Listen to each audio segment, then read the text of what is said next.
little bit, but I'll show you on a different bag as one from my shop. It's a slightly different bag, but the drawstring's done the same way, and the drawstring ends up looking like this on the ends, and it feeds through the holes right there. Come on. So close to focusing. Focus. There we go. So close. Nice. Yeah, Nice. so it looks like that. And that's exactly what you need to do for this. And this is going to be raffled off. I'm not sure how they're handling that, but the bag that I made today is getting raffled off. Looks a little different than the ones that I make for my shop. These are bigger and round bottomed, but this is a pattern that any of you could make yourself. Super easy. And yeah. The bag that I am also making today, I believe, is also going to be raffled off. And it's just going to be a simple drawstring bag, just like this one, where it's a circle and it's got the drawstrings on the outside. So it holds about 2 to 3 polyhedral sets of 7 dice. Gotcha. That's a good thing to mention. My normal bags from my shop hold anywhere from like 16 to 20 sets of dice, depending on the size of dice. That does not include chonky dice like the one that we're raffling off that Chris made. This one's going to be a little smaller. I'm going to guess that it'll probably hold like roughly 10 sets or so, 8 to 10. So.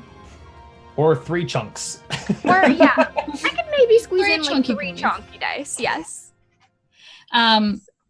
I will say, next up is Call of Cthulhu. I will mention that it is a psychological horror game. So if you have any triggers pertaining to anything psychological horror, we do please ask that you take care of yourself first and foremost, and maybe skip this segment. We love you all so much for tuning in, but your mental health is so much more important. We will be back with other segments. It's only 2 hours, so please don't force yourself to watch if you do not take horror kindly. It is DM'd by the D&D mum, so that'll be very exciting, very spoopy. And yeah, thank you all so much for tuning in. Yeah. Yeah, this has been awesome. Thanks for joining us. Yeah, thanks This for joining us with Fun making little dice and crafter dice bags. family. I love it. Yeah, I learned a whole lot about sewing that I would never even known anything about. Like, it's such a foreign language to me, but you guys made it make sense a lot, and that was just really fun, really cool. Awesome. All right, are we ready to bump out? Absolutely. I think right. so. Yeah. All right, thank you all, everyone. Bye. Bye.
Hi.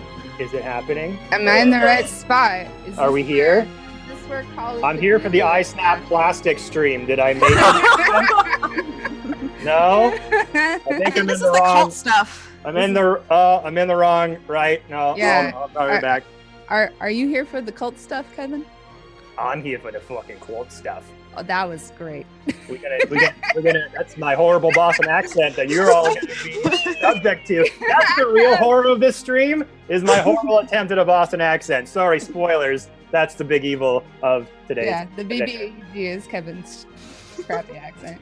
Here's the Almost fucking heard- Kool-Aid. Yabba dabba doo. Is it late enough to swear? That's the real question. Oh shit. Oh no. I should have peaches and cream. I should have asked that. Oh, before I started saying things. Boy, oh bother. Oh, razzmatazz. I am so silly. Anyway, we only have 2 hours to do this. So hello, I'm Shanda, the D&D mom, and I am here to run a game of Call of Cthulhu for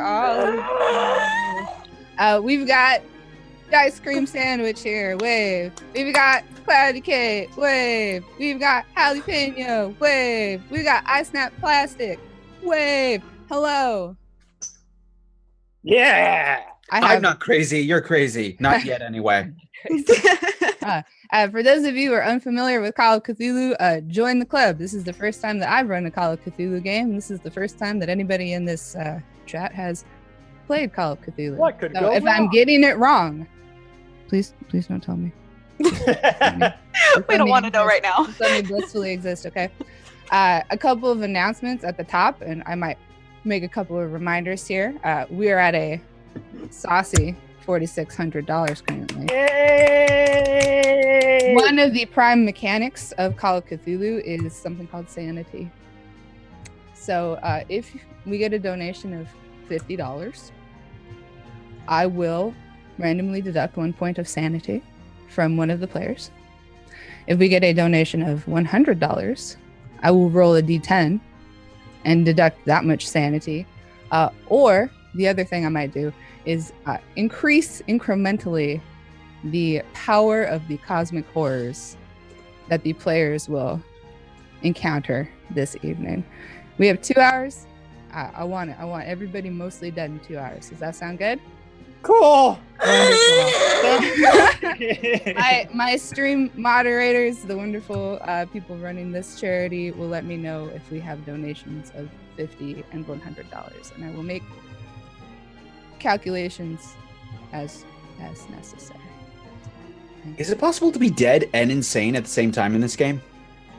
Yes. We're about to find out. We're about to find out. Let's go. Dead is like a spectrum in this game. From Death is totally alive to totally dead, and there's lots of other in-betweenies. only- God. Yes. I'm afraid. Dear Lord. I am terrified. We're Let's do great. It's this. gonna be great. It's gonna be great. Whew. So here we go. Oh yeah, trigger warning. There's spooky stuff in this game. This is not Honey Heist. I did the wrong Honey screen. Heist. Sorry, that was earlier. Welcome Goddamn to it. Soul for Charity Go over and see if after it's- hours. I got my Orphan Maker shirt on. Let's see what kind of damage I can do today. So, our story begins. We have the incomparable Maximilian Hearst sitting at his desk in his office, having just received a phone call from someone looking for his help. And he has called, in turn, several business associates of his to come and possibly help him with this task that he has been asked. Maximilian, describe to the fine folks at home what they see. You see a little bit of salt and pepper in the head and a very beautiful mustache across his lip, his top lip right here, yes. He is furiously scribbling upon papers, shouting as his secretary, Abigail, I require a team. Please make the appropriate arrangements. As he furrows his brow, furiously scribbling away occult symbols that totally make sense to him and don't indicate any form of insanity at all. None at all. None. So Annabelle, the assistant, the secretary, does make some calls. In turn, we have people arriving at Maximilian's office. We have Jessica Brooks. It's the first to arrive. Jessica, That's me. describe to our fine folks at home what. So Jessica is a middle-aged woman in about her 50s.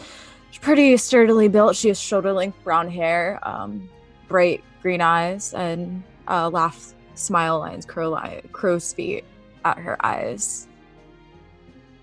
Beautiful. Yeah. Did she say anything to Maximilian? She is familiar. They are acquaintances. They have worked together. Maximilian, you have a job.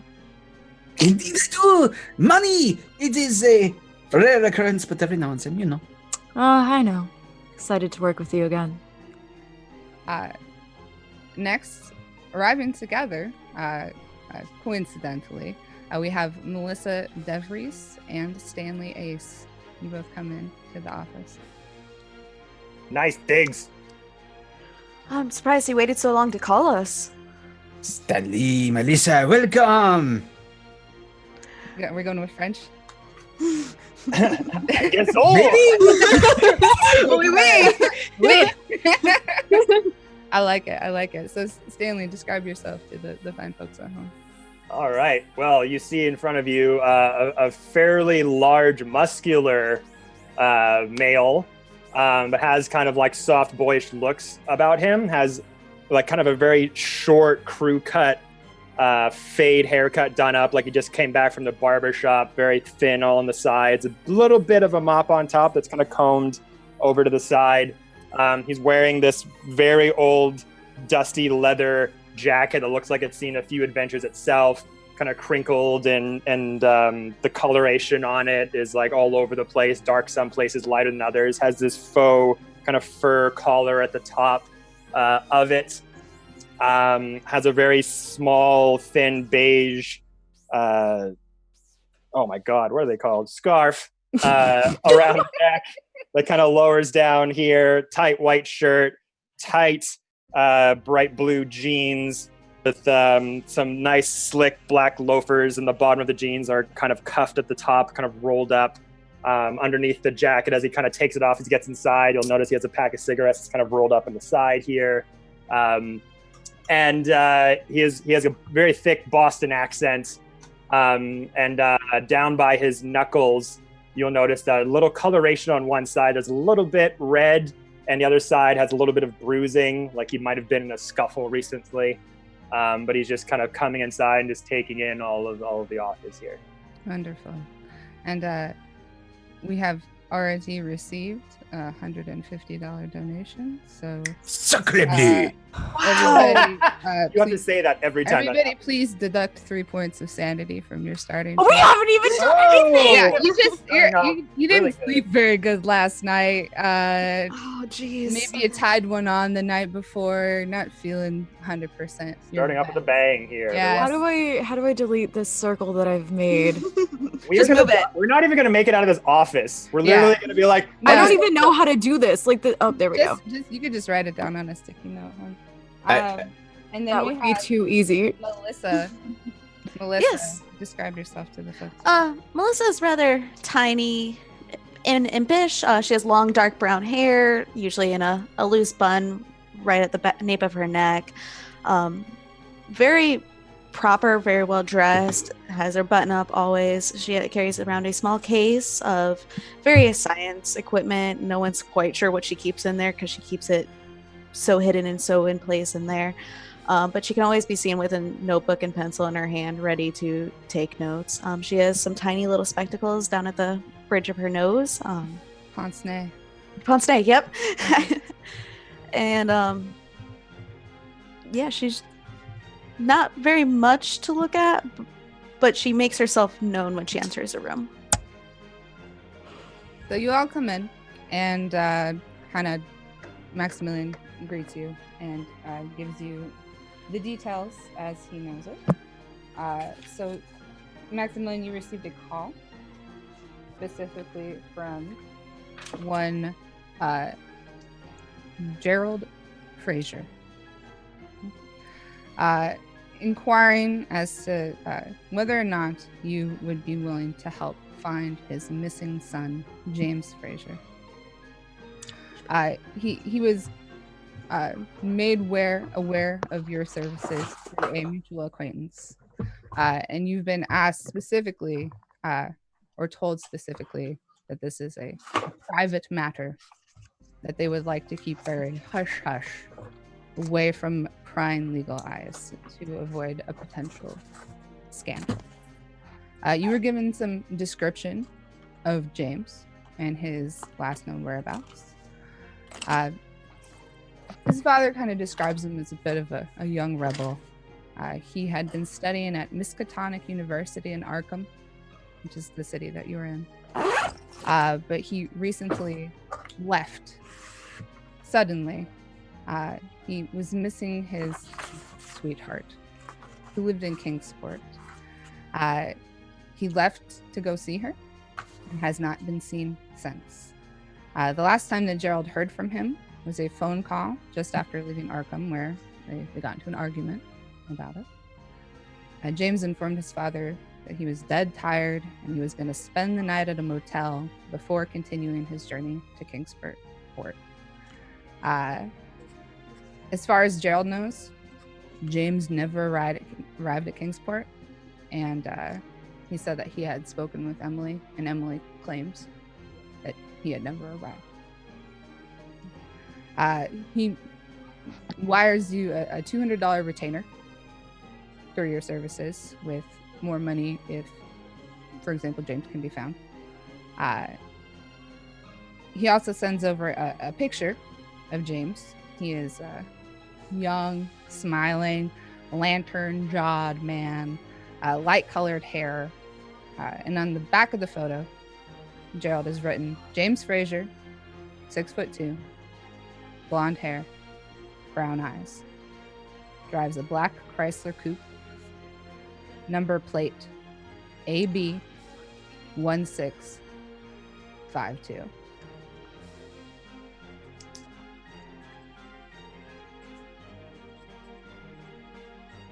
Did you all get all that? Yes. And Jessica had already taken out her typewriter out of her briefcase and was sitting there typing as he was. I know, it was very distracting. You really need to find a more discreet way, because this is supposed to be on the down low. We're not supposed to be going really loud about this. I mean, we're in your office. Do we have to worry about prying ears in your office? You never know. Is your secretary to be trusted? No, absolutely not. I'm fairly certain she's trying to kill me. I heard that. I keep getting her name wrong. It's not my fault. Have you considered just learning her name? You know, Wild idea, I know, but that is a brilliant. Yeah, yes, I see what you're saying. In any event, would all of you be interested in joining me on this grand adventure for a modest 40-60 split of the intended revenues? Got nothing else going on. So that percentage worries me, but you know I'm always. I agree. 30-70 is way more appropriate. I agree. Always the charmer you are. Well, I'm always in. I need a new idea. I'm a bit uninspired at the moment, so why not? Investigators, what sorts of actions might you want to take at this juncture to gain more information? We could head to the motel. Head to the motel, visit the girlfriend. Which motel? The motel he was staying at. Do we We know? could go question the father about which motel he was saying he was going to stay at. Gerald did not specify Okay. which motel. He said that James told him that he was going to stay at A motel. Oh, we could also. I have connections at the police department. Ask if. Oh wait, this isn't modern times. I was gonna say, can they run their license plate? See where it's been? And he This is did. the 20s. He did specifically ask for you to keep it discreet and avoid involving law enforcement if possible. So there will be no keyhole satellite pictures of his vehicle, no jacking. Not in Enhance. not in the 1920s. Enhance. Not in the 1920s. Sorry, no cell phones. Sacre bleu. Hey, Frenchie. So, who the hell else can we ask about this thing without giving away, our current whereabouts about how close we are to this thing? Can we ask the father about anything, or? I'm not sure how much help the father will be. I mean, he has given us all that he knows already. I agree with the young lady that we should go consult with the lovely Emily in Kingsport. Young love, so fickle, so mysterious, so dangerous. Did he perhaps say what they were arguing about? No. No. But that you could probably infer that it was about the fact that he just Dropped out of college. Dropped out of college, left his roommate high and dry, and drove to go elope with his girlfriend. Hey, that's not a bad thing, I was in college once, I had a good heights for studying archaeological finds and things, and I left that and went to go do boxing. Look at me now. Wait, you were I'm sure that was the right idea. You studied archaeology. I don't think this has ever come up before. Oh yeah, it was way back when. It was a different time, a different life, Got out of battling the mines and wanted to battle things with my fists, and encourage into the sweet science, as it says. She starts typing again. Shanda, did you say that he left his roommate? Yes. Did we get any contact information for the roommate? You could look into that. I would like to look into that, please. Yeah, you can ask Annabelle to do a quick follow-up call with Gerald. And yes, you are given both a phone number that you could potentially reach the roommate at, as well as like the address of the dorm that James stayed in. Say we just go pay James's roommate a visit. Yeah, especially at the dorm that James used to live in. Perhaps we could get some clues as to what was going on there. Okay. So you'd like to go. The Miskatonic is not far from where you are. We hop in my Chevrolet Superior automobile. Wonderful. They're called shotgun. So you all climb in the Chevrolet. You drive down. Did you want to add something? Yes, real quick, before we pilot into the car, I set up my camera with the little remote puffer thing to take the photo. When one final picture of us all standing in front of the car before we leave, for posterity's sake. Yeah, in case. I put my hand on the car, and just before the flash goes off, I slip. So that's my picture. So yeah, you do travel. You find the room that James shared with his roommate and knock on the door. Yeah, are you all gonna come and talk to him? Yeah. Okay. Yeah. So a young man opens the door. He is kind of mousy looking and introduces himself. Yeah, I'm Travis. I'm Travis Bryce. Are you here about James? Oh, Mr. Travis, very nice to meet you. Jessica, Mr. Bryce. Mr. Bryce, very nice to meet you. I'm Jessica Brooks. You can call me Jessica. You can call me Miss Brooks. These are my companions. We are here. We're sent to find Mr. Fraser, hoping you would be able to enlighten us a little bit as to where he might be. Maybe if you don't mind if we take a look around. What do you need to look around? Oh, nothing. Just seeing if he might have left any notes that weren't easy to find, or maybe if he wrote something down that could give us a hint. We're just trying to find the guy, make sure he's doing okay, make sure his mother's all right, all those fun things. Oh, I mean, I already talked to his dad. Oh, you did? Yeah, he was asking me if I knew anything. He spent here, just come in. And so no problem. Has you come in. It's a small space. It's a shared dormitory. But one side of it has been cleared out, basically. Like, it looks like it's just Travis in here at this point. Offers, there's like 2 chairs and a bed to sit on. It's like, make yourself comfortable, I guess. Yeah, he was doing really good in school. He's been sleeping in a lot lately. Spends a lot of time on the phone with Emily.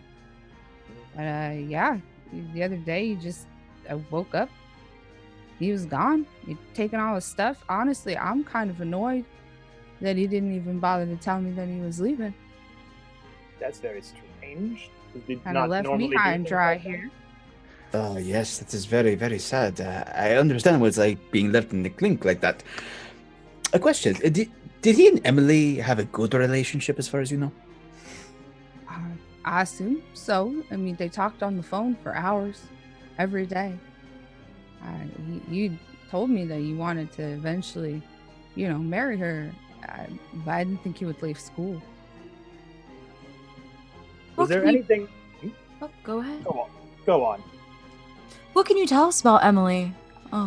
His father didn't share too much information about her. Anything you know would be a great help. Well, I know she lives in Kingsport. Mhm. I've only met her once. She's real pretty. Red hair.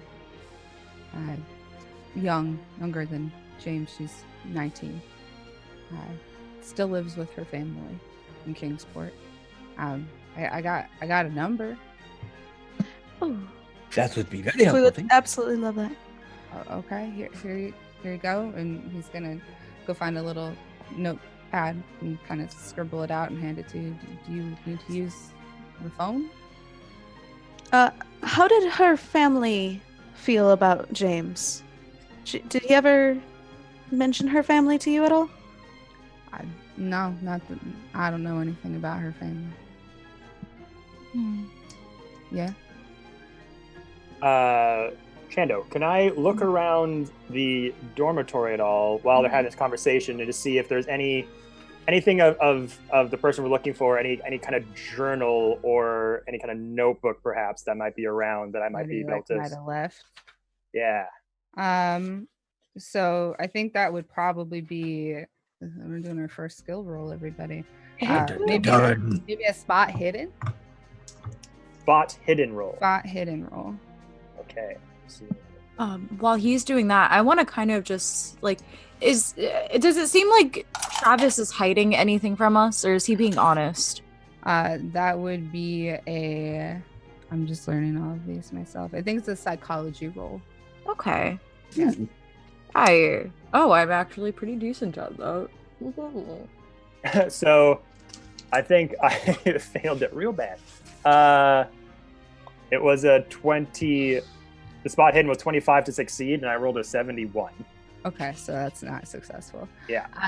I mean, it looks like all the stuff that is left is on what you assume is Travis's side of the room. Yeah. Okay, how is your? I needed a 35 to succeed. I rolled a 98. Auspicious We're doing start. great, everyone. That's a good one here. He seems to be on the up and up.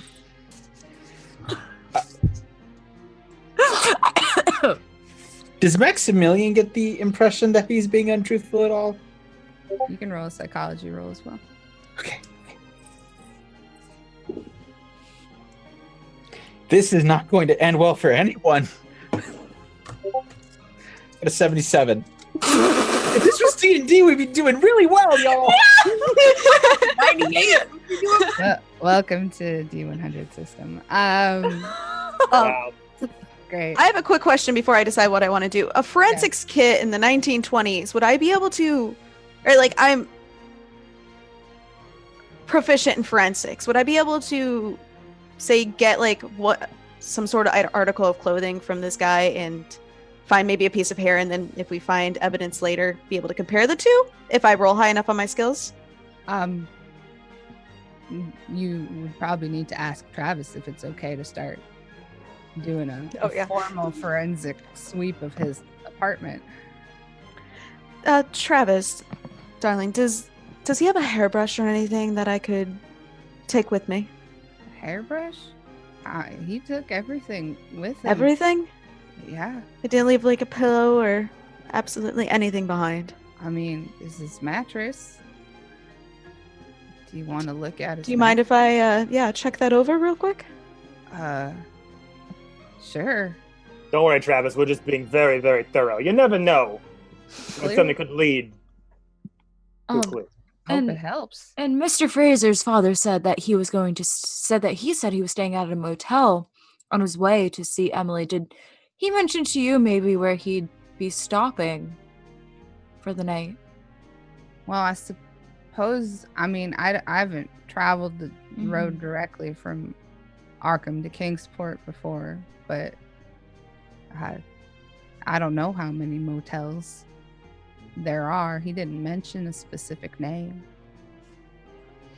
Now, Travis, our friend here, did he by any chance, before he started going all Amelia Earhart and just disappear out of here, did he start acting strange for any particular reason, like to you?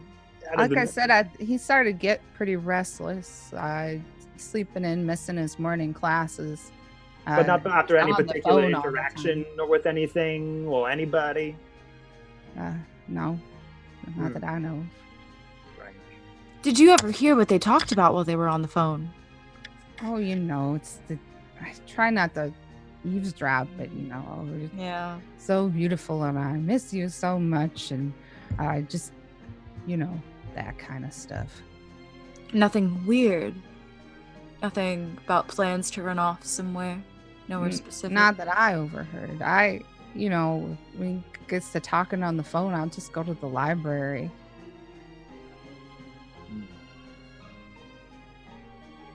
Sacre. At least we know where Emily is located if we want to ask her any questions. Question. Would any of us know the route, like the quickest route to get from Arkham to Kingsford or Kingsport? Consult a map. Yes. Can we consult a map, a chart, as it were? Yeah. You mean we don't have Google Maps in the 1920s? Is a man named There's Google. no ways? You have to go to him, Mr. Google. Travis isn't able to give you a map, but he says, you could just go down to the university library. I have library as a skill. I'd like to do that. Ooh, me too. Wait, I think I also have a library skill. So We have library cards. You We're highly take the interested. phone number with you and head down to the campus library. Yeah. All right, yeah. Thank you, Mr. Bryce, for your time. It's much appreciated. And Yeah, I hope you find him. Hopefully somebody calls me, tells me he's okay. I'll be sure we do. What's your phone? And I'll take down his phone number. Yeah, he gives it to you. It's a string of random numbers. Melissa. 66666. Yes. Did the mattress yield any DNA results? Yeah, roll your forensics. DNA, a thing. All right, so I have a 60. That's a 61. Oh, you can use your luck points though to make it lower. Oh Yeah. Let's use a luck point. You can spend luck points. Spend to one. improve your rolls, Spend one. and you can push your rolls if you would like. That's That's- scary. That's really close. Is it meets it beats it? Sure. Okay. I don't know. I don't. Sounds good to me. Yeah. So yeah, No, I think it It's has to be absolutely- under. No, it has to be under. Okay, then I'll use two luck points then. Okay. And Yeah, so you find some blonde hairs. Okay. On the bedding. okay. The sheet's still there. There's no pillow. There's, as far as you can tell, no like bodily fluids or anything. It looks pretty darn clean. In Okay. the college dorm room? That's very suspicious. I will. You don't have your black light, so Good. yeah. That's probably for the better, honestly. I'm gonna take a little bottle and put the hairs in the bottle. I have like a science kit, so I'll just take a little bottle out of there, put the hairs in there for safekeeping, because I don't think we know what James looks like, so we probably don't know if he's blonde. We have a photograph. Yeah, do we have a you have photograph? Is you he have a blonde? photograph. Yes. Yep. Blonde hair. Yeah. Brown eyes. Perfect. 6'2". Wait, 6'2". while you all go to the library, do you mind if I stay behind and ask Travis for a depiction of Emily so that I can draw a picture of her? It'd be easier to find her. Yeah, you could do that. Split up. Yeah. So while the rest of you head to the Always a good library, idea. Travis gives you a pretty good description. Wisp Mostly just because I have a sketching skill. Yeah. She's a wisp of a girl. Red hair. Cute little bob. Pale skin, freckles, green eyes. You get a pretty good description. You can roll your sketching skill if you'd like to know. Thank you. I just saw that and I was like, that's so oddly specific and I want to use it. Oh jeez, these dice are really dark. What did I roll? I needed a 55 to succeed. I rolled an 82. Ooh. It looks We're it's doing so very, well. Very lovely rendition. Is the arch on the nose correct in this, do you think? How about her? I mean, her I eyes, only are they- saw her but one time, Right. so it looks pretty good to You me. sure she was this freckled? This is quite a lot of freckles. It looks good. So you're all down at the library. What would you like to look up at the library? I would like to look for a book on cartography Okay. or maps to get us from Arkham to Kingsport, and also if there is any registry of motels between here and there. Okay, library use. Go to the library to find the yellow pages. Okay, that's good. Library use is 40. I got a 24, so that means I did it. Yeah, you did it. I did it. Yay! Congratulations. I rolled low. I'm gonna drop something in the chat for you. Hey. That is some information.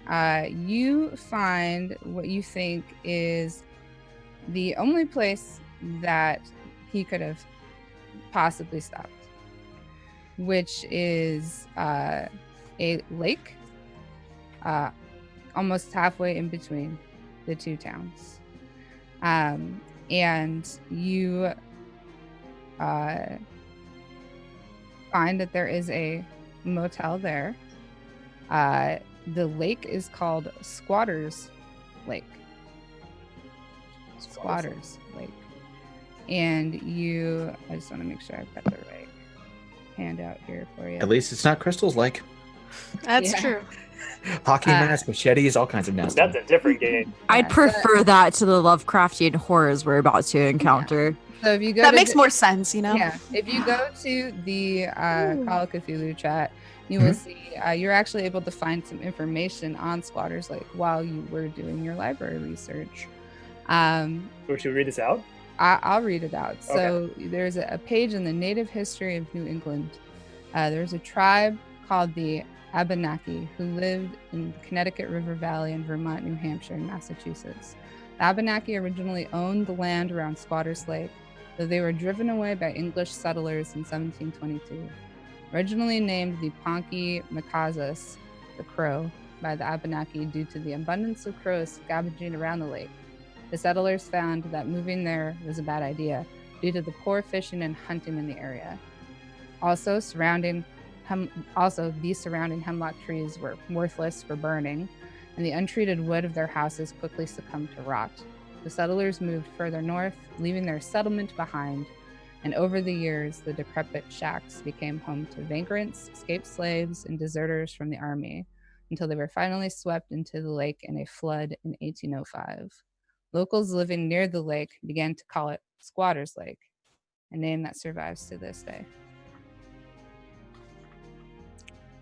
Okay, whoever decided it would be a good idea to build a hotel there needs to have their head examined. So you think that the place that if he did actually stop at a motel, it has to be this motel in Squatters Lake. I of course relay that information to the rest of the party, and say let's hit the road, guys. We got a Once- destination. Once I'm done with my drawing, I will meet up with them at the library. I forgot what I was doing.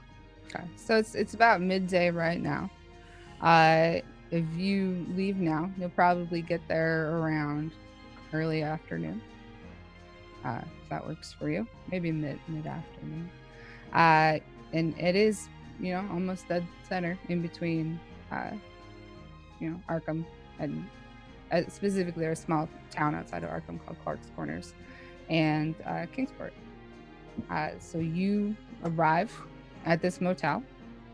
Beside the road are these two wooden beams crossed in an upside-down V with a sign proclaiming Squatters Lake Motel in white paint on a black background. A second, smaller wooden panel is attached to the bottom with the word Vacancies in yellow writing on a red background. Hemlock trees surround this lake. You can see the lake kind of behind the motel in abundance. Almost touching the lake in the kind of the southwest corner.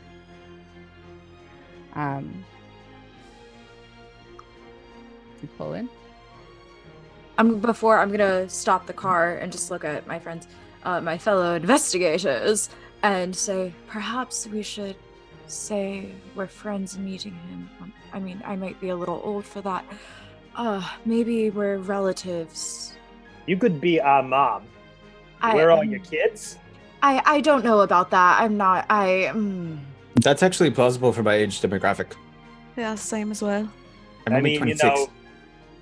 Maybe you had us when you were younger. Maybe for whatever reasons we come that up would with. explain. Oh, Mister, I forgot what your name is. Plastic. Maximilian. That would explain my one son's French accent. Yes. Maybe we should say we're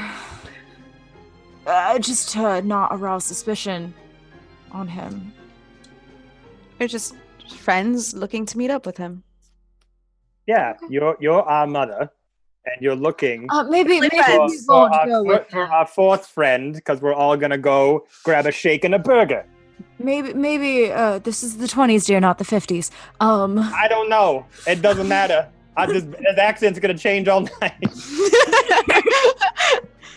You just said chicken or burger, my brain instantly went 50s diner. So maybe we should say that we are okay. So let's go with we are just friends looking for him. We said we would meet up here at Squatters Lake. All right, and park the car and get out. Drag it with my briefcase. My briefcase typewriter info. Sounds good. So Mom, let one of the boys carry that for you. I thought we don't have to go with the mother thing. Don't worry, mother. I got like it for to you. think- Don't worry. Don't hurt yourself. Here, let me get that for you. And I just take the typewriter. So we have someone has given you inspiration in the chat, Kevin.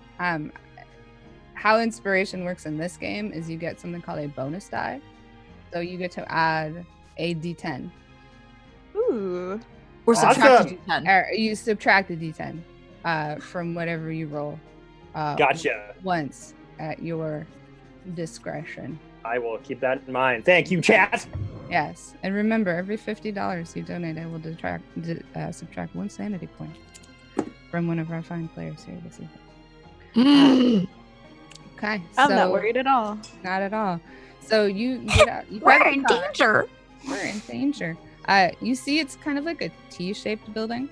So the top left of the T, facing the road, it has kind of it looks like a reception area. And then it looks like there are rooms that are along the long part of the T. The building is wood paneled, and it's raised up on stilts. It's flat roofed with porches and balconies along its sides. There are staircases that lead up to the porches and connect the rooms.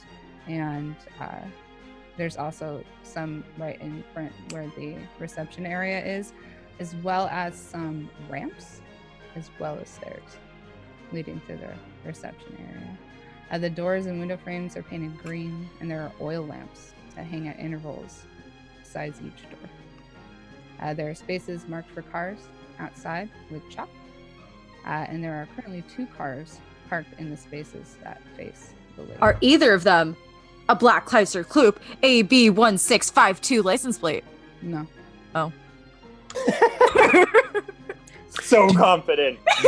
Yes. I should have specified this before we actually did it. By any chance, did we notice a car veer off the road, like in the ditch anywhere on our way here? We can do a preemptive spot hidden if you'd like, Okay. or a post-mortem spot hidden, I guess. Retroactive. Guys, is the word. I feel- Retroactive. There we go. It might be post-mortem. We're not sure though. Okay. So my spot hidden is 45. I rolled a 56. I could use luck points, 11 of them. Ooh, that's a lot of luck points. We are not that far into this. But almost this is halfway not a through. campaign either. Yeah, we're almost halfway through. Yeah, so I'm gonna go ahead and do that. I'm going to use 11 luck points to drop that down to succeed my spot hidden check. Okay. You did not notice on your drive here any weird, like, where it looked like a car had pulled off into the brush or something.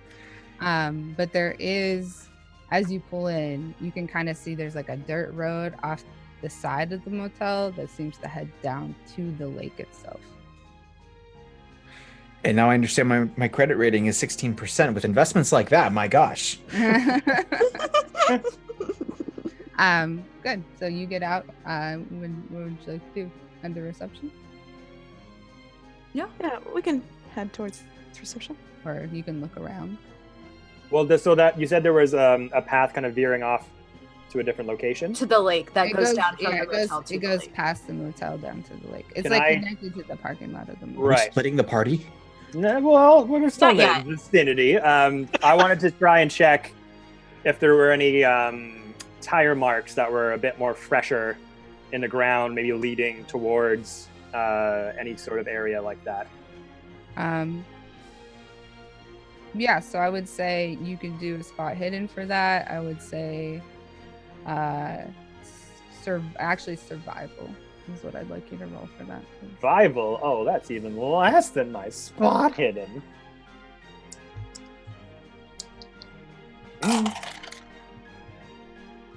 Hell no. I need to roll under a 10. Yeah. I got a 38. so There are some tire marks, but you can't tell. Like if it there's looks fresh- like there's been multiple tire marks. Yeah. Okay. None that look like they're from a black Chrysler Coupe AB 1652 license plate. I think they usually got Goodwin tires. Whatever. Maybe. Did tires have tread back then? Yeah, I I guess don't know. I'll just head over to the receptionist with them. Okay, the reception area. So yeah, there's the stairs that go up, as well as a ramp. There's a glass paneled door, and a wide shuttered window, and there's a white card on the door that says vacancy, hangs from the inside of the door. Yeah, it's mid-afternoon. So when you go in, there's like a bell above the door that rings as you enter. There is a wide wooden desk that fronts the far wall. The room is built from varnished wooden panels with a door leading to somewhere in the back. On the wall behind the desk are two stuffed and mounted boar's heads, between which hangs a 20-gauge double-barreled shotgun. There's like a rack of keys that hang underneath the shotgun that has a couple oil lamps, a jar filled with pencils, a brass bell shaped like a swan, and the wall to the left and the right of the desk are like novelty walls. They're like covered in numbered license plates that are like from varying ages, like from the early 1900s to today. Yeah. As soon as we get kind of A couple into of the them are lobby- missing. There's like some dusty spots. Do we see the license plate reading AB 6. No, AB 1652? 1652. No. Oh. We're gonna get there. He's messing with us, guys. AB 1652 tattooed on my forehead. AB 1652. Wake up in the middle of the night. Show us As the soon as mimic. we We need get- March. As soon as we get into the lobby, is there anyone standing at the reception desk? Not anyone directly there, no. Is there a Ring is a there bell. a bell? Bell. Yep. There is Ring a the bell. swan-shaped bell. Ring the bell. Ding. Okay. Yeah. So you Ding ring the ding bell. ding ding ding. Oh, The door that kind of goes into the back kind of creaks open slowly. And you hear some words, just a minute. in my terrible English accent. And you see kind of this elderly man walk in through the door, Sus. kind of squints at you and then kind of nods politely. He's wearing faded blue coveralls. He has a lined, hollow-cheeked face and a kindly expression beneath a full head of white hair. Yeah, so I can't do a British accent, you guys. Welcome to the Squatters Lake Motel, he says. I'm William, and this is the motel that I own and operate with my brother. Hello there, William. How you doing today? I'm good. Do you need a room? Room? Well, maybe not a room. Maybe you could be of some service to me and my associates over here. We're looking for a good friend, Travis. We're trying to go and check out. We're trying to find James Fraser. He may have come through here the other night. Blonde hair, blue, brown eyes, about 6'2". Pull out the photo of him. You picked my buckets. We're hoping to meet him for, burgers and shakes, but he never showed up. We were gonna go check out the new Douglas Fairbanks picture, but he ain't around. Blinks at the photo, kind of looks up at you and smiles. I can't say that I rightly recognize this fellow. You say he came by recently? Maybe. Is your brother here? Perhaps he would recognize him. He's taking a nap currently. He's very old. He took a weird turn a few years past. He's kind of a doddering old fool. But he's my brother and I love him. And perhaps later, if he's up, you can ask him. But no, I see everybody that comes through here, and I have not seen this young man. Is he in trouble? Insight check. Psychology roll.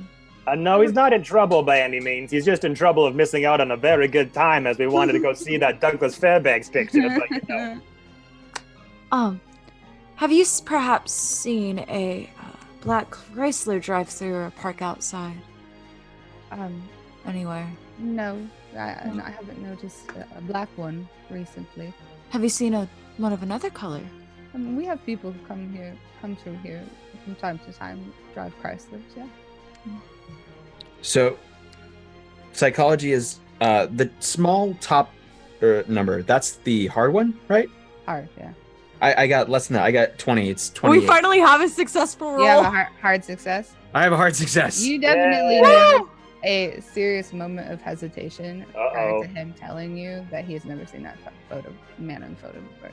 J'accuse.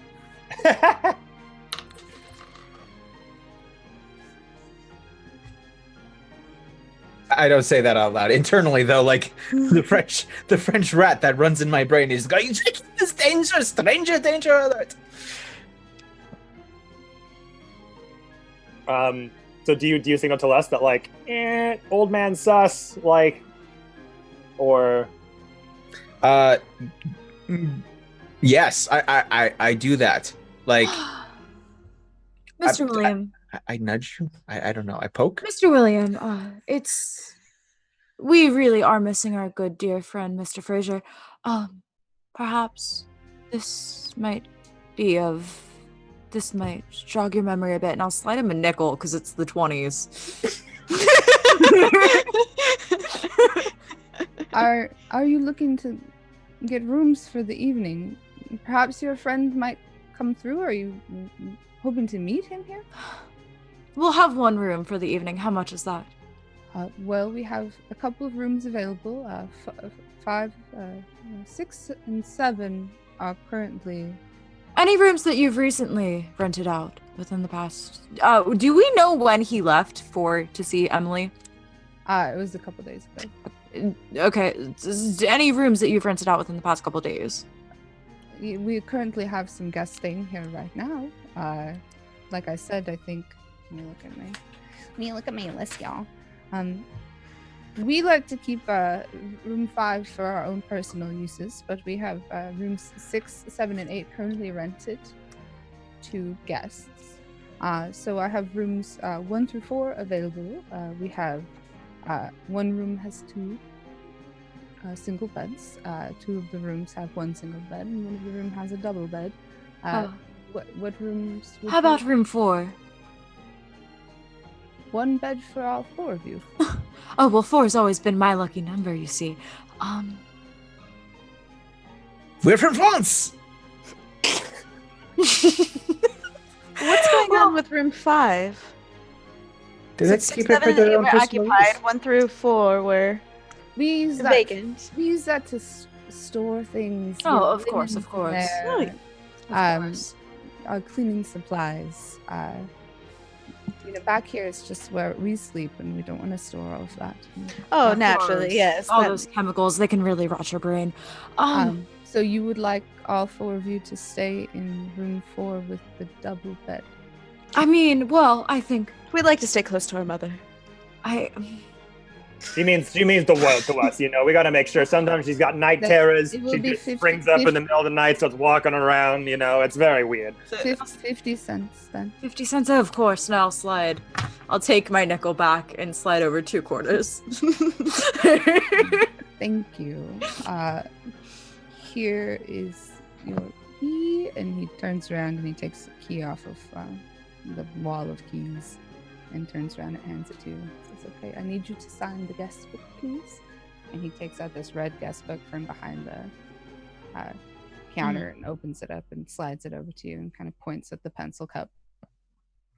I will sign it, and as I said, I'm gonna look at all the other names that have signed within the past few days. I would also like to look over her shoulder as she does Yeah. so. Yeah. Are you looking for James Fraser? Any of the names. Give me the names. So All of them. Just so the most recent. So this is about. We'll say this is like January 15th. Okay. You know that James Fraser was last seen by his roommate the night of January 7th. The most recent date on this sheet that you see is December 28th. Can I try striking up a conversation with him about the novelty license plate to give her an opportunity to rifle through some of those pages? Sure. Can I use fast talk? Because that's Yeah. the highest stat I've got. Trying to bamboozle him a little bit. Wait, Yes, you're yes. good at talking? Why am I talking? You're good at talking. Well, I didn't know. I don't play this game. I'm also warlock. decent at talking, though. It's fine. While they're talking, I want to go over to where that shotgun is. It's behind the. Behind him? Oh, sorry. I thought it was on the wall somewhere. Okay. It's on the wall, but behind him. Gotcha. Yeah. Oh, I got an 18, which is a hard success, but the impossible one's 11. Can I use 9 more? Oh no, I don't even need to use that. I mean, Can- your success is a success. Oh, okay. Yeah. So what's your bamboozle talk what are you doing?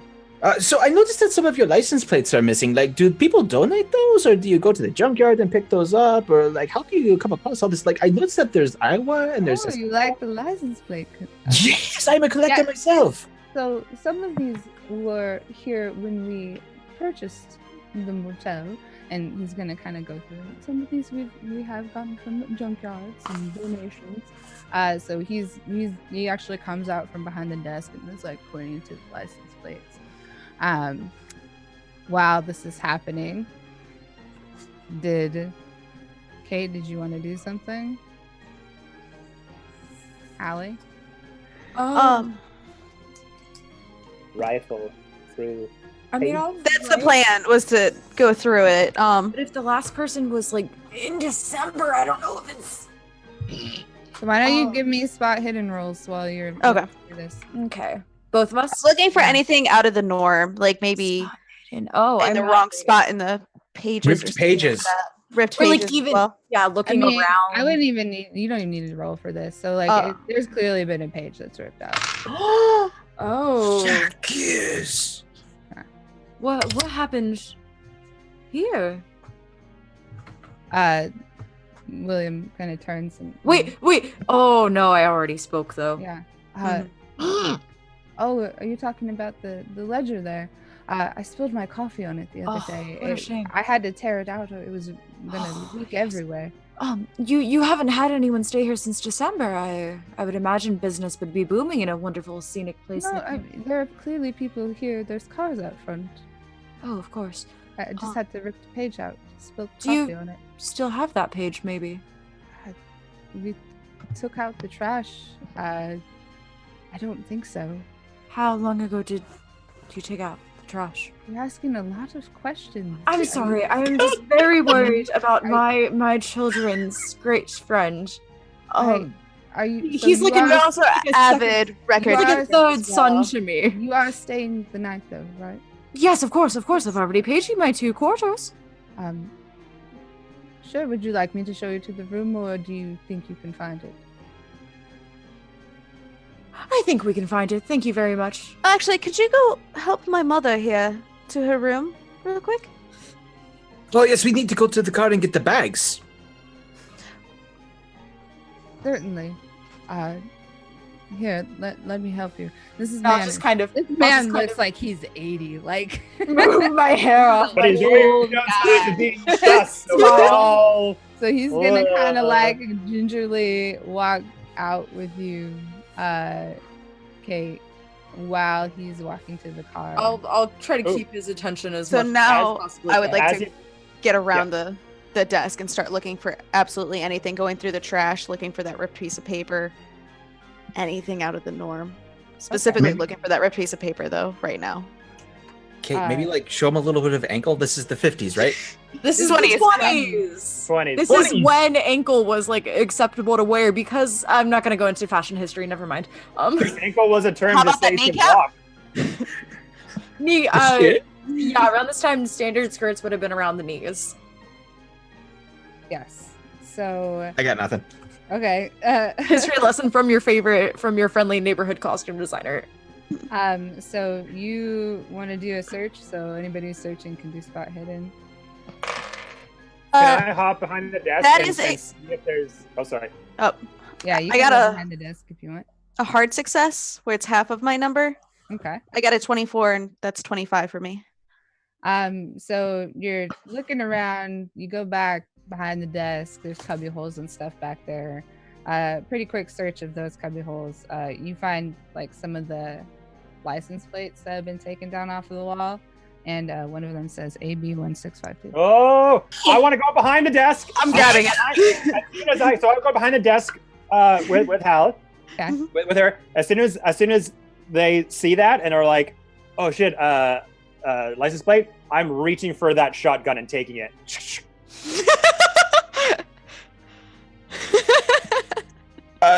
Stanley, do you know how to use it?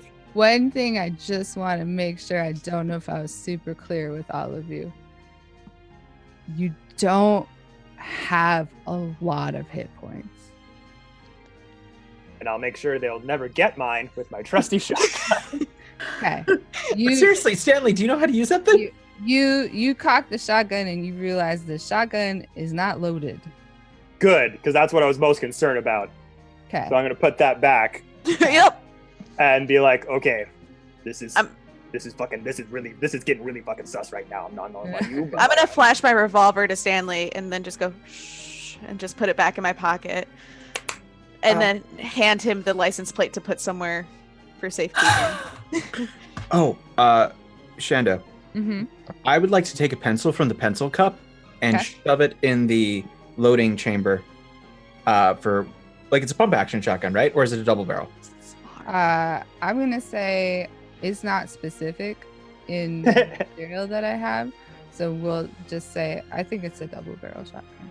Okay, I'd what like if- to take a pencil, jam it up inside where the trigger mechanism is, and break off the point inside there. Okay, let's do a mechanics roll. And now we can't use it to Mechanical fight the. repair. What if we can fight the shadow demons with a gun? with no ammo. Maybe there's a set of keys underneath the shotgun. What if the keys lead to where the ammo is? I apologize. Mechanical repair? Sure. No. Kind of reverse engineer this. Just no. You just shove the pencil in there. Okay. Like this looks helpful. There is a door like in the back of this room behind the desk as well. But I'm gonna say at this point, you hear probably Kate's character loudly talking to Miss William character. You hear him getting close. Grab the fucking keys. As Grab the we keys. walk, I'm imagining it's like a dirt road or it's not a stable concrete walkway, right? It's like a gravel. Right. Parking So lot. I'm going to pretend that my heel, like when you step wrong on a heel and you Mm-hmm. I'm gonna pretend to do that as I notice that we need more time. As I assume we need more time. Okay, so we'll say And do my best feint. Not faint, but like fall. yeah. So- this would probably be fast talk. Fast talk? Ooh, I am decent at that. Alright. Guys, we're getting very dangerously close to like getting murder hobo-ish. Just kidding. Everyone who works at the They hotel. were sus. They page ripped out. Fucking license plates there. Our I'm friend sorry. is missing. Our This is friend all. is I would be missing. freaking out just if this was just happening to me in real life. 89. I needed a 55. So you sort of, oh, I've fallen. How have I fallen and I can't get up? Ouch, that hurts. Oh. Grabbing the keys and heading back over the other side of the desk. William kind of eyes narrow, and then he sort of picks your bag up and heads straight to reception. I apologize, Mr. William. It's just been so He long. just since walks away from you. Mr. Brooks was around and I. So you see him come up to the door. Are you out from behind the desk? Well, we wanted to get the keys and try to open that back door. No, or Are we? I thought we were just grabbing the keys and going. There's a wall of keys. Oh, Like Oh. the room keys. I thought there was like just one. No, extra Yeah. set it's of I random- got keys for all the rooms. In oh, never mind. Yeah, we all come back I'm to grabbing behind. room 5's keys. Okay. Yeah, we're all going up on front desk. And we're gone. Yep.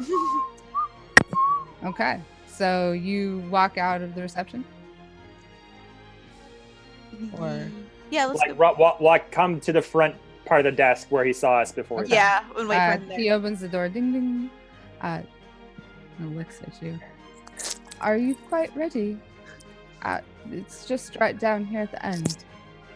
Oh yes, thank you so much Kind for of helping. slowly out. walk down the. It's like like I said, they're up on stilts, so it's this raised sort of porch walkway. And you pass 3 rooms, and then at the end there's the 4th room. You get the impression that the other rooms are on the other side of this long part of the T facing the lake. So you have a parking lot view. Nice. Where other people will have a lake view. He kind of nods his head to the door. After you. You have the key. Yep.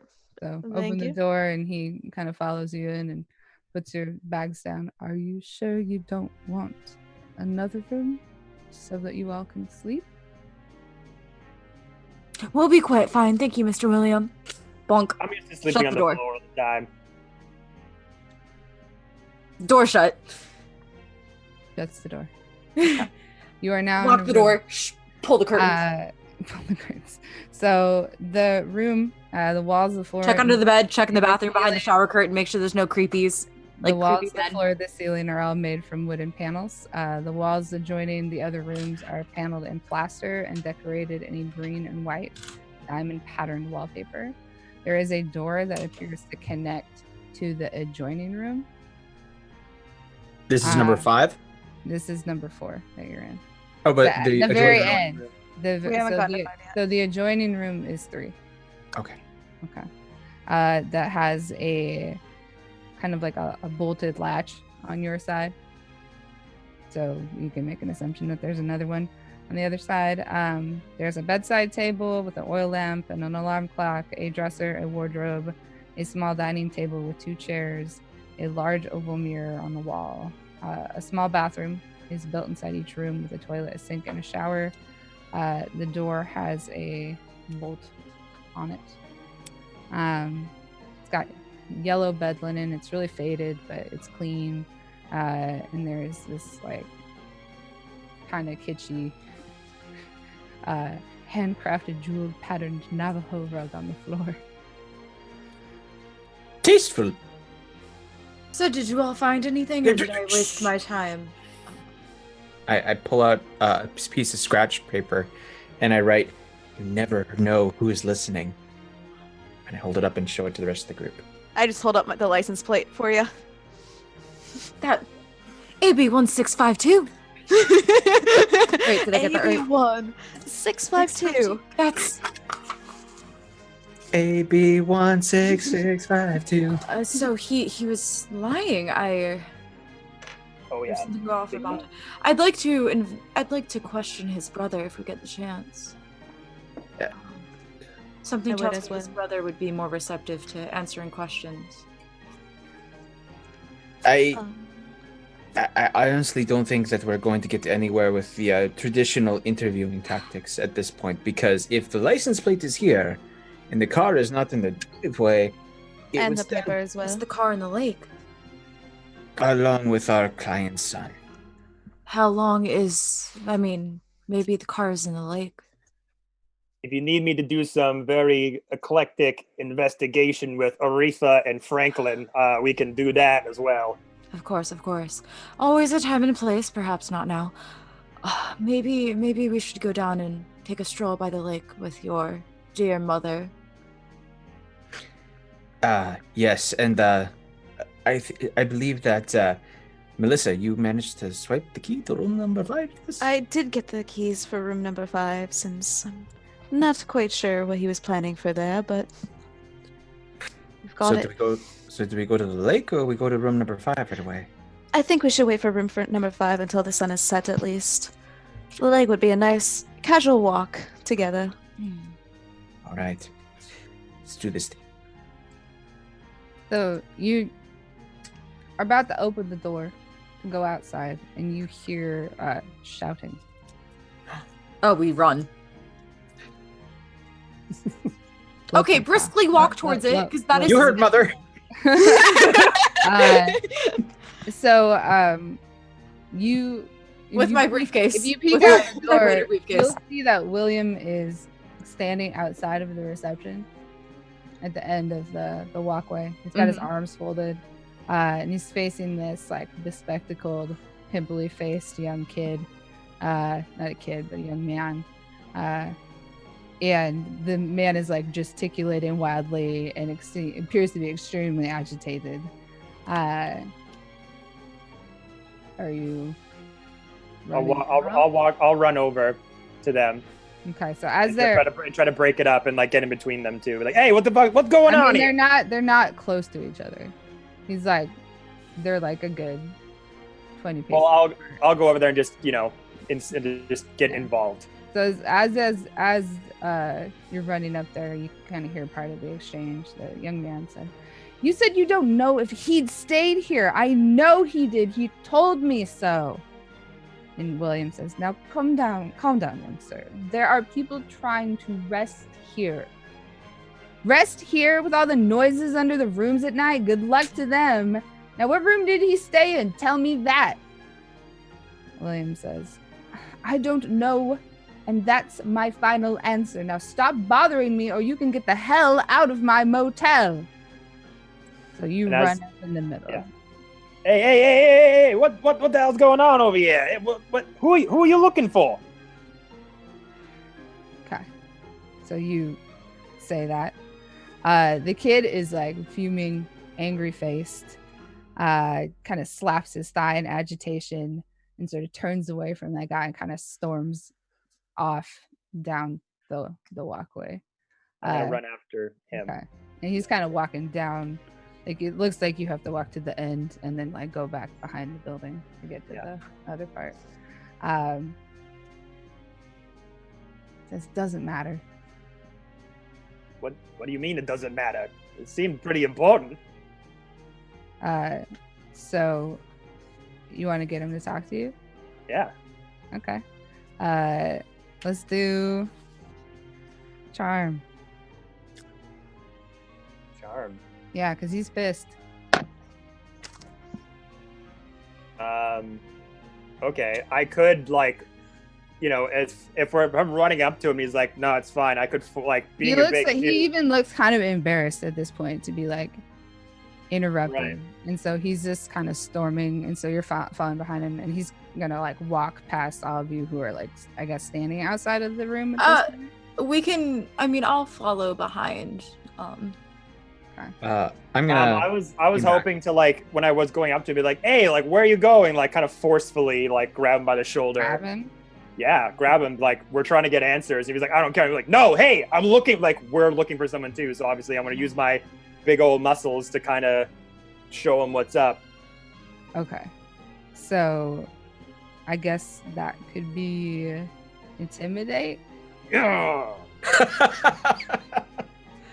Something I'm good at. Okay, here we go. Okay. Oh my god, really? Really? I'm definitely using my luck points. I'm gonna use 20 of them. Jesus. To get under the roll. So I had to do a 48, I got a 70. I'll use enough just to get under the 48 mark. Okay. So you like grab him and whip him around, and you, what do you say to him? Say, hey, I'm talking to you. Listen to me. Who are you looking for? Who are you? Why are you yelling at me?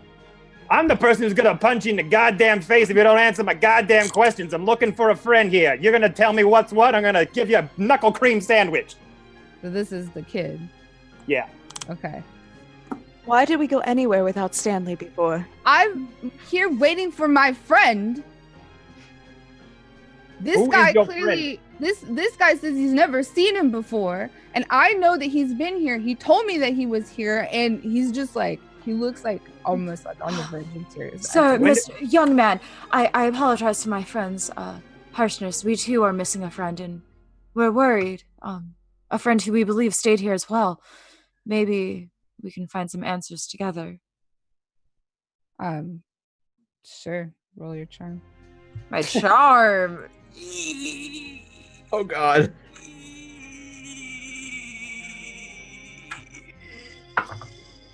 Oh wait, no. Wait. Okay, so the percentile goes first, right? Or the D10 goes first? Percentile plus the tens.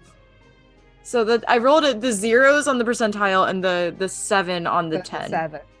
So it's extreme. 7. That's good. I needed for my charm I needed a 15% to succeed. Oh, okay. Yeah. So that would be a hard success. That's a hard success. Yeah, so he's just like fuming, and he just kind of like his head drops, and he's like, I can talk to you if you want. Why are we standing out here? He's looking at us. I don't. Who? This moron? And I look over at the old man. If you don't want to stay here, We can would love to stay your here at your money lovely motel. back. Stop agitating people who are already agitated. Sir, what's your name? You're just gonna interrogate him in front of the door. Of No, I'm your just gonna ask his room? name. Just gonna ask his name. Okay. He says. Because you know it's important to make friends wherever you go, and if you don't make friends, you make enemies, and enemies. We've all got plenty of enemies. His name is John Yeah, Barrymore. my name's Jacob. Jacob. I apologize, Mr. William, about the commotion we have caused. We're going to go ahead and walk Mr. Jacob back to his room and settle down for the night. Okay. So you walk with him back to his room. He is in room 8, so he's in the room behind you. Okay. You walk with him into his room. Oliver. Yep. Okay. Opens the door, lets you in. What do you want? What do you want? We just want to find our friend and Yelling your friend. at me. Mr. Stanley here is quite the muscular, broad. He's a thug. Yes. Hey. He's very quick to jump to his fists rather than his speech. But he Hey, does Paul. have a good way of getting us answers when we need them, and I think we might need some answers right now. We just want to find our friend, and maybe we can help you I find just- your friend while we're at it. I was supposed to meet my friend Abe here. He's coming from Boston, and I'm just really worried. I've been here for 2 weeks. He said he was going to be here, and he didn't come. And so I'm waiting. You mentioned that I think I overheard you yelling at the owner of the motel. Is that he was lying to us? Yeah? No? Maybe? I just I know that he was going to stay here. Well, we uncovered a couple of really suspicious activities ourselves down below that makes us think that maybe this guy could not be entirely truthful, to tell you the truth. I know he's not truthful. We have evidence that our friend was here, but yet he said he's never seen him, even though we provided a photograph. You said you heard strange noises under the rooms at night. Yeah, it's like rats or something. It's a horrible place. I don't know why Abe would have me meet him here. Yeah. The Have you- hotel's up on stilts, right? Have you seen the brother at all? William's brother? Oh yeah, that old creepy guy. He's out mostly at night. He's in a wheelchair. Right. Does he William go just down sort by of the lake? Pushes him around. Okay. Is he usually down by the lake, or is he usually up Well, they got closer a- to the motel? Got a room in the back behind the. But on his reception on area. his walks, you know, when he He'll walk goes out at around. night. He doesn't go out so much as Mm. he's up more at night. Interesting. Was your friend Abe acting strange at all before you were supposed to meet him? He's like kind of cagey. It's okay. No. Are you sure? Yeah, I'm supposed to meet here. Why did you continue to stay here for 2 weeks? Oh no. Oh, shoot! Yeah, I mean, yay! Yay for charity! Oh, Yay for charity, but also, oh no, for our characters. We haven't even done anything. It's like getting a shiny $100 bill, but there's poop on it. You're like, oh, thanks. Oh, no.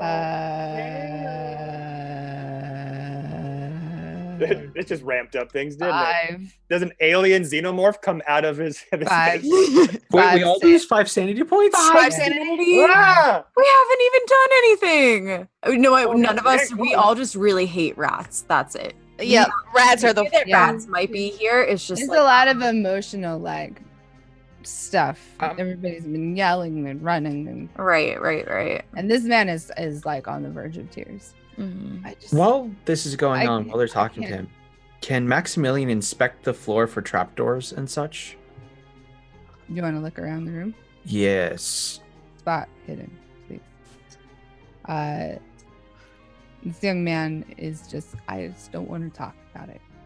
He said he was going to meet me here, and he wouldn't break his promise. What is your relationship with this person? How long have you known him for? He's a good friend. Good friend? Like, known him for a year, a week, a day? Give me a picture here.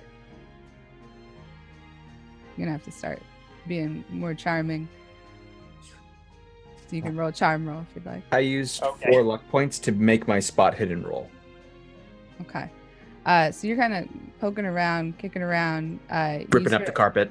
Yeah, well, it's wood floor, but it has that rug, and you kind of like kick the rug aside, and there's like a trapdoor. Oh. Ooh, good call. Hey, fella. You know about this? No, That's all right. Can we open it? it's flush with the ground, so there's like a rectangle, but it doesn't look to open from this side. They have Someone to might be open able it to from open underneath. it from the underneath. Stanley, would you be willing to take a crawl underneath the motel? I mean, sure, if that I can do that.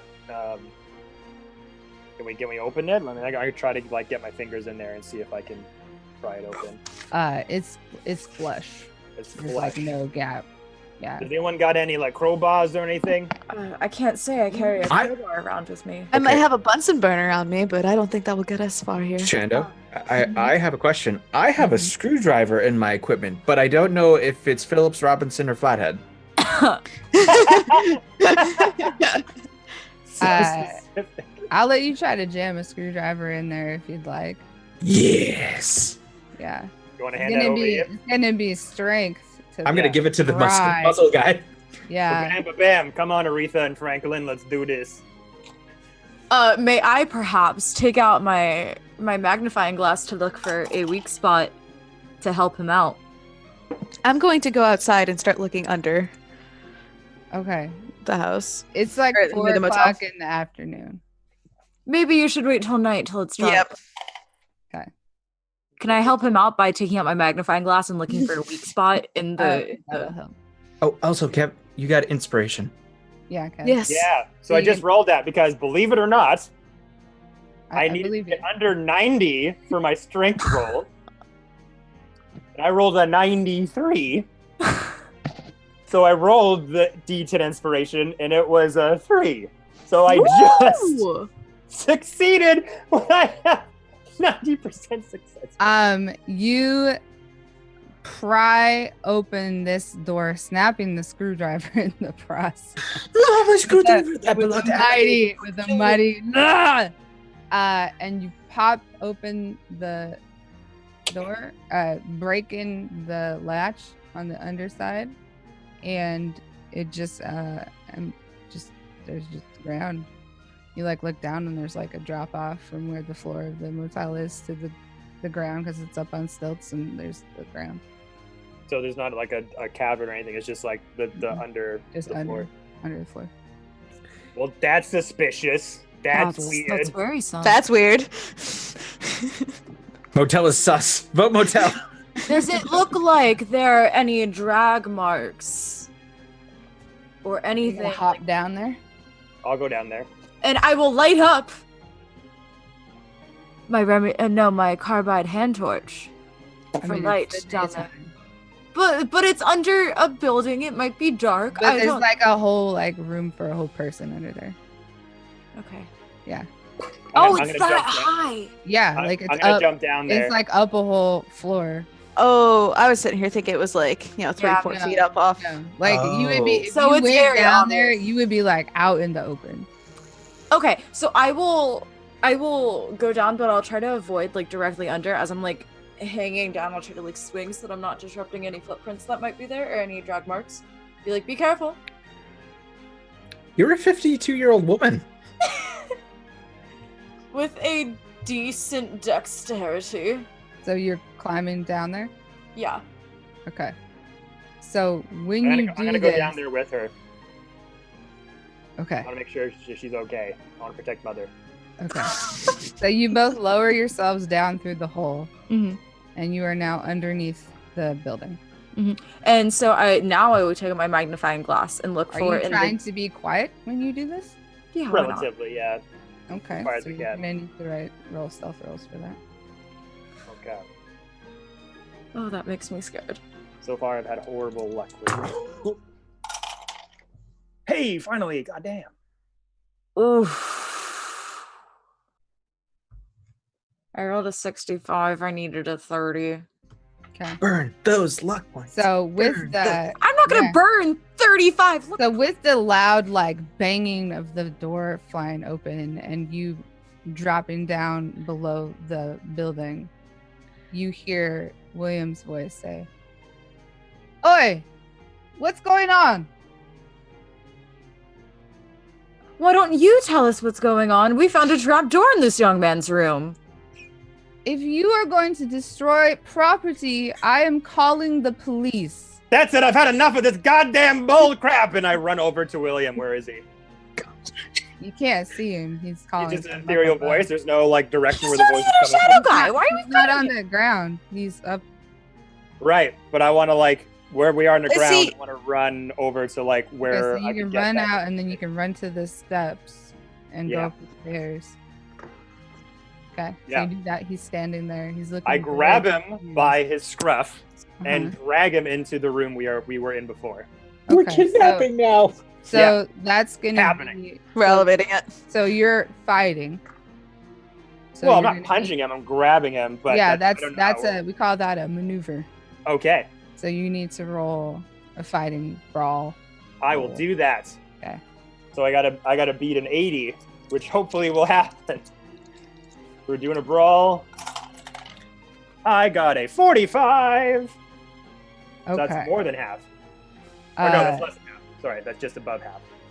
Cool. So he is going to try to defend himself, essentially. So what degree of success was that? I believe that was a hard It's success. okay. He didn't pass. So you grab him and you take him into the room. Take him to the room and just like tell him to shut the trap door for a second. Do. Okay. Close it.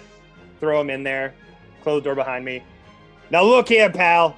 I'm getting real sick and tired of your talk, and you just being kind of a general blue nose in this instance. I want to know what's going on. We looked at your book. There was a page ripped out. We found a license plate of our friend that you said is not here. I want some answers. Oh, smashy time. Smash away. You are on private property. You have Punch. destroyed private I property. punch him in the face. Okay. Roll another fight. Brawl. That is a 30.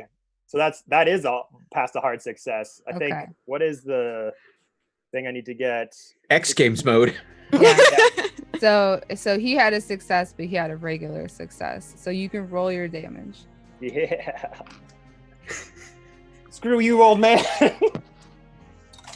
And you'll find, Mr. William, that the police are not as eager to apprehend us as you may think. 4 points of damage.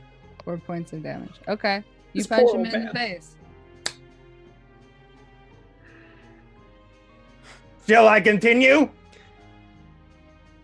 I don't know what you want from me. Punch again. We want answers. There's obviously something you're not telling us. Things you are actively trying to hide from us. Yeah. We I'm want just to in the know back what it holding my is. head. that- Unable to defend himself. Just- Unless you didn't pass your brawl again. Don't kill the man. I'm not gonna kill him. I'm just giving him an education. This is a poor, frail old man. You're giving him a very stern education. Hard success again. Jesus. Yeah, you can roll more damage if you want. Just so you know, this is not going to persuade him to talk to you. Yeah, you can stop punching him. All right. So That was 7 points of damage. All right, I'll stop. Okay. We Okay. want answers. We want to find our friend. We want to find this young man's friend. Again, you are on private property. Again, There are other employees here. You have kidnapped me, thrown me in a room, are punching me without cause. I can tell you are not a police officer. Why do you have license plates of people that are missing? I don't know what you're talking. where did you I get? pull him out the Where license did plate. you get that license plate from? It was on the wall Why was it taken off the wall? because it was dusty. This belonged to our friend's car. Can you tell me how it ended up on your wall? I don't know. Maybe ask my brother. You need to let me go. Is your brother in the habit of kidnapping people and stealing their license plates? No, but he told me to clean the license plates that were on the wall. You know what? I should go get the brother, bring him in here, and show him to his bloody faced brother. Maybe that'll get him. Stanley. Mr. William, would you? You said your brother is. He's elderly and Full old frail. Man. Yes. What about him is foolish? He's not always there all the time. Does he say things?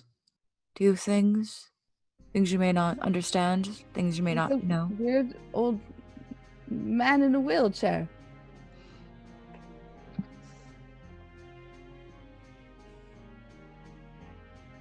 Do you mind showing us to your brother? Yes, I do very much mind showing you to my brother. You will let me out of this room immediately, and you will leave the premises immediately. Can we You tie are him not up? welcome back here. Actually- No We should tie him up. refunds. Yeah, I agree. We tie him up. Yeah. Let's go get the brother. We get Leave him in in. the bathtub. Shut the door. Also, we're in that kid's The room right kid now, right? is- We're not the even kid- in our room. Yeah, the kid is still like. How's he staring at- feeling about this whole situation? Is he Yeah. okay with it? He's not okay with it. All right, I apologize, Mr. Jacob. We are going to take Mr. William back to our room and see if we can come to some agreement. But don't worry, we'll find Good your night. friend too while Good we're looking night. for our friend. No, you Also, know if what? you tell You anyone know about what? this, If you're gonna go look in that back room, I'm coming with you. Oh, Okay. do you I- perhaps have an extra pair of socks or something we may shove in Mr. William's mouth that he may not scream and alert the other? He rips a pillowcase off of one of the pillows. Well done. Sorry about this old man. Do you have a belt that we can tie up his hands with? We have sheets. We can just work with the sheets here. Yeah, just you can tie him up. That's cool. Mr. Stanley, do you mind carrying Mr. William back to our room for us? no, I'm so sorry. Oh. Doing great. Mr. Stanley, It's the hotel that's making us crazy. Uh-huh. we This is were in the awkward. picture the entire time. You just gonna leave him in the room, or are you gonna We carry can him take out him in with the broad No, daylight? no. We're not carrying him outside. It Oh, is right. the middle of the day. There's Dear How- me, my old motherly eyes did not realize what time of day it was. Perhaps we should just leave him tied up in the bathtub and yes. I'll stay here with him to make sure that he doesn't escape. Okay. Sounds good. Do you want to be by yourself, or do you want me to stay? I'll stay by myself. Okay, same southward. I don't like that. It's okay. I'm a war veteran. I'm French. What's gonna happen? Okay. Hey, nothing. Okay, so you now come out of the room. So this is room 8. As you come out of room 8, you see a woman's head like poke out of room 7. She's like light brown skin, curly hair, blue eyes, freckles. What's going on? Hello. Why is True. she yelling? A lovely day for a walk, don't you think? Was everything okay? I heard screaming. Oh no, my brother just tripped. Almost fell over the railing. He has a fear of heights. Mm-hmm. Mm-hmm. What's your psychology score? It is a 35. Do you want me to roll for it? Psychology.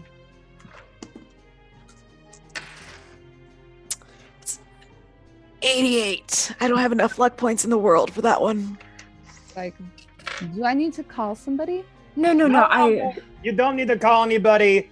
It's true, the brother tripped, but I and my friends here were also from a theater troupe. We were performing and rehearsing some auditioning. It's called The Murder of Old Man Cromley. It's a weird piece. It's one that I wrote myself. Her head gets snapped back inside and she slams the door. You said that was room 8 that she just peered out of? 7. No, 7. And Jacob is in room 8. Mhm. So we don't know about room 6. Room 5. Shall we go see the brother? Would we like to check out room 5 real quick before we head to the brother, or Do should it. we wait till after the Yeah, brother? let's Okay. check out room 5. Okay. So you go down to room 5. You have the key. You open Yes. it up. You go inside. Yes. There's like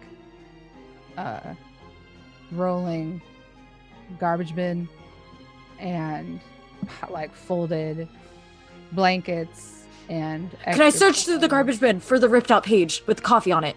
Yes. It's empty. Uh, Can we find a a secret hatch in this room as well? Yes, there is one in this room as well.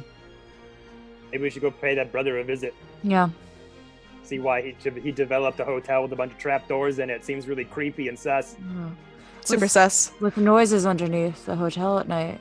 Yeah, that's right.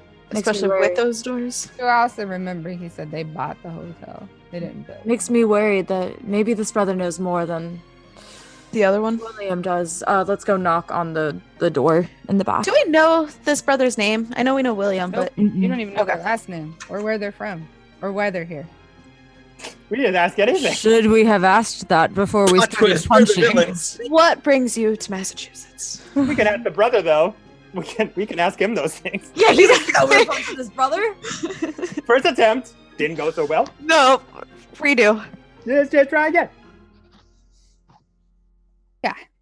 So you go back to the reception area? Yes. Yeah. Well, so as you walk around the back, actually there's another like room, essentially, set of rooms. So there appears to be kind of mirrors the reception area.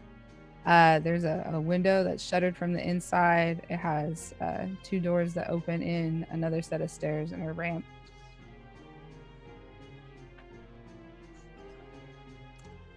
Up there. So you knock on the door. Yeah. Yeah, we knock on a door. If no one answers, we go to the next one. So this is like the end. This is like the T part. So Mhm. this is the like mirror side of the reception area, but facing the lake. Mhm. So you knock on the door. Nobody opens the door. There's only one door?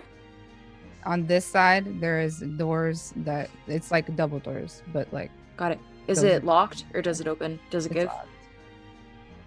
It's locked. Well, if there's no one at the receptionist area, maybe we can just start taking keys. We could just try Open up taking doors. keys. Yeah. We are can I just say, we are a very effective investigative group. I Look at got the it. job Worth every done. penny. We just need Worth to every pat penny. ourselves on the back. Listen, you all. Um, I will say this: you all provide very good character outside information. outside of this area, outside of this door, there are other things too. There are some oil barrels that have been tapped, a watering can. It looks like it's used to fill with oil, ostensibly to fill the lanterns. And yeah, these double doors are locked with a sturdy padlock and a chain. That seems a lot of For a security for bedroom. hotel. Mm-hmm. It's not. It doesn't look like a bedroom. This looks like it might be like a shop or something. Oh, like where's the bedroom? You don't know where their bedrooms are. Perhaps they're through the door in the reception area. Maybe we should go back to the reception area, Yeah, gather all go. them keys, start using them to open up these locks. And then also talk to the brother because we want to talk to him. Right. Ask Right. him things called questions. So you go back up to the front Mhm. reception area. Yeah. Yeah, the reception's not locked. This is an open lobby area, and there is a door. Actually, I think maybe 2 doors. There's a door behind the desk you said before. Right? Yeah, the door behind the desk. Knock, knock, knock. No answer. Hello. Pass Can me we one try of to those open keys. it? Yeah, That's one of it's the not keys. locked. Okay. Okay. Okay. This kind of looks like living quarters, very similar to the room that you're staying in the room that you forced yourself into. It's got the same sort of green and white wallpaper. They're slightly larger than a guest room. It has a sofa in it, a coffee table, a shuttered window, cuckoo clock, a small kitchenette with cupboards. And there is like on the south wall a little shelf lined with like little carved wooden animals, oil lamps that hang from the north and south walls. Is there anything in this room? Can I just search really quickly? Anything that pertains to our current needs? Yeah, with spot Frank? hidden. Spot hidden. Can I also do a spot hidden? Sure. I'm curious if there's any. Oh no. Nope. Well, I'm gonna use 20 points of luck. Spot hidden. I got it. I'm curious if there's any imagery. Okay, so of- you used all those luck points. I'm using 20 luck points to get where I Yeah. need to be, but Okay, I'm so wondering if there's. Oh, sorry. you find beneath the window is another trapdoor. As well as next to the coffee table, you find this straw waste paper basket, and you look through it and you find a guest book page. Oh shit! is it? And it ours? looks like the thing I'm about to send you in the chat. Ooh. Is there any imagery of the Abenaki tribe? Like You could probably- do a spot hidden as well. Spot hidden, Sorry that it's sideways, but this you see a guest book page. It says Abe Hickey, room 4. J Trent, Jacob Trent, room 8. A Smith and J Smith, Mr. and Mrs. Smith, room 4. J Fraser, James Fraser, Room 1. room 1. Room 1. Sarah Bonner, room 7. Bill Dustin, room 6. The most recent entries are Mr. and Mrs. Smith, James Fraser, Sarah Bonner, and Bill Dustin. Jacob Trent has been here a minute. Well, yes, he was here And for Sarah Bonner was the woman that talked to us. Yes. Jacob Trent is the one that you spoke to. Mhm. Yes, Abe is the name of the person that he's that looking was for. supposed to Yes. be in here. Okay. Who So you arrived said the spot day hidden. before Jacob did. You said to just spot hidden for any imagery of the. I mean, there's nothing that you see that looks like Native American past like the Navajo rugs, which are not even regionally appropriate. and that's like that was just. I would have been keeping my eye out around the whole motel for that too. Yeah. Okay. It doesn't have like decor so much past like the little tchotchke wooden animal carvings. Does it look? In this room, there are 2 more doors on the far wall, the lakeside wall. Can we try to open them to find the brother? Yeah, you can try to open them. So which one do you want to open? The left one or the right one? Left. Okay. So this one just opens. No problem. It's a bedroom. It's decorated the same as the living quarters. It's got a single bed, a wardrobe, a bedside table with a lamp, small cubicle with a toilet, sink, and shower.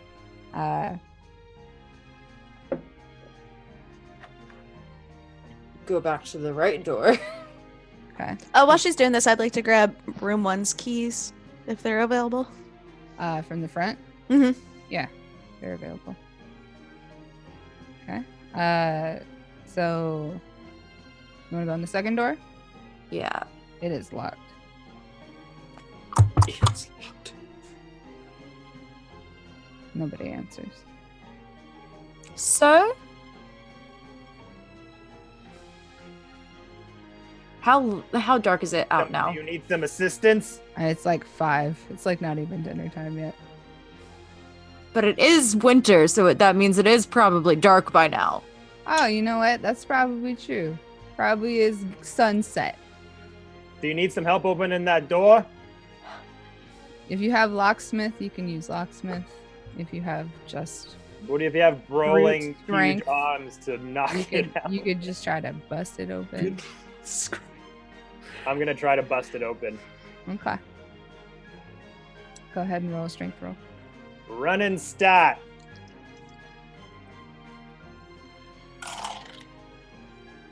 Hallelujah. So it's a success, not a hard success. I got an 80. I was supposed to roll under a 90. I got 80. Okay. Rolled under 90, you got 80. Yeah.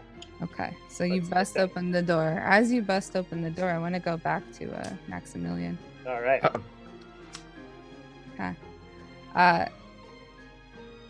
This brother has stopped struggling and stopped trying to talk. and has just kind of been staring you down for the last few minutes. Not really breathing heavily. And then he just closes his eyes. Do I sense anything that is occult related? He's just closing his eyes. I slap him across the face. Hey, no, if I have to stay awake, you have to stay awake. Okay. I need you to roll to dodge, please. No. Oh, no. Dodge is 40. Okay. Haha! 16! So I really dodged. I Okay. feel much better about punching him in the face. You really dodge. So, you hear a creaking noise behind you because you're in the bathroom watching this guy. And you Rip. turn around and you see a man. Older, not ancient, It's the brother. naked, Ugh. completely naked, who reached out and tried to punch you. Oh, I knew I should have And stayed. you hear the noise and turn just in time to back and miss getting hit by this naked man. Can Anyway, back to the door. Ah, Why's not opening the door to us? So you crash through that door. And you see a room very similar to the room that is the other bedroom. There is a large crate in this room, but no bed. Does the A crate? Do I hear Wooden anything crate. inside the crate? Would anything Got a be- lid on it. Is anything moving inside of it, or is it just no sound? I at all? put my ear against it. Is there? Listen check. Listen, check. Uh-huh. I'm great at those. No, I'm not. I don't think I'm very good either. Ooh.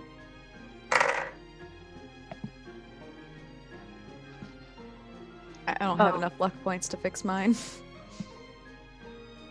No, I. Mm-mm. That's a nope.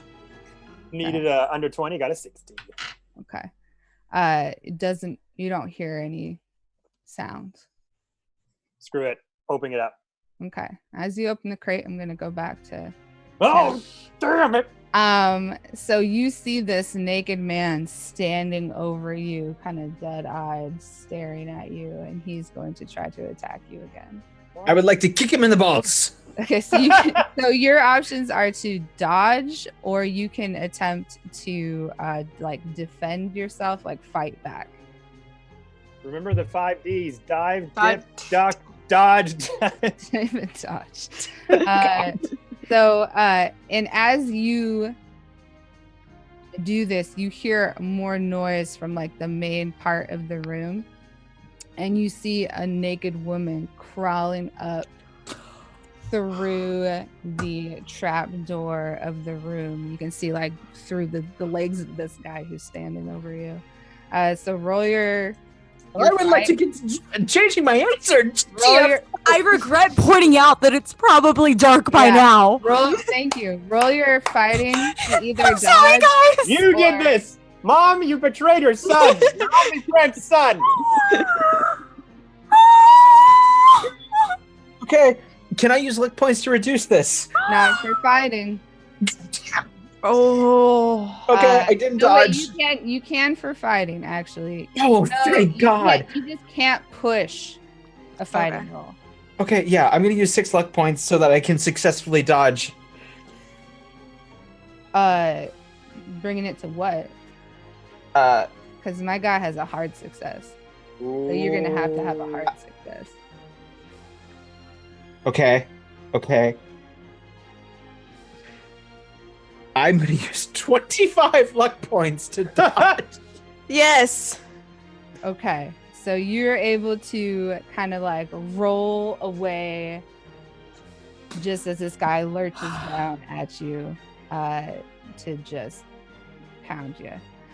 So, guys, you are back in the room.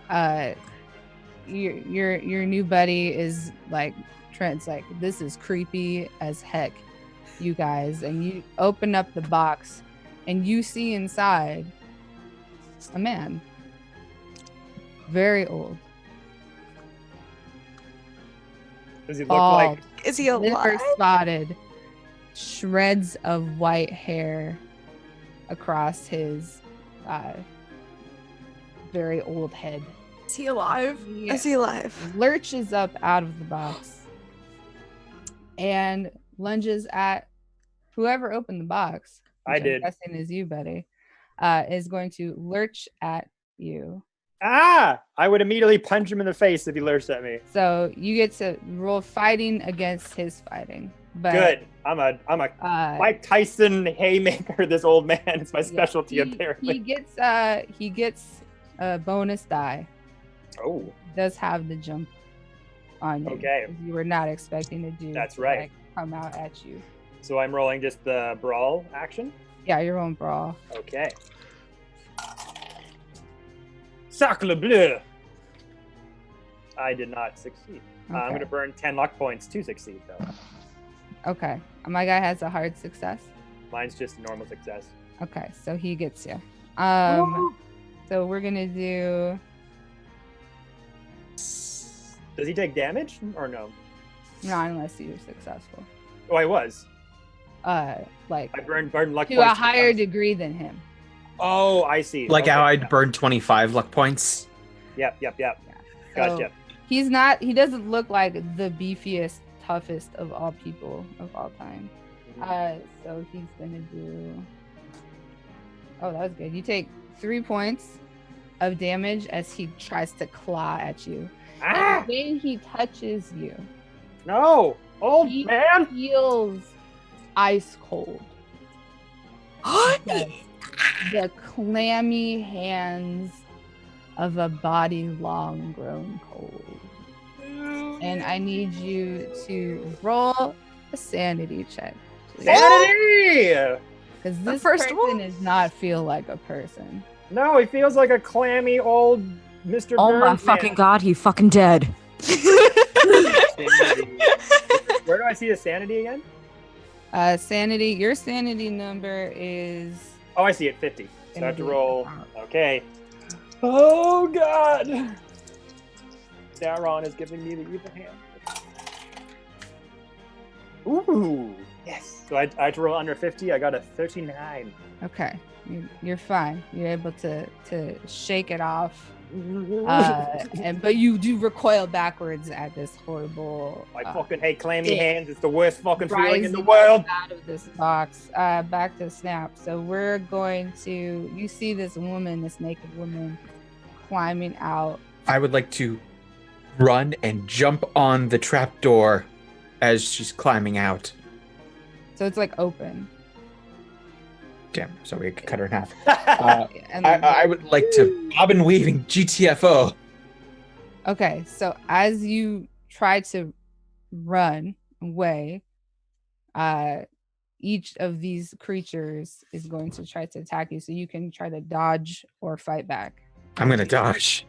Okay, so the first one is going to. The woman that you see is carrying a large hooked object. It looks like a meat hook. Don't like So that. that's a big super miss. Uh, You're lucky. Both of these like go super wide. okay. I got a hard success too, so yay me. Yeah. So are you dodging or defending yourself? I'm dodging.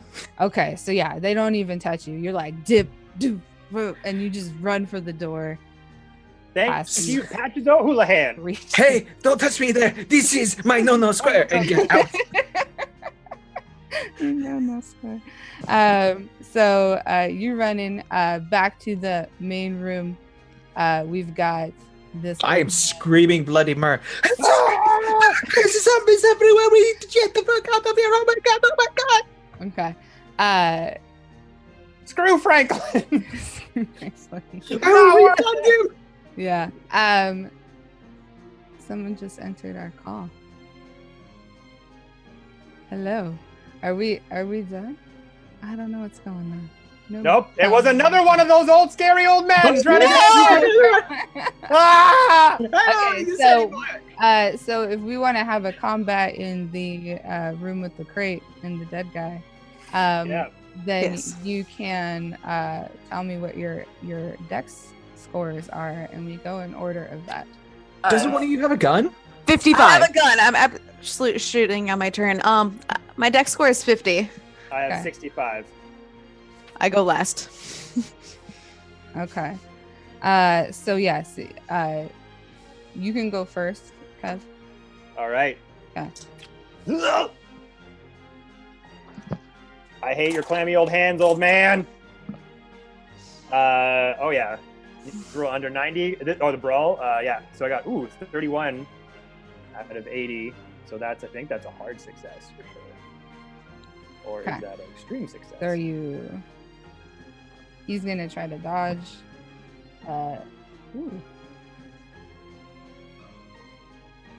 He actually has a regular success. If you have a hard success, then you're Yes. successful. Okay, roll your dammies. Dammies! Old man! Pow, right in the kisser. Pow, right in the kisser. That's a 7 points of damage. Oh boy. Okay. 6 and a 1. Yeah, that was almost a major wound. Ooh. Almost one off. But you punched this dude like straight in the throat. The worst throat punch. And his head whips back like this. Ah! That's not normal. I can't make good crunching noises. That's okay. Don't get whiplash. It's terrible. Okay, so next. I'm sorry. Who is after Kevin? Okay. Me. wait. I'm gonna take my briefcase, my very heavy briefcase, Oh, and just swing. Okay. He's immune to throat punches. So roll a fighting. Okay, so okay. So I roll my 2. He's rolling very quick. So that was a 32, but I need a 30 to succeed, so I'm gonna use 2 luck points Okay. and succeed. And then I roll my D3 and D4. Okay. Numbers, stressed, numbers. Mom, calm down. Everything's gonna be okay. 7 points of damage. 7 Okay. points of briefcase damage. Typewriter damage. You I pick up damage him with the power of knowledge. briefcase that you were carrying with you inexplicably and swing it wide and smash into his head, and he kind of flies against the side of the box and then collapses into the box. Stanley, close the box. Close it. Stanley, close the box. Box, As you are rushing over to close the box, you hear a noise from behind you. And coming through the door, you see a tall, thin, solidly built man. Young, blonde, hair plastered to his face.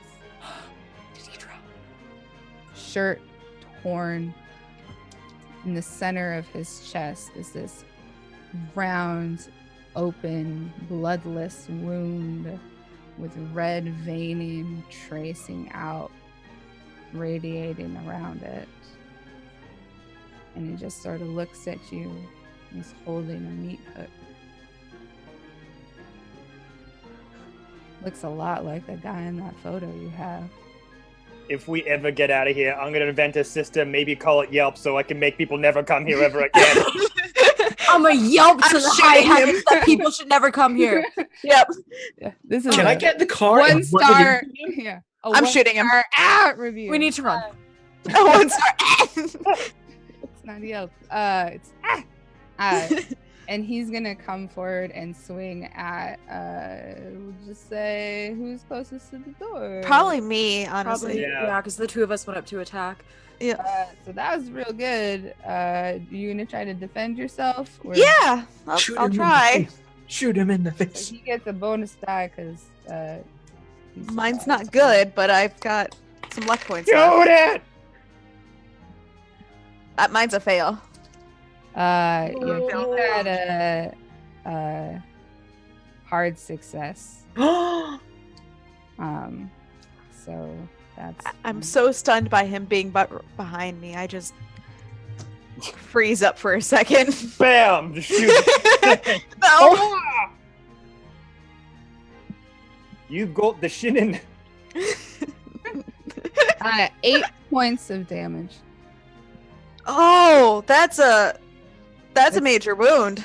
You drop to the ground, to your knees. Roll a Constitution check. Okay. Did her gun fall out of her hand by any chance? Sure. My Constitution, that is a success on the con. So you drop to your knees and you drop the gun. I run to grab the gun. Okay.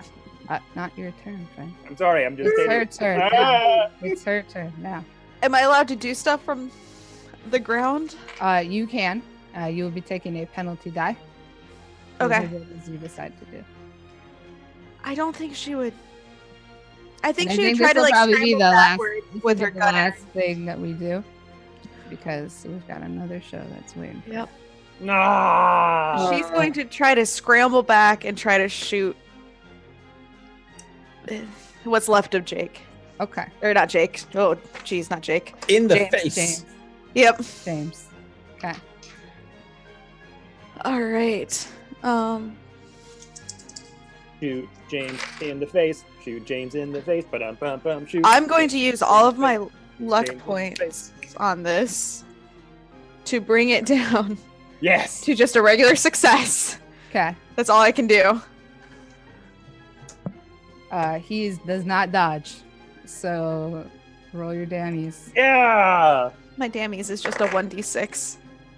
That's a 5. Hey. Yeah, you hit him solidly in the shoulder and it goes. Tuh. And then he turns back and he looks at you. We didn't even get to the cosmic horror part of this, y'all. I'm sorry. We were too busy murdering and hurting. No, it was fine. Everybody plays this game differently, I suppose. Well, Can we play this again and continue it? Yeah, this I is need to know what happens. 100%. We can totally do it. Is Arctic College going to host a one-shot featuring Ice and Plastic Ice Cream Sandwich, Cloudy Kate, and I Haley would Benham? love to roll. I mean, I do plan to run more Call of Cthulhu. If you're interested, just let me know. Of course. Yes. Yeah. Or Super I need down. to. I need to know how this group I need finishes. to finish this. The whole time Shadow's like, just go to bed so I can throw crepey shit at you. Yep. I'm like I said, this is the first time I played this game or run this game. I think that we all did a pretty good job for having it. Mm-hmm. yeah, Kidnapped an old man, punched him in the face multiple times. We just questioned some random kid. Who are you? What are you doing here? where's Joker? We spend too much time punching random old men to get to the cosmic horror stuff. It's okay. And It's okay. It was I funny. could have given you It's more fine. at the beginning too, instead Well, of it's making fine. you go to the library. So Now, I really feel like our murder hobo tendencies from D&D came out like This game is already stressful Punch it. enough, but when you have like a time limit Yeah. associated with it, because we have a small window to play, it's like ah, We need we're stuff close to. Everyone's getting punched. We're pulling the gun on everyone's- everybody. Everyone's getting punched. This is we're getting punched. Well, the ultimate everyone, skeleton key. I loved playing with all of you, and we will have to continue this, of course. Yeah, I would love to play this again. Thank you so much everyone for having me on here. supporting Doctors Without Borders and coming Yes. watching this stream. We love all of you very, very much. And up next, we have the incomparable Mr. V with Tea with Mr. V. So I hope all of you stick around and enjoy that. I know I will. Love you very, very much. Mwah, mwah, mwah. Have a wonderful evening and morning, because you're going to just stay here all night and all morning long to support this charity stream. Oh, handles. Oh yeah, I'm the D&D mom everywhere. And I am the co-founder of the Bard Community College, which is probably where the rest of this show is going to be. I am IceNet Plastic. I'm going to call myself the CEO of Gundam TikTok. I build everything that's made out of plastic. I stream on Twitch and I post a lot of stuff, short videos, tips, tricks on how to do kind of what I do. So yeah, but I'm IceNet Plastic everywhere. I am Cloudy Kate or some form of that on all social media. I do a lot of cosplay stuff. I play a lot of D&D. I combine the two a lot, cosplay other people's D&D characters. Laura Bailey. Yeah. Very cool. Very cool. Hi, I'm Jalapeno or Hey Jalapeno. I do digital art, D&D obviously, animations, and I design video games. I'm Jalapeno or Hey Jalapeno on various platforms. And I am at Dice Cream Sandwich on Instagram, TikTok, Twitter, Twitch as well. Making all types of stupid content on those channels. And I also streamed D&D on Monday, Tuesday, and Wednesdays on Twitch. So come on down. Would love to have you. But thank you all so much for inviting me. I had a blast. Good. I'm glad. Love you. Love you. Goodbye. Bye, everyone. Love you. Bye.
Hello, everyone. Hello. Welcome.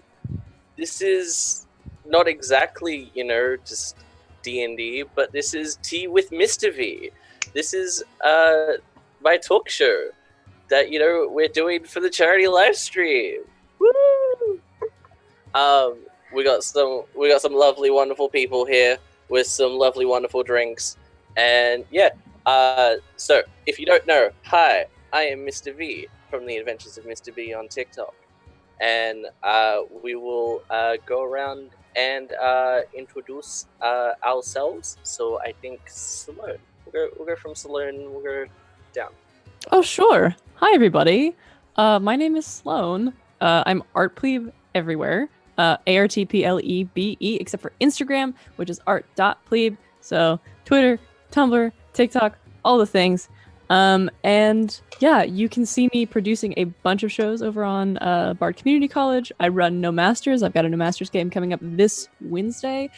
And I am also now a cast member on the brand new Friday night stream over on the Welcome Inn. You can catch me playing Barney, the half-elf druid, over there. And yeah, that's me. Kay. Hi, I'm Kay. I go by Coffee Kisses in some form or another on all the platforms that I'm on.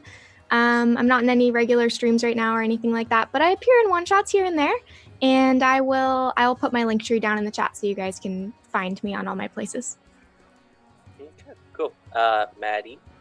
Hi, I'm Maddie. I go by eldritch.sith on TikTok. That's pretty much my only form of social media you can find me on, but I make Star Wars content, I make D&D content. It's a good time, and I'm super excited to be here. Yeah, I'm super excited to have all of y'all here as well. Lucas? Hi, my name is Lucas. I am Lucas is Dressed on TikTok. If you find me on any other social media, no, you didn't. And I am terrified because in the first the first segment I was in for the 24-hour live stream, my internet kept cutting out, and Boblin the Stream Goblin has already caught my attention in this segment. Oh no, but I got an Ethernet cable, so you can't touch me now, Boblin. Square up. Yeah. Oh, I play in the BioShock D&D games on this channel every other Friday. I play Eternus, the amnesic automaton with an attitude.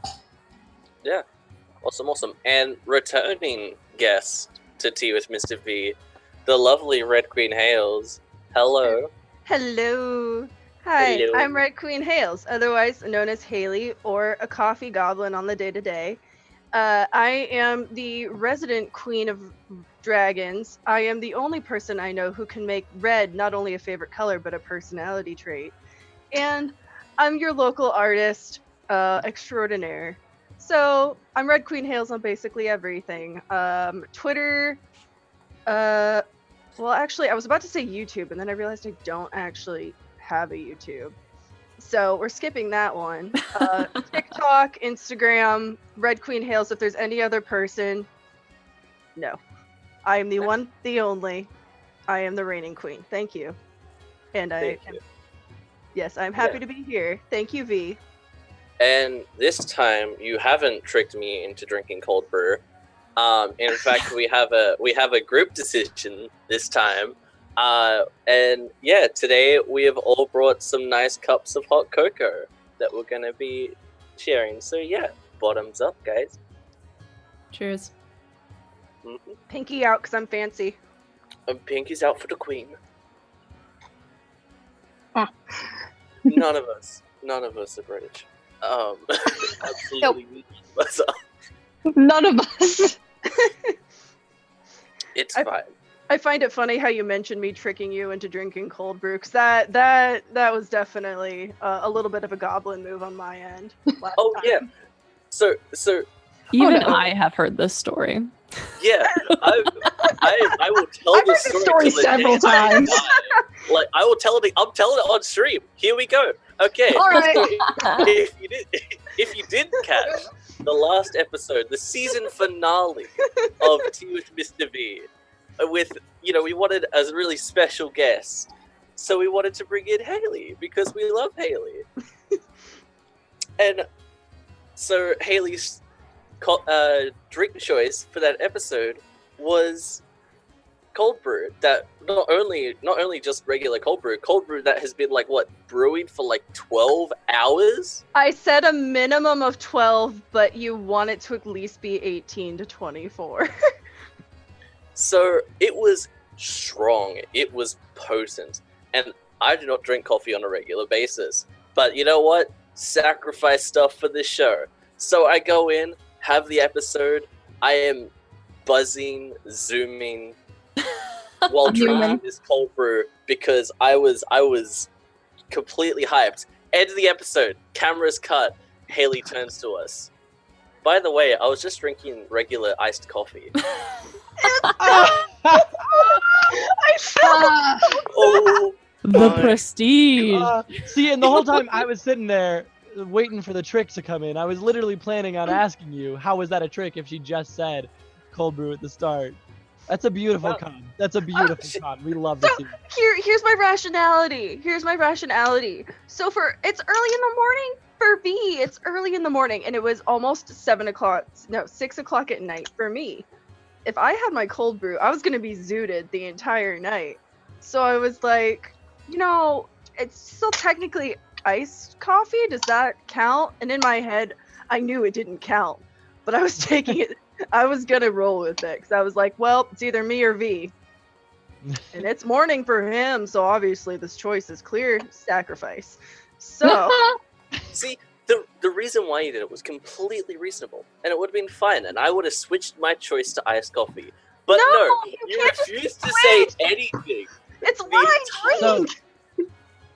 I have a question that is incredibly important that chat has brought up.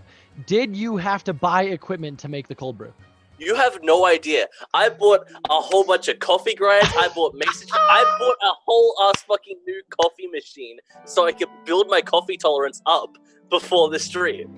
I bought so much shit just to get ready to drink this strong ass coffee. Can the next donate? Can the next? I'm just saying, like, I think that's the reason I had to come clean is because I knew I couldn't take it to the grave. I'd be like, I can't do this. It's gonna Can't not tell him. I'm gonna wake up in the middle of the night with the spirit of a very, very caffeinated Dante making laps around my bed and just yelling at me, "You did this to me, you did this to me, you did this to me." I hard crashed after that episode. Like 6 hours in, I hard crashed. Just because I was so hyped up. It was, oh my god. I would just like to make everyone aware that Chad has said we're really spilling the tea. Thank you, Dice Cream. Thank you, Dice Cream. Evan, love you. I did feel pretty bad about that, but it was either you or me, and honestly, the choice was clear. It was gonna be V. It had to be V. Yeah. Gee, thanks. I'm glad I could go down with the ship. I personally love being volunteered without being asked. It's my favorite. Personally, I love being tricked into doing something that I barely know what to do, but it's fine. Don't worry. So anyway, I could also mention this. So you may have noticed I am wearing a lab coat and a turtleneck. For you see, one of our stretch goals that was broken almost immediately at the start of the stream at $500 was a Mr. V photo shoot. Now people are probably wondering, what could have that entailed? Predetermined, we discussed that I would be dressing up as Dr. Doofenshmirtz. Not just Dr. Doofenshmirtz. And now I'm gonna get up for a second, just to put it into perspective. Booty shorts, tights, Dr. Doofenshmirtz. I think, can we cheers to that?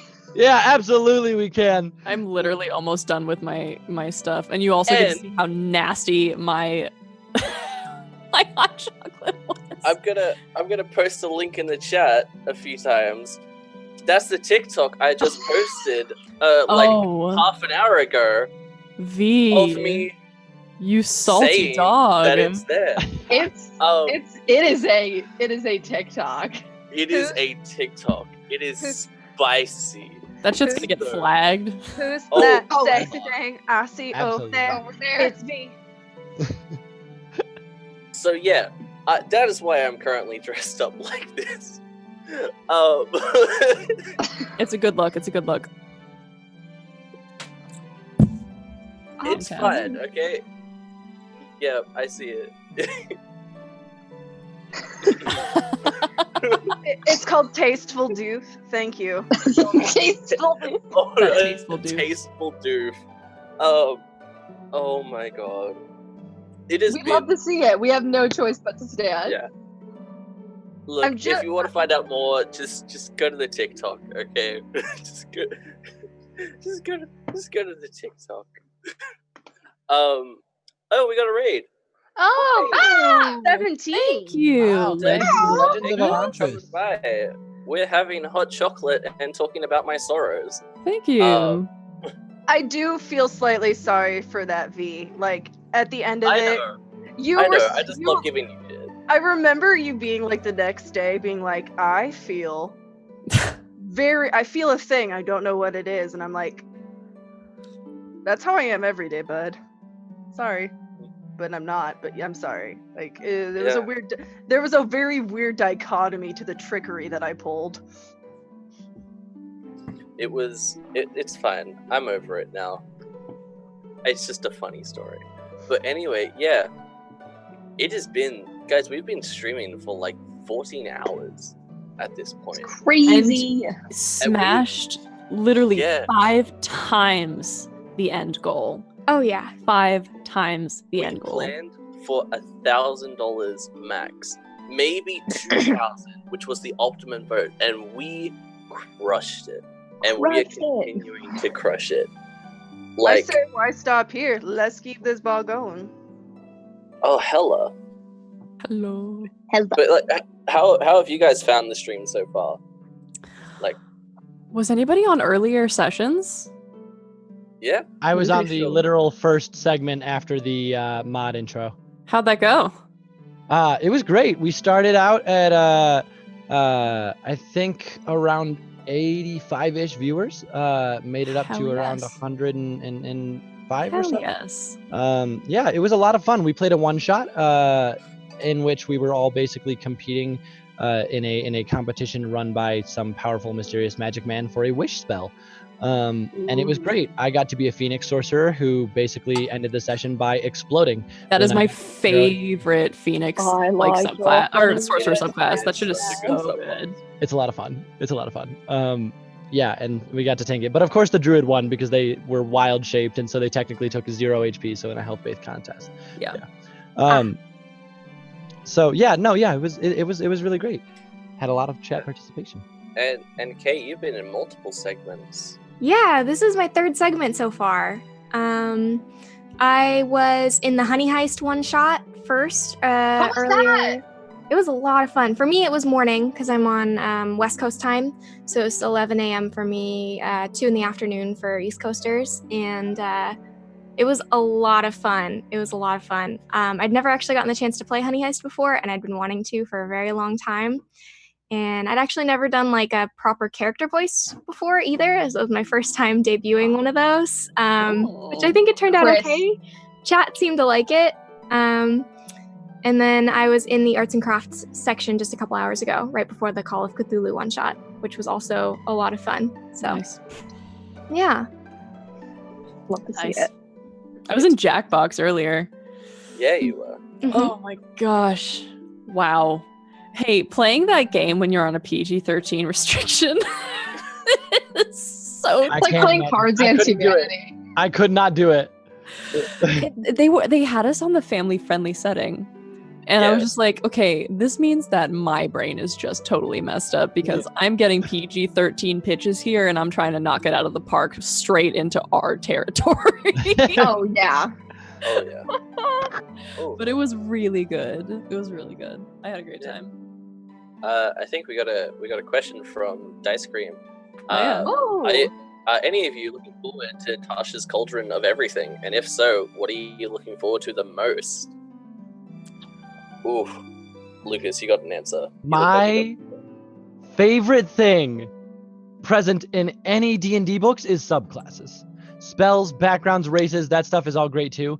Give me millions and millions of subclasses and I will be so happy. So just to have another book that is largely focused on a mass of subclasses like Xanathar's, I am going to buy it the day it's out. I am going to, the second it's in store at a local GameStop, at a local game shop, we'll be buying it. Oh yeah. I think I saw a bunch of Unearthed Arcana coming out that were like magic initiate sort of feat-based things. And I'm really interested to see how many of those make it into Tasha's, because I feel like having those feats could potentially add like a level of flexibility to character building that is just gonna be like really mind-blowing. Like other games have like skill trees that kind of open up these avenues of character building. That isn't, I mean, D&D obviously has so many already, but like even more. I just love the choice. And so I'm really looking forward to seeing if any of that actually makes it into Tasha's. We'll see, but Yeah, I think last I saw something that was basically suggesting that a lot of those feats are basically the goal is to give some class abilities from classes in a feat. So you can basically multi-class without the full commitment. exactly. So you have more like ability to kind of like dip in to some things without actually having to make the commitment of like, I'm going to multi-class into this class. I'm excited to see it. I'm hoping it makes it into Tasha's. I am so excited because if you know anything about me, like my actual name that on this thing is Eldritch.Sith. I am I name warlocks. I am a warlock. Stan. It's me. Hi.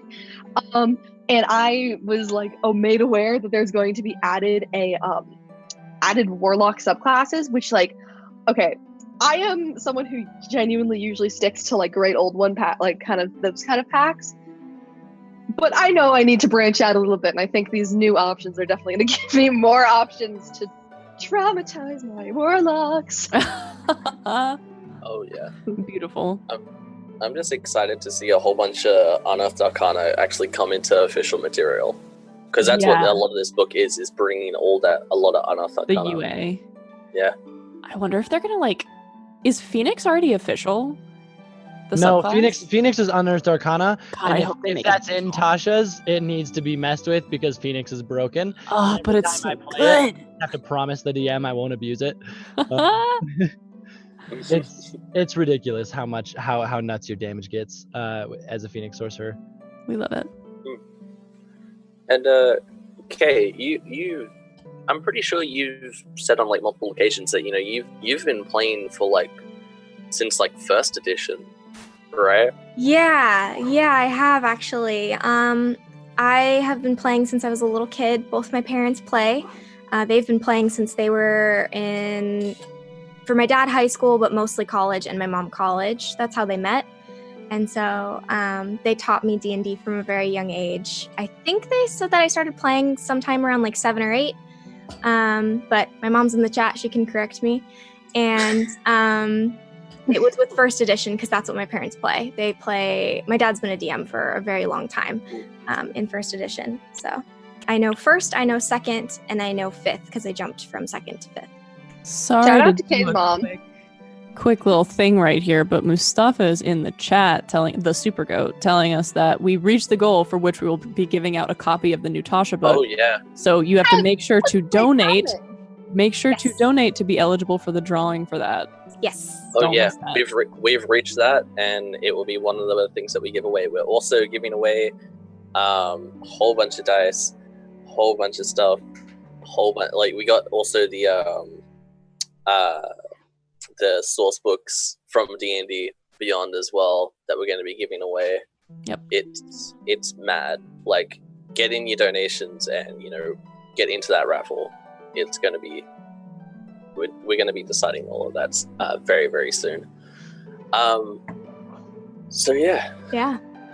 It is I'm so think it- excited for Unearth Arcana. I'm so excited. Oh yeah. Especially Oh, man. with the dragon subclass. Oh, yeah. The Ascendant Dragon. That's and just the made Dark for you. Oh yeah. I'm just saying, that's mighty fine looking.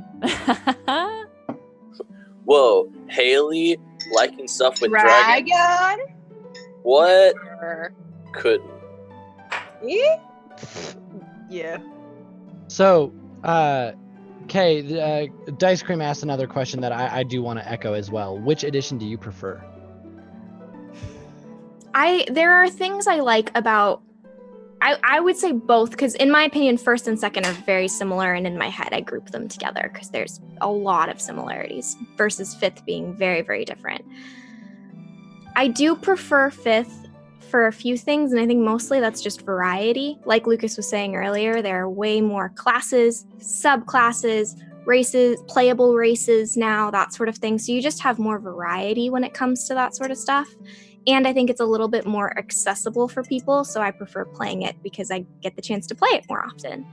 But I'll always be a little nostalgic for first edition. Mouse. Oh. At Don't some mind me. point, I gotta make my way through the entire backlog. I mean, I have all the old first ed books if you want. They're right here. Okay, DM me. Monster Manual. Wow, look at that. It looks so Whoa. old. Wow. Ladies and demigods. Oh my Oh, gosh. wow. Vintage. Very vintage. TSR, There's man. Falling apart because it's well used, well Holy loved. wow. Loved. That's so intense. DMG. I've got a bunch more. Half of them I stole from my dad. Half of them are actually mine. That's so Oh cool. my god. Yeah. I have not seen those books in a long time. You can't find them anymore. My Yeah. parents used to pick them up at old used bookstores whenever they could find them because they knew eventually they were going to stop printing them, and now you can't find them anymore. Yeah. I started playing in like 3.5 like years and years ago. It was a long ass time. Dice Cream wants to know how much you hate 4th edition. Who's that being directed at? Because I've I never think played it's at fourth. UK. I think remember it's playing that fourth you edition. can. I mean, I've never played fourth, so I can't hate it. I've never played 3.5, I've never played Pathfinder, and I've never played 4. Like, I genuinely went straight from 2nd edition to 5th edition, so I have no opinion, unfortunately. I've heard people talk about 4th, but I have not played it. I wish I know a had. lot of people don't like it or have strong opinions about it, but I have no idea. I've heard that its combat rules are really interesting and cool, but that's pretty much the only good stuff that I've heard about it. Yeah, it's got like some like really like decent stuff when it comes to like, you know, combat, but overall it's a bit of a thing when it comes to the ruling. Yeah. If anyone in the chat happens to like 4th edition, I know someone, there's a D&D TikToker, Sokorodo is his label, and he's a 4th edition stan, and it's his favorite thing ever. So if you can't find people who play 4th, go follow him. He's a great friend of mine. He makes the best Brian David Gilbert remixes. I've He does. seen so many of them. Oh, Oh, my yeah. god. It's my favorite. A lot of a lot of the indie RPG writers that I have seen that I follow on Twitter, like the combat rules for 4th edition. And I don't know exactly what they say, but they kind of talk about it like 4th edition kind of, I don't know. They just knew what it was about and like committed fully to that, which is like combat ruling and stuff, but that was pretty much it. So that's like that's the most that I know about it, but it is definitely interesting. I kind of want to get in there, see what's up. That's fair. I definitely share that curiosity. The more people tell me that they aren't a fan of 4th edition, the more I'm like, I need to know. I want to know. Yep, exactly. Be careful, Manny. We don't want to get copyrighted. Oh, heck! Dang it. Careful, Uncle Walt is always watching. Uncle Walt is always watching, and it scares me. The mouse. Cool. The mouse sees all. Mm-hmm. What's up, Lucas? So I have a question I'd love to pose to the group. All of us being D&D and TTRPG extensive players, which is kind of a two-part. A, how long have you been playing TTRPG systems? Okay, we have that answer from you, but then also kind of what moment, or was there a moment that you can point at as the moment that it kind of went from like, oh, this is like just something I'm doing with friends, to like, whoa, this is actually something that could be a really big thing for me and something that I could really find joy in. And just kind of, if you have like a D&D session that did that for you, or if not, if you had like a campaign that did that for you. Yeah, okay. What order should we go in? We can go in reverse order of the introductions. So, Haley. Oh boy, what should I say? You put me on the spot, and it appears as if my brain suddenly farted. Can we possibly quite skip to Lucas while my brain does the quick reboot thing? Lucas, answer your own question. Yeah, okay, I can answer my own question. Lucas, you want me to take it, and then you can take it? My brain literally was like, I ran out of hot chocolate, and I was like, do I need to go get more? And my brain's like, we can't leave. And literally, I had to do like a hard reboot. Hard reboot. Control. Just the Windows power up sound. Sorry. Basically, I'm running on Windows Vista. I can go ahead. Oh, sorry. Go ahead. I'll go ahead and answer, I guess, and then it's your question. Continue. So I played. I first started playing. Let's see, what year is it now? Okay. I started playing about 3-ish years ago. It was my freshman year of college, and quite frankly, I did not have friends. And so I met someone who invited me to a D&D campaign through like a board game club that was starting up at the school. I had gone to this interest meeting and gotten connected to a DM through there. And the first session was a boy howdy. It was quite the first session. My character died, and it was at the hands of another party member. Because the very first session was technically not an official session because the full party was not able to show up. So we ran like a mock session for those of us that were new to D&D, and one of the other people said, I need to know how PvP combat works. And they shot me in the back and nat 20'd on a level 1 that insta-killed me. So I initially was like, wow, this is not for me. And then I came back and didn't see much more success with that character. I played a rogue for 6 months and didn't ever use sneak attack damage. So that should tell you how well I understood the mechanics of the game I was playing. But for me, the moment was this ridiculous first moment a few sessions in where basically we'd found out the town we were in was being brainwashed. And there was a fisherman just sitting on a dock. And I was trying to talk to him about the things that we had figured out were connected to the brainwash, trying to tease out information that might get him to realize there's something up. But he was just not having it. And I had a potential cure to the brainwashing. So I, as a rogue with -1 strength, tried to force feed him the cure. And he flipped me over his shoulder while sitting on this dock into the lake. And just the image of just trying to like break this brainwash and then being launched into a lake for some reason had me laughing so hard that I was like, I'm gonna be doing this for a while. And that was kind of how it happened. Yeah. Just get thrown over your shoulder. Absolutely. Wasn't a moment of success, wasn't a moment of coolness. It was a moment of absolute what an idiot that got me just like, I'm here for it. Yes, I love it. Yeah, Maddie? Well, I'm very new to this. I started playing at the beginning of quarantine, so the beginning of this year, because I was really close to some friends I went to summer camp with, and I got a text one day saying, hey, Maddie, I'm starting a D&D campaign. I would love to have you in it. And I was like, that sounds really cool. I've seen stuff online about it. Seems pretty cool. I actually knew a couple of people who played it already, mostly Ben does D&D. He had talked to me so much about it, and like I knew one day he was gonna convince me, but I was like gonna hold out. So I think so I've been playing for not a lot of time, but I think that just because of quarantine, being able to focus, like kind of like hyper focus on things, I feel like I've learned a lot in the last like year-ish.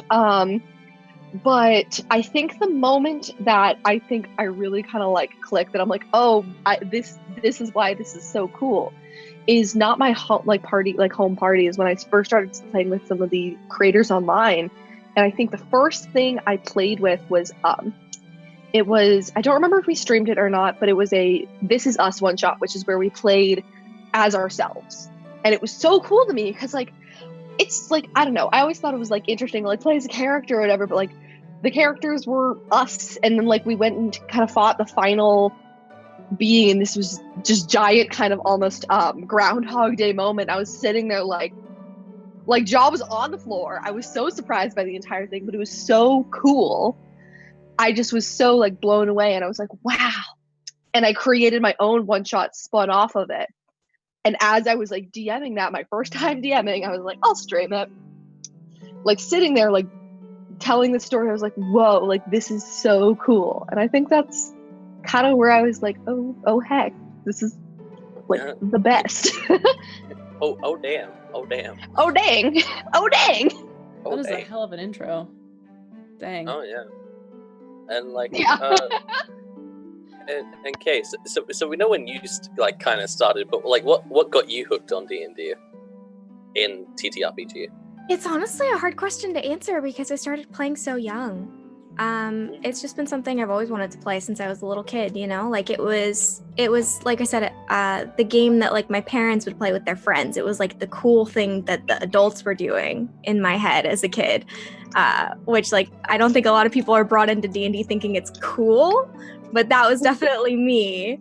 And then they like would let me be the one little kid at a table full of like the adults gaming and doing their thing. And like I had, you know, a character that I had when I was like 7, 8, 9, 10. And then I played a different game when I was like 11, 12, 13, also at another table full of adults. And then I had another one when I was in high school. And it's just, and they were all long campaigns. I've only ever played in homebrew. And up until quarantine and meeting D&D TikTokers, I'd never even played a one shot. I'd only ever jumped straight into long-term campaigns. So I don't know if I ever had like a moment where I was just obsessed. It's just kind of always been there as a part of my life. I think that's pretty cool, actually. Yeah, the fact that it's just been there throughout your entire life. Yeah. Yeah, cool. What about you, Stallone?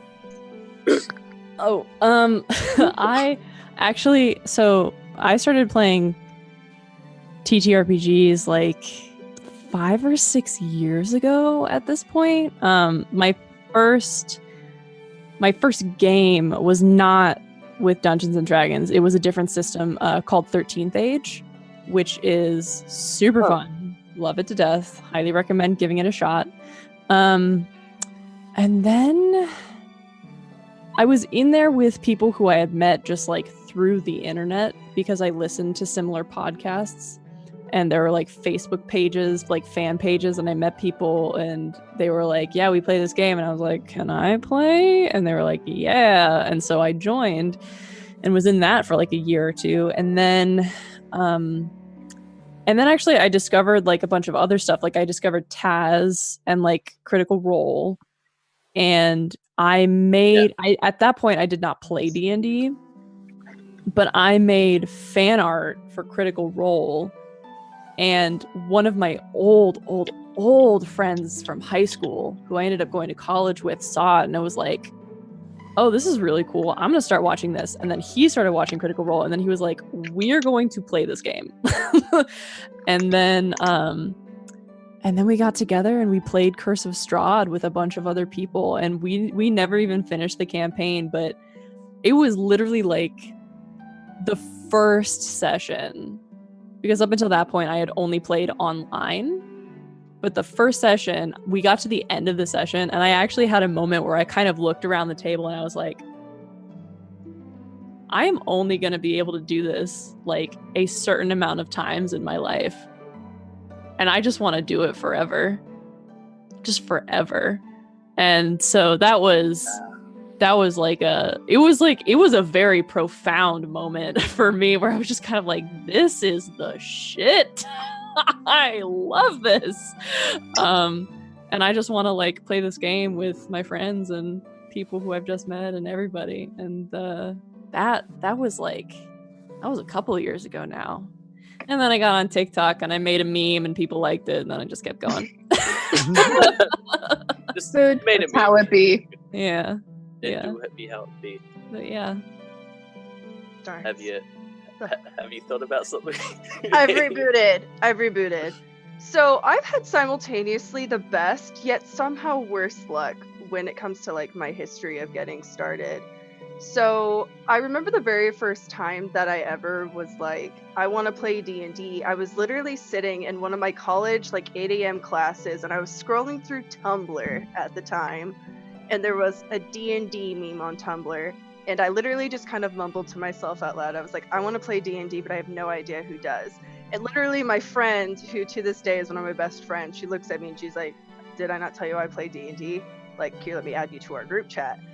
So I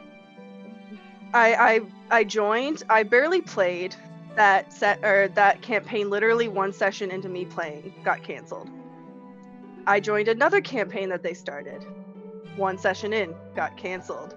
Then my friends from another group made a session, got 2 sessions in, got canceled. And I was just kind of sitting around twiddling my thumbs like, well, the stars not in position.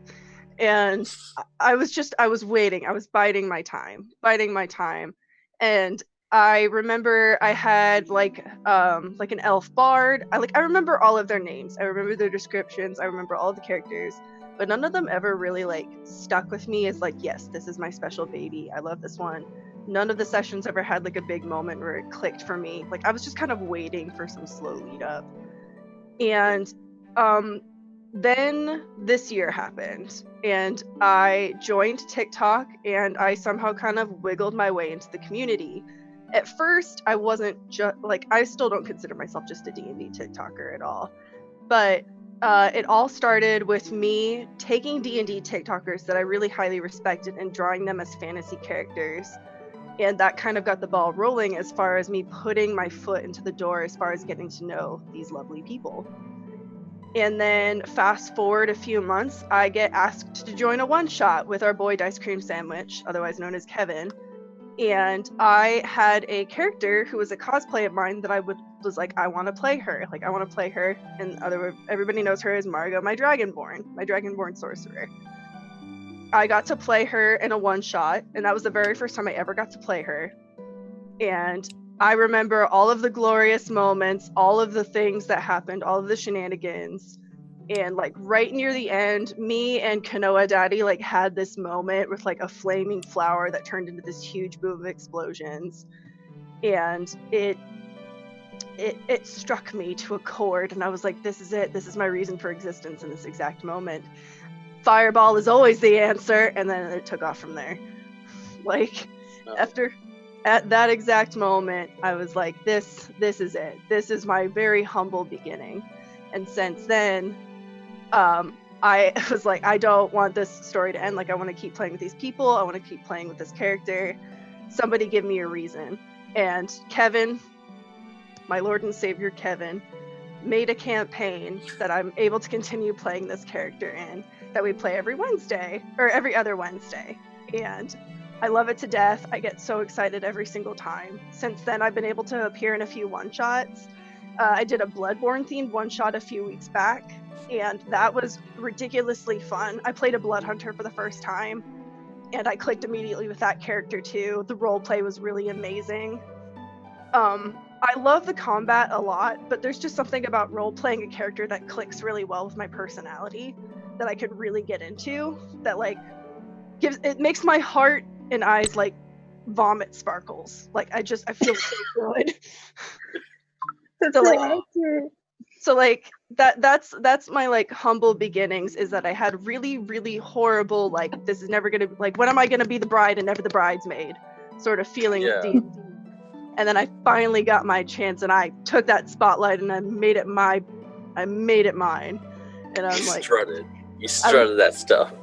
I was like, this is it. Like, Fireball is always the answer, and always be an angry dragonborn. Yep. So I love like that's my humble story. I had horrible luck getting started on campaigns, finally found a campaign that clicked. And then right from then and there, like, I love this community so much. I've made so many amazing friends, and I would scream from the rooftops, but I would wake up my neighbors. Yeah. I love that. I love it so much. I love hearing everyone's origin stories. And Dante, stuff what like about you? V, what about you? Yeah. Yeah. Okay. V, Sure. come on. Okay, so I started playing, I think, 10, almost 11 years ago. I first started playing 3.5 with my uncle. He ran like this campaign with a whole bunch of other men.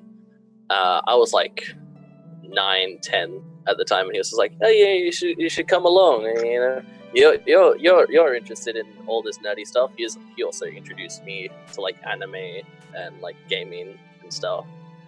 That was my nerd origins, and so he brought me along. And while my uncle is fine, the group that he was playing is was one of the one of those groups. But I didn't know any better. So I kept on playing for as long as we were living close to him.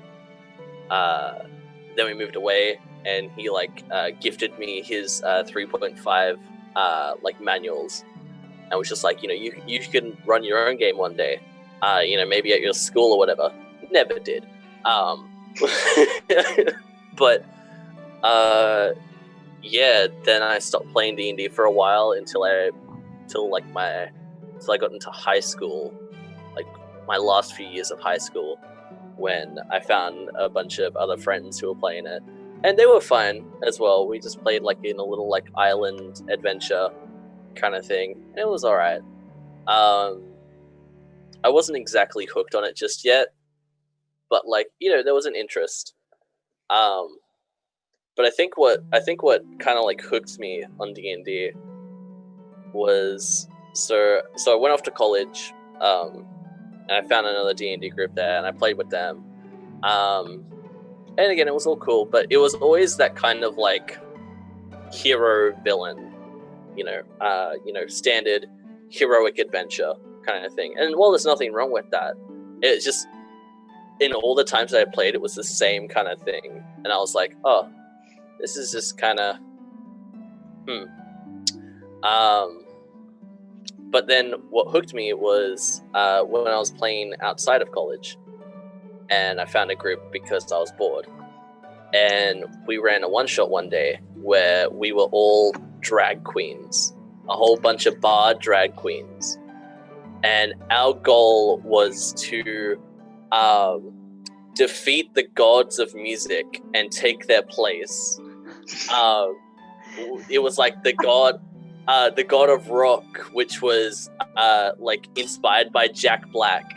Jack Black was the boss. Heck yes. The god of rap, and there was he playing the Tupac and saxophone? Yes. Yeah, actually, yeah, he had like a little saxophone as like a spiritual weapon.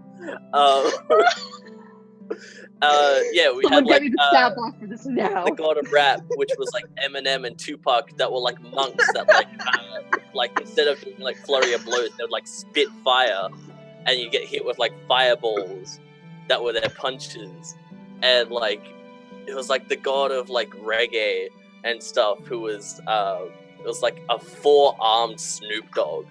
I love and like we met like Bob Marley in that as well. And finally, the final boss was the Goddess of Pop, which was a combined formation of Nicki Minaj and Beyonce. Which was basically what the DM had done, was made a homebrew Lich Beholder. Jesus. it was rough. We were level 11, and it was at that moment, like after that session, where it was just that click of like, no, D&D doesn't have to be the heroic. D&D can be whatever the hell you want it to be, and that's when I was like, okay, I love this game now. The moment in my head when I realized I can do anything is the moment that, you know, set it off. And if you see some of my characters that I play on campaigns, they're wacky, like wild shit. Like I got bored in the BioShock campaign, and my first thought of bored was I want to make like a robot that goes from switching to a maid into a butler, and mixes between them and experiment with, like, you know, that kind of concept. And like there's Marrow on the Rift, who is a kobold drow. He's like he was born a kobold but raised by drow, so he has like drow abilities but also kobold abilities, and he's also a shadow monk, because why the hell not? Like just that moment when like D&D can be whatever you want is when I was absolutely hooked. I gotta say, I really respect your DM for making Trolls World Tour as a D&D campaign. Unite the six strings.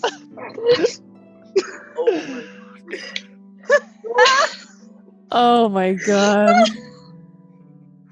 Oh, that's juicy. Oh, that's the tea. It is the tea. Okay, so you mentioned monk, and it just reminded. Okay, so I've played a monk once before, and can I take a minute to talk about my favorite crit fail and crit success that happened in an encounter? Let's get into it. Let's go for it.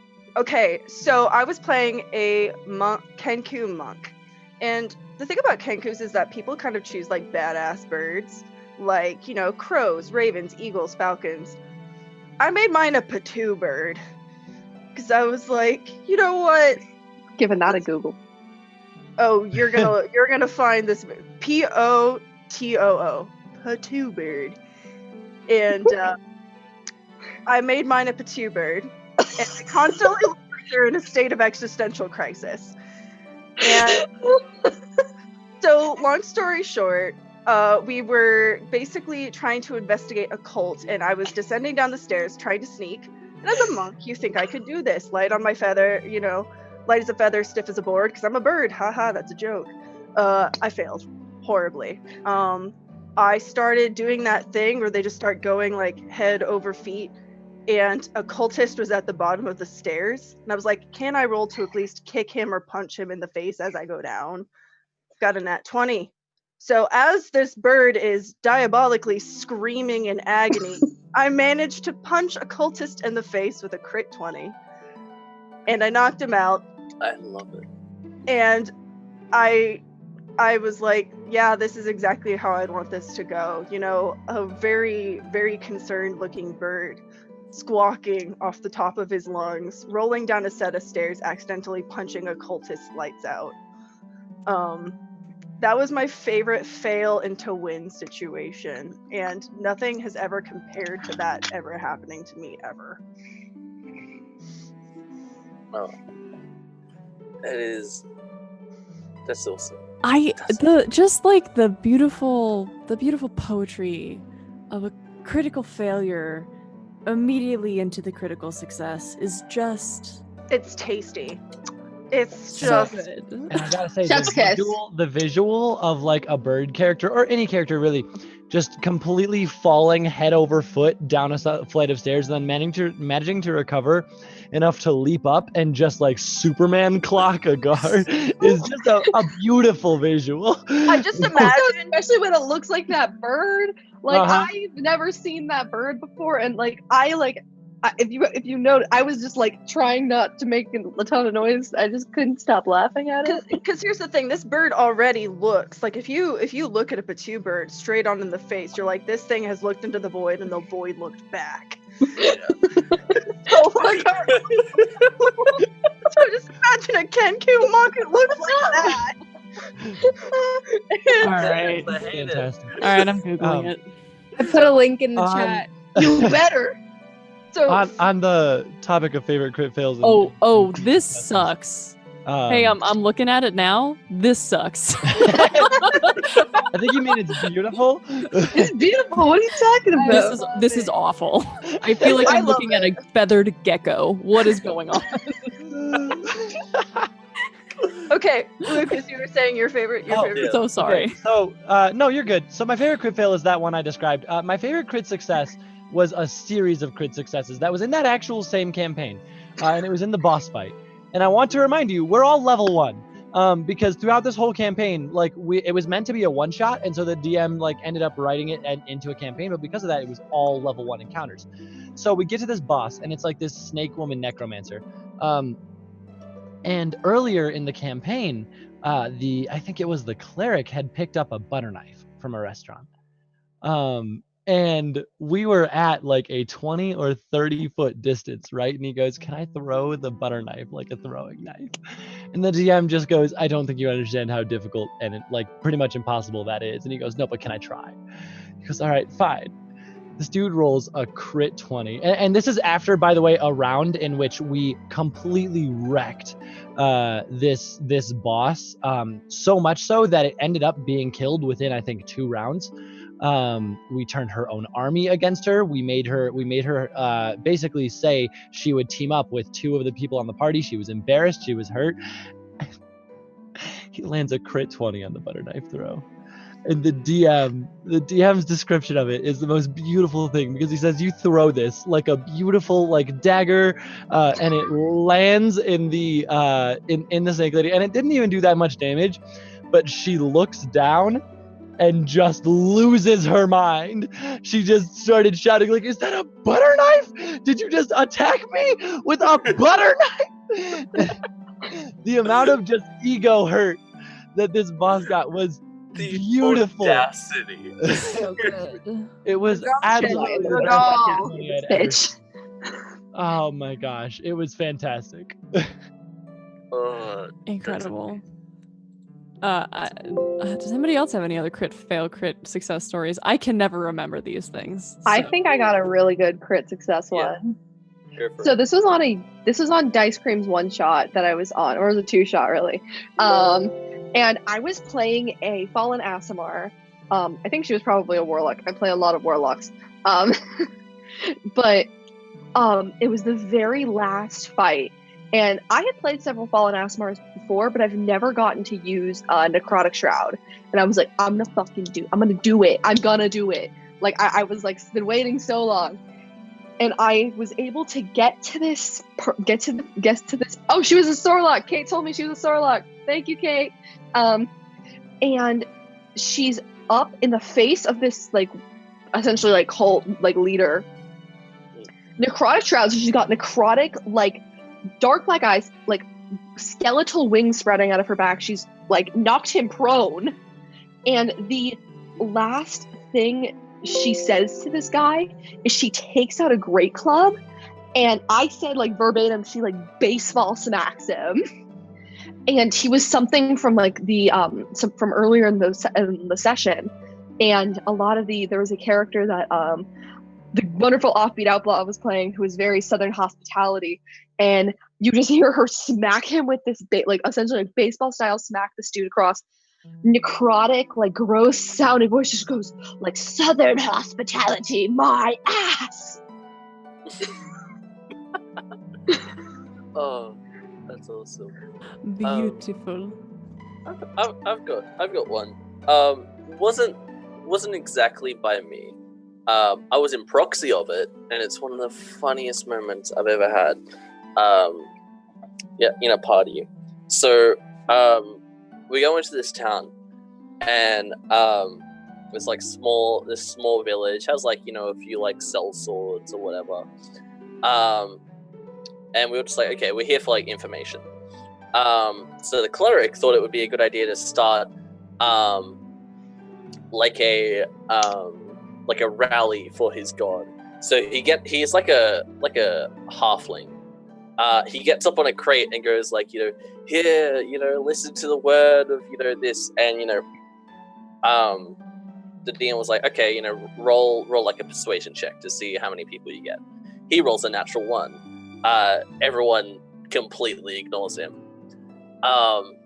And so he's like, okay, I'm gonna try a different approach. So he gets out his shield, casts Shield of Faith on himself, and I think he had heavy armor, because of what kind of cleric he was. So his AC was now 20. And he was just like, this is the power of my god. And he points to one of the cell swords and goes, see if you can attack me.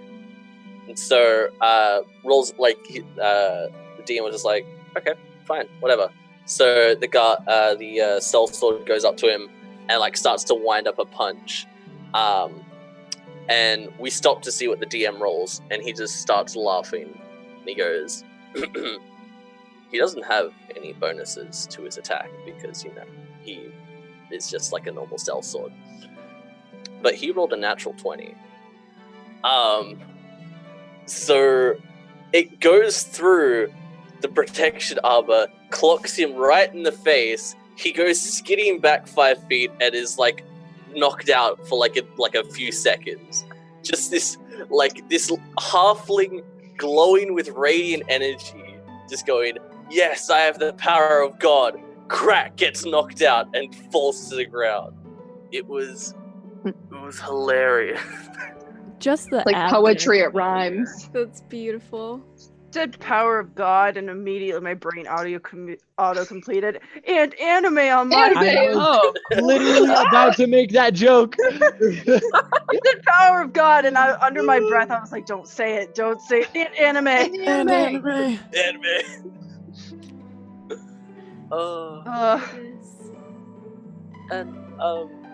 I'm sure we've also been in that position of a DM, with those kind of moments that happen. What has been some of your favorite sessions if y'all have DM'd? So much. I've never DM'd, so I really never. Wow. I think that my favorite session that I've ever DM'd was one night. It's stupid. My friends and I have a disease. We literally we played together in person. This was pre-quarantine, rip. And we were playing together, and we had a full session with all of our friends. That was the weekly session that we all met up for, right? And then it was a midday thing, and it ended after 4 hours, and everybody went home. And then we played another session that was a one-shot that somebody else had planned for immediately after, because we were like, we'll just see if we have the energy to do it. And then that went for another 4 hours. And then at about I want to say midnight, we were all just sitting in the living room. We had just finished. We were unwinding. We usually have de-stress kind of talks with each other after session to just kind of unwind. And we were all kind of just talking about the game and games we want to run. And we were all just kind of looking at each other. And we were like, do you want to play another game?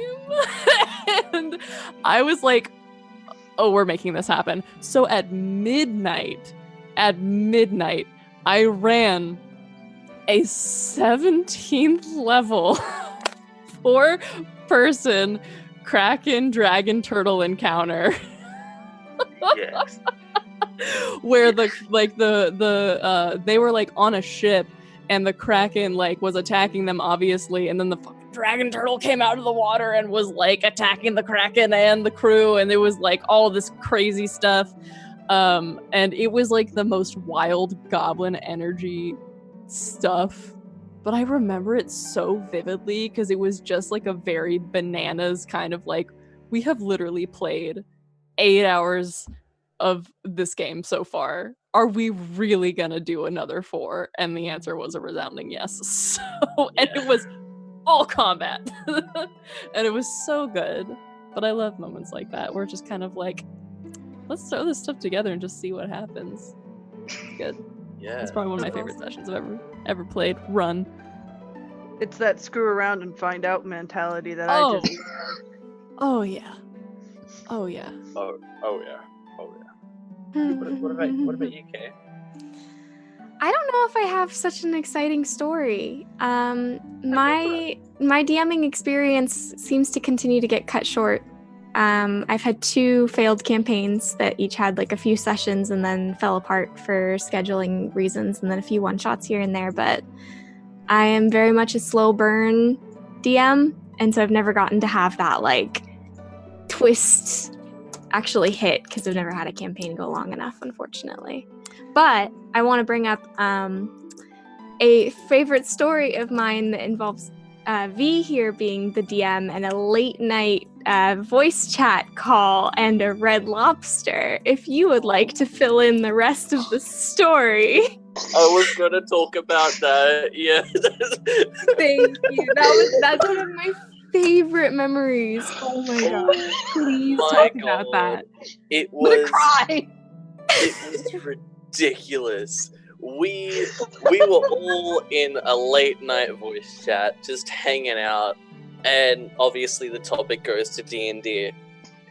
And we start, I don't know why, we start role playing like we're in a Red Lobster. Yeah, and like I was the waiter, and like I think Lou was the bard, played in the corner, like, and Ben was there.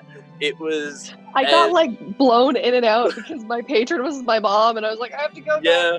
Shut up. Maddie was coming in and out, being transported, and like it was mad because then they started antagonizing the waiter, and then they set the restaurant on fire, and then the regional manager was the big boss. Yep. I don't Hang know on. who started that, but I want to blame Abby. I feel like it was Abby's fault. How do you move from the step of antagonizing your server to setting the restaurant you're in on fire? Okay, no, I feel like there's so much in the middle It was there. antagonizing the server, and then the server started like pulling weapons, and we had a rogue who wanted to like stab and hide. I forget who was playing the rogue, but eventually it was like we just started being like, who wants to go next? Roll for initiative, and I was like the wizard in the corner who didn't want any part of any of it. But then we were all like gonna get kicked out anyway, and I was like, okay, why don't we set the building on fire? You know, Yeah. Clearly, the natural progression do of when you're events. Yo, we're gonna get kicked out. So like, why not burn the lobster? And then the rogue goes Then and they're like all Red Lobster. find the manager, and like the manager like turns around all evil, being like, "You'll never stop the invasion of the Red Lobster franchise." I heard old Cheddar Red biscuits Lobster. make excellent combustion material. Wait, And, but like- if we burned down the Red Lobster, doesn't make all the lobsters Red Lobsters? The lobsters at that point had all turned into Abby's clerics. Yeah, Oh, yeah, I remember Abby decided to cast Speak with Animals to convince the lobsters to become armor. Yeah, I remember that. So the lobsters Crawling didn't die in all the over fire. her skin. It was so fun. So good. So fun. And you guys killed him in the parking lot. Oh yeah. And like, Kay, I think you took his like robe of shadow steps or something, and you just. I was the one walked person away. who walked away with like a magic item, and I was just like, I'm out. I've burned everything or burned him. Peace. You guys can clean it up. And like, it was crazy. It was so fun. Oh my You god. said square up in a Red Lobster parking lot. Funny thing is, It's on fire, so it's got a nice ambiance. so the Oh, thing yeah, is that It's like a fireplace. the thing is that like, so for those of you who don't know, I'm from Australia. We don't have Red Lobster here. I didn't know what we were talking about. I knew it was a restaurant of some kind. That's about it. I assumed they served lobster. Sure. I don't know. It was It's like a seafood version of Olive Garden, kind of. It's just not good. great. Barely know what that is as well. Well, Olive Garden is like a pasta version of Red Lobster. Okay, Okay. Yeah. I get it, The Lucas. exact opposite spectrum. I only ES once, and it was that This Is Us one, Oh yeah. like separate thing. And my favorite moment, on the opposite of being extremely funny, my favorite moment of the entire session was I freaked V out so much with one sentence. So the entire thing is that like one person makes it out of this like world of like you are trapped. It's like you're trapped in the game. One person makes it out, and so it was Ben does D&D was the one who made it out, and I was like, Ben, what do you do? And he's like, I go to my computer, and I'm like, all right, you check Discord? And he's like, yeah, and I'm like, okay, throughout all the channels, everybody that you have just been with in this game, they're all online. Sorry, no. They're all typing. It says like, this person's username is typing, this person's username is typing, this person's username is typing, but they're all offline. Yeah. It was And that freaked him out so much. it was the nonchalantness of it. It was the Yeah, it was like they're all offline, but they're typing. It's like you just said like, oh, you see their names and they're all typing, but they never stop just typing. You sit there for like 10 They're minutes always and typing and they're all offline. always One typing. fear. How does it feel to have managed to capture like all of the horrific potential that all of those films that were like unfriended from like 2010 were trying to accomplish in one line? Who did that? One on line. a budget of $0. On a budget of me wanting to freak out my friends. It was intense. I can't resist the image of they all just fell asleep on their keyboards and it's just Oh no, because you know what's even creepier is because it was more than one session of people. Is because so I like everyone who was in the original game, I was like they're typing, and everyone that you were just with, they're typing. Because this bit like the BBEG had mentioned people's names who had been in like the previous session, so it was like Maddie and Aaron. And like all these people like listing off names and like they're all typing. You need to do But more they're of those This Is Us shots because they're so much fun. Dude, I am planning to like end it all with Zach and I co-DMing and just destroying everybody's lives. I'm kidding. We'll see. I mean, please don't do that, but also sign me up. Oh yeah. I guess D&D. Don't do that, JK, unless. Unless. Mhm. Sign me up for that. Uh, I love giving my DM a free pass to just hurt me. Oh yeah, Frank, this is I've a done good- that too many times. I am literally currently playing an amnesic character. Amnesia characters. Y'all want your DM to hurt you? Yeah, I have amnesia. no, you want to know what's best is when the DM hurts you when it's your favorite character. Favorite character. Oh, The one It's different. it hit. It's just when It hits. it works. It just works. yeah. It works. It just works. Especially when they do it when you're not expecting it, because you're like Oh, yeah. like everybody's like, oh yeah, we're around the campfire, or like, oh hey, you suddenly get touched by this omnipotent being and you get flashbacks. Like we love that. Like that's good because you can tell you're about to be in for some emotional turmoil. But it's when it's from nowhere, when you're like, I'm in danger. Yes. I'm in danger. Oh no. Oh yeah, that's the worst. But like speaking of like favorite characters, what has been? I think there was a question like way up by Kevin as well, being like, what's been like some of the favorite characters that you've made but not been able to play yet? Like what character concepts have you got in your mind that you really wanted to play but haven't? I have a character concept that I'm still kind of working on. I got to play briefly in a playtest one shot that Alex put together, aka Tiki Biddles, and it was an all combat playtest, so I didn't get to like RP her or anything, which is what I really want to do.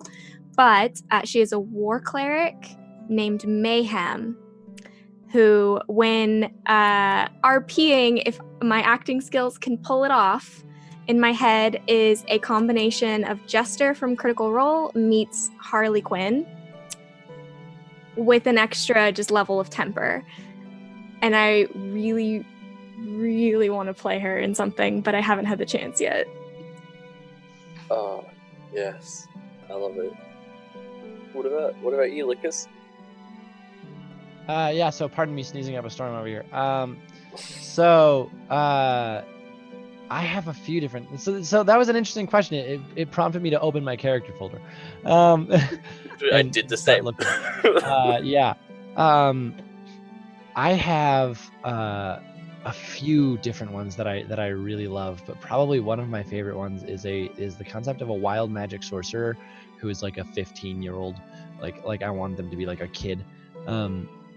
That has almost no control of their magic. So taking wild magic a step further and saying, and every time you pick a spell, picking like a similar spell that can be that's the actual goal spell, and then rolling a d20, and you have to roll a certain threshold to actually cast that spell.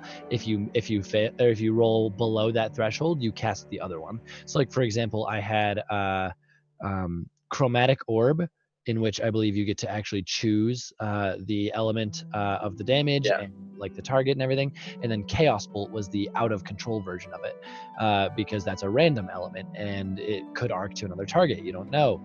And then I had like Firebolt and Ray of Frost as like another pair, and just doing stuff like that, and basically saying like you have literally no control, and the whole character's arc is an attempt to gain control of their magic and understand what's happening, is something that I got to play it in like one.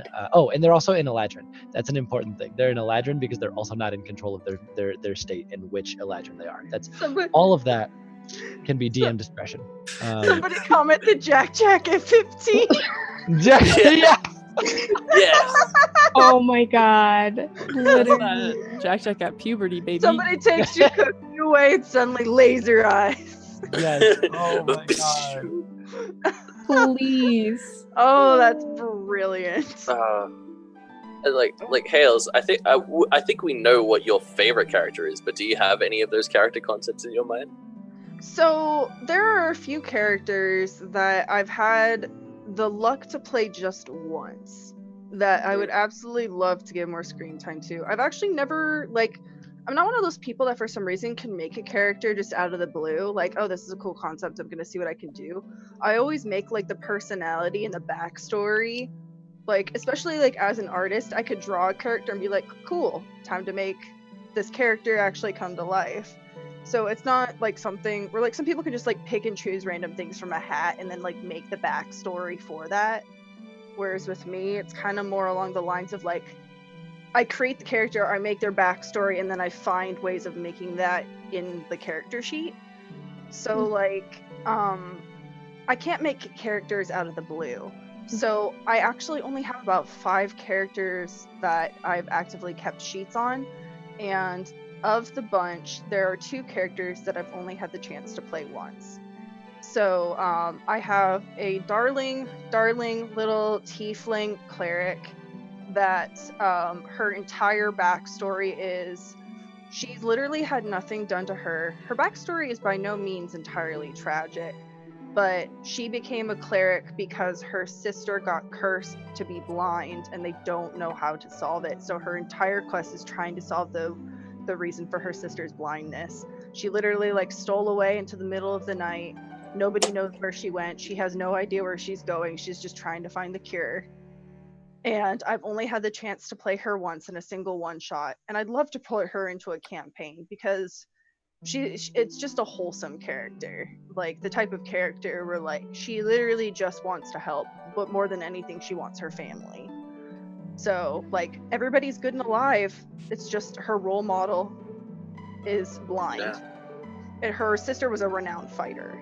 So like the fact that she had to retire and, you know, basically become handicapped because she can't see, like it basically crushed her. So she's like, cool, if my sister can't fight, then I will.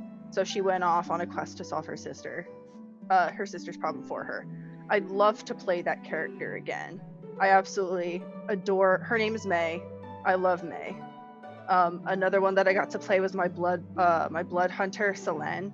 Actually, her older brother is played by Offbeat Outlaw Michael, and there's a bunch of family dichotomy going on between those two. It's a lot of they wish they could be each other, but neither of them have the power to admit it. And it's just angsty angst, and it's just limptious. And I've only had a chance to play her once as well. So like I have these opportunities, and it's like, here's a taste. All you get is a nibble, and I just want to take a bite. That's all I want to do. Yeah. Like, I wish I had campaigns to throw those two characters in, because it's almost worse, because you know you drive well with the character, you know you could put out more, but you don't have a way of doing it. It's horribly teasing. Yeah.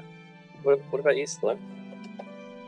I have a character that I started a campaign with, and then of course the campaign fizzled out, because like I feel like most campaigns that they fizzle out. You kind of got to just take as many shots as you can and just hope.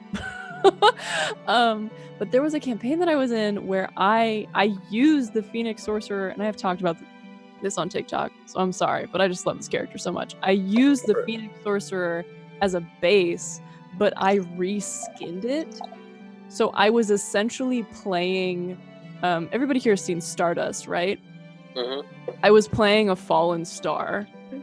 Yes. And I took the Phoenix Sorcerer subclass and just reskinned it so that it was all like star flavored shit. So you know the ability that they have where it's like, you're like Phoenix Mantle, instead of being just like fire and you're flying, it's like they had like plasma, like star plasma coming off of them and would like float through the air. And then the moment where like if you're reduced to 0 hit points, then you can release like a blast of energy, right? Instead of that, it was like they went like supernova and essentially collapsed in on themselves and released that burst of energy. And I loved them so much because his name was Possum, because he crashed into a forest and was found by some farmers, and he didn't know his name, like had no idea why he was there. And so they like called him Possum because they found him in the dark, and he was like, but he's a nice guy. he's just like, does not understand how the world works or anything like that, and is just like on Earth for the first time. So that is definitely a character concept that I loved a lot. I will probably never be able to play him again, but it was so good because it just worked really well, because like the Phoenix Sorcerer subclass, like the UA was just like so good for that. I was just like, oh, this would work perfectly. So all I had to be like was, it's star stuff instead of fire, and we're good. But yeah, I love that character to death. He was a good boy. Yeah. But yeah. Right. You threw me back like years ago mentioning Stardust. To Stardust? That was one of my I favorite movies. love Stardust, and a lot of my D&D, a lot of my characters, like period, I draw on a lot of like inspiration from either media that I have seen, characters that I really like, or honestly memes. Like I'll see a meme and just be like, oh, you want to hear memes? This is a good The character that I was gonna mention is that I want to play a Furbolg.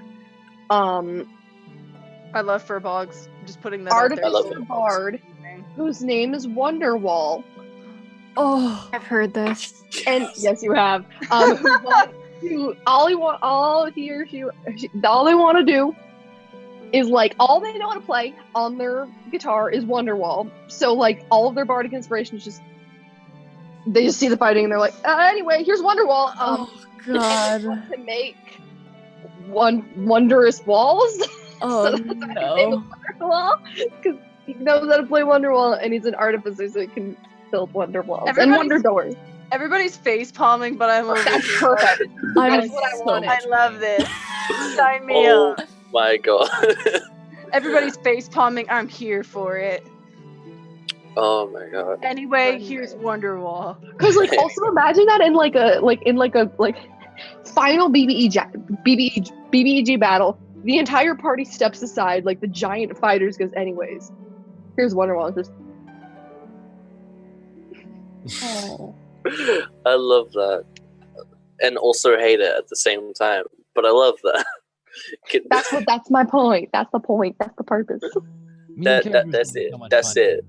You gotta love him, but you gotta hate him. I had a character concept for a meme character that's literally just an artificer who all their spells are Facebook 5-minute DIYs. That's so good. That's Yes. so good. It's those funny, those stupid, funny little concepts that sometimes end up being like the most well-developed characters. Oh, it's excellent. Oh yeah, one of my I've got two. So my meme character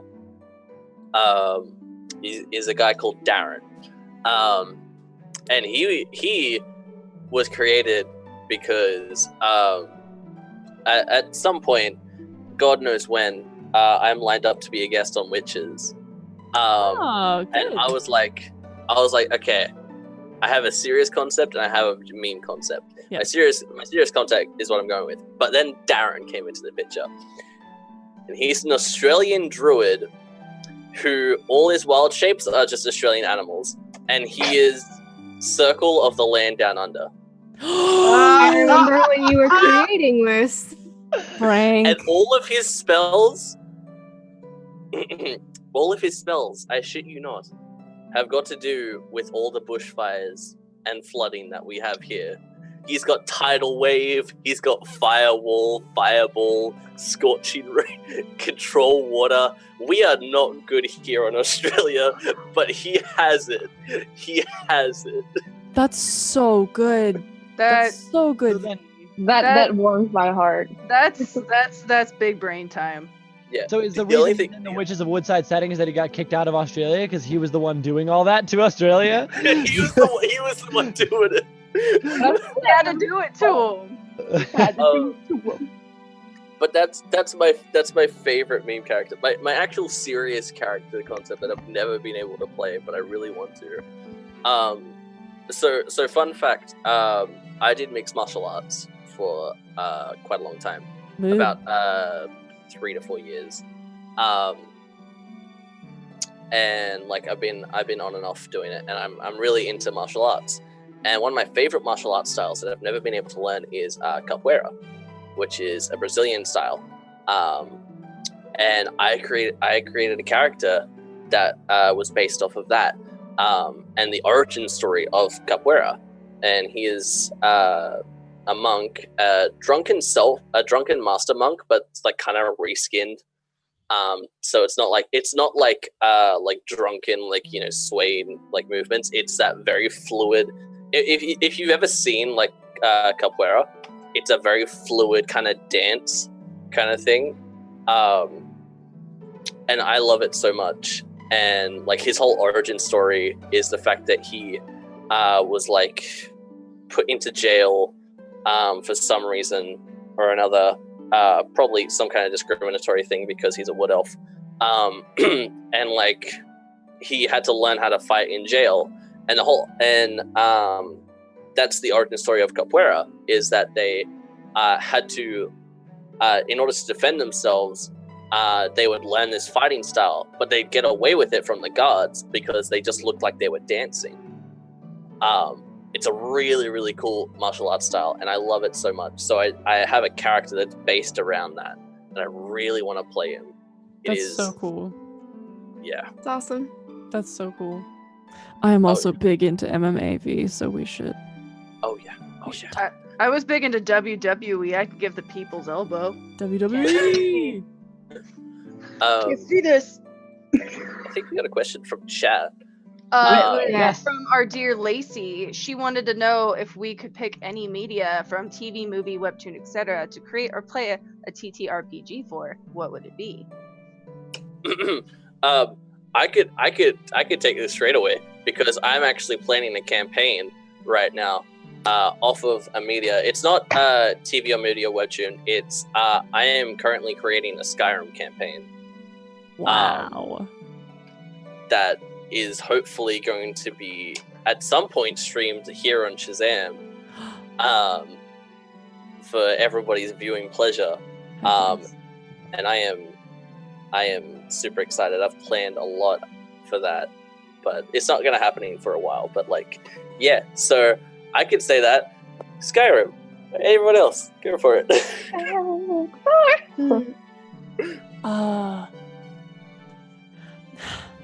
Okay.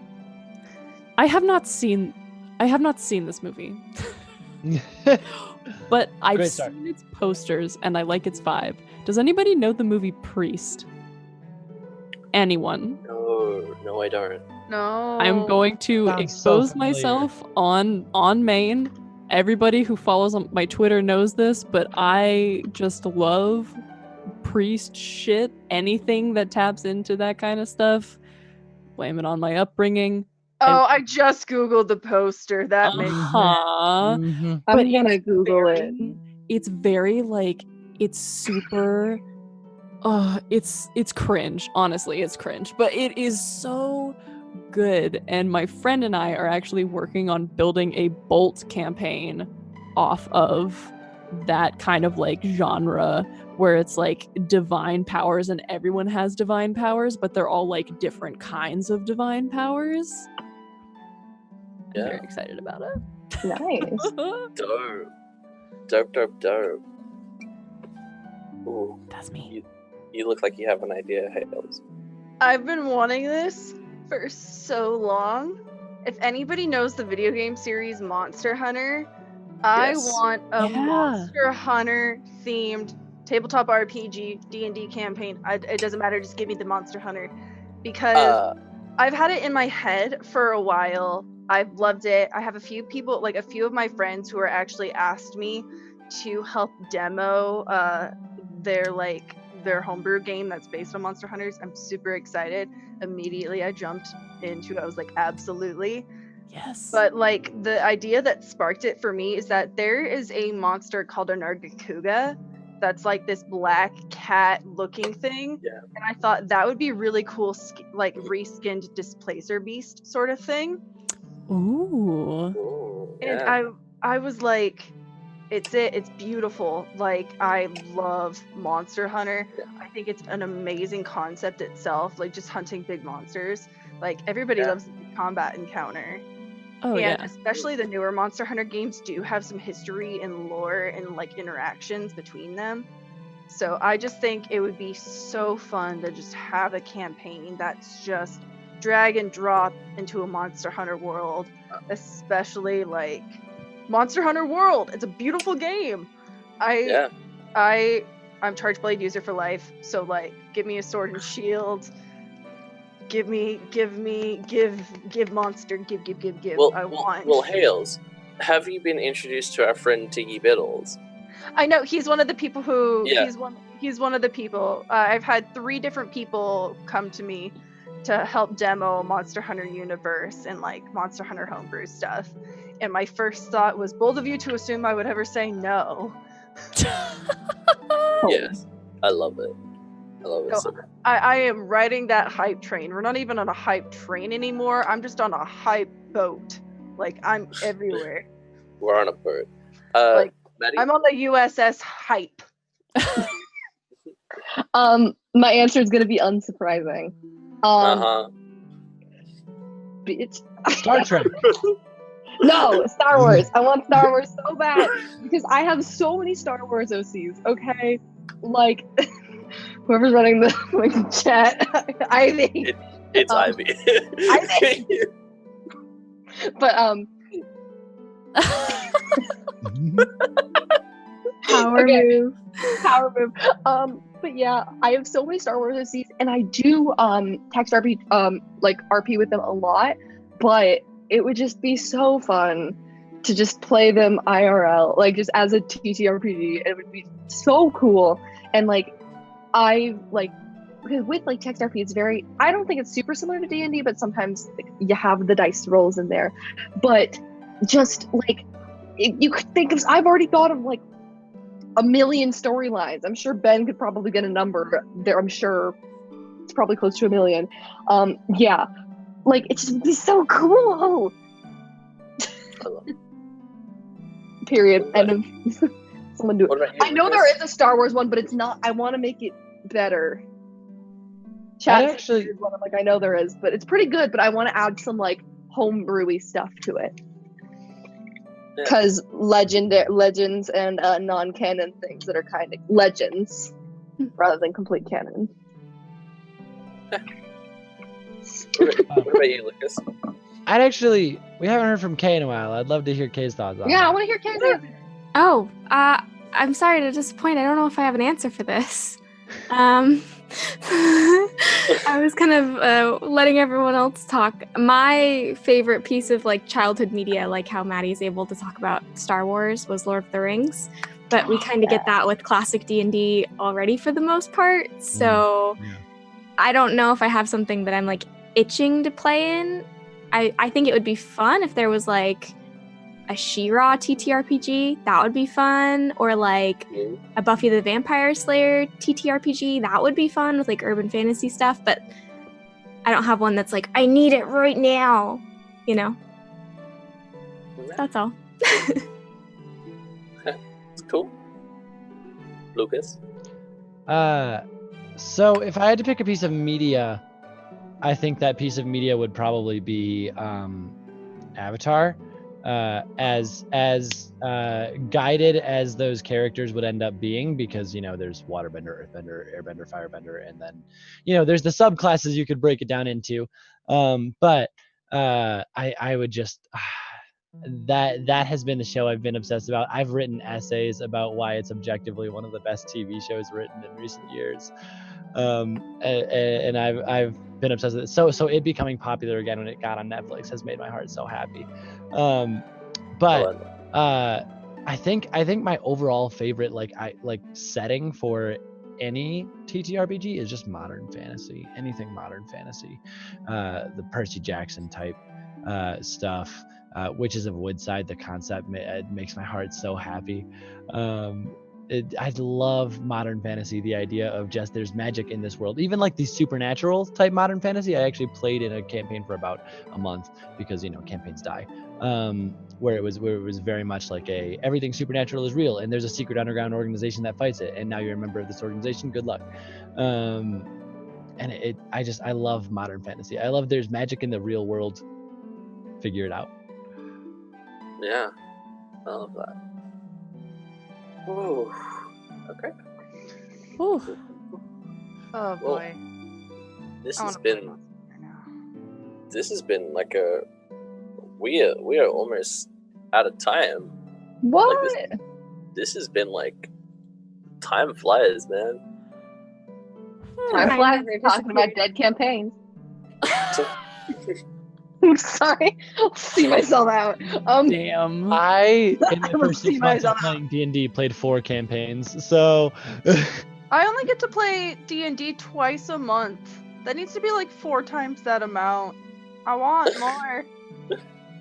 Oh god, I Yeah. play 4 plus maybe 2 6 times a month. Jeez, brag Plus about it. plus one shots. Wow, I'm V. I have a life. Wow, I'm V. I make an effort. Are you? I don't have classes 24/7. Y'all, I don't think anybody wants Let's to hear go. how Turns much out I this play D&D. I am in like just D&D. I'm in like how many 2, 3 long-term campaigns, I'm jealous. and that's just D&D. That's not counting like No Masters or the stuff I do on my own channel with Bolt like 4. Oh, don't ask me. I'm in so many. I play too many games. I also just want to preface that I love you very much, Haley. I love you very Is much. this payback? On for another the topic. I can't believe this is the very last tea with Mr. V. That is Wow. so Tragic. We'll be So back for a anyway. season 2. He's But I not think- sorry. He's got that little smack talking grin on his face. He's got to get back at you for the cold brew. Okay, Look. I can understand, but like you didn't have to rub it in like that. At least I was. Well, Chat asked who has the biggest dice hoard out of all of us. I know for a fact it's not me. I only have Because about. I'm at college, if you can't tell by the everything in my background. I only have 2 sets here. Does anybody feel like they have a particularly large dice collection? I have 8. Like define large. I think that I have maybe 20 sets of dice. Nope, I'm out. blown. I'm close. I'm close. I have, I believe, including the one I most recently got, 14. Listen, are we Hey, what are we about really you? surprised that the person who just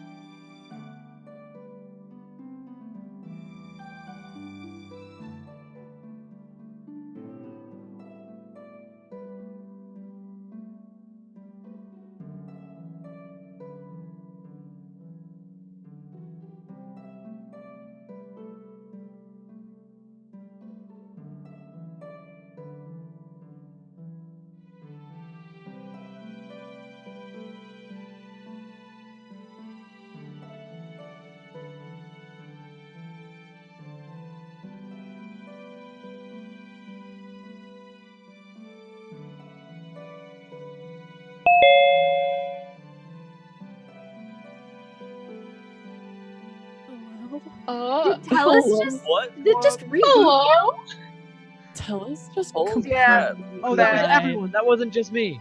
That wasn't just everyone. I thought Boblin finally got his revenge. Boblin got they revenge can on hear all us. Okay, okay, Oh, okay. they Can can I hear have us. a moment? Can I have a moment of complete clarity with you all? Yeah. I Yeah. literally thought that I had said, I think is it really surprising that the person who just outed themselves as playing 8 sessions of D&D a month at least has the biggest dice thing, and you all were completely quiet, and I was like, oh no, I'm the asshole. I'm the asshole. We all just said, how They dare can you. hear us. I No, know I they li- I know they Yeah. can hear us. I'm saying this it's fine. I just want to be completely transparent. In that moment, I thought I was going to die. Oh my god. You thought, well, it's Sloan, been we fun. like you too much for that. Yeah. Okay. Okay. We're Yeah, we're leaving because Yeah, I think we're gonna. Yeah, that we're one popping down. out. I think we're gonna head out. We Um, broke. We oh, we're Okay. doing handles. Gotcha. Okay, so I have been your host, Mr. V. You can find me on the Adventures of Mr. V on TikTok. Alright, next up, Lucas, go. I have been your boy, Lucas. You can find me on TikTok at Lucas is Stressed. Yeah, Kay. Hi, I'm Kay. I go by Coffee Kisses pretty much everywhere. I've dropped my link tree in the chat one more time. Come find me. Okay, Sloan. Hi, I'm Sloan. I am Art Plebe. Oh god, I'm Art Plebe everywhere. Come find me. Maddie. Hi, I'm Maddie. I'm at elders.sith on TikTok. And like Lucas said in the beginning, if you find me on any other social medias, no, you didn't. Okay. Hi. All right, my turn. Hi, I'm Haley, otherwise known as Red Queen Hales, the one and only your queen. You can find me everywhere with Queen Hales. Okay, bye. Okay, alright, we're gonna head out now. We're gonna sort out some technical difficulties. That But was we'll be so back, stressful. promise. We love you. Bye. Love you. Bye.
Welcome. Oh God!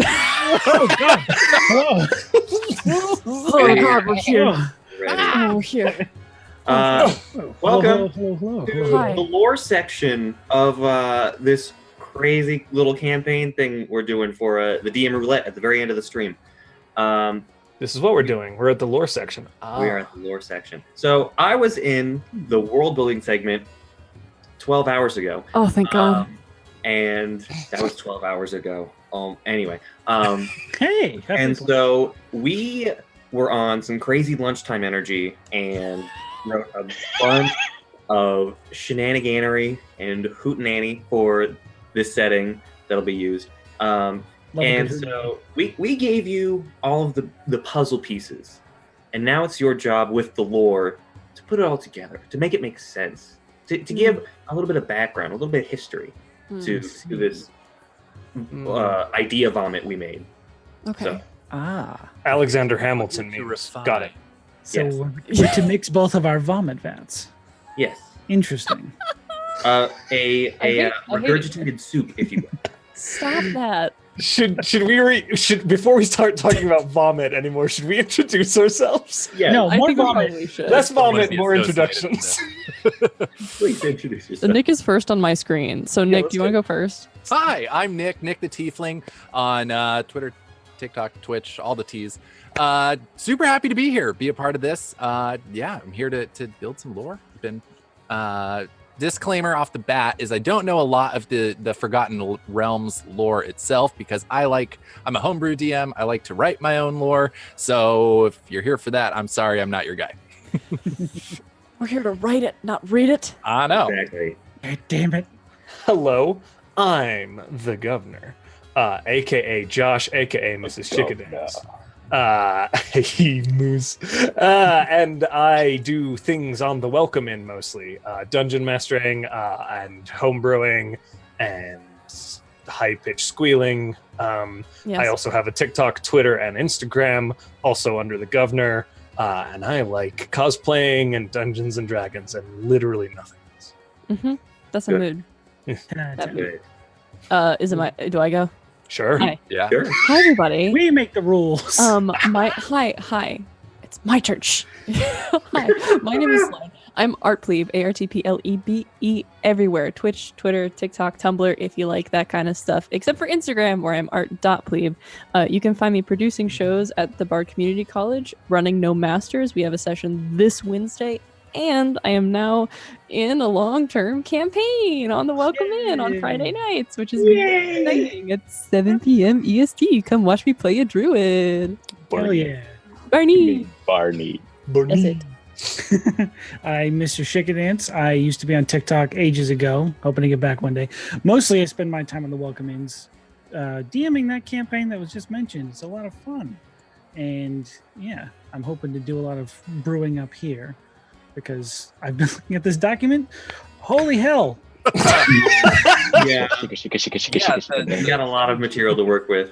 Yeah. Yeah, we do. Hi, my name's Andre. I'm Dice Goblin Andre on TikTok and Instagram. And I work on the BCC. I produce a bunch of shows. I work a lot with the Witches of Woodside for their Patreon, as well as produce my own show called Evening at the Athenaeum based on Night at the Museum. Super fun. We're going to have a new session a week from tomorrow, as well as I am in the No Masters game on Wednesday with Sloan. So, yeah. Hell yeah. Amazing. Okay. There's a sixth person here, a disembodied, deific individual up in the rafters above us. Can we get an introduction from? Oh, God. Yes, Yeah, hi. there it is. My name Good is Lord. Mustafa. It's so nice you got to say it twice. Or, as I'm known on the internet, the Super Goat.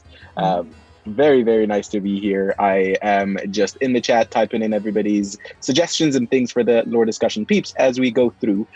You can find me on most social media as the Super Goat. You can also find me on the Bard Community College, where I run the wonderful show Super Splastic Color with a bunch of people of color from TikTok. It is a wonderful time, and you can find me also at Dice Cream Sandwich, where I get to play my amazing bugbear rogue, Felin Rock, and it's a fun time. Fantastic. That is I. All I hail will hand it back to you all. How do we even? All right. That's why I'm here. I'm here to enlighten us, Andre. Yes. Let me hold your hand through this cluster of shenanigans. Oh, can we say that? We probably shouldn't say that. Probably not. we got one per session. Then. There's one rule.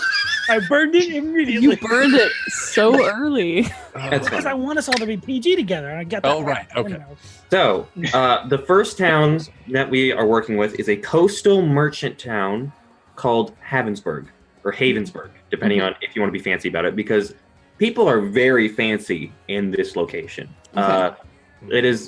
We have established that it is primarily a upper class, very ritzy town, famous for its museum that documents the art and history of the town, as well as it's famous for its harvesting of oysters and pearls, and it actually has its main harbor is called the Pearl Docks, and it's one of the classiest places you can be on the open seas. So a lot of what's in there is locations and shops and NPCs that you guys can find. But yeah, that's the sort of vibe that particular town or city has. Now it's up to you guys to figure out maybe a little bit of why it's so ritzy there, what sort of culture there might be, as well as other in my mind, things with lore also include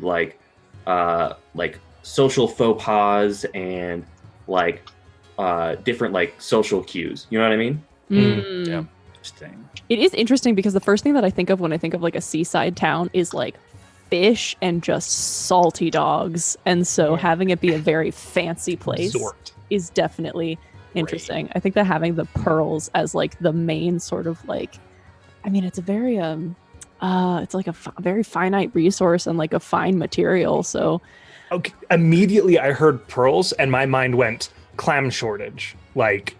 Their economy. There is a place called the Calamity.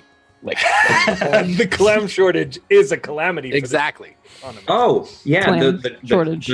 It's actually the clamity, as in a committee that controls the clams. So the calamity for the clamity would be a clam shortage. Right. Yeah. do we think that the origin of this town was just somebody came here and there was just a shit ton of pearls? It could have been that there was up.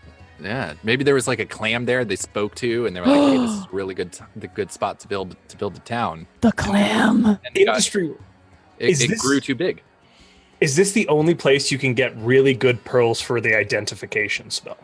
Ooh. The only one's high quality enough. Also, I picture a big giant, just a huge clam. Yes. That talks. One whole Muppet. It's literally just a giant clam that opens like this and it talks to Sean, people. can you give me just a little sampling of what that voice might sound like? No, because it talks in your mind. Great. Does the mouth move? Does the mouth still move? It's a teleclamic. Yeah, it still moves. Teleclamic. But it talks into your mind. Maybe it's like a patron. You know? It talks into your own. But that's, yeah. What if it's a minor deity or some shit? Yeah. You know, worship this clam.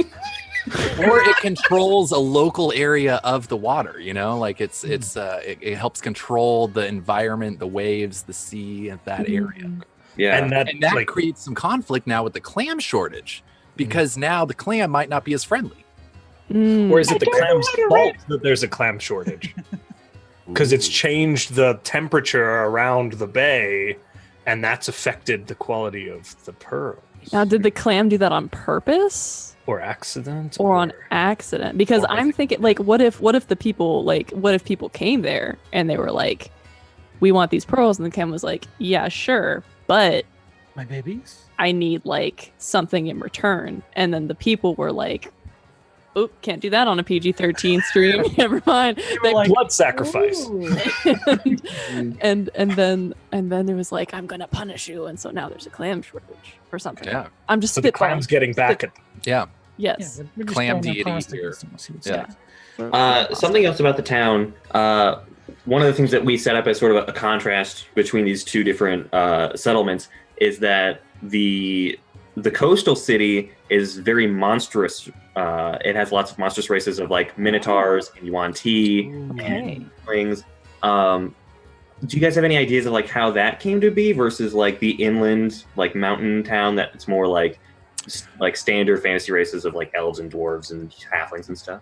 Yeah, I mean, I think it could have been at one point it was a rougher place to live in terms of environment, and then these people eventually were able to kind of meet this clam, and it became the incredible city it was. But at the time, it was a tough place to be, a harsh environment. There we go. That's the word I'm looking Nick, you're saying a clam boom town. It's Yeah. like those towns in the mountains that hit gold and then they turn into these big casino towns that are like super fancy resort towns. But initially it was like a clam miners kind of town. So you're kind of Prospecting minotaurs. Yeah. Yeah. Nick, if I'm hearing you correctly, it's kind of like this place is very like the nature is just so like it's like really thick forests maybe or something that's just it's really intense to live in, where like the soft-handed elven and human and half-elven people couldn't hack it there, and so it's like the monstrous races who are more acclimated to like harsher environments were able to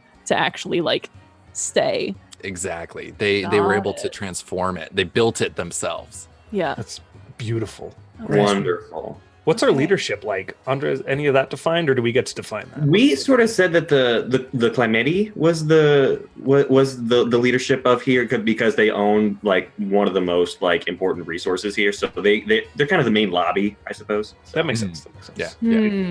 Hmm. Do you feel like there would be a rival faction?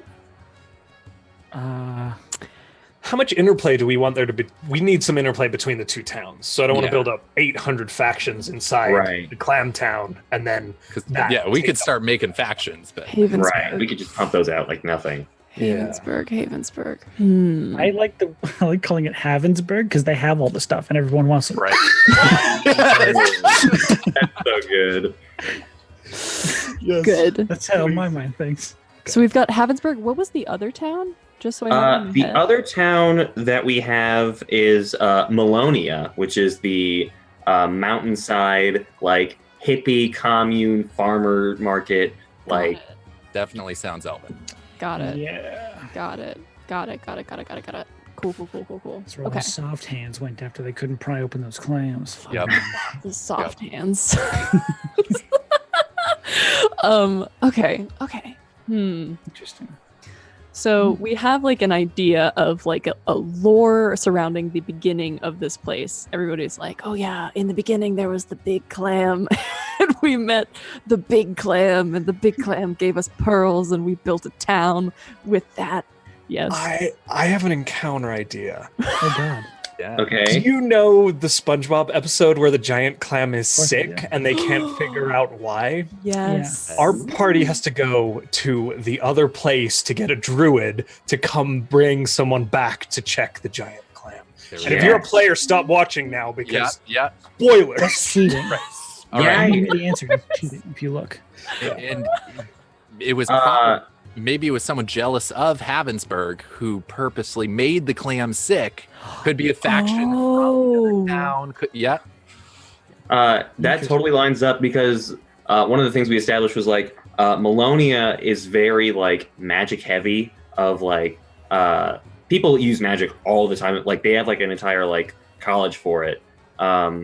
Versus like over in Havensburg, it's mostly there for the purposes of making money. So magic, even though it exists as like primarily for like artificers, it's not really like there for like sorcerers or bards. Like it's more about like it's an industry the economics. Yeah. Gotcha. I love how it's primarily artificers and we went back to the like identify spell. Like that lines up perfectly. That makes me so happy. Oh, It's like also, the hippie commune the using magic to game solve this will be used for. They said no wizards, so wizards are not a thing in this world. Ooh, All across the whole world? No Yep, no wizards. No All right. wizards. So what would they we use thinking those then? pearls for? Interesting. Are we thinking then? Well, other classes have use of Artificers, I identify. Right. Yeah. So I guess artificers are the only people in the world who can identify things. Yeah. Yeah. Without Unless you're like a cleric. Yeah. without locked in places like teleportation sigils, since we don't necessarily have a strong wizard base, but we have a lot of artificers. Would we use airships to travel between the two cities primarily in trade?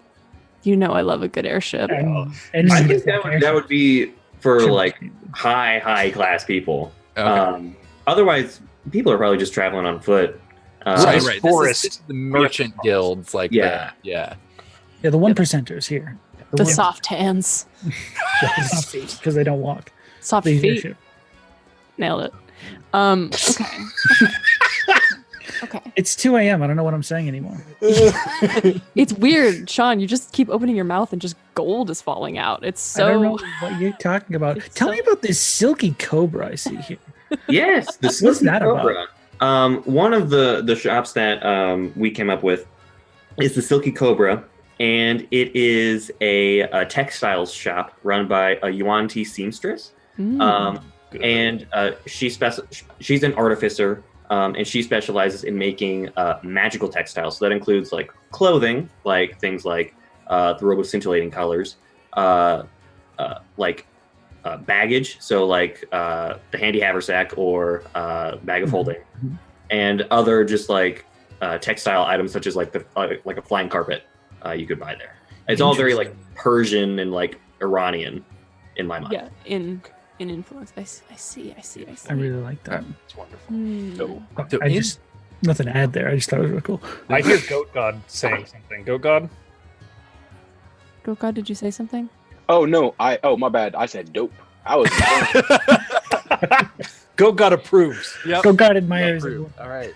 One other thing I'm seeing is a lot of reference to squirrels in here. Was that something? We did not mention squirrels once. I think Moose is very very persistent about squirrel inclusion.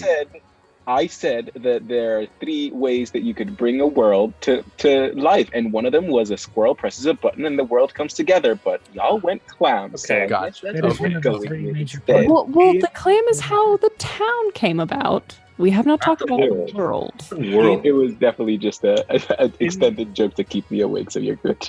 In the forest, is there a tribe of awoken squirrels? Here's what. Hey, listen, we're vibing now. Okay, We're all on the same wavelength, right? Yeah. We are all on the same wavelength. They like. What if it is? Travel with me here through the forest. What if it is giant squirrels, like humanoid squirrels, like a shifter race of squirrels? Yes. You smell what I'm stepping in? Yeah, I and love they it. like serve as guides through the forest. Yes.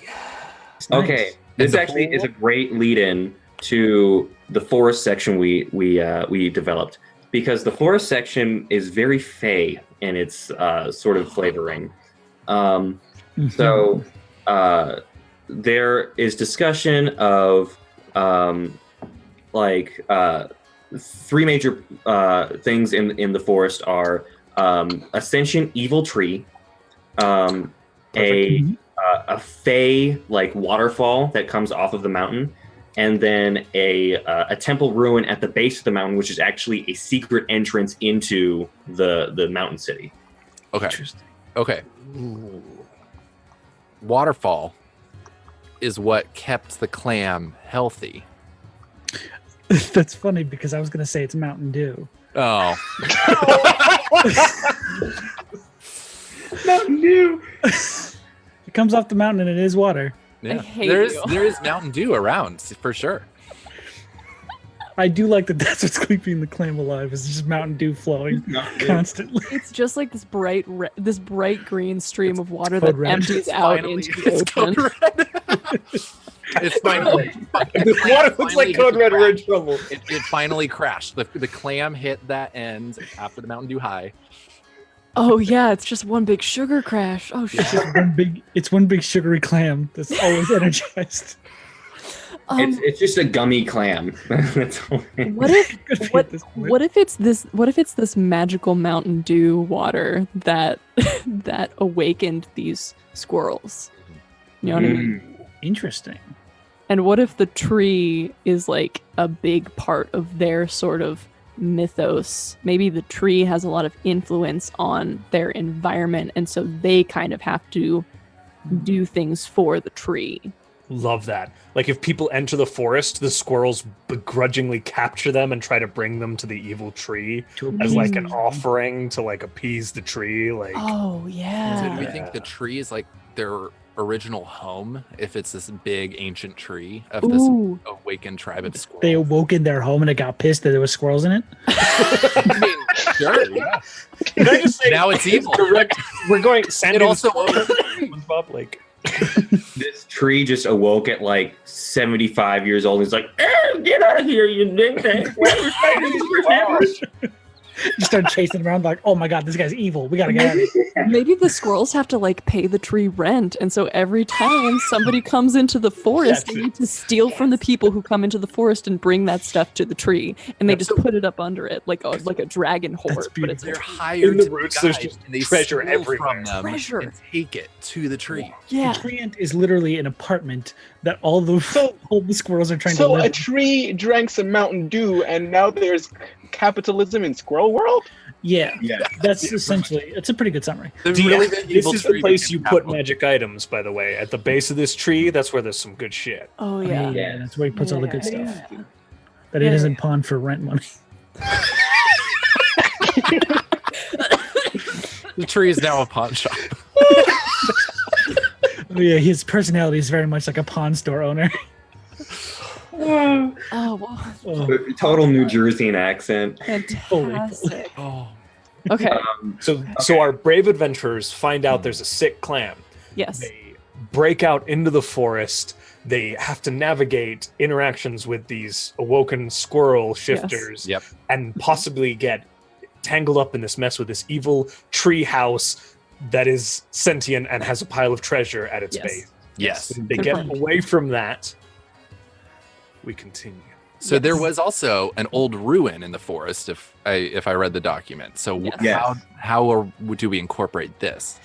Are they around the same? Do we want to make them around the same age? Do we want to make it older than the tree? Like how ancient is the ruin? How ancient is ancient? That's a good question. That's good. How old is this world? When did Well, the squirrels start the yeah. world? Yeah. Push the button. I think that just the squirrel god just one day buried a nut in In the cosmos. in the fabric of the cosmos, and then it's sprouted into this tree. The world tree. Yeah, World the world tree. tree. The world tree is a forgotten acorn from the first squirrel. Yes. It's awesome. Happy. To the world tree. This is so good. This is for you, Goat God. This is Yeah. all for you. I've been appeased. Okay. So this tree is ostensibly just incredibly ancient. So the ruins would probably not be as ancient as the tree is. Oh no. Right. No. Yeah, because the squirrels were the original stewards of the forest. So here's a question. If that tree is evil now, there are massive repercussions for global lore. Like, we could probably skirt over that for this one shot, but Yeah. if that tree has been corrupted, Is it the same tree as the pissed off landlord? I like to think the pissed off landlord is like a transplant that's gone Right. A Transplant. little rogue. Oh, Yeah. a transplant. Transplant. Yeah. Yes. There you go. Good play on words for George. Guys, all world building and lore building is puns. It's true. just That's all memes it and is. puns. That's all That's it is. Jokes. They're all jokes you make serious. Yeah, We've given you away our secret now, so there you go. You don't even need to watch this anymore. Thanks so much for tuning in, guys. I hope you like the stream. See y'all later. We finished so early, guys. We're really good at this. Yeah, we're amazing. oh wait, So- I'm hearing we need to keep going. One of the things that we established in Melonia is that the town is very much like wisdom-based classes. So clerics, druids, monks, and rangers are what primarily exist in the mountain range. And one of the ideas that we had was just like maybe some of the monks in the monastery further up actually like defend the temple ruins to prevent anyone from like trying to get in like illegally, like crossing the border. Because that's where the secret passage is. That's a secret passage. Interesting. So there's also like a possible conflict and encounter there, right? Like if you want to take the easy route up the mountain, you got to contest with those monks. Yeah. Right. Yeah. The Order of the Nut. The Order of what? The Order of we the also established that a lot of the mountain stuff is actually draconic. Like they revere like a gold dragon that sort of like defends the mountain range. I love that. I'm interested in possibly a conflict between like the squirrels and the mountain folk, because the mountain folk we've established these ruins are younger than the tree. And so the mountain folk basically came in and were just like, hey, we're going to set up shop here and like y'all can't come through anymore. So, I mean, not that they would necessarily want to, but what if they needed to get up there?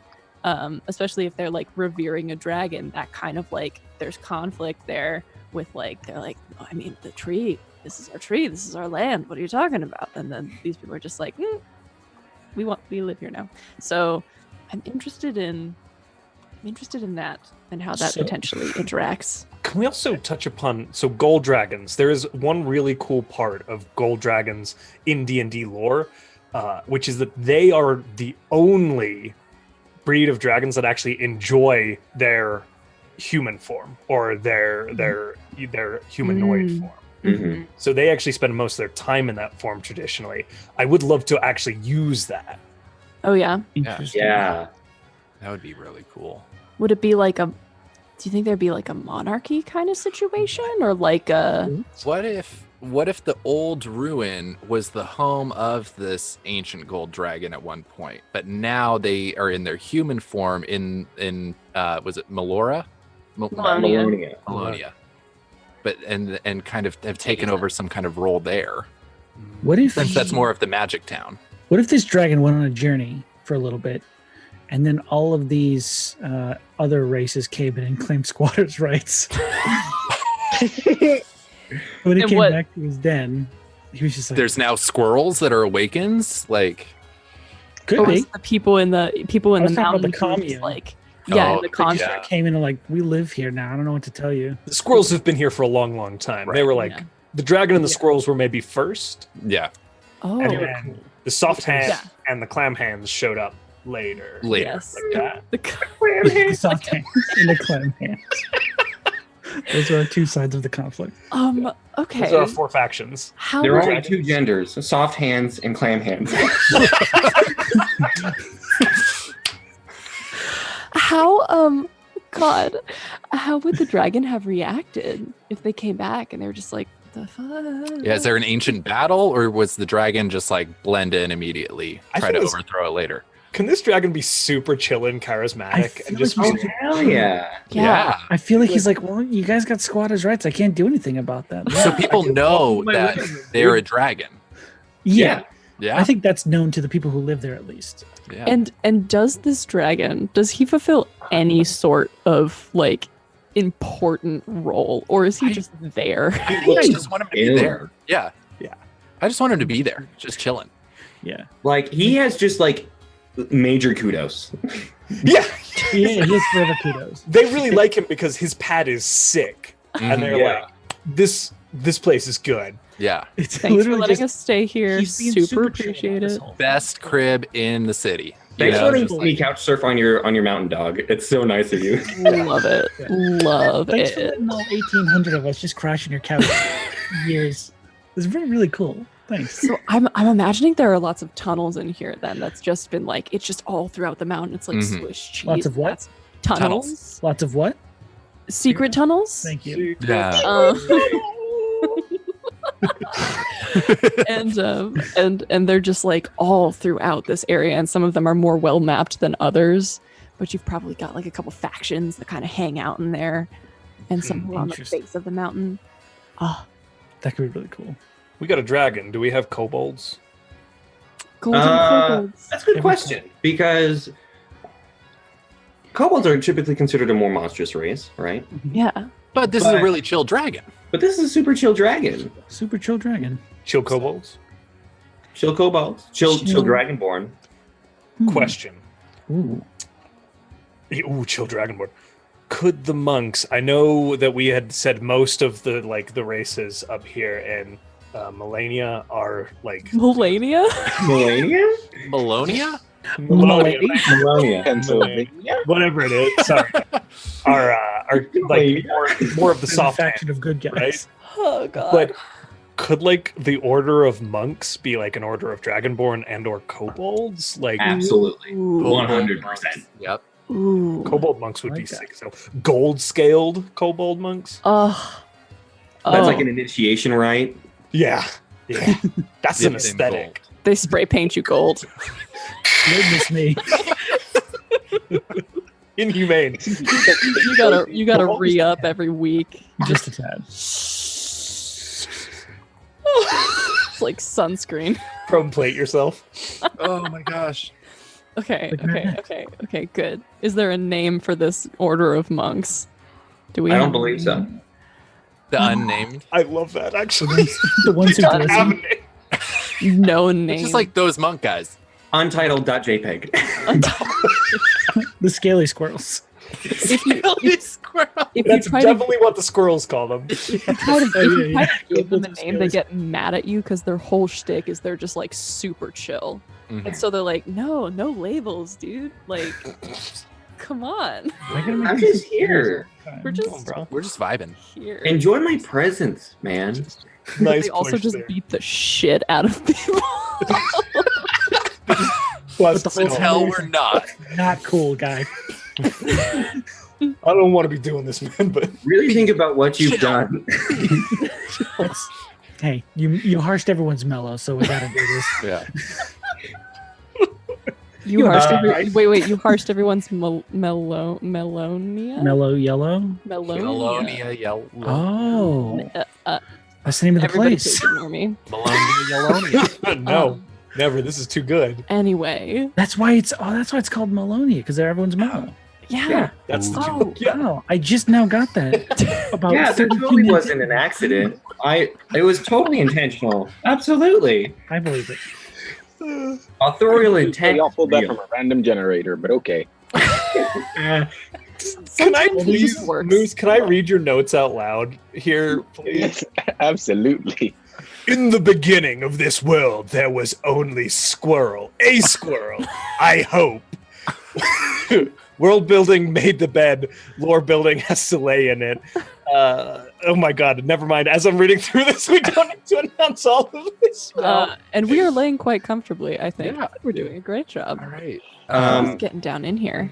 The So- monks protect the city. It's Yes. yeah. Okay. Yes. Cool. Yeah. Yes. We also have some different things in Melonia that people can do. There is a instead of having a bunch of different shops, there is instead like one like bazaar or plaza called the Golden Plaza at the top of the mountain. Sick. And we said it would be associated with like some like summer solstice like ritual, like what, like if you get there at like 9 a.m. and 9 p.m. like on the day, it's like beautiful. Yes. When I remember watching this, like the dragon like yeets themselves up, right? And like Yeah, it's like a dragon eclipse. Okay, that's sick. Dragon Eclipse. Do we think like the dragons one kind of role would be like there's a big parade or festival every year and they kind of They're badass. They're the Santa Claus. they turn into dragon form that one day. Burning Man. The one day. That's the one day they do it. Their dragon form is Yeah. for that eclipse. That festival. Yeah. Oh yeah, that's good. Okay. Interesting. Fantastic. Did I just hear Burning Man? Yeah, Moose said Yes. that. Good. Burning Man Good. for the dragon. I love it. It's Okay. Burning Man. There's also like a school called a Bright Light, and the head professor there is Haley the 16th, who is a halfling. Love that. And we already established that like wizards don't exist, but there's other like there'd be like clerics and druids and like artificers. So there's other like bards probably. So there's other classes that could still like learn magic, just not like studiously. You know what I mean? Right. Okay. And it's all hippy dippy anyway. So They can like refine their craft a bit. So is this Just like purely learn it. kind of like like sort of a free form academy where there aren't really any grades. It's just kind of It's just like a symposium, basically. Yeah. You make your own course plan. Right. Yeah. You accept it, basically. yes. You learn at your own pace. It's Yeah, really yeah. chill. You stay there as long as you need. Right. Like some people have been there 30 years. Some people graduated in like a year. Key figure. This druid we're looking for has had an extended course plan here for like 60 years. Oh He's my just been like constantly enrolled in this school. But I like to think that they're competent. Yeah, they're good. Because obviously, but it's just like they keep wanting to learn more and don't really want to graduate. You know, This like they're druid kind of is Van Wilder. Yes. Yeah. Yes, God. Mhm. Interesting. In fact, can he look like Ryan Reynolds? He can. Oh, yeah. This druid looks like can. Ryan Reynolds. Oh my God. One of the things that druids are most useful for on the mountain is we established that there's a strong farming culture here as opposed to in Havensburg. And it's more like Incan farming on mountains where it's like terraced. Ooh. So that would be like one of the druids' like main purposes in the society. They went to like farming agriculture school. Yeah. Okay. Yeah. I love that. Yeah. That's super cool. I think we leave that pristinely alone because it's Yes. so beautiful. It's beautiful and we don't want to fuck it up. Let's not get our gross fingerprints. I already used the Bastard. stone. Clone. Sorry. Like immediately. Oh. Come on. I'll leave. Oh man. I'll leave. I've been trying so hard not to say it again. This is like the late night idiot segment. Is Welcome to Nick Night. Hey, cheers, man. Cheers. The Ryan Reynolds Cheers, ignite. I'll drink to that. Oh my God. Okay. Pristine, I beautiful. forgot Ryan Reynolds' name.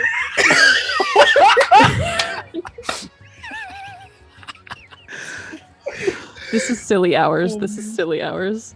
I mean, I'm taking this really We just do this every week. I don't know about This y'all. is where the chat gets their second win. They stay for the rest of the 24 hours. Oh, yes. Uh-huh, We're the uh-huh. Got energy. you. The Just wizard. Goblin energy straight into the veins. I'm ready. We're like a Okay. big can of Mountain Dew. I'm really excited to watch DM Roulette play through I this. know. So is there a source for this waterfall Mhm. somewhere in the mountain? That is a very good question. That is a very good question. Or is it kind of almost like fey magic and just kind of appears? Yeah. Like, Hmm. how do we want that to go? One of the things that we did establish was that two of the NPCs are actually a husband and wife duo. Nice. The wife is a druid, but the husband is actually a storm sorcerer. Mm. Maybe something So- related to that. Could we pull in a world lore hook again, where perhaps there is a pool that a root of the world tree like pierces, which creates the magical energy here, Oh. I like that. right? And that's what those keepers tend to, and They tend they to know that it's sick, and maybe the evil tree root, right, has gotten infused with this world tree, which is polluting the water, which is So it's making corrupted. It goes down the waterfall. That source is now tampered with. Goes to the clam. The clam is sick. Right. Boom.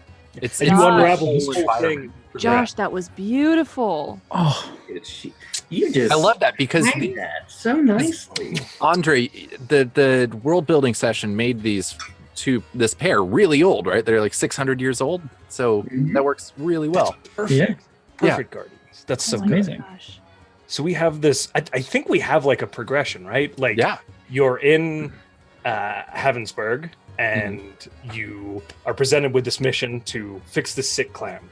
Yep. And you head out into the forest, and there are these different encounters and cultures out there that you may or may not interact with. Maybe you climb up the mountain. Maybe you go through the temple and deal with the monks. Maybe you get hijacked by squirrel people. I have to You pay get rent. up there, you ask around, you find out about Ryan Reynolds, the druid, who directs you into this. We need a different name. We can't. It can't be Ryan Reynolds. No, I thought it was just a look-alike Ryan Reynolds. Yeah, Reynolds Ryan. It's actually Ryan Reynolds. Just switch around just change the letters. So instead of Ryan Reynolds, it's Ryan Reynolds. you know? Oh, never. Yeah, there That's you good. go. That's It's good. a backwards R. Pro tip. Rayan Reynolds. Ooh, that's pretty good. Ryan Reynolds. Ray and Reynolds. Ryan. Rayan. Rayan is a good druid name, right? Rain. Ryan is a very good druid. Rain, right? Reynolds. Rain. Rain. Reynolds. Rain Reynolds. Rain Reynolds. Beautiful. And you meet up with Rain Reynolds, and Rain Reynolds has been enrolled in the Bright School, the Bright Academy, so long that he knows about the secret in the mountain, the source of the spring. The secret, of course. Yeah. Has he been to see the secret, or does he just Tainted know about water that turns into I feel like in mountain. 600 years, Rain would have gone to see the water at one point. it? But is Rain 600 years old? Or the Already 60 at least. Rain He's is been at in school least for 60 Oh, years. so is Rain the like child of this really old druid? Oh. He's the headmaster's child. That's he just likes school so much. And so that's why Rain knows so much. Well, the In addition to all the years of school. the 600-year-olds are, I think, when I'm reading the notes, and it looks like they run a farm. Yes. So they are the Starwood farmers. Yes. So Yeah. Rain would be the Their head. child. Wouldn't. Okay, so they would be their child. Got it. That's my thinking. making And then connections. Rain is at the school and has been there just like for 60 years studying. So Because we they're did- really old, so Rain's probably pretty old too. Right. Yeah, we but did mention a potentiality of like someone on purpose messed this whole situation up. Hmm. Are we still thinking of doing that, or are we just going to keep it? I like the whole thing where it's just like the root pierced this thing and now it's tainted. I like that. It's just kind of I the was one evil tree. The evil tree. Yeah. And they like pass it on the way there, and they're like, okay, weird evil tree, and they go all the way up the mountain, and they're like, son of a bitch! It's Go over back here down. too. Sorry. Dang it. Do we each get one? Or I think we can say the B word. Okay, here's what we're gonna do. I'm gonna The MPAA I'm gonna clear the slate real quick. Everybody gets one from now. Okay. And Oh, thank you. wow. We got a reset. We got a reset. We got a whole reset. good. We use it Who's impactfully. tired. Thank you. Thanks. Tired of our BS. it's because I don't know how to count. It's okay, Moose. I can't either. So we all get this many, right? This You said one, right? Yeah. one. One. Yeah, that's how you count it. I'm crying. Good. Okay. So, All right. we went over most everything. Okay, so I have a clarifying question. Yes. We established that the waterfall is Code Red Mountain Dew. Is that the tainted element? That would be the tainted element. It's normally that clear Mountain Dew that no one ever drinks. Right. It's like Pepsi Crystal, but the Mountain Dew version. Yes, it's Pepsi Crystal. Pepsi Crystal. The evil tree is turning it into the Code Red. So what happens? Hey, if the party is like on the way and they drink some of the Code Red Mountain Dew, what happens to them? They die immediately. Yeah, immediate death. They evaporate. No, It's like here's they- what happens. They get haste cast on them immediately, but Oh. the effects of the aftershock, instead of lasting for one round, last for like 30 minutes. Ooh. Josh, can you implant your brain into my body? I just. Why are you so good? Oh, right back at you, buddy. This went from feral goblin energy to just lovey-dovey, like we all like. And it's such a wild. whiplash. So wait, let me get this straight. If someone drinks this river, they get haste for what, like a minute? Yeah. But then they can't move for a half an hour? Yeah. It's like, huh? Catatonic. Like the rest of Okay, maybe half an hour. Let's make it like 15 minutes. Okay, Let's make it last. I'm fine with half an hour. Let's do longer. I feel guilty making the party haul the other player for 30 minutes, whoever drinks it. You know They someone. shouldn't drink the blood water. Yeah. Drink the blood water. It's fine. Jump in. If anybody approaches red water and is like, I'm a fucking. This looks. We need a counter. But you need to explain how it smells like Code Red. Oh, Mountain Dew, mine. you know? Yeah, it smells sweet, but Yeah. And then you drink smells- it and you just crash. Oh, And then the Crystal Mountain Dew water can cure most diseases. So Right. Yeah. It just tastes so bad. And that's purifies you in the spiritual like, world. related to like the cleric stuff up in the mountains. Yes. And that's why the clam's having such a hard time. It's constantly being hasted and then crashing out for 30 minutes in like this perpetual cycle of Yeah. And it can't produce more clams? Sure. This They're clam's running out of completely- pearls. They're running out of the pearls from the giant clam. What if each pearl that stays turns into a little clam? Like an egg. So you have to leave some Yeah. pearls You have behind to leave some pearls behind. to turn into magical clams. Take a pearl, leave a pearl. Yeah. Take a pearl, leave a pearl. Yeah. That's a good message. Yeah. It is a good environmental message. This show is a mimic bringing environmental consciousness to your. Listen, if we include, never mind. Environmentalism is important. Anyway, It is. I mean, it is. I don't know. You seem like you were going in another direction. Yeah, what's the deal? clam opens up and it just has these sweet little pearls that it spits out, and those pearls become little clams, the ones that don't get used. The for circle of life. Thousands of and that is the circle of life. Yeah. That's copyright. Shh. The mouse. The circle of life. I'm gonna bust your kneecaps. Jesus. Whoa. That's one of the NPCs that works in the rich people's village. Is That the- 100%. Yeah. yeah, it's a loan shark mouse. It's Adult Wisney, yes. Yes. It's the pawn shop Is it owner. Dolt Wisney? Dolt Wisney the mouse. Steve Reed. This we're gonna get copyright struck. No, it's. So do we want Dolt do we want them to run like the library or the magic shop, maybe an inn, a tavern? You can have themed rooms.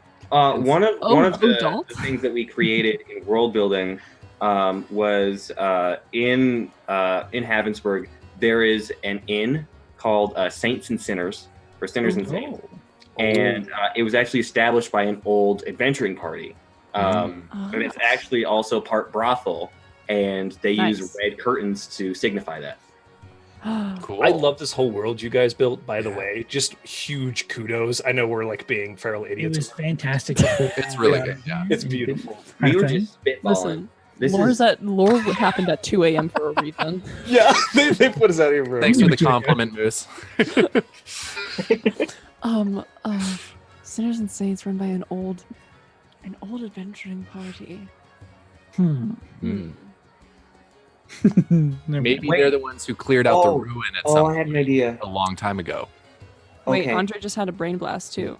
Okay, Rain Reynolds was one of the original party members, and then left. He got outcast. That's how they know about Outcast, this guy. yeah. They're like, hey, we know a guy. He's a little suckish. Yes. But Great go with find him. clams. We Maybe hate we- him, but great at nature magic. Yeah. That's perfect. A mythical Up on the marine mountain with the biologist. hippies. Why did he get Yeah. outcast though? He's an outcast from the Sinners and the Saints? Or was it just that Rain Lost track. really wanted to go back to school and the rest of the party wanted to go adventuring but wouldn't keep adventuring without Rain, so they had to stop and open up a tavern, and that's just kind of how the party fell apart. And they've been waiting moved him- for Rain for all these years. They're like, Rain, just finish up school, just let us know when you're done, we're here waiting for you. And it's just been 60 like years, they're dead now. He's barely aged. They're all aged. All of them are human except for one. Yeah. They're all in their like 90s. Tragic. That's tragic. What the heck? There's one guy still. We took a sharp right turn. I think they're still alive. They're just not really adventuring. They're past their years. Yeah. Can we talk about the fact that this brothel is run by a dust bag? Like a group of them. Looking for a good time. They got grandfathered in under the new rules. how dare you, Nick? You want to see some legs? You guys are amazing. Truly the oldest profession.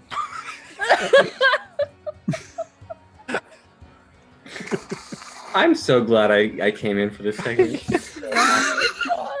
Why? I'm done. Okay.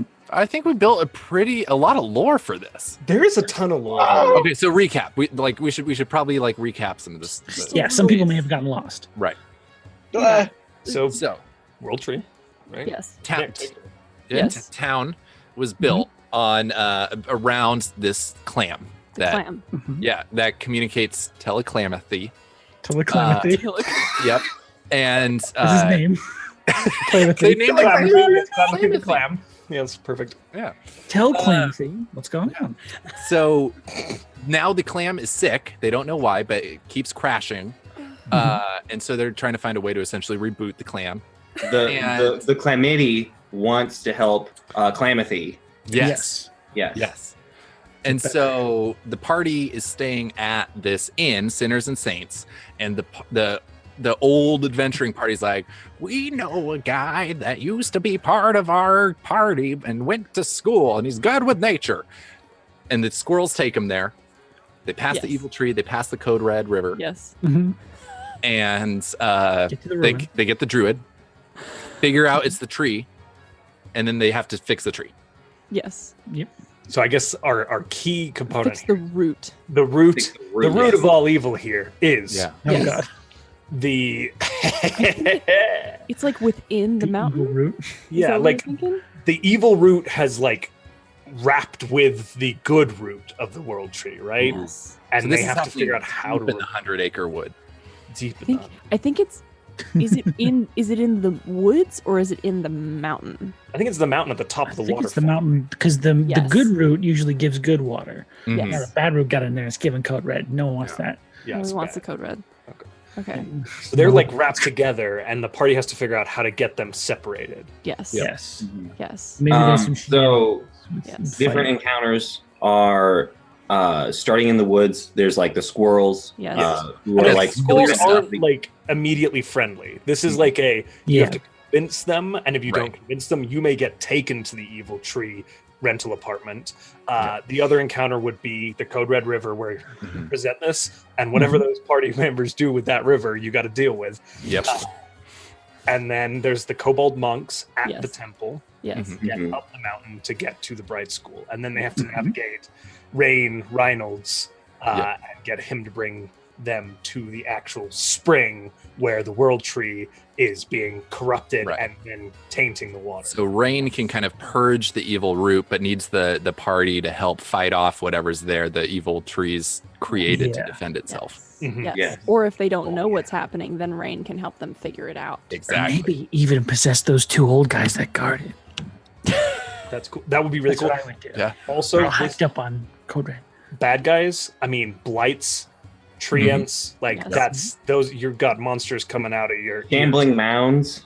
Yes. Yes. Shambling Yes. mounds are very Shambling good. mound in there. Mm-hmm. A good assassin vine, always Yes. great. Ooh, Maybe an assassin ooze in vines. the I water. don't see him often enough. Yep. Mm-hmm. Ooze, water weirds, code Yep. red weirds. Code Red Weird. Code Red, yes.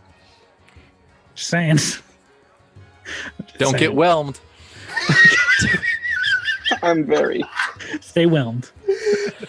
They whelmed my friend. My heart is so full. I honestly think we are solid. I think we this is figured great. everything out. This is genuinely cool when you don't apply the meme to the player. It is a good story. Like This it's is a good ass story. Yeah. How I did think we, there's. how did we do that? I feel like I was in a fugue state for like a solid 50 minutes. Yeah, that's where the best ideas come to you when you don't know what you're talking about. Yeah. This is like a game of telephone. I wrote jokes about your jokes. Yes. You'll never get it. I've been like watching Moose happen, and it's amazing. It's great. Oh no. I guess I hope the DMs can make some sense of that. Is that I'm the sure. end of the thing? Yeah, we have a Google Doc with all the notes for both the world building and the lore section that we passed on to. I think will character creation get this as well? Do you know, Moose? Yeah. Okay, Yeah, we cool. will. All right. Those poor people. Character creation, and it'll go to the other peeps as well. To Lord or the DM roulette. All right. We have been instructed to give handles. Yeah. Nice All job, right. everybody. We feel that was like perfect timing. It was Did it awesome. Tie beautiful. it up in a little bow. Yeah. Tight. And that is how you plan a one shot or even a full campaign in this world in an hour. Yeah. Get You five two of your at home. friends together. Materials Five, are good. you have to get 5 buddies and go Yes. go bananas. Go Spitball. hog Perfect wild. group. I would build worlds with any of you Oh, yeah. any day. I would build worlds with you. I would build I- worlds. 100%. Real talk. I loved this. Let's do this every week. Hell yes. Please. Yeah. New show on the Welcome In. Yeah. Over time. World building. Lore Give me building. that, Nick. Hit me with your handle because we got to do handles. Oh yeah, okay. We gotta get I out am Nick the Tiefling, Twitter, TikTok, Twitch, all the T's. I'm a producer on the Bard Community College with a few of these other lovely folks. Hell yeah. In our campaign, Rendezvous on Hexa 4, Mothership. It's really cool. Sci-fi / a little bit of horror in there. It's really awesome. Check it out. And thanks so much for watching. Yes. Yes. Hi, I'm Josh, the governor on most social medias, TikTok, Instagram, Twitter mostly. I also do things at the Welcome Inn. I run the Conundrum Company, which was playing earlier, and I play with Sloan and Sean in the amazing Off the Rails campaign that just launched. It's a blast, so much fun. Love you guys. Thanks for having me. Hello, my name is Sloan. I'm art plebe pretty much everywhere. I produce shows, and I just finished a stint on Witches of Woodside, and I'm playing on the Welcome Inn, and I also run No Masters, and I do Bolt campaigns on my own channel, so come look at that if you want to. I'm art plebe everywhere. Come find me. I love you. Give her an Instagram. It's art.plebe. Hi, I'm Mr. Hey, Sean, Huh? get off my back. Hey, I listen. I'm Mr. Chickadance on all the things, I assume. I work at the Lore Dump a lot of the time, and I have a stream called Off the Rails that just started. Also, me and Josh do this basically every week on the Lore Dump, a podcast we forgot to mention. Yeah, right. That is a thing we do. I got to use my other one. Beautiful. My name's Andre. You can find me at Dice Goblin Andre, TikTok, Instagram. I produce content for the BCC, Witches of Woodside Patreon, Evening at the Athenaeum. I'm in No Masters on Wednesday with Sloan. Yeah. Jazz hands. Jazz hands. Oh, and I'm going to be on the next segment, which is Yeah. Dusting the Outlaws with Nick. So I stick will be around. running it, so stick around. Jazz hands out! Jazz hands out. Tired.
Hello.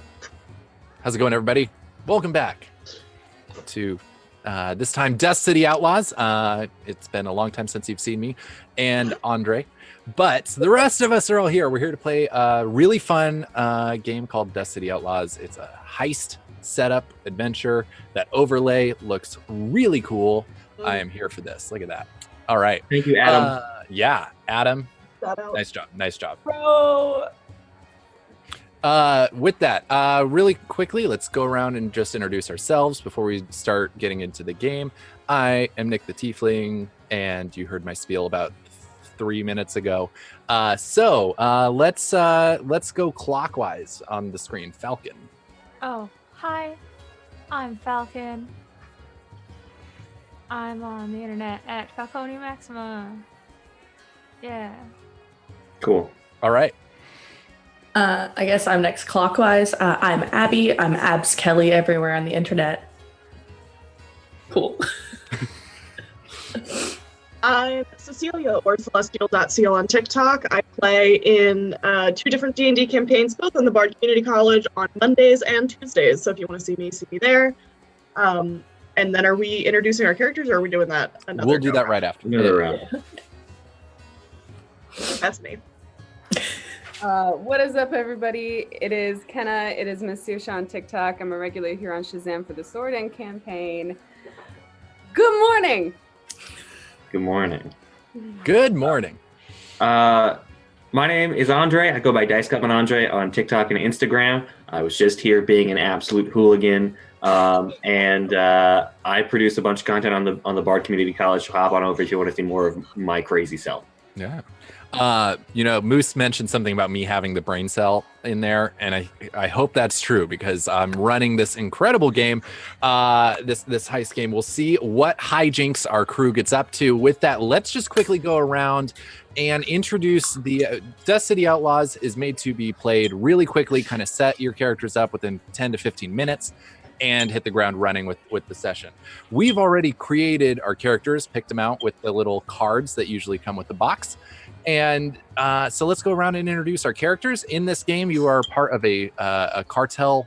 You're a cartel member, part of a different crime family. But then inside of that, you also have a specialization.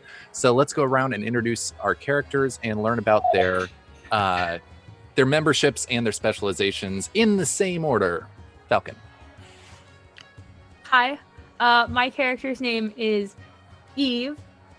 She's a member of the Red Lotus Society, and her specialization is the Fixer. Are we going more into who we are actually, or just that much? If you want to just give you can give a little flavor if you want. Okay. And then real fast,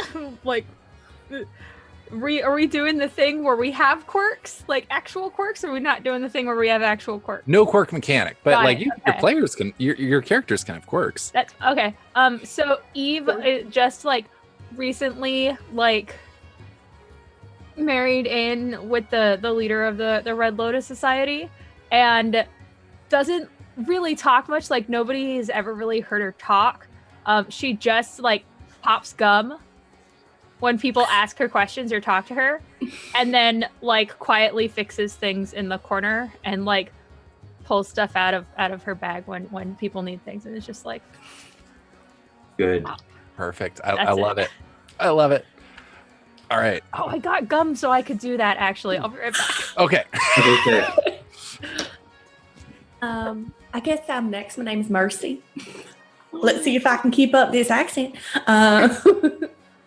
I am part of the Grave Diggers, group.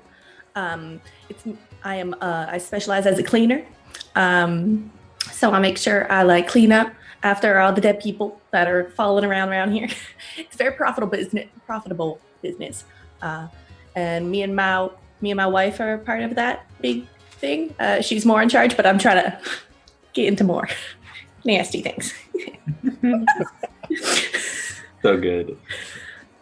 Right. Oh, mercy. Oh, Mercy. That's me. I'm going to be playing Rock. Rock is a part of the Forgotten cartel and specializes as a mole. You've never seen their face. The only person who ever has is their partner, who is the leader of the Forgotten Cartel. And no one really knows their name. Scandalous. All right. Good morning. My name is Dinara Dragov. We will also see if we can keep up this atrocious accent throughout the morning. I'm sure as the cup of coffee goes down, so will the sanity. I am a part of the circle. We are known for our... we don't get out on the streets very much because we seem to always be getting into the prison, but that's not really an issue for me because I am a basher, so I like to break things, including breaking out of prison, so I don't see myself in there very long. So, yes, thank you. Well, howdy there. My name is Jack, and I'm actually it's actually Jack of Clubs. This is my business card if you're interested. If I could, I'm actually from the Family Cartel, and I'm the son of the King of Clubs, who of course runs the fanciest casino in all the city. And I'm just a grifter. I'm just here to do some tricks, rise up the corporate ladder. Meritocracy is still a thing in family. So. Fantastic. I love it. All right. With that, let's jump into this. Really just kind of a really quick overview so you're keeping track of what I'm asking players to roll. Each character's specialization gets a percentage. It's based off the 100 AC system, this whole game, which is a percentile system. You have a certain percentage in each skill, and as long as you roll under that, you succeed. And then there's a little bit more that we'll get into as the game progresses, but that's the base mechanic. So to those of you more familiar with D&D, we will not be rolling D20s. We're using percentile dice. All right. With that, 4 of you, not all 5 of you right now, find yourselves in a very dark, shaded carriage that's kind of rumbling along the streets as the sun is starting to set over the city. There's curtains on all the windows, and the 4 of you who haven't ever really interacted before, but all know each other's families by reputation, are just kind of waiting. You've all been summoned by a member of the Gravediggers, picked up in this carriage, and are being taken to some location. You're brought to, as the carriage pulls up to a stop, you peek out the windows, the driver of the coach opens the door for you, and you can see in front of you a sign that says Long Shadow Mortuary. It looks like some kind of old manor house of sorts that's been completely abandoned, left destitute. It looks really run down from the outside, and you can just kind of see a bit of flickering candlelight coming from within. As you step inside, it's a very musty smell that you're immediately brought with.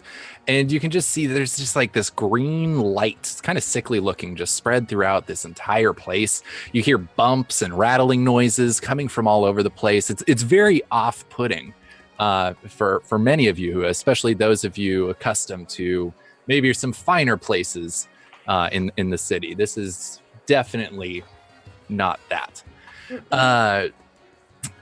And you don't see any other employees here except for the driver of the coach and the broker who fetched you and brought you along. You can see that Cyrus, the broker, he's a very sunken, dour-looking man. His kind of stringy white hair, sunken eyes, the very raspy voice, and he steps forward. He's like, "Thank you all for coming. I know it is getting late, but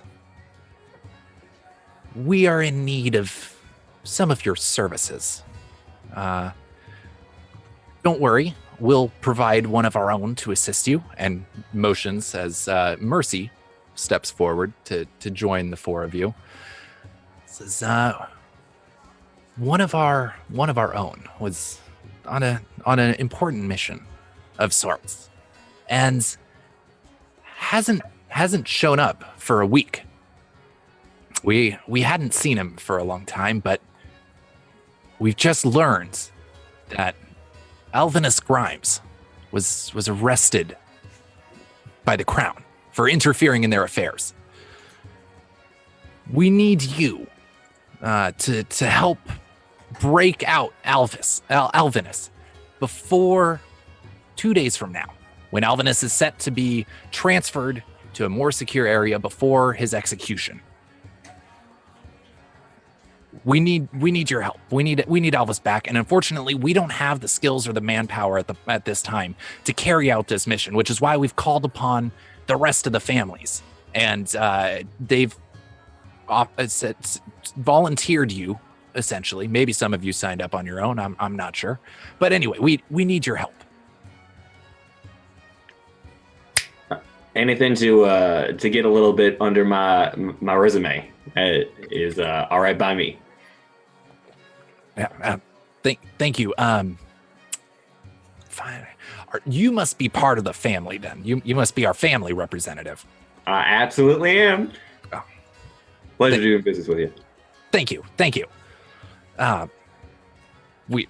hope your demeanor or your skills on this mission are as good as your style of dress. Well, thank you very much, kind sir. I'm just trying to do my best, give a little bit more of an air of class to this cabal we've created for ourselves. So, all right. Well, I hope you can speed this along quickly. It'll be there's not much time here. Do you have any questions of any sort? I think Mercy can help out a little bit with some of the details, but yep. Do you know what prison he's being held at currently? Yes. He is being held in the prison in the 14th district of the city. It's the 14th Royal Precinct.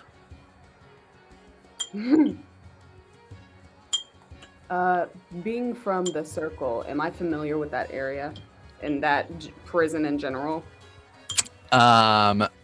We can we'll get into this in just a second. Yeah, do you know anything about jails and prisons on your sheet? I know about the right kind of people, the castle, jails, and prisons, and Vlador history. Hey, all right.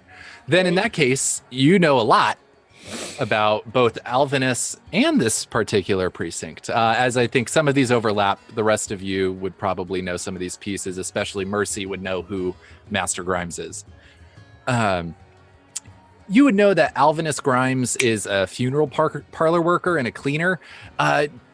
Not old, about early 30s, very kind of quiet, unassuming. He's been on the take and worked with the Gravediggers for about 10 years and never made much of a stir, but is known for being very efficient. And he's worked, as you know about the right kind of people, you know that he has worked here specifically the entire time he's been in the Gravediggers, and he's just kind of known to be reliable. Mercy and anyone else who knows about the right kind of people also know that. And then for knowing about jails and prisons, you would also know that the 14th is a precinct house for the City Watch, which is in the High Road County District. Jack, you are very well versed in this because it is inside of family turf. It's inside of where your cartel runs. And so knowing that, Jack, you would know it's not very busy. There's not a lot of crime in the High Road, and it's there if needed, but it's not needed very often. Sweet. Yeah. You said that he was arrested for meddling in the Crown's affairs? Yes. I don't suppose you could give any more details on what he did. I'm sorry. That is our own business. But I don't want to get into that. Sure. Okay. All right. Well, I will hopefully see you by the afternoon of the day after tomorrow with Master Grimes in tow. By the afternoon, you say? Yes. This Okay. must be done quickly before he is executed. Whoa. That fast? We're supposed to get this done by tomorrow? No, the day after tomorrow. Oh, I'm sorry. Must be your loud clothing you could not hear over. Okay, wait, quick question. I thought you said he was being transferred earlier. Is he being murdered? He's being- Is that like a code? He's being transferred to an execution. Got it. Okay. Transferred to very high security place. I guess that is high security, you know. The high security You is don't get out of death. Exactly. It's sad. Yes, I believe the quiet one might have had a question. No? Okay. I thought I saw Rock's hand. All right. Cool. With that, we will go into our 15-minute planning section. The way that this is set up, Dusk City Outlaws is set up to be run in several sections, kind of nighttime and daytime day parts, if you will. And one of those being a legwork scene where you're able to go out in the world and do things and accomplish tasks, and the other one being more of a planning session. And so we can go ahead and start that. I'm going to start a timer right now and hand it over to you guys to try and come up with plans for what you would want to do after being given that task. Good idea. All right. Well, come on into my abandoned mortuary, and we will get this started. And I just hold a candle and walk into a dark abandoned place. Cool. Brilliant. Dinara is just like, you see her eyes just darting around at every corner of every building she ever walks into. She's basically assessing how quickly she can get in or out. Okay, cool. Eve just like pulls the side of her coat aside and like puts her hand on her firearm and takes a look around. Mood. And follows. So getting in. I can have someone prop open a window or a door for us if we need. It won't get us too much heat to go in that way. Lovely. So, as for what I can provide for a member of my own cartel, I can, for a little bit of time, I can make a little bit of a stir and quarantine a section of the city, so that if we want to do that either on the way in trying to understand stuff or on the way out. Also, I can get a hearse if we want it. Be like, ooh, there's someone dead, and then take them and be like, ooh. Hearse is a good idea. I like the hearse. No one questions you. They're just like, ooh, death. I don't want to think about that and look away. That's great. Eve like pulls out her pistol and points it up and then goes, "Whew." Yeah. And then pops the gun. Correct. I understand. I understood that. That's very. You're very good at that. Okay, but did you understand that? Because what I was trying to say is I can get people to set fireworks off as a distraction. I did understand that. Okay, good. Wonderful. So maybe as we go in, we get the fireworks as a distraction, and then hearse as we leave, no one will pay attention. Mm-hmm. What else can we do? Well, now here's a question: is that as a member of the family, we have access to secondhand documents, if you understand. So should we need some official paperwork, I can provide that. Should we need it? I also have. Go ahead. In this game, as a question for the judge, in this game, is there such thing as the help action? Like, if I am also good at forgery, can I help him with that? So you can assist people in some regard. that can be done by going along and helping them out in some way, and you can describe how you're helping with that. Cool. And it's not the way advantage works. I'm just gonna pause the timer really fast while I explain this. Sure. Thank you very much. Yeah. Is that it would give whoever you're helping an advantage die. It doesn't give them advantage on the roll, so they could still fail it even with your help, but it gives them a chance to do better if they succeed. All right. Cool. Well, then I will hop back in here. I can also assist in forgery if we need documents. Perhaps forge a death certificate.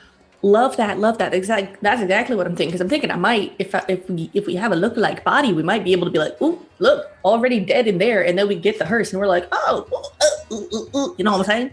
I can also be the lookalike body. You That's can. a great idea. Oh, you do look a little bit like him. We were best buds. You kind of remind me of him. I like it.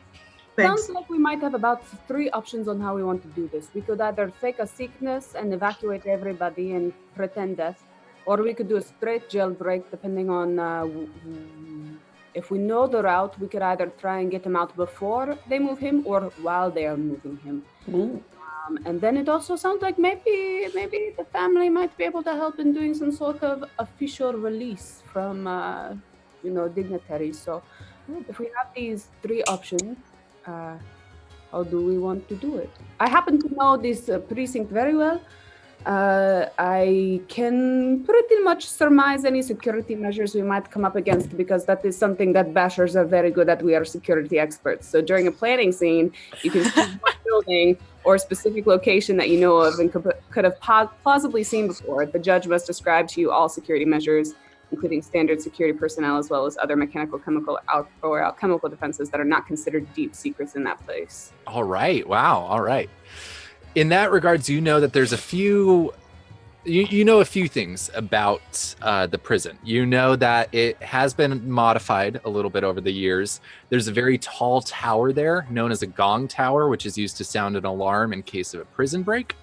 And it can be heard across the entire district. So it's just kind of a district-wide alarm that something's going on there and people need to come rushing to help.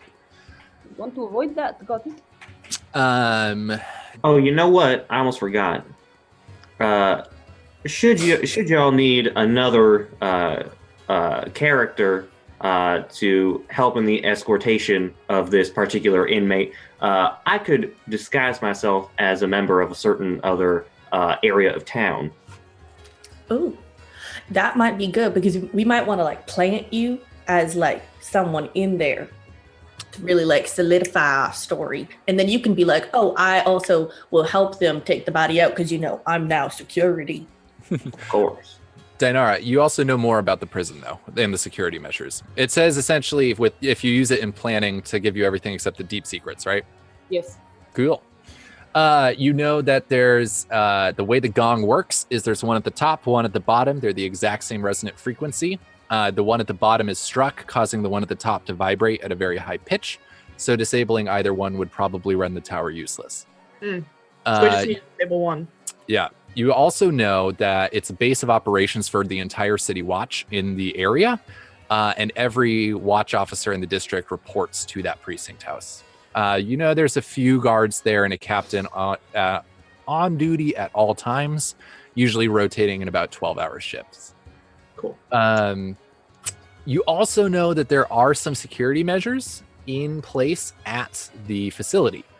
You're not quite sure maybe where they are, but you've heard that there has been lightning stone worked into some of the masonry of this prison. It's you're familiar with this, knowing that it consists of clay that's been mixed with highly conductive metals, fired into bricks, and then coated with a solution that looks like a clay tile. But when it's doused with some type of solution, it creates a strong electrical current that just transfers the entire way of those tiles. Horrible. Wow. And that's somewhere in this precinct. You've heard talk at some point about that building, that element being worked into its security measures. Ooh. I did have another question. if we're going in different disguises, did we get the information about which cartel, or this is related to the Crown, correct? Like the Crown runs the prison. Mm-hmm. It is. So would it be most efficient for me to assume the form of a gravedigger?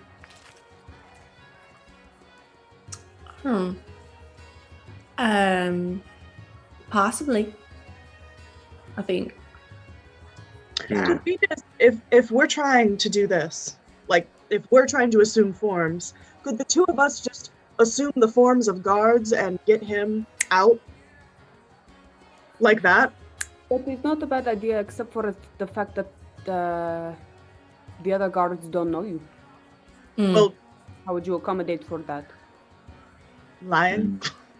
I mean, that's fair, obviously. But we're from the you know about the palace, right? We're guards from where we're escorting him. Mm-hmm. Are they? So I'm sorry, I missed that part. They are escorting him to the palace? I don't know. I don't know where they're escorting him. Do we know where they're escorting him? Would I know that? To the gallows. Yeah. You don't really know where. You know that they'll. Well, actually, Mercy, you would know that Alvinus is going to be escorted by a heavily armed patrol to the castle, which is kind of the main, the main headquarters of the Crown. So at that point, it would be way too hard to break out Alvinus from there, and that this carriage would probably be highly guarded. Then we might not be able to disguise ourselves as Would we be able to disguise ourselves as heavily armed patrols? That seems a little far-fetched. I certainly have the ability to. The family has their fingers in every pot per se. We have like the same abilities. I swear to God. I relay information that was said by the game master. Cool. Well, what we could do then is just say the date has moved up and its time is ready to come, but it's instead of being the real people, it's y'all.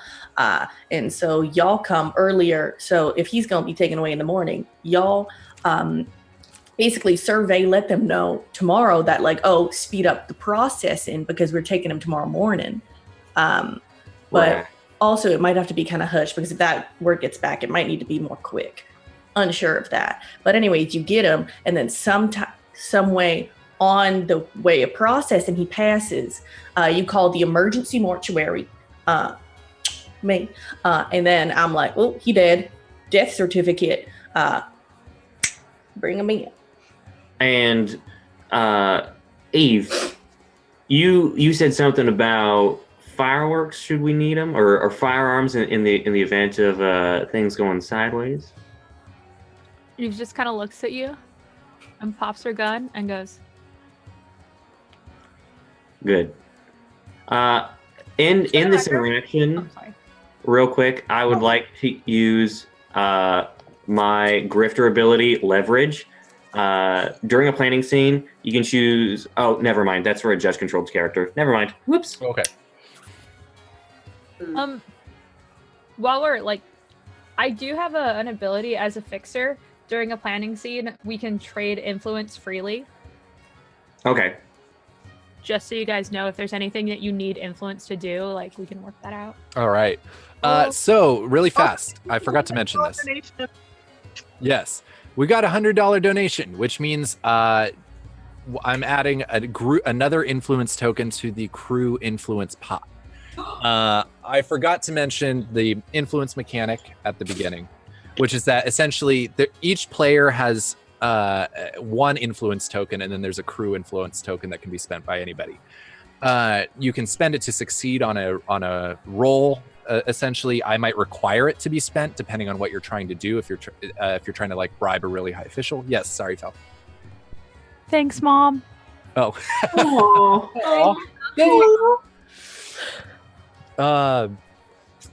You can also use it to carry out one of the abilities that you have from your cartel membership. Essentially, each member of the cartel can spend their influence to do certain different abilities. And in that regards, you have now another influence token. Look at us. That's really good. That's going to help us a lot. So Yeah. it helps people a lot. So It's a powerful tool that you now have one more of. Oh, so one donate, last thing. help Doctors Without Borders. Yeah. One last thing. In the event that the fireworks don't do the job, I've got a gaggle of compatriots of mine, ace through 10, should things get that rough. So.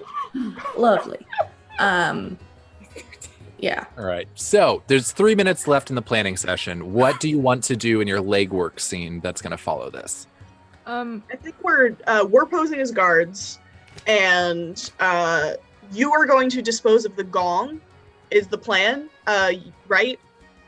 Are you guys going to try and dispose of the gong while we play as or work as guards, and then we're going to go and try and call an ambulance, a hearse when I we're done? mean, we have tonight, and then we have tomorrow night, and then he's getting moved that afternoon. You have. we're going to be you have doing tonight, this. You have the day, and you have that night, the next night. Yeah. That's it. We have 2 legwork days.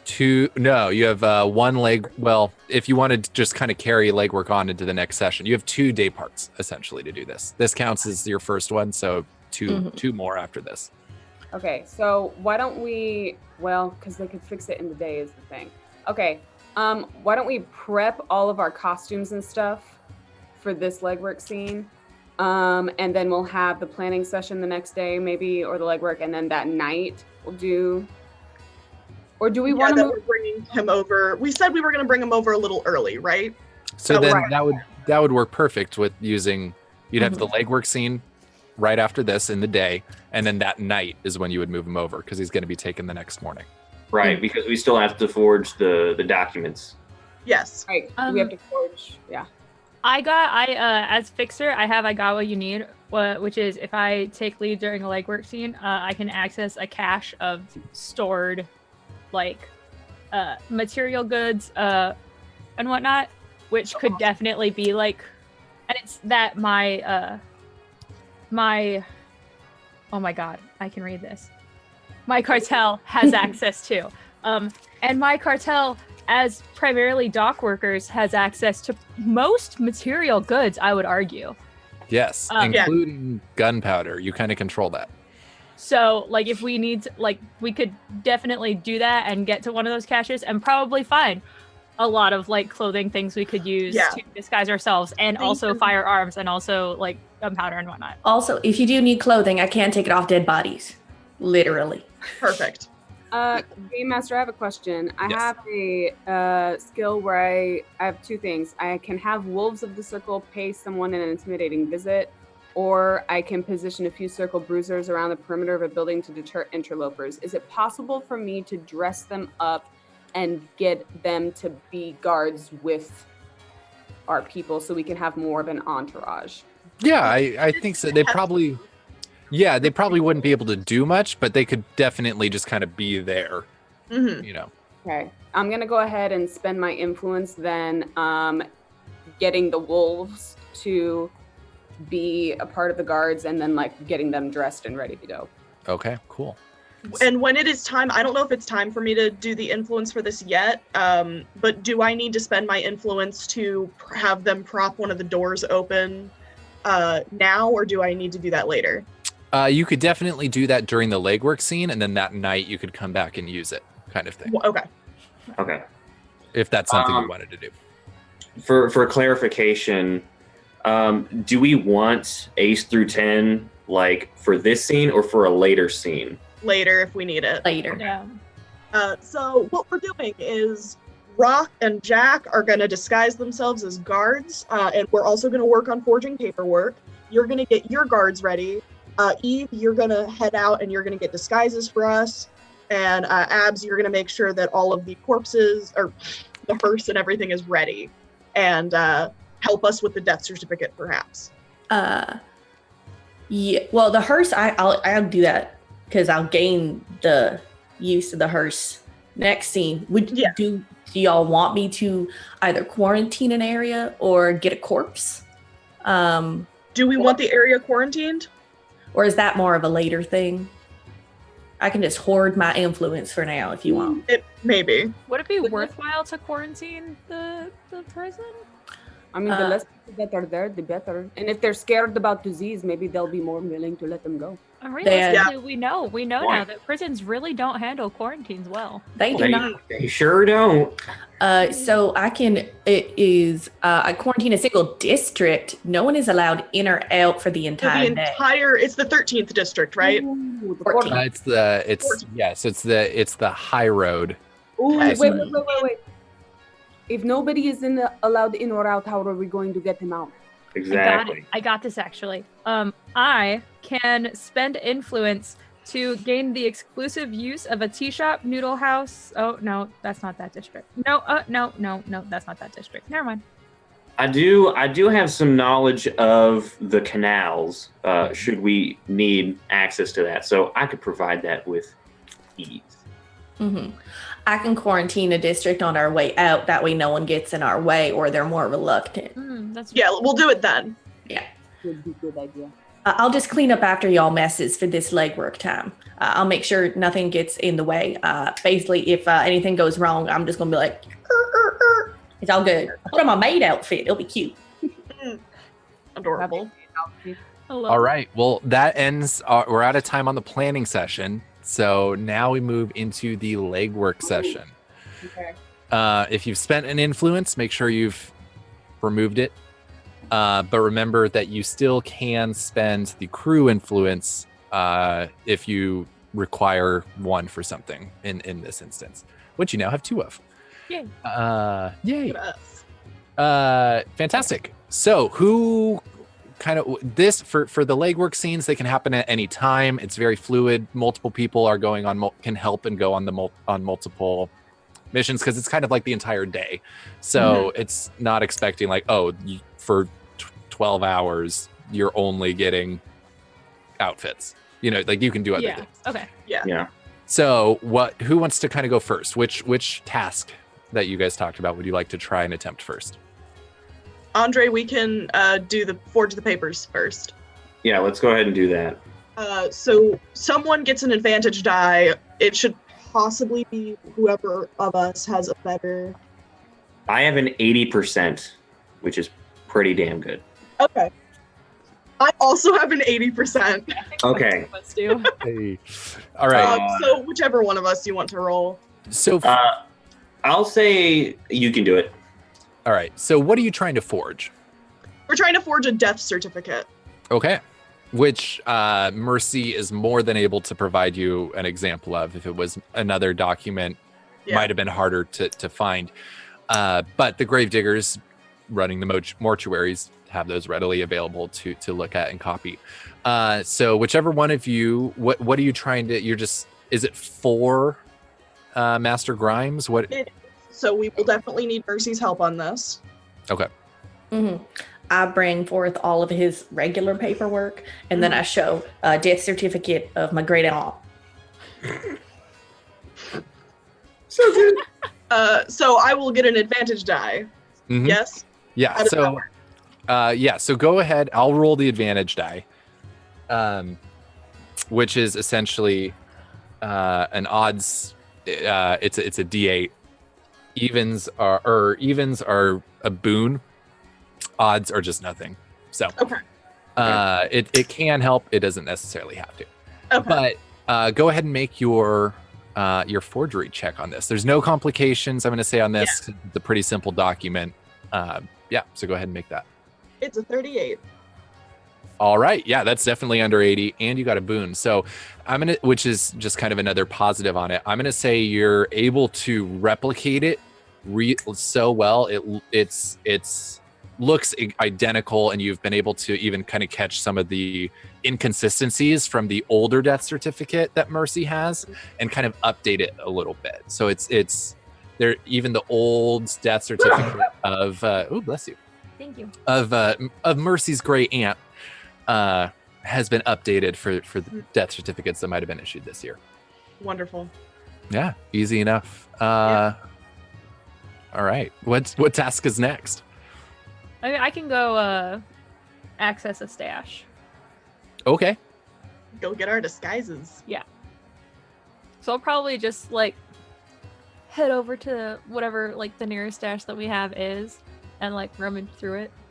And it says the goods must fit inside a single wagon or carriage. Okay. But I think I just will like load a wagon up with like different clothing options, you know, so that we have a variety, and just in case like there's changes or whatnot. We can't all be Make guards. sure that we have a good like size range. Guard And out. also, if I can, like 2 guns and a thing of gunpowder, just also in that carriage, and you know, just cover it up. I do Okay. request that mine be a slim fit if that's an option. Oh my god. Okay. You That's her will be response. you will be able to get 1 firearm, Okay, that's fine. and that will cost your influence token. Okay, that's fine. Okay.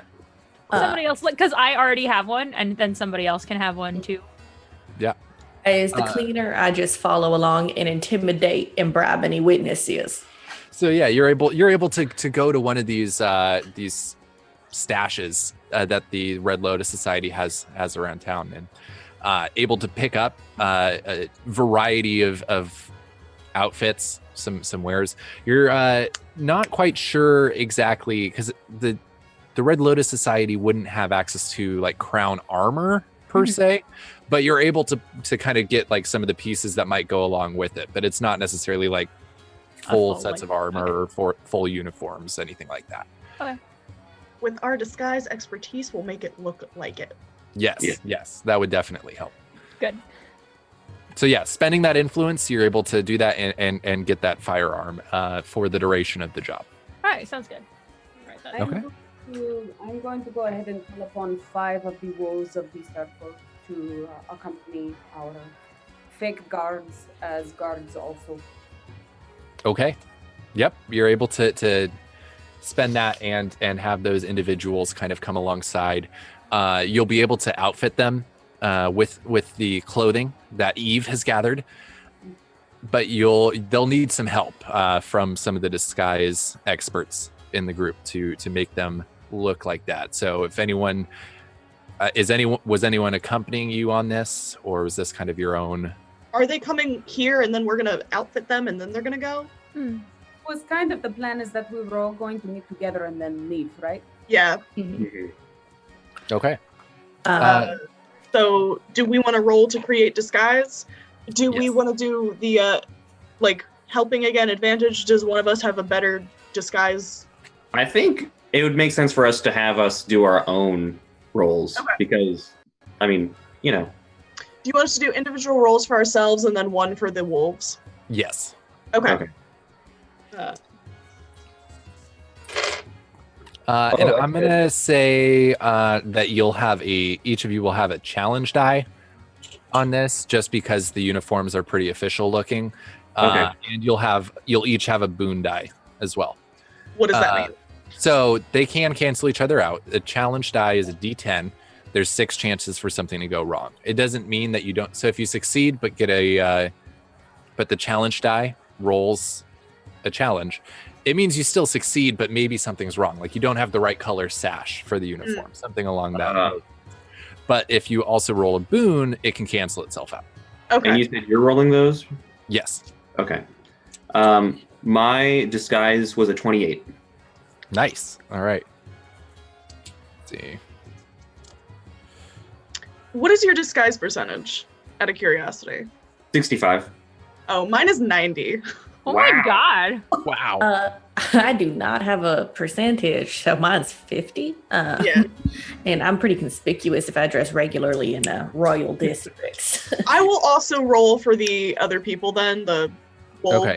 That sounds good. Yeah. So, Rock, as you're going along, Jack, there were no challenges or boons on your roll, but you passed. Rock, you got a boon as well. So you were actually able to kind of replicate it. It probably looks a little more official. So it's not just kind of a common guard outfit. It might have some more trim or something on it that designates maybe even a higher rank in the City Watch. Fantastic. I also passed my roll. I'm gonna go ahead and roll for the wolves. Go for it. I'm gonna roll several challenge die just because it's multiple. This one was closer. I got a 52 for myself. I got an 85, which is still under my thing, so it still passes, but it's That's real close. It's close. Okay. There was one complication, but one boon, so it cancels itself out. So you're able to disguise the guards. You don't know how well it'll hold up to a close inspection, but they definitely, and with their intimidating presence, you probably don't assume too many people are going to be making close inspections of them. So you're pretty confident that this disguise will hold up to most people. What? I love it. To be like an amorphous, genderless blob just disguising people. What a dream. Great. All right. I rolled a 71, and my percentage is 50. Okay, so this brings us to another mechanic of the game. After you fail a check like this, you can spend your luck points in order to make you pass that check. So you could spend 30 of your 100 luck points to bump your chance up to 80%, which means you would now pass that check. All right. I'm assuming we really need me to look like I blend in, so I'm gonna push my luck. Okay. Yeah, exactly. That's the exact point of it, is to you're pushing your luck here, you're spending it, and you're able to pull it off. Like, there's a moment of panic here, no challenge. I'm rolling really middle on this, so no complications, it's looking good. There's you're surprised when you look in the mirror and now you're transformed into this this city watch person that you didn't expect. Just checking myself out. Might need to work a little bit on the behavior to blend in fully, but I got her. Can you not be so conspicuous, please? Sorry, people just don't notice me usually because I look like half dead myself. So. All right, so you've gotten a lot of these pieces. You still haven't seen the precinct yet. So what was the group that was going to go check out any of that? I think that was not. I think that was Wait, were we doing that? Did we? Yeah, we had to case the place. Someone mentioned it. It's not me. That is not my forte. I remember I was supposed to give us access to it, so it makes sense for me to go along as like an escort. Okay. I mean, can I go ahead and do that even though I spent the time getting the wolves? Definitely, yeah. Okay. This is a full day of work, so you're able to do multiple things. All right. Oh, okay, excellent. I will go ahead and go since I'm the one that knows the area so well. And Fantastic. I will go to help clean up after you and spread some rumors that people will get sick. All right. Smart. So Mercy, with your disguise, because it says, I believe you're conspicuous otherwise, right? Yeah, that's why with the disguise. Perfect. Yeah. able to kind of help out in that regard with that disguise check. Anyone else conspicuous? Jack, I'm sure you blend in a bit better. On your sheets, does it say if you're conspicuous in these areas? Not in my home turf, no. Right. What is this area? Would it say District 18? Or? It's the High Road County District. Okay. I'm conspicuous in Merchant and Noble District. This is definitely a merchant district. Fudge. It's okay, but so Mercy, one of the things you could do is maybe just kind of help out with your disguise, try to help alleviate some of that so that everyone else isn't quite as conspicuous if you want to. So what's a way that you might be able to? In terms of places, is this the commoners, the slums, the old city, anything like that? This is the kind of a merchant district. Okay. The old city is actually underneath. It's kind of like the whole underground Seattle kind of vibe. Like there's all this whole network of different tunnels and things like that run underneath the city that the Forgotten Cartel tends to utilize more than anyone else. So it's underneath pretty much the entire city. But after it was kind of burned down, the city was built on top of it. Okay. If Sorry, things go didn't mean to interrupt. sideways, we can always just break him out. Plan B. Plan B is if things go sideways, we break him out and we take him underground. Sounds good. Yes. And I call the cards. Gotcha. Come out is sick here. Mm-hmm. We don't have any. Rock, I would say that's something though that you would, if you're taking multiple people down there, that's probably something you would need to spend an influence on, because you are able to pass through it no problem, but they'd probably be a little suspicious of just like a bunch of other cartel members. Yeah, it does specifically say that I can pass safely through the old city with your crew during a scene if I spend an influence. Okay, cool. Yep. We can save one of the crew influence for that if things go bad. Yeah. Yes. I might want to. You guys do the scene, but I might use a thing to pop in at some point. Yeah. You can do that with luck. I can do that with just an ability I have. Oh, that is an ability you have as well. Oh, cool. Yeah, just. Yep. I'm here. Before they go, I am gonna slip them the extra firearm. Okay. Who's getting that? I clean up messes. I don't make them. So. I mean, So I'm going to say that's a flintlock pistol, Mhm. which has a stat block in there. But when you attack with it, I can also tell you what to do. Cool. Just gonna put it down. I'm not one Put it across the table. for firearms, if I'm being frank. Is it considered an explosive? It's an explosive device. I'm pretty good with those. I like to break. All right. I'm gonna wreck it. The Basher. Yeah.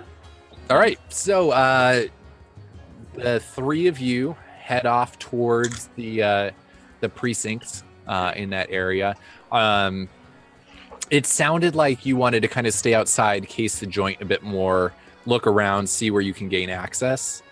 Look to see if there's a place where my cartel can open the door. Right. Mm-hmm. So, All right. So describe what you're trying to do to blend in, to look around. What are you doing? well, right now, if we're taking the canals, we'd be using a family gondola, which is one of my influence points that I'll be using.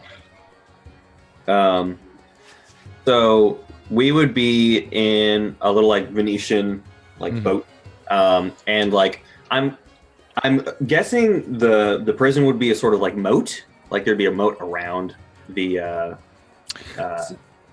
Yeah, so there's not a moat around the prison. It's not like a castle per se. You don't know much about it because you tended to spend your time in the casino, right? Not walking around the streets quite as much.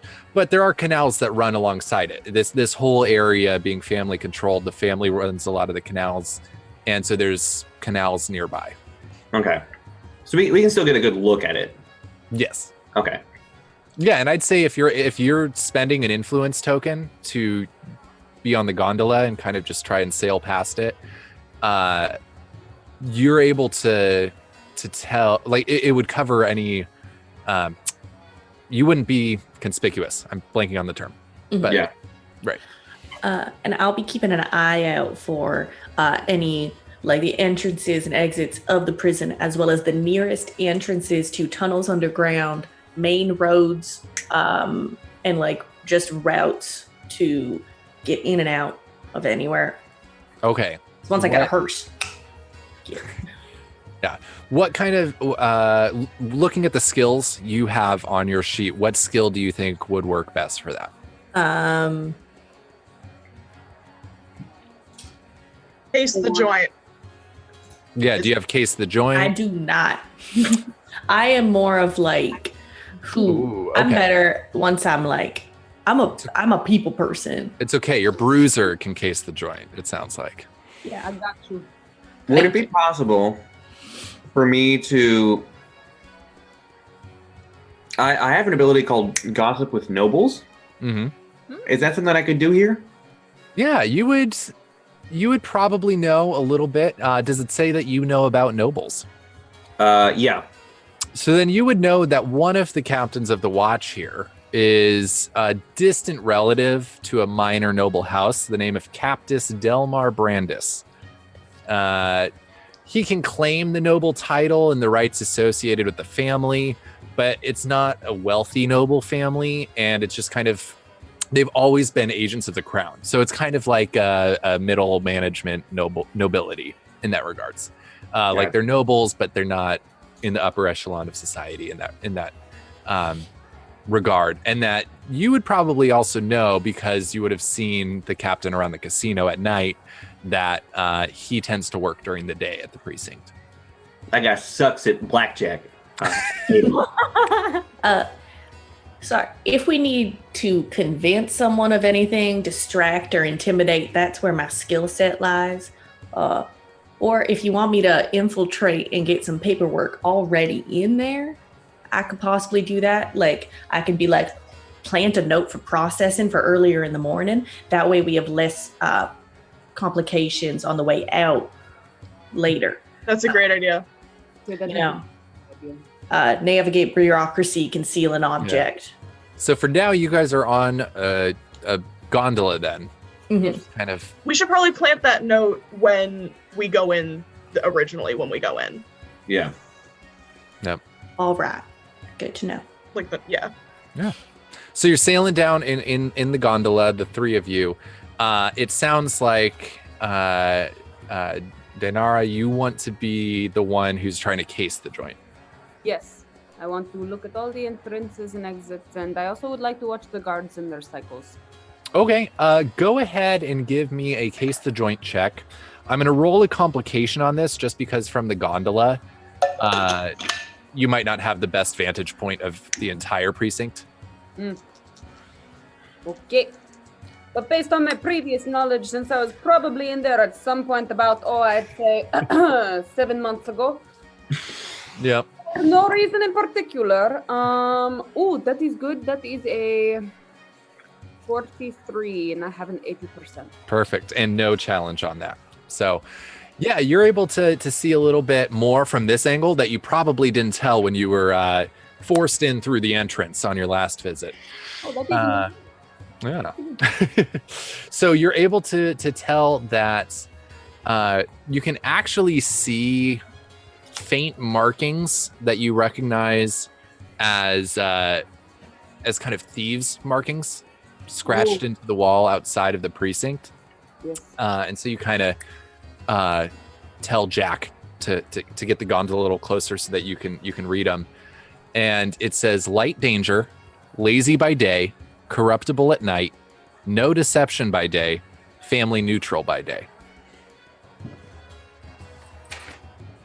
One more time for the record, please. Light danger, Light danger, lazy by day, lazy by day, corruptible at night, no deception by day, family neutral by day. corruptible by night, no deception by day. Is it currently night or is it currently day? It is day right now. All right. And then what was the last one? Family neutral by day.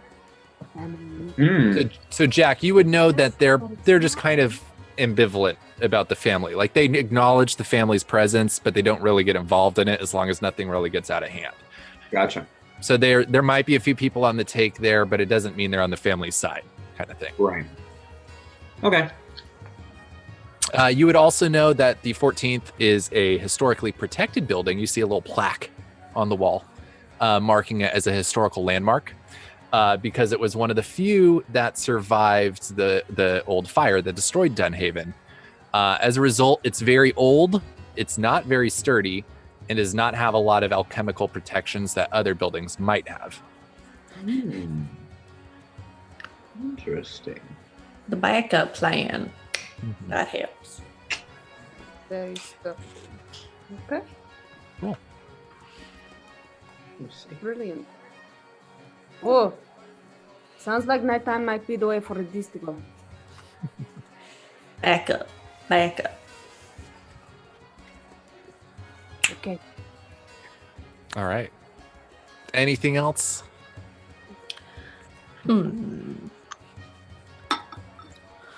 Sounds like you guys are ready to hit the ground running tonight then. I think we're ready to roll. Yep. Okay. Mhm. Okay. So it is the day comes to an end. You've done a bit of legwork to scope out the outside of the place, albeit from the canal. So what limited knowledge you have from that.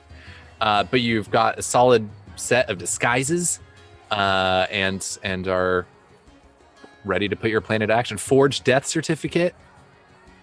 What do you want to do tonight? We're now in a new day part. So is this the planning? So we need to make another document that says, hey, this is an official document that is saying he's being released early. We need to make a second one. Yes. Right. So shall which do you want one of us to do that again with an advantage die if we're working with it with each other, or? Sure. What I'm gonna do is it's a document that none of you have seen. Yeah. So I'm gonna roll 3 challenge die. Wonderful. But because you're helping, I'm gonna also add a boon die. Okay. Can I help with that as well? Do you have forging experience? I have forge a document 80% under my skills. All right, I'll add a second one. I forge a document 65%. All right, I'll add a third one. So who of us has forged a document? Raise your hand. I do not write Really very good at well, forging okay? documents. Who is the highest percentage? I've got 80. I have 80 as well. Okay, Andre, do you want to roll this one since I rolled the last one? I got this. Don't worry your little self. Ooh, that's a 20. Woo! Woo, boy. That's no. Looking over Okay. your shoulder while you do it and just like, Yep. I'm like filing my nails, looking like it All looks right. great. So that's 1 boon and 2 complications. So one of those cancels out. You do succeed. But at the very end, you kind of leave the pen on there a little too long, and there's like a little bit of ink that just kind of smudges on part of the official seal that you're trying to forge. I got my cufflinks. It might hold up to inspection, depending on how closely someone looks at it. But there's definitely an imperfection in the document. I grab it and I say, "Don't worry, I'll handle it when I pass it over." I have a question for you. Do we have any money with which we can bribe these guards? Ooh, Wait, I are you have- passing it over, or are we? Because we're the people who are going in to get him. Mercy is also disguised. I thought Mercy was gonna do the hearse stuff.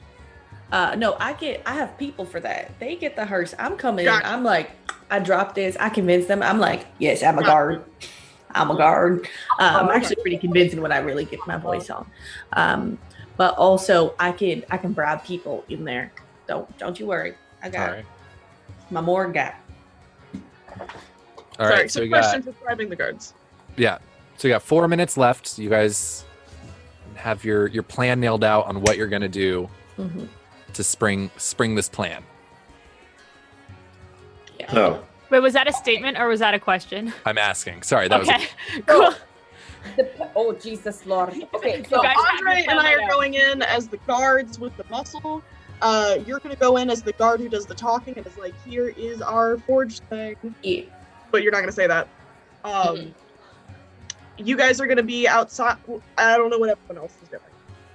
I am going to stay outside just in case we need, things go south and we need to break in and break him out. Yeah. Yes. Yeah, I will also stay outside on. To get a place open for us. Okay. Yeah. Also, I will give the forged death certificate to my people, so when they arrive with the hearse, they can do the official death certificate, proclaim dead. Because I'm inside, I can't be like, oh, suddenly I'm part of that crew. So there'll be that while I'm inside. Also, while I'm inside, I can bribe someone if need be. That's part of my skill set. As well, I drop the thing. We pick him up. Dies. I say, oop, need to call the hearse. Hearse comes. And during this, we start seeding in paranoia. Ooh, y'all need to quarantine. Just go back to your stuff. We'll take care of this. He died from this illness. Oh, hey, while we are, since, Eve, since we are going to be outside, oh shit, we have 2 minutes. Since we are going to be outside, can we make like green smoke or something to make it seem like it's, like sickness time? Like sick, like. And on the way out, you're quarantining the area, yeah? Yeah. Well, technically, it like starts quarantining at the beginning of the time. So basically, by the time we're like inside doing this, they'll be like, "Ooh, quarantine," and we'll be like, "Oh, this one already died. We'll take him out."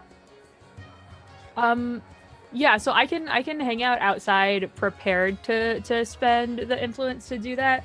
Because I have well, what it says is fireworks to cover some noise. So I don't know if that, well, to be fair, as someone who has worked at some point with pyrotechnics, there are colored smoke fireworks that exist in our world.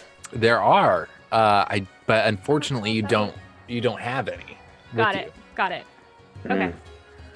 If you want to spend a remaining Yeah, crew that's influence, you could get one to get a colored kind of smoke type explosive. Know if it's needed, especially if we want to spend one of the save one of the crew influences in case we need to go underground. Yeah. Mm-hmm. So I would make.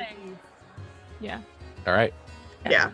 I'll just, when you ask, I'll just pull out my pistol and click. Also, I'd like to point out that during the previous legwork scene, because I didn't take the lead and I was cleaning, we got half the heat for that officially. Okay. As well, I haven't used any influence. I'll be spending my 2 influence because I picked up 1 on each. You only have 1. Don't you get 1 at each scene? You get 1 for the game. Get 1 at the beginning? Yeah. You get 1 for the game, and then we have crew influence together. Okay. Right. Well, I need 2 if I need to get hearse and quarantine. So I think we're probably, I guess, going to do one or the other. Yeah. Well, All we right. need the hearse. The quarantine is just like a safety net. All right. Then we're just going to hearse it. I'll tell my Unless you want to use, we have 2 crew influences if you want to use one of the crew influences for the quarantine. That's what, if you want. What do you how guys things think? are going on the way out, though, right? Or do we have to use it at the beginning? We'll have to use it at the beginning, but it'll be in effect as we're on the way out. Yeah. Do we want to use that? Don't mind. But that's what we're going to That do. sounds fine. Okay. All right. Let's do it. And that's time. So let's jump into your plan. Who is heading in to as you approach the night falls, thick night. You only have a few hours before left to free this gravedigger from prison. I think Tadara and I are outside, waiting. Both of us, In that case, let's say you're just kind of keeping an eye out, then in that case, go ahead and make a case the joint, or if you have another applicable skill you think works in that regard. I'll case the joint. Okay, I have case the joint. It's not great, though. Do you want both of us to do it individually, or? One of you can do it with an advantage roll. I'm only at 65, so. I have an 8. Yeah. Okay. It just means I roll again. No, it means I roll a boon die for you to see if you get a critical success, essentially. I rolled an 11. Perfect. All right. Looks pretty quiet. You don't see a lot. The whole district is pretty quiet at the moment. No one's really out this late at night. But by noticing that, you do see 2 individuals kind of just lurking in an alleyway outside of the precinct house on this side. It's not the canal side, which is why you hadn't seen them before. That you recognize as bounty hunters that are just kind of outside of the hanging around the precinct. Ooh. Do you want me to take care of that? Chat them up. That's not It's good. just the 2 of them. Although you can spend 20 luck to appear there. I don't like that. I mean, Do- like, are they- I have gossip with criminals, but bounty hunters aren't criminals. You know about the right kind of people, right? I do. Okay, the right kind of people. You know that this is Cold Marcus and the Sparrow. They're a bounty hunting duo that has troubled the right kind of people for some time now. So they go after criminals. They're known for targeting criminals. Cold Marcus is kind of slender, a little wiry with a gaunt face, and just kind of is like a cowboy, like very laid back, kind of just keeping an eye out. How far away from them are we? You're a ways away. Like they don't seem to be paying any attention to you guys. It's not like you're up against the wall of the precinct. I'm gonna put my pistol down, but Mhm. like back in its holster, and I'll pull out my hand crossbow, Mhm. and I'll look over at you, and I'll go, "Shh," and I'll just load it up. Before you do, I'm going to tap your shoulder and say, "How good are you at fighting?" I shrug. My shoot, someone's at 65%, which is embarrassing, honestly, coming from a firearms family. Yeah, same. Do you have like brawl with someone? No. No. I think Eve is definitely more a ranged fighter. Yeah. Is okay. Let me ask you this: if gauging from where they are, if we engage with them in a fight, will it be really loud and conspicuous to where it will draw guards out? You say loud and conspicuous, and she picks back up the Yep. pistol. I was gonna say, if you use a firearm, yes. But if we just go and we fight them, Depends how quickly you kill them. But- I don't like that they are there. Picks back up the crossbow. Do you want to fight? We can fight. This is a hand crossbow, right? Eve? Yes, it is. Okay. But I figure I could like either just like if we're just trying to get rid of them. No, it's fine. There's just a hand crossbow. heavy If I need to crossbow get does more closer. damage. So Yeah, if I need to get closer, I'll get closer. Cool. Kind of Okay, thing. I think. I think we want to engage and we want to fight them and try and take them out. okay, If they are here to hunt criminals and they see any of us and out any of us, that would be bad. all right. So sounds like Eve wants to take him out from a distance. I don't know if you want to do that as well, or if you want to try to like sneak up on him. Well, if Dinar wants to go and sneak up on them and like engage them, and then I can shoot them from a little bit further away, so they're not. Yeah. You know. I don't want to use the Alright. phrase surprise attack, but Do you have? There's like a I don't- blend in skill or something like. There's I forget what it's called. For me, Yeah. I have conceal an object. I have distract someone, but otherwise no. Okay. Then go ahead and make a roll and anything else check for me. Okay. I'm going to switch dice to my pretty shiny ones. Thank you. hmm And I'm going to add just a complication since there's not a lot of other people out on the street to kind of blend in with. Sure. Yeah. Oh shoot. Oh, that's a D8. I'm so sorry. I wondered why that looked weird. Okay, we'll keep. Okay, 42. Ooh, all right. So you sneak. You're moving really close. Eve is getting ready with the hand crossbow, ready to fire. They have their backs to you, looking at the precinct. And you've kind of gone around and are coming down the alley at the other way. And right as you get up there and are about to attack, you kick a loose rock, and they spin around just to see. They don't have any weapons drawn, so you still are able to get the first blow in, but they see you right there as you're about to attack them. So I want Eve to go ahead and roll an attack, and then go ahead and roll an attack as well with whatever you're attacking with. Dinara. I mean, I guess my feast. How do I do that? I got a 97. So Yeah, nope. Oh, So so, you- I'm rolling brawl with someone. Yeah. Yes, Attacking is like a skill. It's weird. it is. Yeah. 30. So I have an 80. So 30. Okay. And what are you attacking with? my fist Okay, cool. of fury. So 30, you just sock him right in the face. Which one are you going for? Cold Marcus or the Sparrow? The sparrow sounds fucking noisy. So. Yep, Sparrow. Okay, sweet. She kind of stumbles back, not expecting this, and then goes ahead and draws a short sword, and goes ahead to try and swing and attack you. You like? Okay. But misses as Marcus pulls out a hand crossbow as well and goes to fire it at Eve. He knows Eve is there. Well, there's an arrow that just flew past his head and clattered against the stone wall. Eve, you take, you lose 50 points of luck.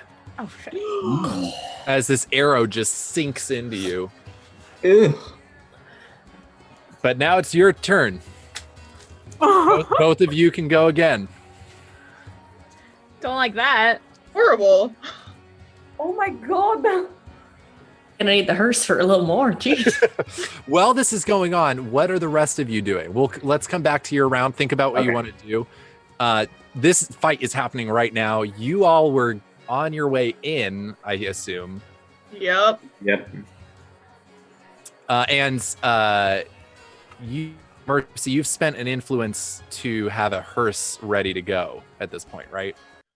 Yes. And a group influence for the area to become quarantined. Okay, cool. Yeah. So there's already fewer people out on the streets. You're starting to see maybe some checkpoints almost being set up at the perimeter as you made your way in. It definitely looks like there won't be a lot of people let in or out in this area. Perfect. All right, but you're all trying to get your way inside. Are you just going up to the front door and knocking? I spent my influence point to have a door propped open for us. So All right. we're going to go to the door that's been propped open. Okay. And you're we're able just going to go inside. There's a back door on the building that is, you see, it looks a bit more like the stables to some regard. Like maybe there's a few hitching posts back here. There's a back door that seems like it's usually locked, but you walk up to it and there's a latch that's just been kind of left dangling off the door, and you're able to just kind of swing it open, peer inside. Doesn't seem to be a lot of people around that you can see right now. But you have a way inside, so you're all now inside. We're gonna go in. I believe you will not be taking the lead, correct? You just have the document, Percy.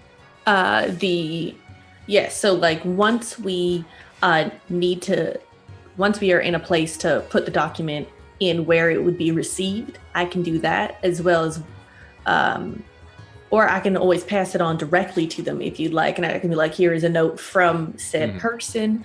And then I can convince them, I'm like, we need to get them right away before the quarantine takes over, or else they'll be stuck here in living room. I would like to offer, I am quite prodigious at fibbing. So if you would like me to do the yapping, I would be more than happy to oblige. What's our lie to somebody percentages here? 90%. Oh. You got this. Yeah. I'm more of a convincer, so I will convince them of things, and then if we need to lie, you just Great. So you guys are heading in. You're starting to walk through, and you can see that there's a few cells. It's not a large prison. It's more of a precinct headquarters for the area, and it's not a super crime-ridden area. It's a merchant district, so it's not huge. But there's a few cells. Most of them are empty. As you're walking through, you see a hallway that branches off one way, and then another one that goes straight ahead as you enter. I think that we should continue straight forward.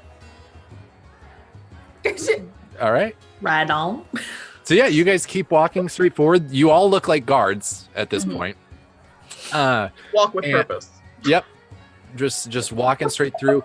You see 2 guards who are standing up near a door, and then a light that seems to be shining from what a smaller room up near the front that you can see. That appears to be the place. Also, we're not like from here. We're here to transfer, so we don't have to be totally knowledgeable. Right. At this point, I'll walk over.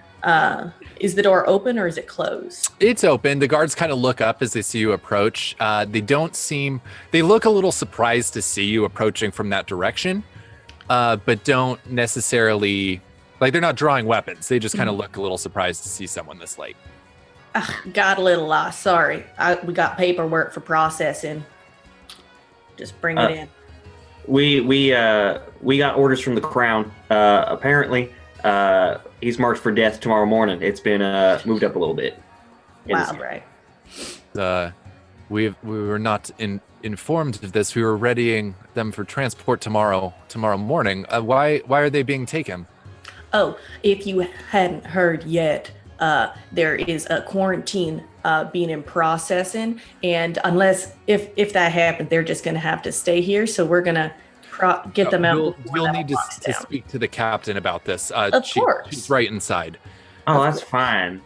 They kind of wave you into the office where you see a young woman, and is maybe in her mid-20s, just kind of sitting behind the desk there. Do the 3 of you, do any of you know about commoners? Haha! All right, you know that you recognize Captain Emily Carver by her reputation. She's very new to the City Watch, young, ambitious, and is known as the night captain here. Wonderful. But you do recognize her, so you know her name.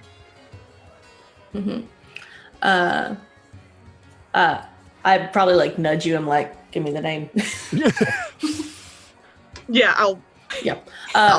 And I go, Captain Carver, and then I hand over the document and I say, if you might not have heard, there is a quarantine in process, and we wanted to get. What? Also, fuck. Hmm? Also, can we get the one? I get advantage when interacting verbally with commoners. All right. Oh, and my compatriots can tell you more.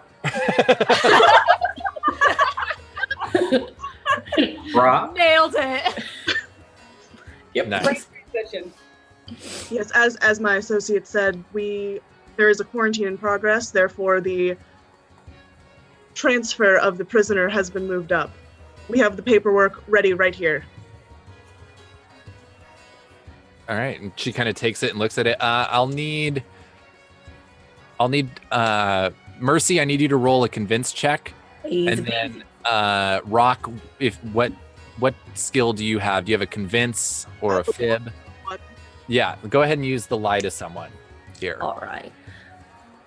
And I'm also gonna like send a wink the way of the prison warden. There's a complication die here because of the document having an imperfection. Oh yes, this document does. The death certificate does not. But you do get an advantage on this one. Cool. I got 27, as well as I'm sending a wink the way of the warden because I'm like, ooh, it's all right. You know. So she takes the documents. Captain Emily's like, oh yeah, all right, and looking through them. There was a complication, but there was also a boon, which cancels it out. Rock, did you pass your? I did. I got a 63, which is just under the wire of my 65 lie to somebody. All right. It passed. All right. Yeah. So Captain Carver is looking at it. It's like, all right, the paperwork seems to be in order. We'll go ahead and you've just handed her the transfer paperwork, right? Mm-hmm. Okay, just making sure. Yeah. But we left the death paperwork back at the morgue. Yeah, that's with my people in the hearse. Gotcha. Yeah, we don't have the death paperwork. We I just wasn't sure if you handed them both to her. Like, No. Okay. That's with my people in the hearse. Because they're gonna show up, and then it's gonna be like, there you go, prison. They're dead. Okay. It's like, all right, we'll get him ready for transfer. We'll And so while that's happening, let's jump back outside to where it is now Eve. Dinar, you're going. It's your turn to attack. What's happening? He's gonna sit there and go, pick up her pistol, and shoot him with the pistol because she's Roll to attack. Why? mad. I'm gonna have to call the cards for this. My God. Who are you firing at? I guess it doesn't matter, does it? No. Oh, Jesus. It's a 98 gonna hit. 98 misses. That's so rude. You rolled a 97 before this. Do you want to like test your luck? Oh no, you lost some luck, girl. Never mind. And with an attack roll, you can't bounce it up. Well, okay. But because I have trigger finger, I can push my luck when using black powder weapons, and when I do, for every 10 luck I spend, I increase my chance of success by 20%. Okay, perfect. Then that's great. Yeah, so you're like proficient with those, so you can do that. That you totally can. And so I you would rolled have a 90. You would have to Eight. burn 20 luck to get it up to 105%, essentially, which would get you the pass. Yeah, I'll die for this. That's fine. Okay, all right. So you spend 20 luck. Go ahead I and have mark that 30 down. luck left, guys. But you rolled a 97. The way damage works in this game is it's what you roll on the die plus the bonus that you get for that weapon. Headshot. Oh, Headshot. you just The annoyed. bonus you that I fire get at? for that weapon is 40. Who did you fire at?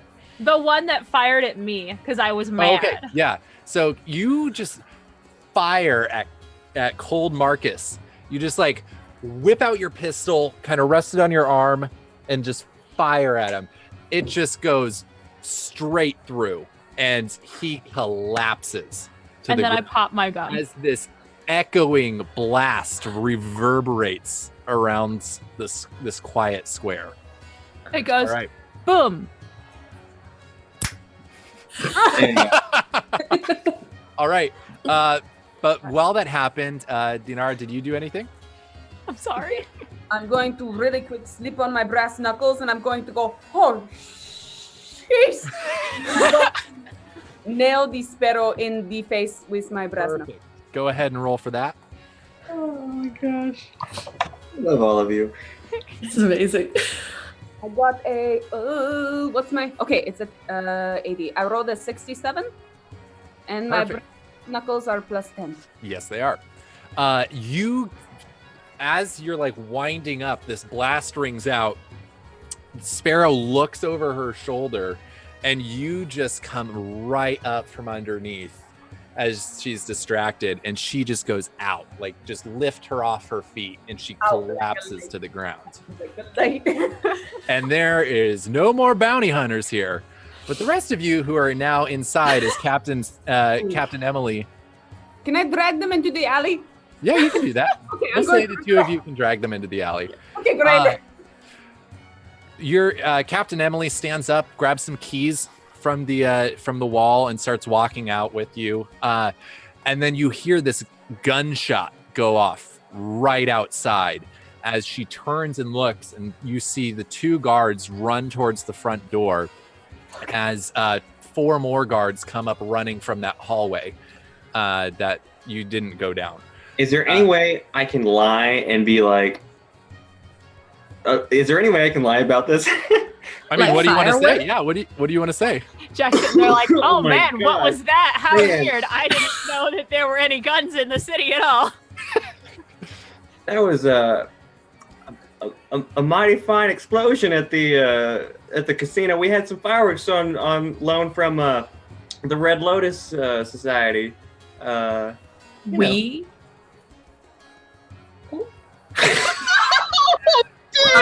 I'm gonna turn on you and I'm gonna be like, we?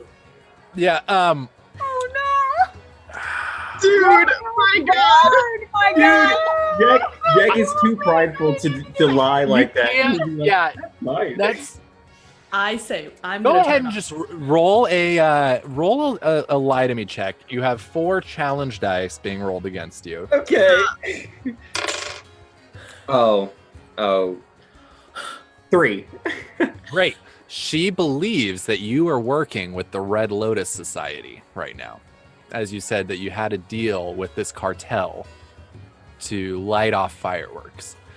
I rolled 3 complications. She turns and yells, "Guards!" and points directly at the 3 of you. I detain Jack. Yeah, I'm gonna detain Jack as well. Okay. Okay.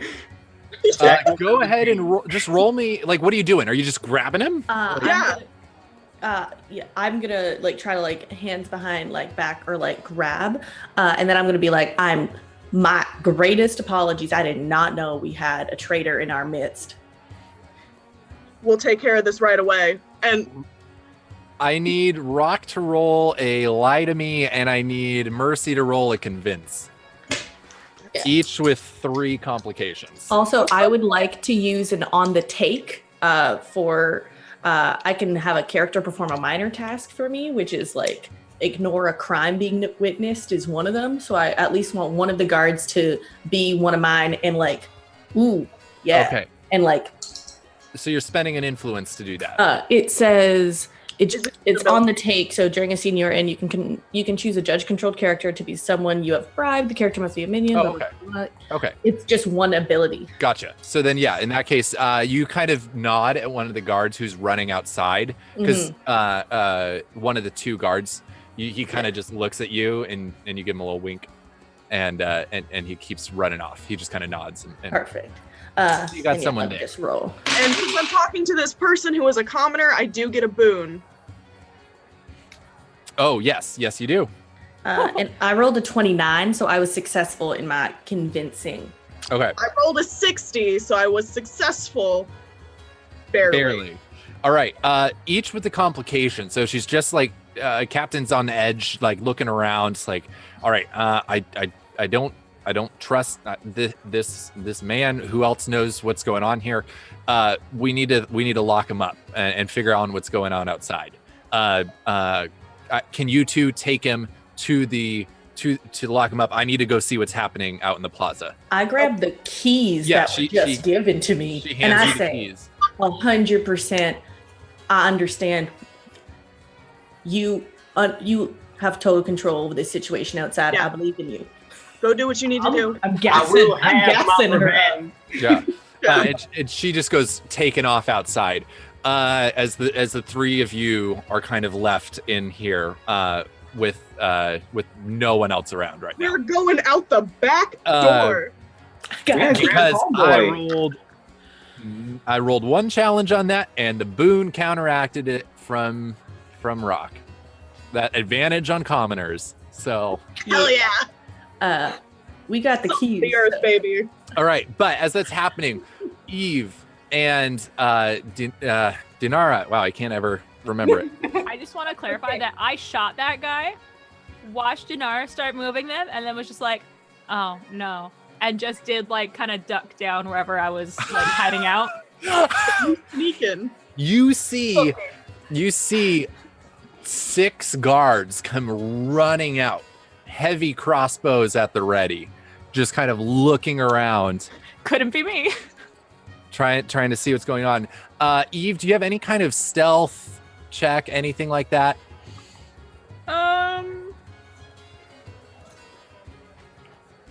Nope. Okay. Nope. Do an anything else check for me. Also, thank you to Library of Lost Tales. I now have Chatspiration for another interaction.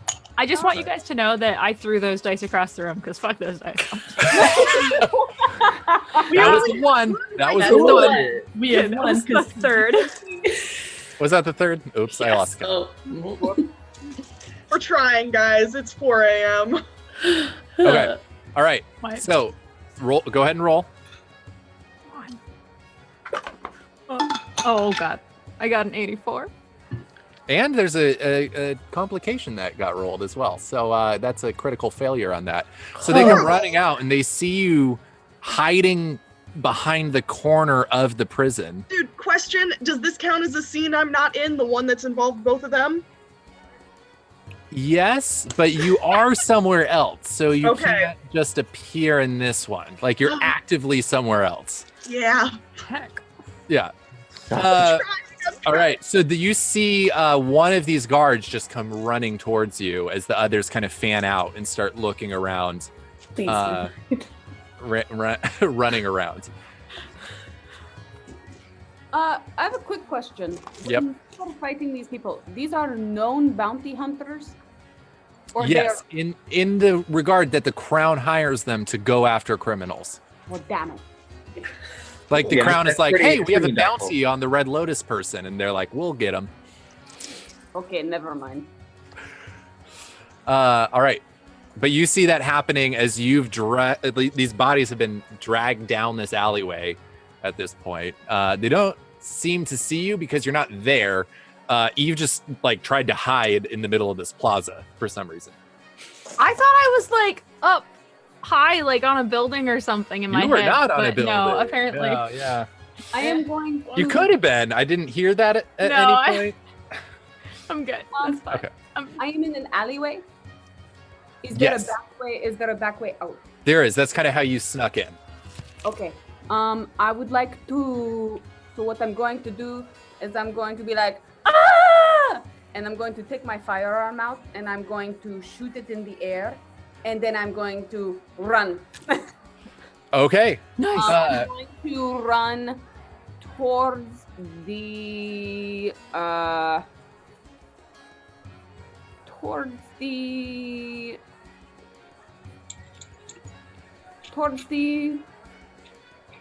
canal. Okay. All right. Yep. So you kind of loop back around and start like run back down another street and start heading toward the canal. As Eve, you're kind of like crouched down in the corner. Yeah. I hid. Do I notice that one of them saw me? Yes. Okay. I would like to use my skill run like hell. Okay. Go for it. Make a roll. And just hope Yeah. it's Please. gonna work out for me. Falcon, you can I'm do gonna it. roll one complication on this. Okay, I got a 23. Cool. Good. I did roll a complication. So you take off. This guy has no chance of catching up to you as you just sprint.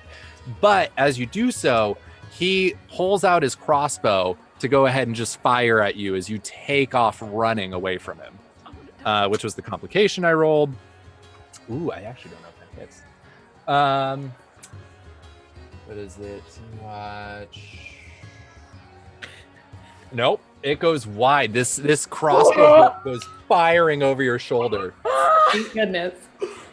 Because had to roll under a 40 on that one. They're not super great shots. Yep, but you're gone. You're in the wind. Two of you have like essentially escaped. You're just gone, and the rest of the guards are now running down this alleyway that they heard a gunshot come from. And this guy knows he can't. You look over your shoulder. You see that like he's kind of given up on pursuing you and goes off with the rest of the group to go down this alleyway. The three of you still inside the prison. Mhm. What are you doing? We gotta grab homeboy. Yeah, we do. Yeah. Well, we're going to grab homeboy. Yep. Okay. So yeah, you go down, you turn down this the cells you walked by on the way in were empty. So Mhm. you go down this other hallway, the other one you hadn't gone down, and you can see that you recognize him there. You see him kind of chained in a corner. You see Alvinus just kind of in one of these cells. Is he awake or asleep? He's awake. He definitely, if he was asleep, looks to have been woken up. Like a little bit disheveled hair. Yeah. I'm gonna immediately, yeah, because I was given the keys. This is amazing. I immediately give a wink. I pretend that there's like no other empty ones. I'm like, okay, we need to put this man in here as well, and then I start keying, opening the door, and then Sir, you're due for processing. And then I like lean and I whisper and I'm just like, you're gonna have to play dead for a long time, buddy. You're sick, you're dying, we're kidding you. Okay. Roll me a convince check. You'll have two advantage on this since he recognizes you. Yeah. But just to kind of keep him calm and like abreast of the situation. Yeah. I got straight 40 and I rolled two boons as well on top of that, so you're good. Man can play dead well. He did Yep. theater as a kid. Yep. All right. Yeah. So you take him. Are you putting Jack in the cell, or are you taking Jack with you? I look at Jack and I'm like, how opposed to you to a minor flesh wound? You'll get Jack. I'm pretty opposed. I got the best medics around. I'm saying if you get a flesh wound, you're dead too. I don't like the intonation. You can do it yourself if you want. Just like a little bit. Or I He, can do it he, for he you. grabs the card and he does a paper cut. His little line on his finger. Yeah. Ow! Ow! I take out my knife. I'm like, was in character. if you want to get out of this cell, All right. I got No medical one's there to stop you from walking out. Mercy's just Back door, guys. Mercy's like, I ain't gonna lie to that captain. I ain't gonna do it. Okay, All fine. You're sick. Fine, you're sick. And I put my knife away. And I'm like, fine. As you're having this conversation, you see 5 more guards come in. I'm spending some heat here to bring in some guards that come in through the side entrance here and look at the prisoner that you're kind of letting out. Look at you all, and they look armed, like they kind of got woken up almost, like they were sleeping during this, woke up by the blasts, and just start yelling, "Prison break!" I immediately go, the captain's outside with the gunfire. What are you doing here? The paperwork's in the office. If you We need told to not let anyone out. Show the keys. I literally have the keys. I'm like, I was given these by the captain. They look asleep, like half asleep, half confused. Go ahead and roll me a convince check. Like they are confused. Can I help with rolling a lie to commoners? Yes. And These are can I technically minions. program? You don't get an advantage on them. Okay, I well, also do the same. 14 to lie them. And I got 63. Okay. Yes. So. Where are the wolf guards? The wolf guards are outside. They didn't come in with them, but they're like outside. Okay. I just want to say that can we have said that if the wolves hear any trouble, like they're having trouble on the inside, that they go inside and fight for them? Yeah.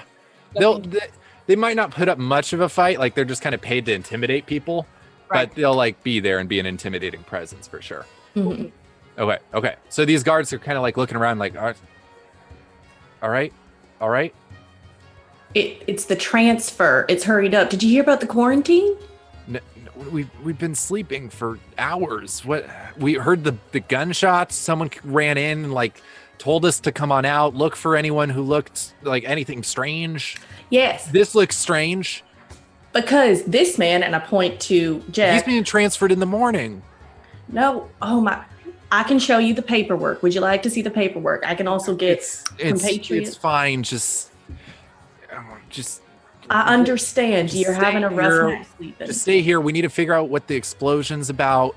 And they just kind of like push past you and like exit out the back.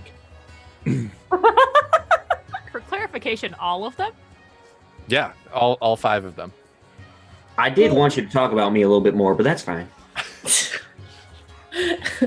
I'm sorry. I think we can just leave at this point. Can we just stroll? Yeah, let's just go. All right, let's walk out. Let's find the hearse. Let's find the hearse. Yeah, so you guys, do you walk out the front, the back?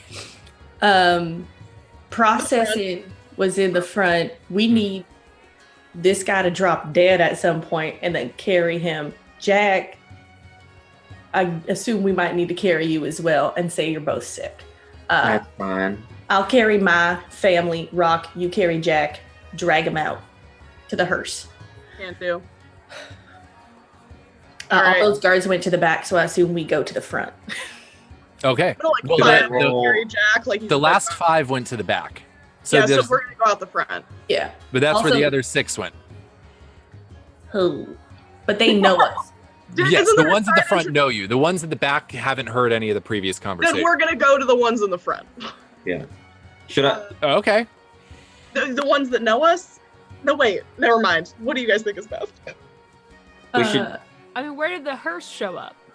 Would the hearse have come to the back of the prison or the front of the Well, prison? the thing is, the hearse, it's once you call the people, which is basically once they die, I can call them and then stay front or back. They can I'm relocate. assuming you would have like sent the message already, so like the Mhm. hearse is on its way there and would show up at some point. So like Yeah. where were you told that to come? Like, the front of the back. We would have told them to come to the back because Yeah. that was the plan originally. Yeah. So Okay. back. Let's go back. Could I roll a lie to someone to pretend being dead? I will need you to do that if that's the plan. You're at least pretending to be sick right now. Yeah. Okay, so yeah, because this is kind of like I'm gonna roll a complication check on this. Should I roll a lie to someone as well to be carrying Just, him? just the one. Okay. What did you get? I got a 100, so I'm gonna use that chatspiration real quick. Hey, okay. Thank you. Oh, okay. It's just under the bar at 88. Yikes. Okay. There is a complication on it as you're going. So you're going along, you're going through. You start making your way out the back. You see like the 2 of the guards kind of stayed at the back entrance. They kind of just like wave you on. But as you're exiting, you hear a female voice behind you just kind of shout out like, hey, wait, where are you taking him? That you recognize as Captain Emily. And I'm gonna turn around carrying her, Yeah. or carrying him, and lie to her with advantage, and say that he's very ill. He needs to Okay. leave as well with the quarantine. go ahead and roll that. Roll It that. is a 25. All right. No boon, but it doesn't matter. She just kind of like, all right. There's a lot of strange things going on. We're still trying to figure out what that explosion was. Just wait, I got the paperwork. We're good. Just Yep. thanks for taking them off our hands. We'll be dealing with this all night. All right. I And hope just you kind of turns figure it around. out. And I don't think I'll make it till morning. looks at you and it's like, oh yeah, he's not doing well. Yeah. All right. Not.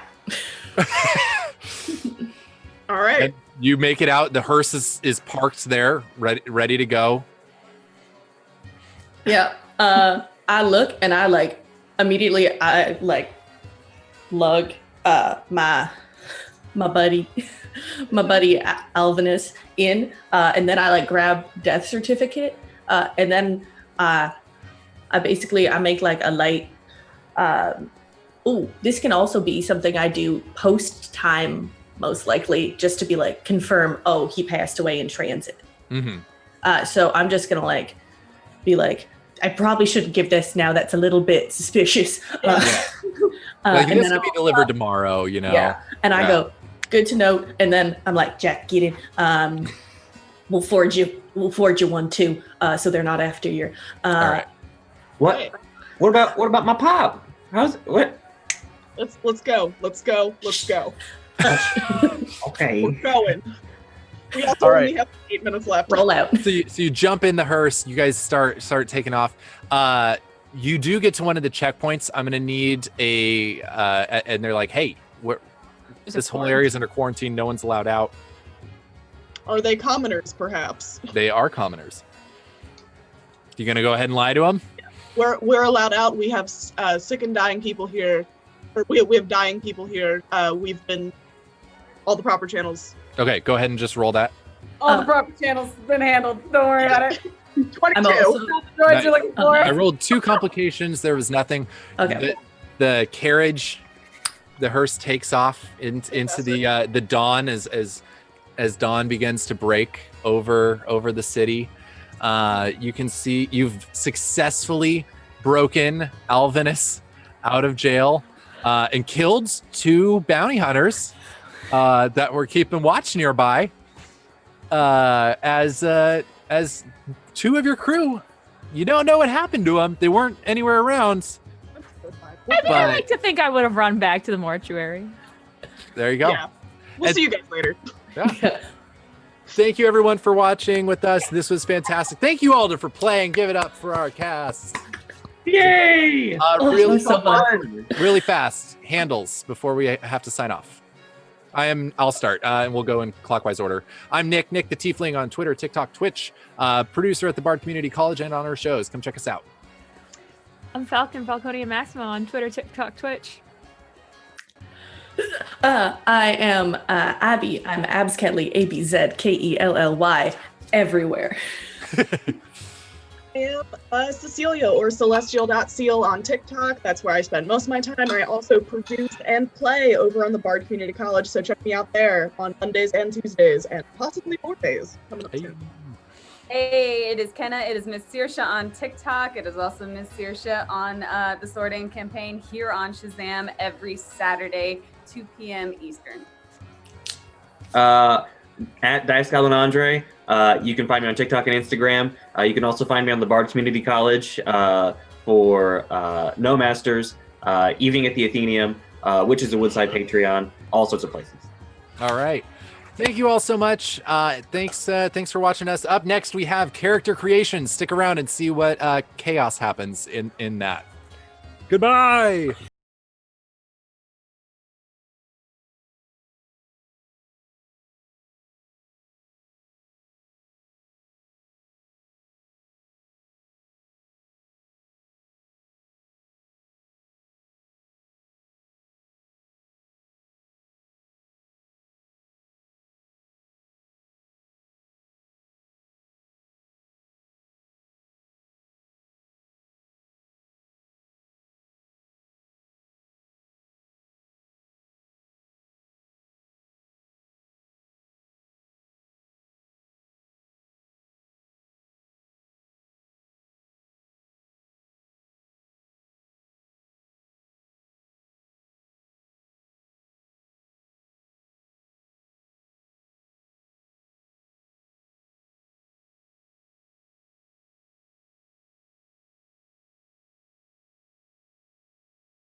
everybody! Welcome to the character creation section of the 24-hour live stream. The most intense, action-packed, riveting part. Yeah, it's where they stuck all the math. Yeah. Oh god. Woo woo. So, we're here. We might as well introduce ourselves. So why don't we go tell us order, starting with Qua. Dog, that's you. Oh, you were on top. Oh. Yeah. Oh, is the order different for us? Oh shit. Order, if we go shit. clockwise, Val's first. Oh, okay. Let's do that instead. Let's do that. Sure. Val, why don't you go first? Hello. I'm 3 raccoons in a trench coat pretending to be a human named I know Val. I use she, they pronouns, and today we will be doing character creation, and I'm still bad at intros. It's been 2 years. Also, look how much money this stream has raised. Okay, I'm done. We crushed that goal. That's amazing. All right. Crushed it. Who's Colt on your screen? Who's next? You, Aaron. Ooh, it's me. I'm Aaron. I'm Obsidian Olive. I am a cast member and co-founder here at this show's Mimic. I fucking love all of you people, and I am a language. I just realized that I am a skin sack full of Vegemite who's been awake for almost a really long time, and I'm really tired. Next person, please. I'm embarrassed. I'm Colt Hack. Oh, well, I'm sorry. You're right, because I was going, we were going clockwise. No, that makes sense. I was going reading order, but I realized that I said clockwise. So please go. Sorry. Hi, I'm Falcon. I was just here. That's all I have. Okay, so I woke. I feel like I told myself I'm gonna take a nap, and then I fell asleep watching Gilmore Girls, and then I woke up and it wasn't on anymore, and I don't remember it stopping. So I did at some point. And then we got one more person. And I'm Colt Hack, also known as Colt Hack. Nice. I respond to Colt or Colt Hack, and you can find me on all my socials at Colt Hack. Just remember that you're not a hack. You're just Colt Hack. You're really nice. I mean, that's up for debate. That's a little. I don't think you're a hack. Thank you. At the very least, we should probably explain what we're doing, right? Right. Yes. So for the next session, DM Roulette, they're gonna need some characters to play because we have 5 DMs, but none of them have characters, and we need to supply them with characters, right? Yeah. So we all kind of went and picked. We like pop culture references, so we went and picked a fandom that we each enjoyed, and we think that the people we're making characters for are familiar with. Do you want to go through to introduce what fandoms we're doing real quick? Sure. Who are we? Same as introduction order. Just let's go. Let's do this. Oh god, it's me again. Hello, it's Val. I'm doing Monty Python fandom, and if no one gets that, I'm gonna realize that I'm finally old. It's Monty Python. Everyone will get it. I am doing the Avatar universe as in Last Airbender / Legend of Korra, not the blue people. Ooh, okay. I'm doing Phineas and Ferb. Oh, I'm so excited for yours. Yeah, and I'm doing I know the Luana, I know the player, and I'm like obscure Marvel Comics character. I got you. You picked the best Marvel character, just straight up. Also the most powerful. Yeah, secretly. I guess we should just get into it then. Yeah, right? no, absolutely. Right? Yeah, okay. We're gonna start crunching for time here. So okay, then let me just get into it. So I was like Avatar. Corso, I'm building for the player, D&D_Corso, who's very, very cool dude. Please watch his stuff. He blows my mind on a regular basis. We're building Avatar Avatar Legend of Korra. And originally I was like, I should build Bolin because people tell me I look like Bolin, and I love Bolin. And then I was watching the lore discussion section, and I went, that's too subtle. No. We're not building Bolin. We're going to build Nuktuk, Defender of the South. Oh my god! So, we will not be creating Bolin the character. We will be creating Nuktuk, who is a markedly different character. Now, I don't know how much y'all know about Nuktuk. I mean, who here knows very much about Nuktuk? What do you guys remember about Nuktuk? He's a hero of the South. He's buff and heroic, and all the tenets of an action hero. He's a waterbender. He is a waterbender. That's very important. So I decided that Nuktuk is supposed to be for the Southern Wadern tribe, which means he is a built, chiseled dude, but he's also like, you know, meant for the cold temperatures. He's meant to be shirtless in like minus 40-degree weather. So I'm sitting here. I'm thinking Goliath. Do you guys have anything against that? But that's no, where No, that sounds great. I think that's a great idea. Yeah. Okay, Goliath. I'm thinking Goliath, powerful build, mountain born, which gives like the Right. resistance to cold, acclimated to high altitude. I think that screams Nuktuk. So we're gonna do Nuktuk, which that's gonna give us a +2 to our strength, a +1 to our con, natural athlete, stone's endurance, powerful build, and mountain born. All very powerful abilities, especially that stone's endurance, because he's got that jawline that just won't quit. And then I had to pick a class. Now, this is the Avatar universe, which means, you know, we're obviously going to be going, we're going to be going, you know, monk, way of the 4 elements. But Nuktuk is more than just a waterbender. In fact, I would say Nuktuk is barely a waterbender. I would say the majority of Nuktuk's class would be the man that we see hulking out of furs, out of sinew and steel. We see the barbarian that is Nuktuk. So I think, oh, by the way, we're building level 10 characters. That's probably an important thing to mention for the DM roulette. Yeah. So I have decided that for Nuktuk, we will be adding 7 levels of barbarian, which is like, I'm in. First of all, it's just barbarian. But I want you guys to help me pick the proficiencies, because we get to pick two barbarian skills.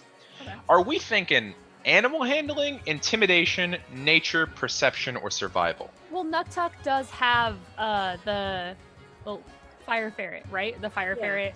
Bolin has a fire ferret. No, Nuktuk but has a giant the fire totem. ferret. Oh, is the fire ferret not? Oh, I thought they were Yeah. both in the show. No, the ferret plays a character that is not a ferret. Yeah, that's what. in the but show. he does have those 2 like pet characters, so I think has- animal yeah. handling is good. Yeah, I like animal handling. Okay. And then our last one is intimidation, nature, perception, or survival. What are we thinking? I mean, perception's always useful, but if we're trying to go hard on this character, something like survival, because you know I feel like he's unkillable in the wilderness and in the tundra. Okay, I can live with that. I would make that argument as well. Now, this is an important distinction I did not make for Nuktuk, which I forgot to do. What kind of barbarian is he? Oh.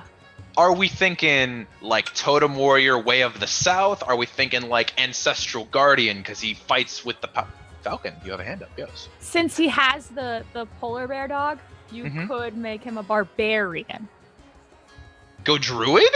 No, make him the bear. Oh, the totem of the bear. Okay. Anybody else have? And then like it would also like because Nuktuk is like unkillable and whatnot, and that would give him Pretty resistance. powerful. That does give him resistance to everything except psychic. You're right. The min-maxer in me always screams bear totem barbarian. If you can do it, because it's always going to be useful.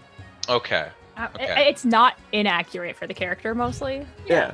Val, I'm not hearing a lot out of you. Any like ideas just out of you? I had to Google Nuktuk to remember which character he was, and then I remembered he's Bolin. He's Bolin, but okay. Acting character. I guess I should probably explain Nuktuk for anyone who doesn't recognize Nuktuk off the back.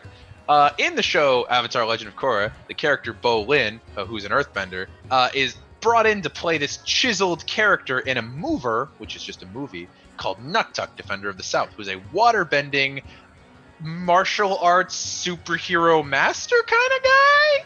Yeah, all around action hero tough guy. Yeah, exactly.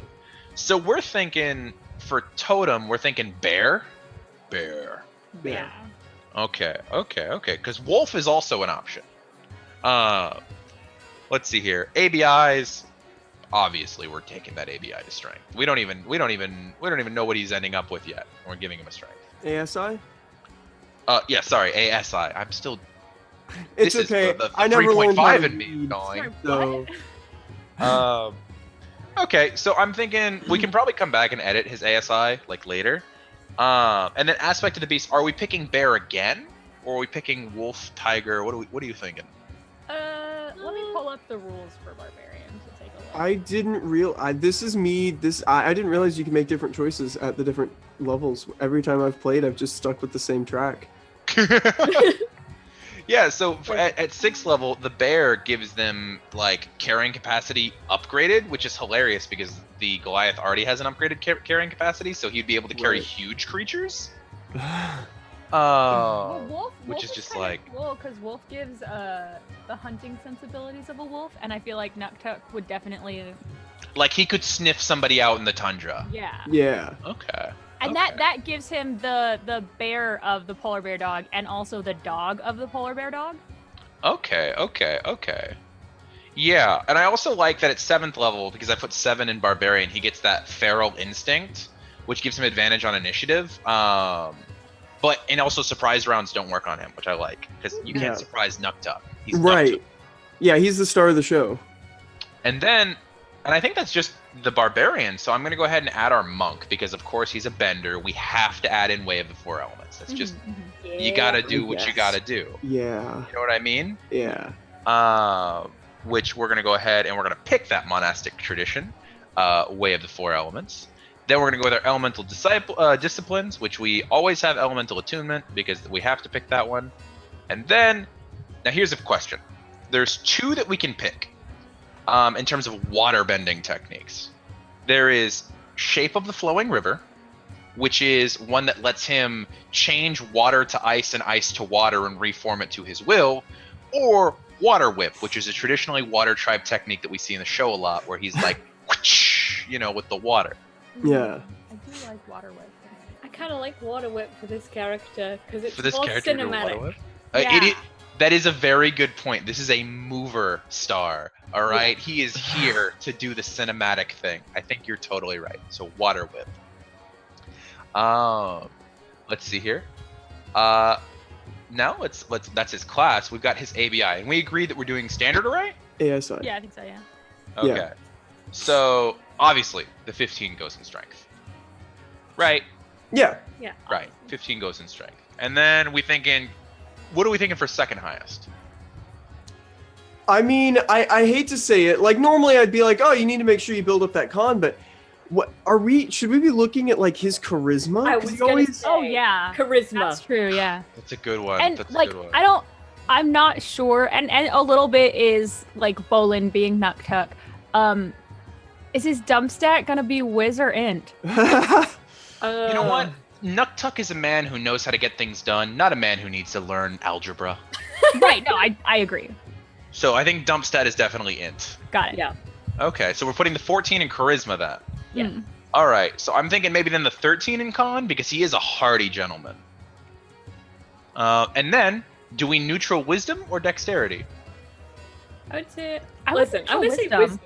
Yeah. Okay, neutral to wisdom, and then dex is 12. So right now, with ABIs, I'm just gonna go down the list. This is including his racial bonuses and the ABIs. His strength is 18, dex is 12, con is 15, int is 8, wisdom is 10, charisma is 14. I like it. Sounds about right. Yeah. Okay. I like how we're doing with this. Important thing, background. Full hero. Yeah, full hero. Yeah. Correct answer. You are on top of it today, guys. You have this. Look, building trash characters based off of characters in pop culture is my passion. Okay, and now we have 2 more skills to give Nuktuk. What are some skills we're thinking he might want? What does full hero get? The option? Apparently, according to the way D&D Beyond builds them now, is you can just pick whatever. Oh. So, what are we wanting to give him? Because, like, I'm going to make a small argument here. I think Nuktuk is a master of persuasion. I think he just turns and flexes a single bicep, and that just pants drop. But I would also argue performance. Oh, 100% That is a great Yeah. point. That is a fantabulous point. Performance. And I was gonna make a comment about something like athletics, but I mean he's already high strength, so he doesn't need to be specifically like. What about acrobatics? I think he already has athletics because it is not available on my sheet. Oh yeah, that's because that's one of the barbarian. Yeah. But does he have acrobatics? Because he is that like performative fighter, sort of, and then We he could can do do acrobatics. while he fights or something. I could see that, and he doesn't need any of the mental stats because, like, And like the acrobatics could also help just flavor the bending, you know. now here's something interesting. The folk hero gets proficiency in land vehicles and an artisan tool. What kind of artist in his spare time is Nuktuk? The cultured barbarian Nuktuk. Leatherworking? Ooh. He does wear leather. Oh my god, he makes his own clothes. He makes his own costume. Became a himbo in one sentence. Oh He was my god. already a himbo. No, Bolin is a himbo. Oh, that's Nuktuk true. is Yeah, not a that's himbo. true. There's a Yeah. difference. There's a difference. All right, leatherworking tools. Let's see here, and then we've got rustic hospitality. We don't need to do the characteristics because they know who the character is. They know how to play the character. Yeah. Well, I mean, it might be good to put those in. We should make some notes. We should make some notes okay. for our players. All right, well then we can definitely write some notes now, and we'll probably do that just like as we're switching between. Sure. Character details. Oh, I did not look up Nuktuk's height. Let me just look up Bolin real quick. Let me just see here. How tall is Nuktuk? Nuktuk's height is undetermined. Wiki, you're failing me. How dare you? However, I can do a couple things. Anyway, I think after that, the question is, what kind of weapon does Nuktuk fight with? We never see Nuktuk with a weapon. What do we have Nuktuk hold? What is mighty enough for Nuktuk? Let's look up Nuktuk. Oh. It's always just him with his hands on his hips. Yeah. Well, I've got a few thoughts. Oh, he has a club. He does have a club. Does he have a club? I think he had. I think he had a club at one point. Okay. I mean, it would probably be. And I would. What tags does a regular club have? Versatile. Let me double check here. Club. In chat, they're saying a great club. Well, the issue with using a great club is it doesn't count as a monk weapon, so you can't use. He's a barbarian, though. So. He's mostly barbarian. We mostly just have the monk there for the elemental abilities. Okay. If. Okay. Like, he doesn't have to be a good monk. He's definitely a good monk. Let's see here. So we're looking at him, and Great Club is definitely an option. However, isn't Great Club a simple weapon? Question mark. Yeah, a great club is a simple two-handed weapon. That's valid. Okay. Interesting. Explorer's pack and 4 javelins because he's got to have a ranged attack. Sure, yeah. And he's got to start with his leatherworker's tools. He's got a shovel, an iron pot, a set of common clothes. I'm gonna add starting equipment because Nuktuk does not wear common clothes. Nuktuk wears fine clothes. Nuktuk wears a fur boa. He does. And that is fine AF on him. Let me see here. Equipment, manage equipment. We're gonna add fine clothing. Now, is there anything else we need for Nuktuk? Does he have a magic item? Are we doing? Oh yeah, well you said that we were. Yeah, I thought we agreed on uncommon magic items for each character. I hadn't even thought about it. I do remember What would this thing. Nuktuk have? Let's have a look. Magic item wise. Yeah, see, Ivy posted that in on the 5th. It says, got to make sure each one of them has one uncommon item each. I want to shout out to this random person in chat that I definitely don't know. Some Bertai the Bard. Oh, Bertai. I think it's Bertai. Bertai. I don't know. It's probably. They are saying that Nuktuk's abs count as fine clothing. I love that it's like the thing in video games where you get the female character who has like the bikini armor and it's like, this protects nothing. And Nuktuk is like, I'm going to make it himbo. This protects me. I'm holding up for a himbo. Yeah, let's see here. So, is there anything else that Nuktuk... Okay, well, in terms of equipment, I don't know. Is there a magic item? Maybe I just give him, like, a very powerful great club. Yeah, that could be good, yeah. I think +1 weapons are uncommon. Yeah, I will add a +1 great club to him. There we go. And I think that's it. I think we just made Nuktuk in, like, 15 minutes. Well, all right then. Maybe we Good will. job. Maybe we'll have plenty of time to argue with chat about About the fifth one? Oh yeah, about the last character. We haven't even told Chad how the fifth character is working. Hmm. Interesting. Maybe Well- it's a surprise. So just to recap for the audience, Nuktuk, which is the character that Mr. D&D Corso will be playing, is a level 7 barbarian, level 3 monk. He is a Goliath with his strongest stat being strength followed by charisma. And that he has proficiency in acrobatics, animal handling, athletics, performance, and survival. He fights with a great club. He's a totem of the bear. And oh boy, Corso, I hope that I give you many a chef's kiss from this build. I believe Fantastic. that is the conclusion of Nuktuk. And therefore, we move on to the next person in order. By the way, chat, we rolled initiative to see who would go first. We did. Yeah. We all rolled shite. Yeah. So, We did do that. next up is... It's me. Yay. Yeah. It's me. Hi. Hello there. So I'm building a character for Abby, and the character that I'm building is Dr. Doofenshmirtz from Phineas and Ferb. I definitely know that he's gonna be an artificer. I think he's a little bit like his highest stat isn't gonna be intelligence because he's like he can do it, but he's not necessarily good at it because all of his things just don't work out. Be that due to his incompetence or Perry, you know? Right. I hadn't really put too much thought into what his race was gonna be. But he is canonically 6'2".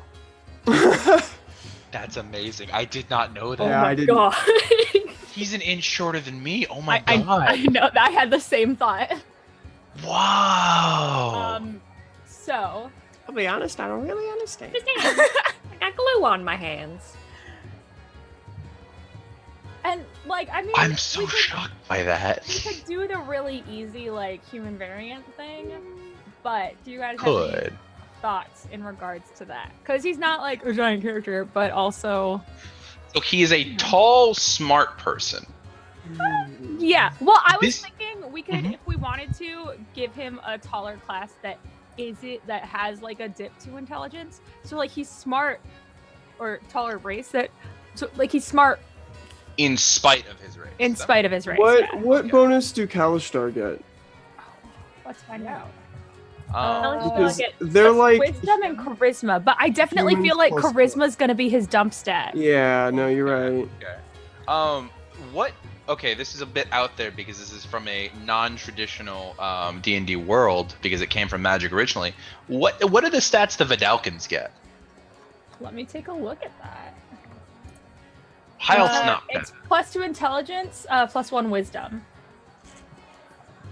That's not bad. I do agree. Someone in the chat is saying they feel like Dr. Doofenshmirtz would have high int and low whiz, and I do think that's accurate because he doesn't understand the relationship that he has with his daughter or his wife. And he does make technology, like even if it's weird or not effective, like he does do the science. He has a high int, but he just doesn't have proficiency in any skills. That's amazing. We could still do that because if we put the 8 in the whiz, that means that at max is a 9 if we're not ABIing it, right? So that's still a negative. Yeah, that's true.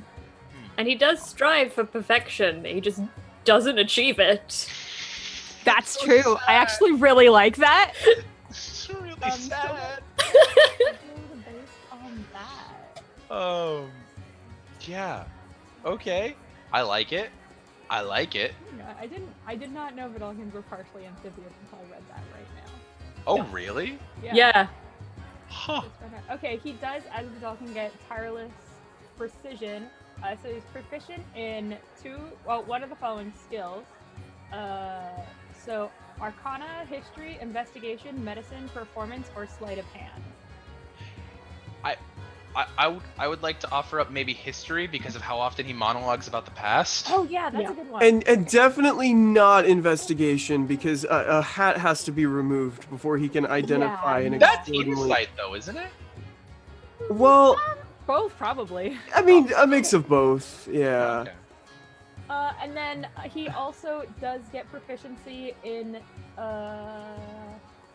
tool. I mean, Tinkerers, right? yeah. Yeah. We could like I mean, he knows how to use a soldering iron. he does because it Yeah. wouldn't work if he didn't. Right. It's just like he doesn't the plan things out well enough. But not Yeah. like the design, right? Yeah. And then last thing, language. He does get one additional language in this world that they've built. Yeah. So I'm thinking he grew up in the coastal city. Mm-hmm. He like got lost as a child and never found his parents again, and just was on the street looking and finding anything that he could to survive and like putting things together so that he had a place to live, and kind of and that's why he. I love where you're going with this. Yep. So language wise, is there any like specific race that you guys remember that's in that coastal city that maybe he would have had to? The coastal city, the monstrous races city, or were they the soft hands or the clam hands? Oh yes. Oh, the other two in this chat. Did you guys catch anything from the lore discussion video? I got the first quarter of it where they made the calamity and the brothel. Okay. I was asleep preparing for this one, so I didn't actually get to absorb it. Okay. It was a lot. But essentially there are like two towns. One of them is like monstrous based, and the other is like I think normal people based, like in terms of like the traditional races.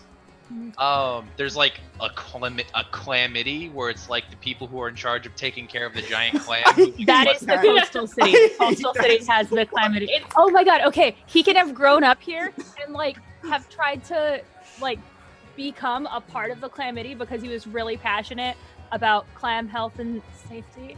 And then like they turned him away.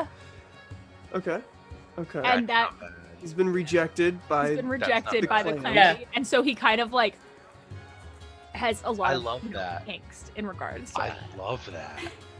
I love this. This is a whole journey. but that said, what language should he have Are these are no I Probably I may Aquan, right? If Yeah, I he was about like to if say. he's been on the calamity. yeah, like he tried to be on the calamity, but Colt, what are you saying? What do you got over there, well, Colt? one actual clams like regular clams. it's really unclear. There's maybe a supernatural clam that like started the town, and its pearls were like the reason that people came to the town because like artificers used them to like identify magic items. Right. Okay. It was a Okay. whole- don't even get me started on the. I'm not. No, I'm not gonna get you started. I was just making sure that these aren't like people that happen to have clams for hands or something. Clams for hands. So what? How about we say he's well learned, right? He's like he knows things. He's just dumb about it. What if we give him like primordial so that he speaks Aquan, but also like Orin and Terran? Okay. That's not bad. Yeah. I'll give him that. I get behind that. He's All right. knowledgeable about the world. Yeah. So like he would be able to. Oh my god, him being a Vidalcan and being partially amphibious, he definitely thought he was gonna have a really good shot at that, and he practiced so hard. And like he worked in like collecting money and like selling cookies in the streets to save up money to go to school so that he could be a really good potential member of the calamity. And then they I'm just imagining him running out of the calamity doors and it's raining. He just looks up at the sky and the rain masks his tears. And then I feel like vengeance comes down on him and is like, I'll show them. I'll show all of those clams who doubted me. all right. So we've got Artificer. I have a question because someone in the chat had thrown this out earlier. Now we are TikTok garbage. And there is a very famous clip of Doofenshmirtz that is on TikTok that has become a massive meme. Do we give him one level of Bard? Oh, I like Well, that. what about performance proficiency? Well, here's We like could. he does have the one level of Bard. He's not good at it. His charisma's terrible. This is so sad. Robotic thing that I'm not going to say the name of to not turn on everyone in the streams. Play Despacito. This is so sad. He was one of those days where he tried to learn guitar in college, so he could be one of those people who like whips it out when there's like a groove. I feel like that was actually a thing. Like there was a flashback at some point. Yeah, he definitely held a guitar. And Yeah. there's that whole theory that like he dated Phineas's mom or something as well. Yeah, that's a whole thing. But that's a theory. Okay, so That's just a game theory. we're going for 9 levels of Artificer, 1 level of Bard. Yes. I could see that. It's gonna be the most useless Bard. That's okay. Alright. Okay, so proficiencies for Artificer, we get to choose Arcana, History, Investigation, Medicine, Nature, Perception, and Sleight of Hand. Again. I feel like he does get the upper hand on people like quite a bit. That sleight of hand might not be bad. Okay, I can see that. Anyone else got any better ideas? He does always capture parry for a little bit. He does. Yeah. Yeah, I'll give him that. He knows what he's doing. He's, conniving. The chat is suggesting nature. Not bad. Okay. Though he can't tell a regular platypus from any other platypus. Well, a platypus? It's the hat. But he can't always identify it as a platypus. You know what? That's fair. He never assumes. And then he Oh my gets God. proficiency in 1 set of artisan tools. Well, did we already give him Tinker? We did already Yeah. in Tinker, yeah. So I maybe carpenter's tools so that he can like make bigger things. Or What about like Smith's tools? Yeah. Because everything he makes is like made out of clean metal. Yeah, it's Oh, pretty the big. too. innators are all metal. I Yeah. think it's a good idea, Colt. I think it's really solid.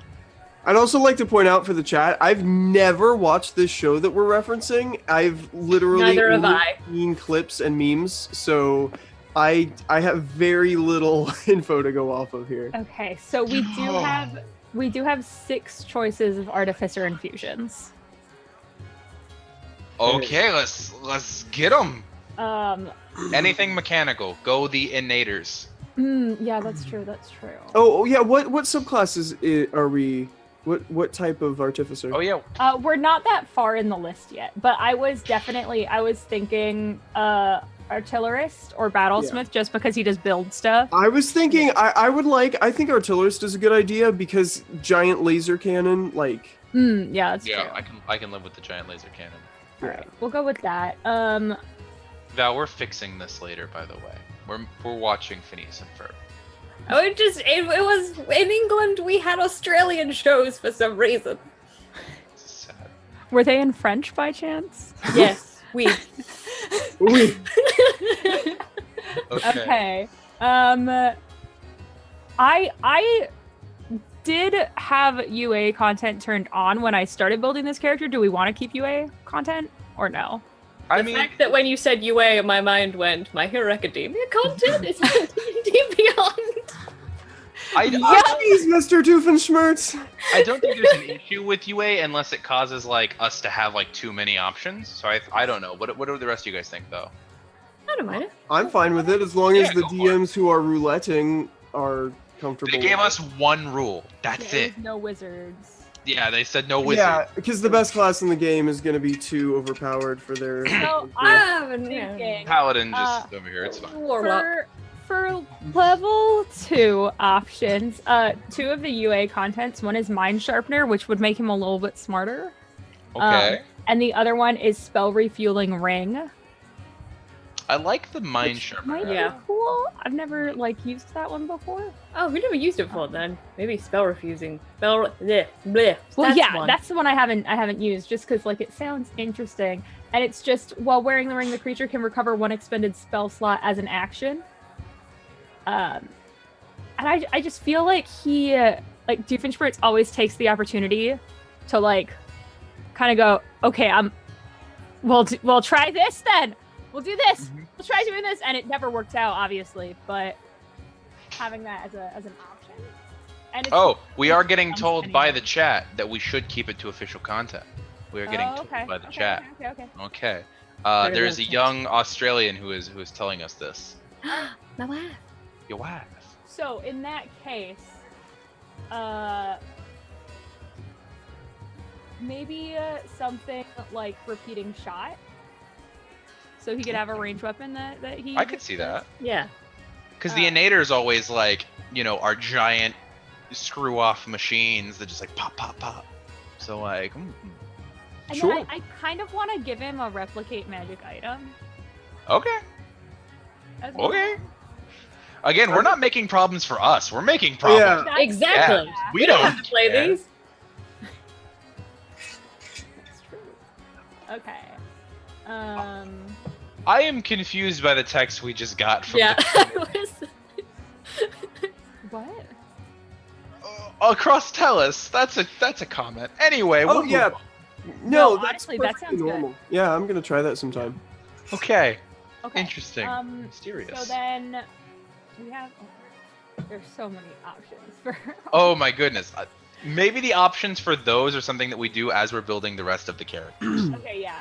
Yeah. And then, are we doing feats? Because he's gonna get 2 feats.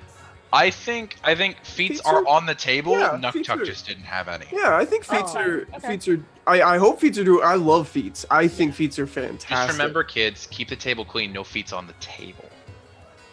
You're not my supervisor. Hate it. Don't like it. The stream just goes down. Yeah, I would be very sad. We've worked very hard. Oh, okay. So you've picked the artillerist. Do we have any options for the artillerist? Like I'm gonna be honest. I have not looked at artificer since the original UI. Not quite. Artillerist just like specifies what spells and stuff they get. He does. At level 3, he can make an Eldritch Cannon.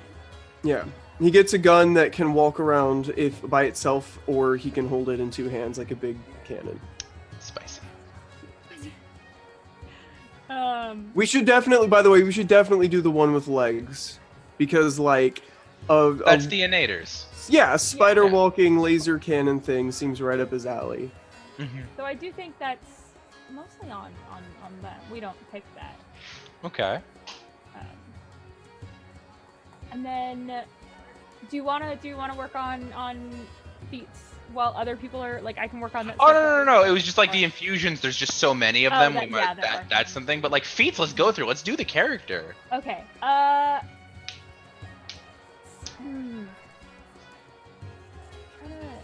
Keen mind. Keen mind is probably a good, good one, yeah. right? Like remembering things. Yeah. Although I'm not sure if that will come up very much in. That's okay though, because we're trying to build more true to the character, not to build helpful. Yeah, again, we which don't sounds like want such a mean thing to say. See, the thing is though, you're just building for Abby. I have to deal with her shenanigans on a weekly basis. Weekly. Weekly. Say wheat things. I like to think that Abby will enjoy them. Oh, Abby's gonna love it. Alright. Oh yeah, Choni in chat does have a good point that Keymind does provide a good sense of direction, and that will probably be pretty useful. That will be very useful considering that they have 2 rules for the entire session, and we have no idea what's gonna happen. Okay, a little bit as a joke, I kind of want to give him Inspiring Leader because he does give pretty good speeches. They're solid. They're just poorly timed, but he does give good speeches. Yeah, no, let's do it. Okay. And then for Bard, he does get musical instrument proficiency and a skill. What is a bard's equivalent to a turntable? What are those? My brain just went a hurdy-gurdy. Hurdy-gurdy. What the heck is a hurdy-gurdy? It's a sort of string instrument with a crank so that you don't have to actually manipulate a bow.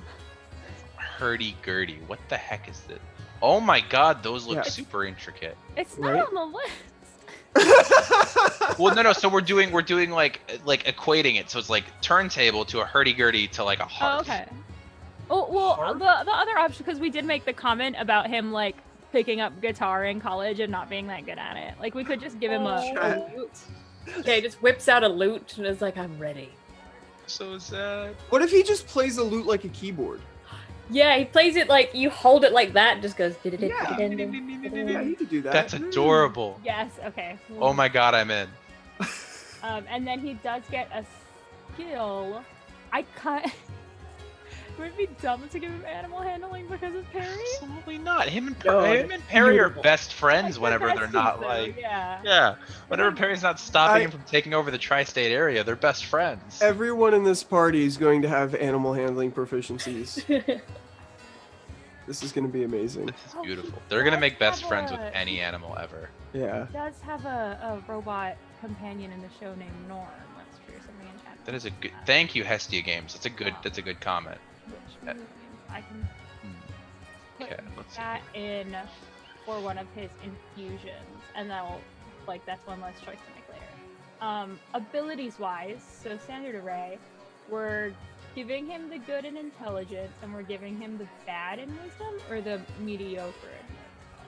Because I still really want him to be just really bad at charisma.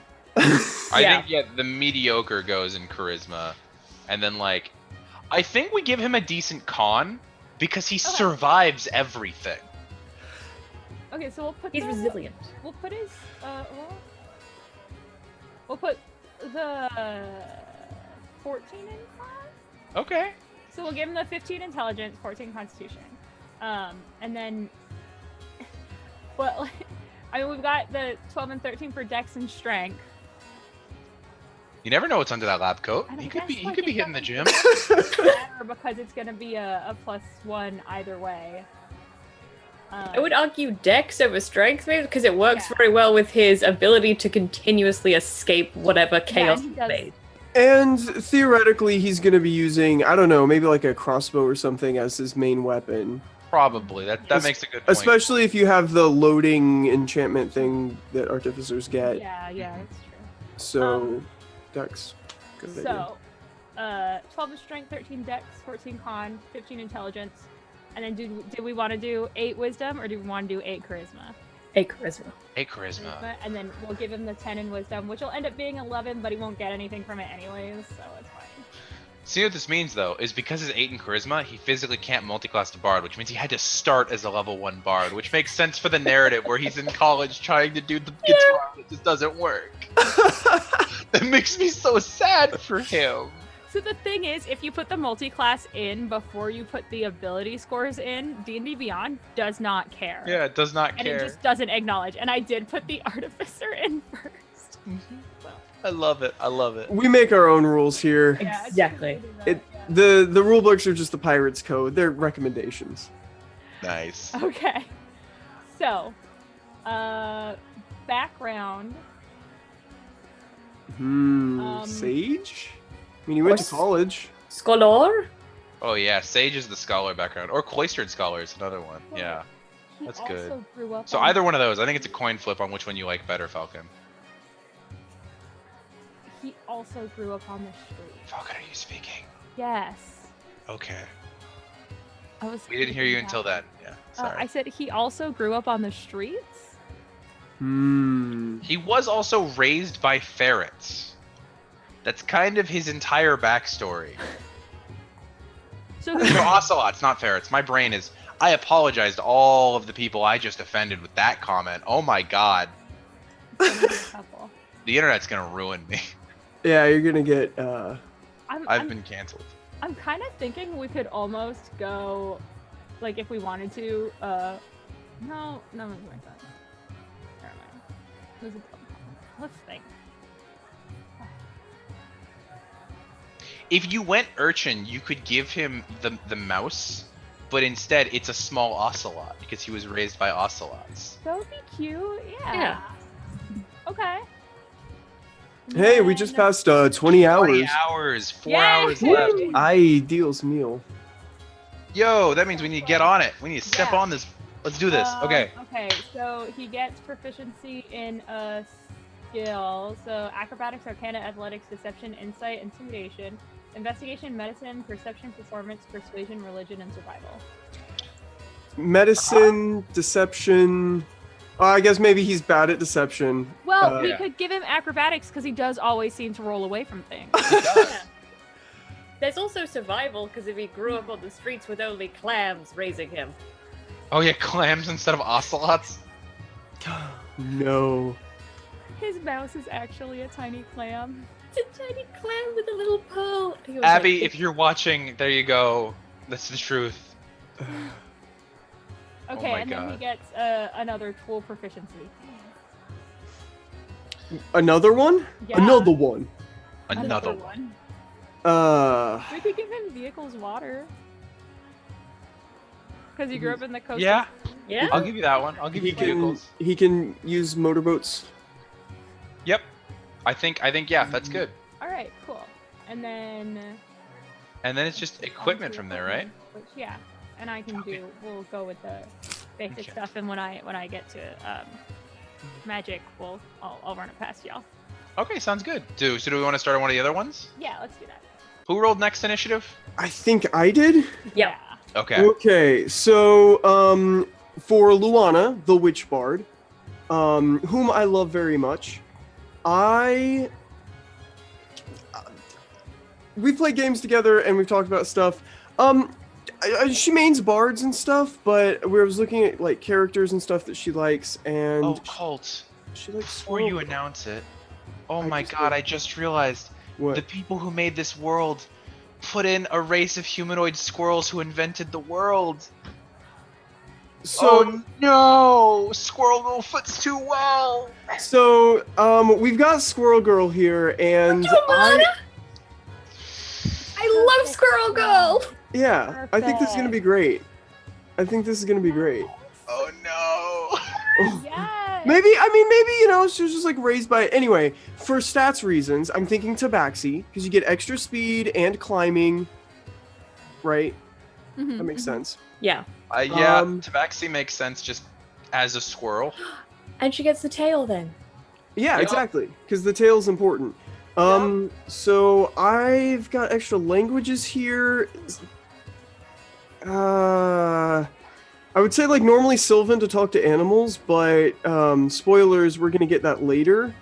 So Oh yeah, because okay, yeah. so maybe something like I don't know, just something Elvish or something probably, just to have it, right?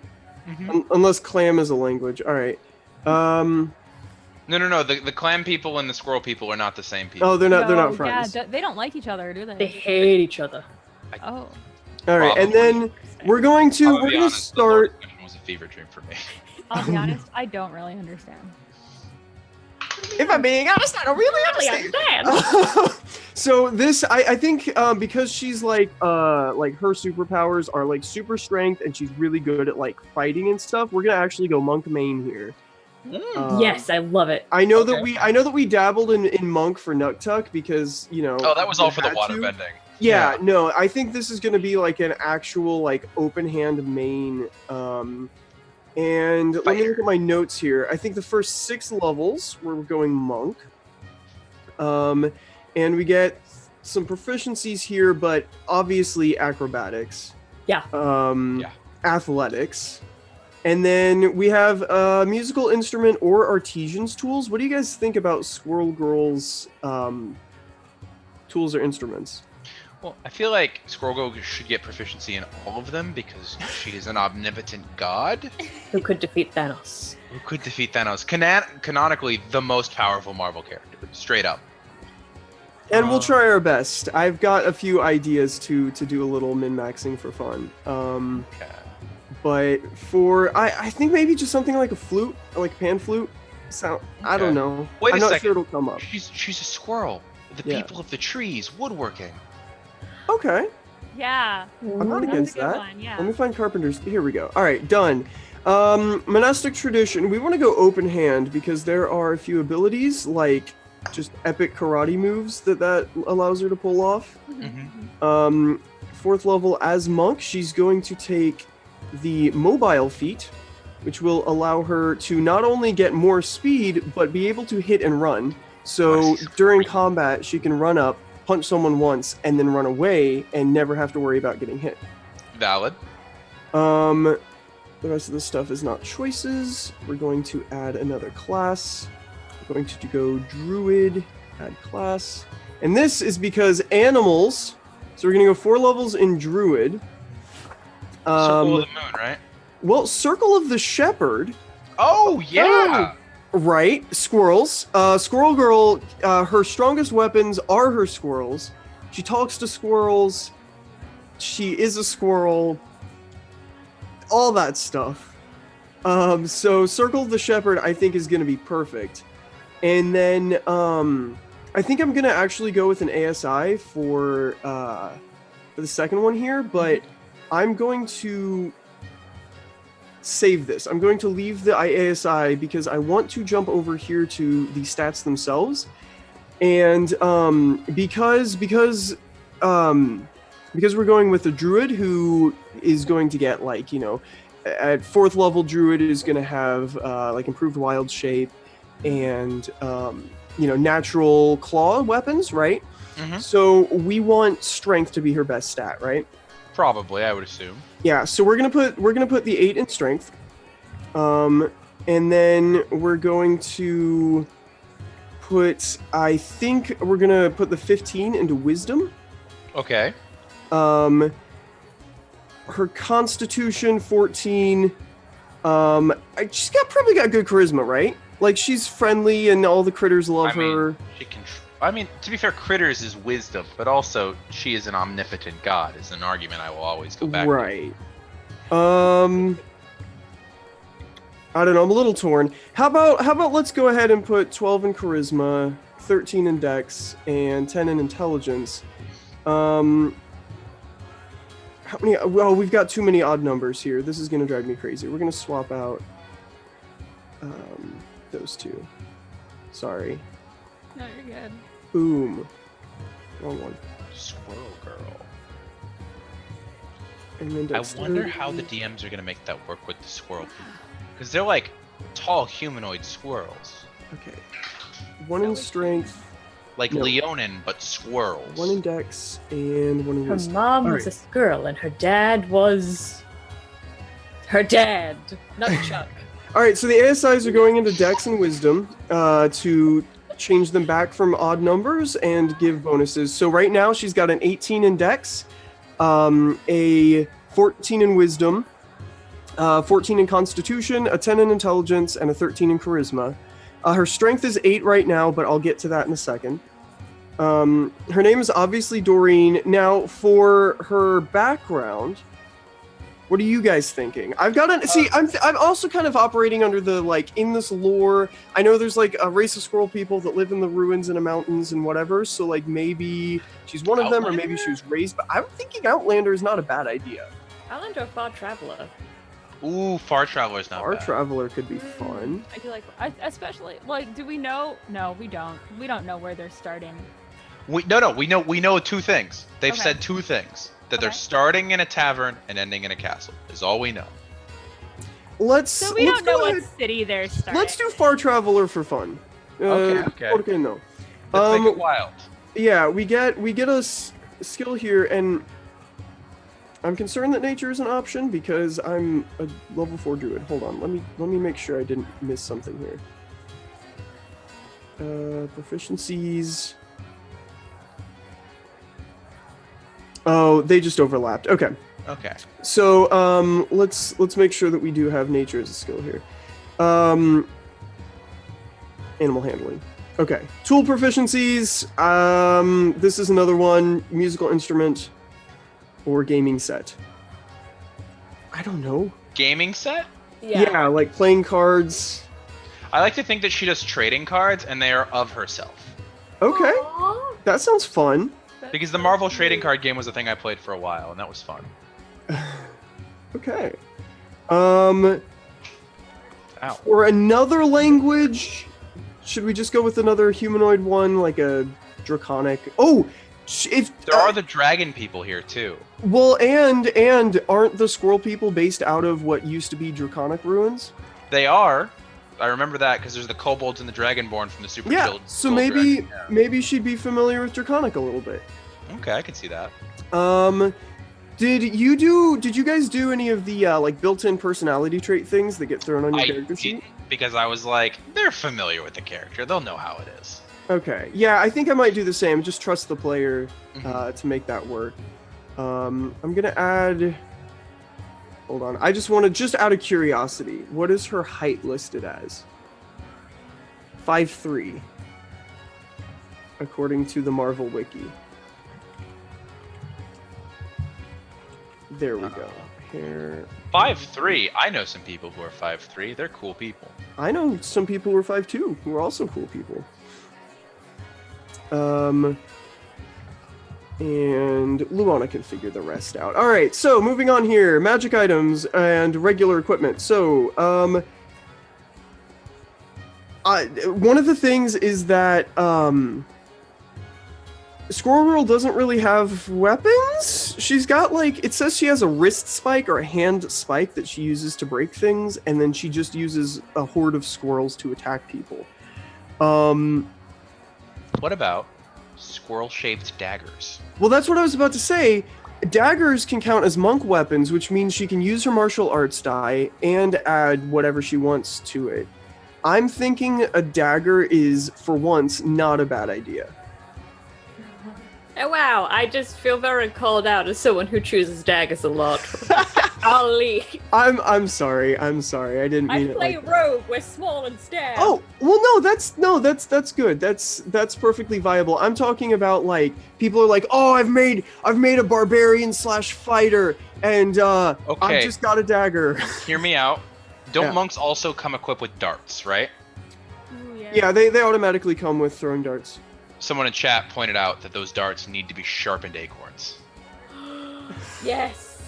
Yes. Okay. And That's everyone, flavor. I don't think I have a note here, a way to put a note. In on. equipment, in the equipment section, if you scroll to the bottom, you can just write, like, darts are sharpened acorns, and they'll be able to see that. Okay, I will. Equipment section also, you can click on any piece of equipment and hit customize and then add a note to it or rewrite the name of it. Okay. All right. Well, give me a second here while I add these to the inventory. We're gonna include a set of Squirrel Girl trading cards. For science, I did just name Doofenshmirtz's backpack neat, and it does just like entirely right over the name. So Fantastic. All right. For our uncommon magic item, because we used our 8 to set her strength, we're going to go with the gloves of ogre strength. Whatever they're Yep, called. 19 strength. I figured that's what you were gonna do when you're Yeah, that way. power is what they are. Yeah, that way. Gloves of. What are they called? Ogre Gauntlets of power. ogre Gauntlets strength? of ogre. Gauntlets of ogre power. Yep, found them. Gauntlets of ogre power. So Yep. this is representative of her super strength superpower. Mm-hmm. Added to possessions. Inventory. We will activate them. Do they not require attunement? They're not showing up in my attunement slots. Oh, you might have to like equip them. Got them. Yeah. I got them. All right, cool. I'm gonna go ahead and set it to wield the dagger and the darts. And she's not wearing any armor because she doesn't need to, and also, monk. So we have 2 unarmored characters now because we've got Nuktuk and Squirrel Girl back to back. Yeah. So I think we're pretty much done here with the choices. We don't have to do any spell choices. We don't have a bunch of little abilities or anything like that. I think she gets some druid spells I can put together, but that's. Yeah, not but that can be done. Yeah. Yeah, I'm gonna go ahead and start by adding the notes to like the throwing darts and stuff that they are just shaped like. Here we go, darts. Where's the little edit button? You just right click it? I don't know how to use computers. just if you left click on the Oh, customize. I see it. Okay. All right. Notes. it kind of pops up. While we're in between for a hot second, I just want to update you guys. For the Artificer Infusions, I went with this one is a little bit controversial because it's technically but I went with Replicate Magic Item Cloak of Billowing, which is just you can use a bonus That's action to make the cloak billow. Yep. Amazing. Perfect. I don't. Just I felt love. right in my I heart. love. I gave him returning weapon. For his weapons, I gave him a light crossbow and also a light crossbow, and one of them is going to be a light crossbow that is a returning weapon, so if he throws it, it'll come back. Well, that's a spoiler. Ooh. I went for enhanced defense, just like because he always seems to come out unscathed. Mhm. And then I have another replicate magic item that I'm still thinking about. Okay. And then the homunculus servant for the last one. Okay. That sounds pretty Just dope. to like recap that. Love that. Thank you for updating us. Yeah. Okay. Well, with that leaves us with one more proper like player character to creator. Let's head on over to Val. Val, what do you got cooking for us? I'm very excited for this one. Birdie's gonna hate me. Oh, you're too quiet. You need to be a little louder. Birdie's gonna hate me. No, Birdie's gonna love you. Birdie's gonna hate. No, I've made choices. I've made bad choices, Aaron. I got Birdie, and Birdie came to me and said, "I've never played an Eldritch Knight," and I was like, "Okay, let's run with that." And I was like, "Let's make this the worst Eldritch Knight you could possibly be." And then I was like, well, I'm glad my friendship with Birdie is secure. So we're doing the Monty Python's Quest for the Holy Grail Knights that say knee, but Eldritch Knights that say knee. Yes, I love that. I screamed when you sent this to me. I was sitting in the chat waiting to eat Vegemite, and I went, "Oh my god, Birdie!" Just Birdie. as well. Oh my Birdie's like, well. I think we're supposed to keep this to a PG-13, but I broke that in the first 45 seconds, and I'm sorry. Oh my god. So yeah, I went on a deep dive of research about the Knights that say knee, and as we go into race, I would like to remind you they're canonically 12 feet tall. So, do we have two Goliaths? I was thinking, I was like, it would make sense if it was a Goliath or a Filbog, because they also live in the woods. Ooh, a Firbolg. And I love Filbogs, and I was like, what a terrible thing to make an Eldritch Knight. Let's do it. That's like the worst possible stat distribution, and I love it. I'm so sorry, Birdie, but also I'm not. I was like, Filbo, because they live in the woods, they're secluded, they guard, like, their passageway with gifts of, shrubberies. So I was like, Filbog, also very tall. So, That's amazing. I love this already. and you get things like Hidden Step where you can turn invisible, you get Powerful Build, you also get the ability to speak to animals and plants, so we're really going with a theme here.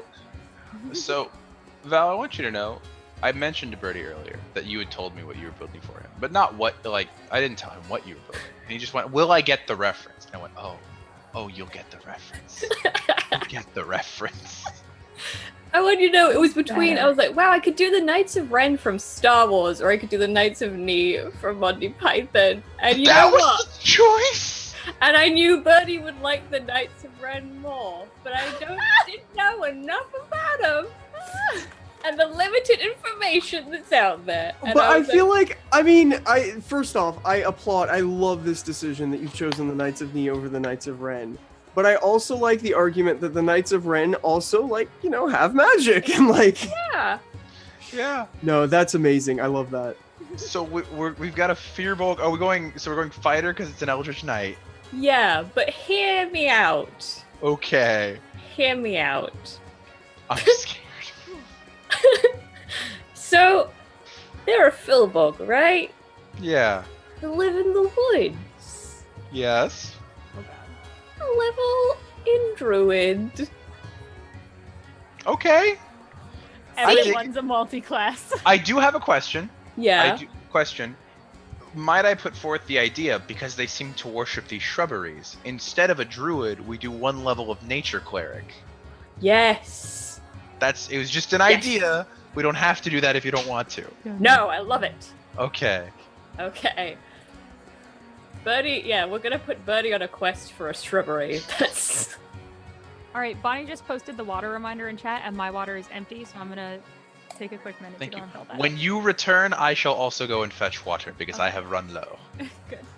Okay, so we got one cleric in Nature Domain, We get 1 nature domain skill, which is animal handling, nature, or survival.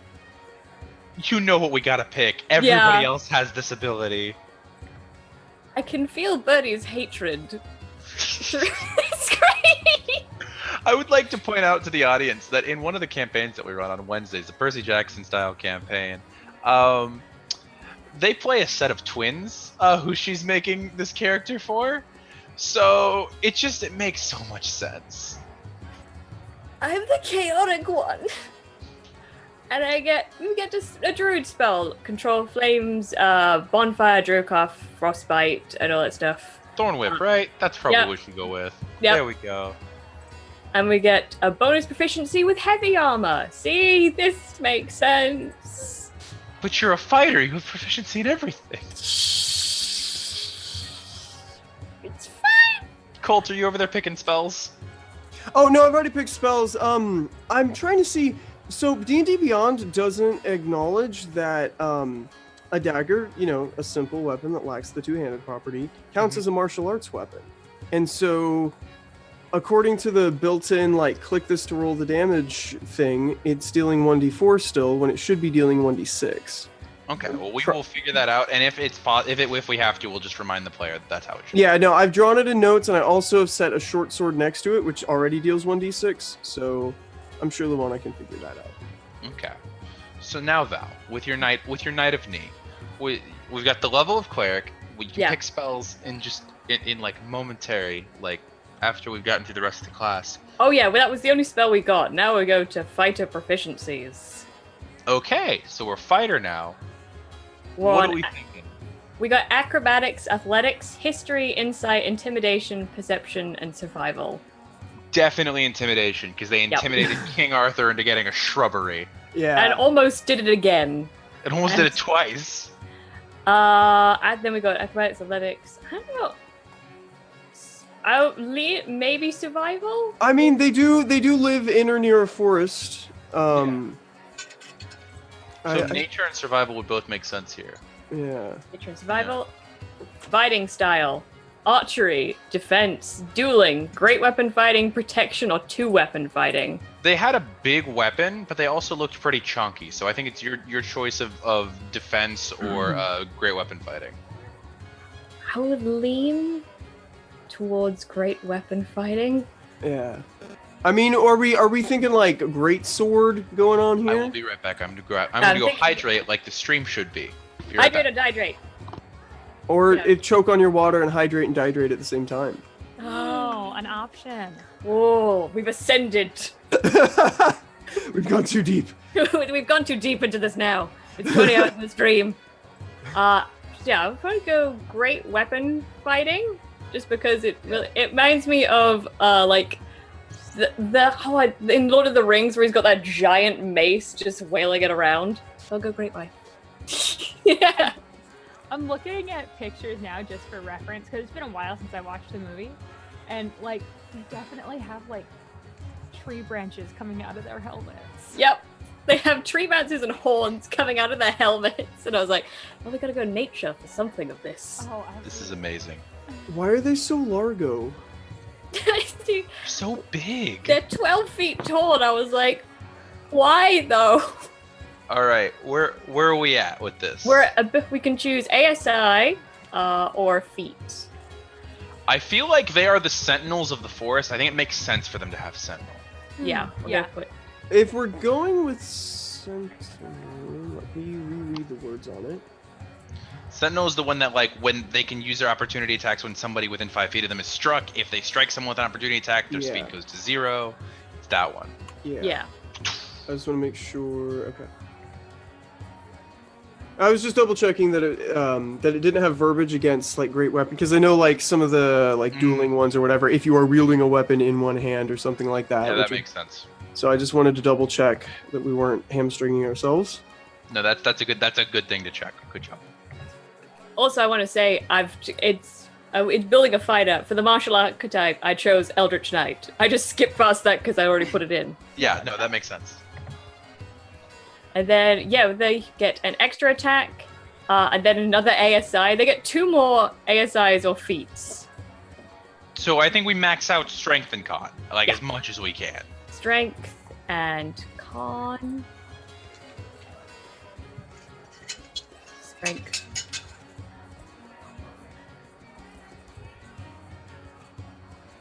God, fighters are powerful. Yeah. I always make fun of fighters, but damn it, that's because I play warlocks, and warlocks are so squishy. I played a fighter for the first time relatively recently, and I was blown away with how efficient they can be if you play them right. Yeah. Like, so to quote Birdie, because this is his favorite phrase, human fighters are not boring. He loves fighters. He's gone on and on about how like fighters are one of his favorite classes because of how versatile and amazing they are. Yeah. I'm in the same boat nowadays. Yeah. Whereas Love, I'm like, love fighters. I want low HP and stabby. That's all I want. Magic. Fighter gang rise up. So I'm thinking standard array.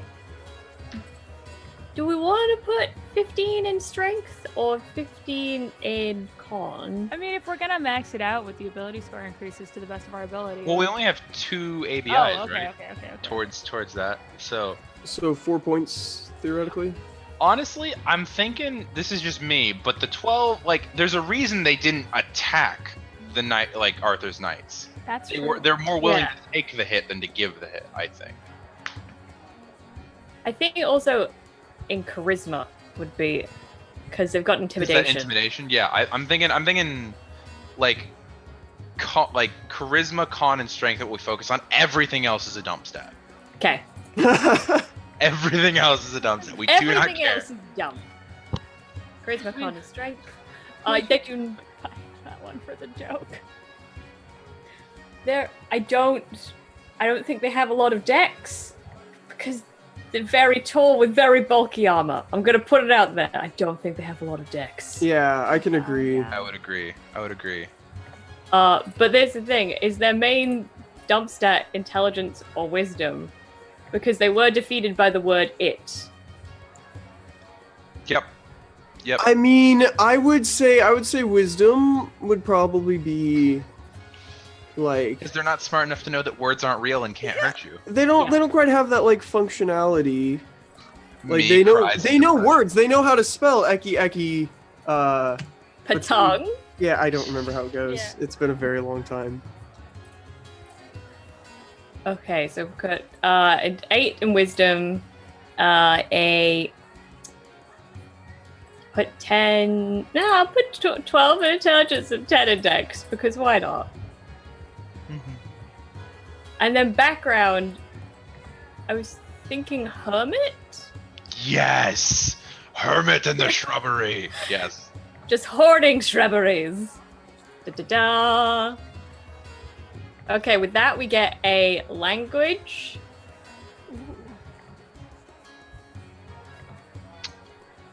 What is the language of knee? The language of Ni transcends Undercommon. any vocal. It's thieves' cant. Can we? Is that an option? Is that an option? Can you pick that one? No. Okay, Dang it. maybe like druidic or sylvan. Oh, you already have druidic because you're a nature cleric. Yeah, so like sylvan maybe. I'll go Sylvan. Okay. Da da. And then starting equipment. Well, we gotta give him the big sword, right? He has the big sword in the movie. Yeah, we got to give him the giant sword. So, fighter starting equipment is chainmail or leather armor with longbow and 20 arrows. Definitely the chainmail. Yep. Martial weapon and shield or 2 martial weapons. Martial weapon and shield. But he's not gonna use the shield regardless because he'd be two-handed fighting.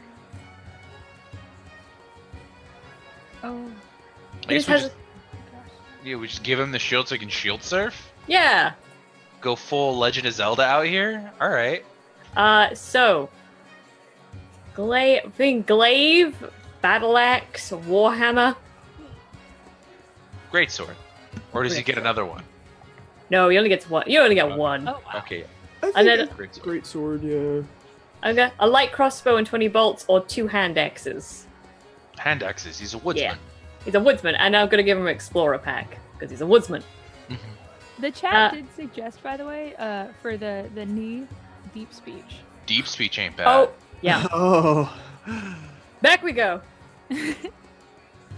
Deep speech. And for magic item, I'm gonna give them the Trident of Fish command. Oh my god.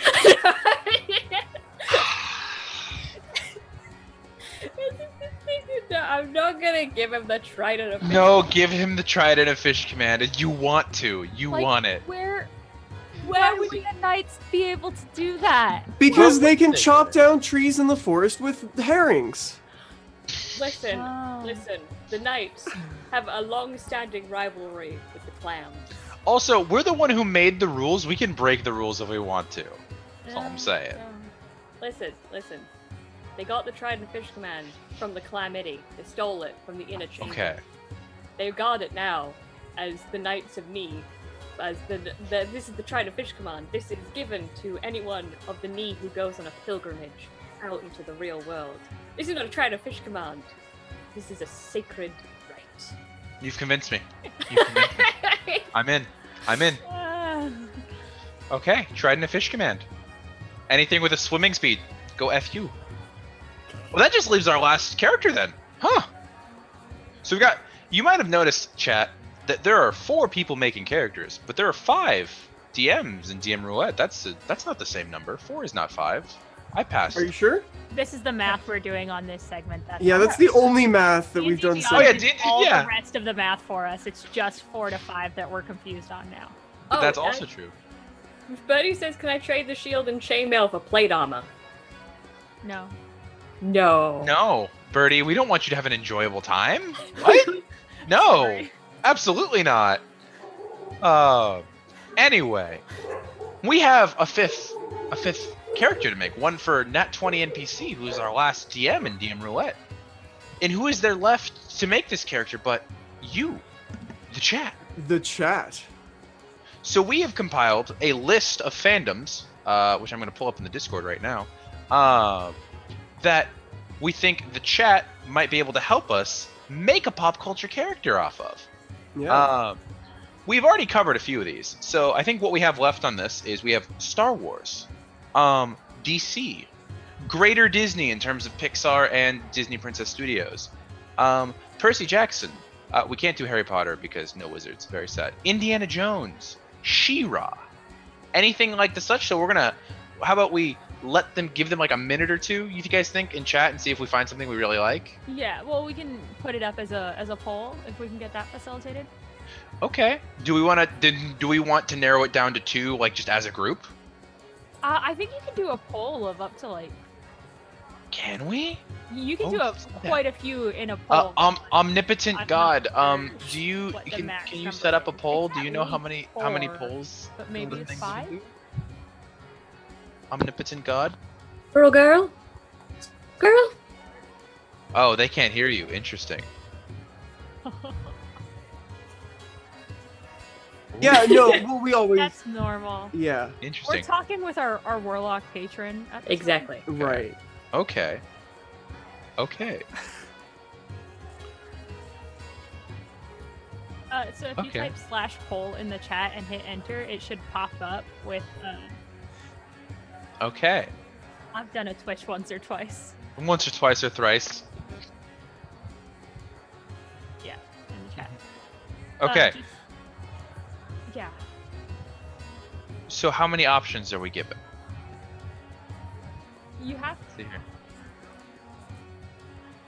Yes. I'm kind of down for this. Okay, wait. Of the people who are creating characters, who here is familiar with She-Ra? How far down can I put my hands? I have no concept. You've never seen She-Ra? No, and my sister keeps yelling at me about it, and I know, but They're all gay, and it's I wonderful. don't have the spoons to watch a new show right now, okay? Oh, I feel that They in my have bones. characters with they them pronouns. It's great. But you have, but spoon. Okay, I think we still put She-Ra on there, and if they vote for it, they vote for it. But then we're also gonna put DC, Star Wars, and I think Disney. It's one poll, and you just put them down on separate. Oh, okay. So did you type poll in chat and then hit enter? The /poll enter. Okay, so you have the different lines.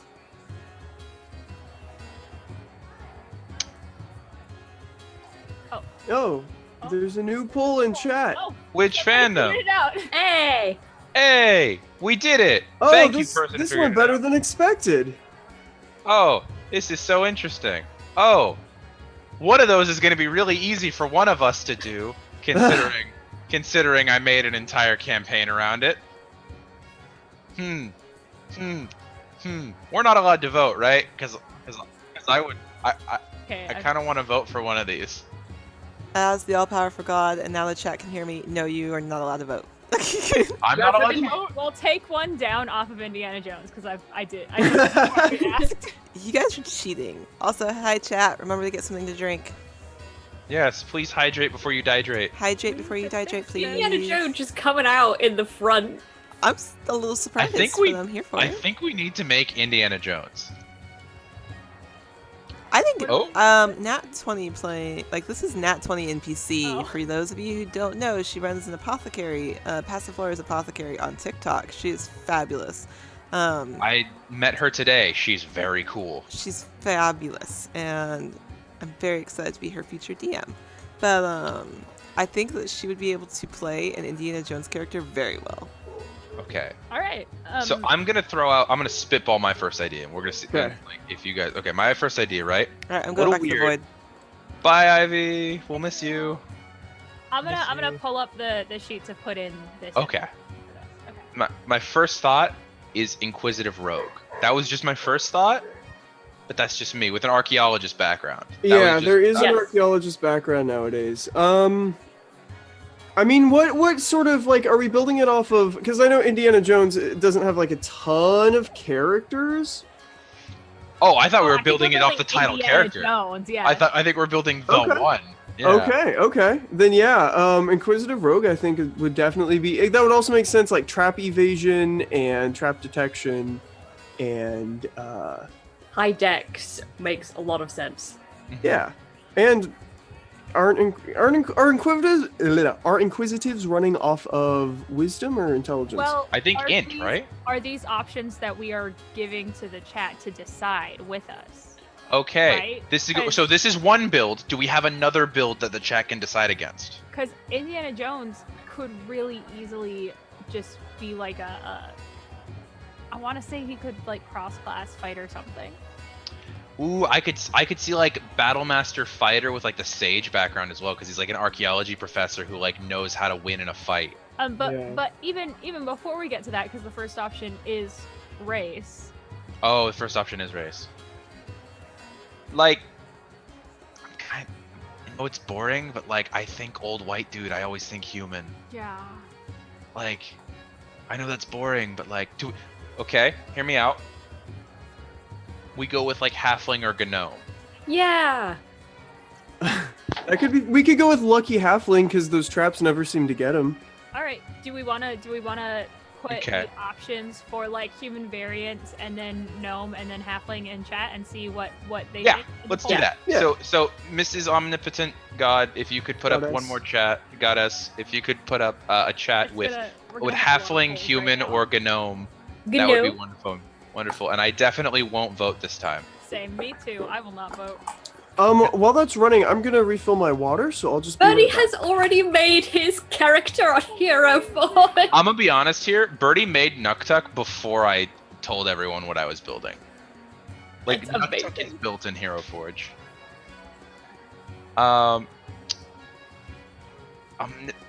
Also, but yeah, Bernie suggesting the Fez kid.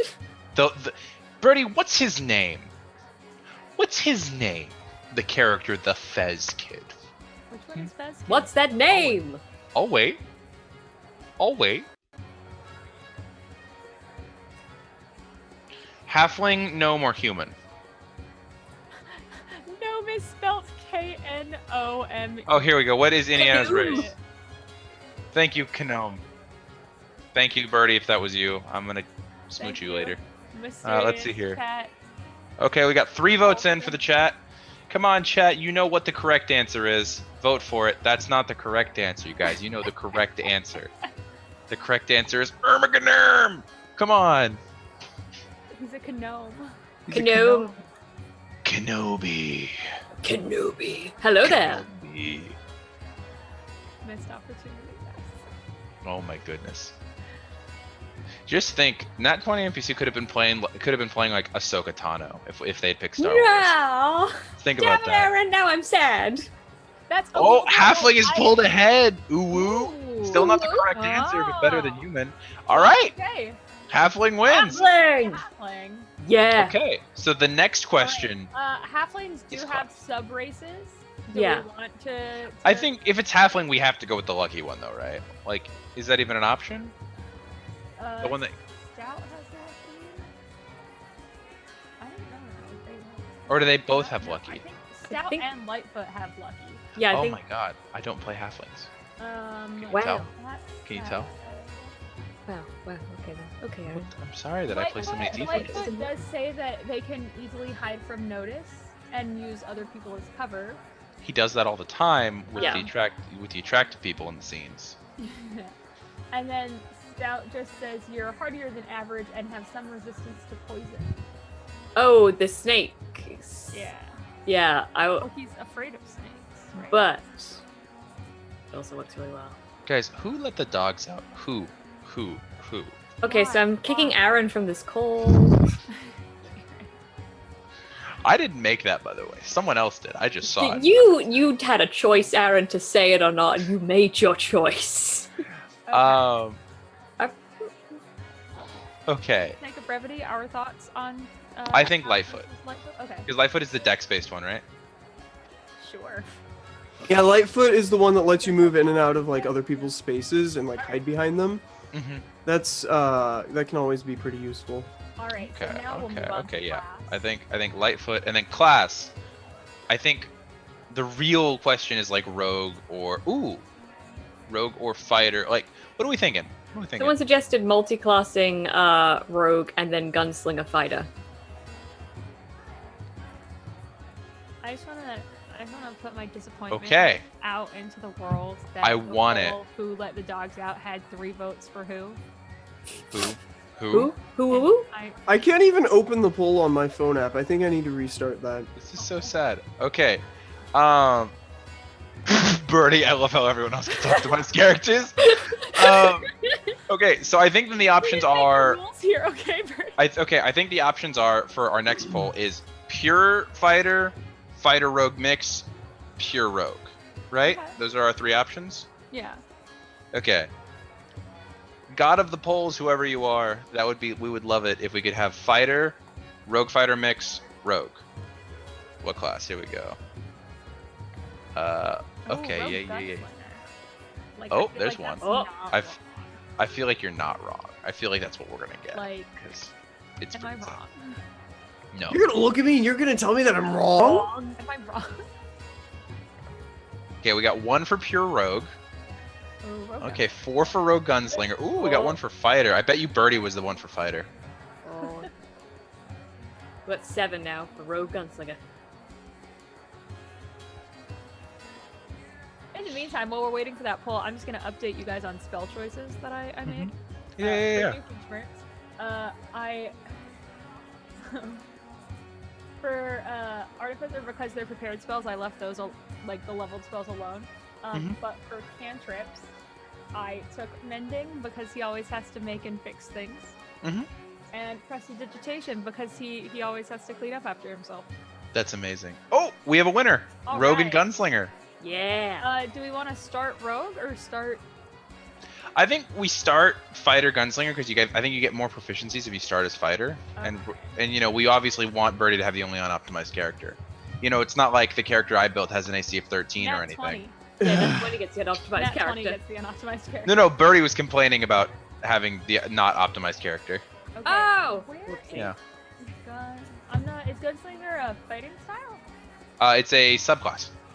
Oh, is it not on D&D Beyond? Where do we get that? What level? We might not be Oh, a I think it's third critical role level. content. It is critical role. Do you have critical role content on? We'll make sure that that's turned on. Okay. Yeah, I just did turn it on. Sorry. Sorry. Yeah. It's just with the mic. It was I like. turned around and it was like, oh, you can't talk. It's like, oh no, Falcon's all the way over there.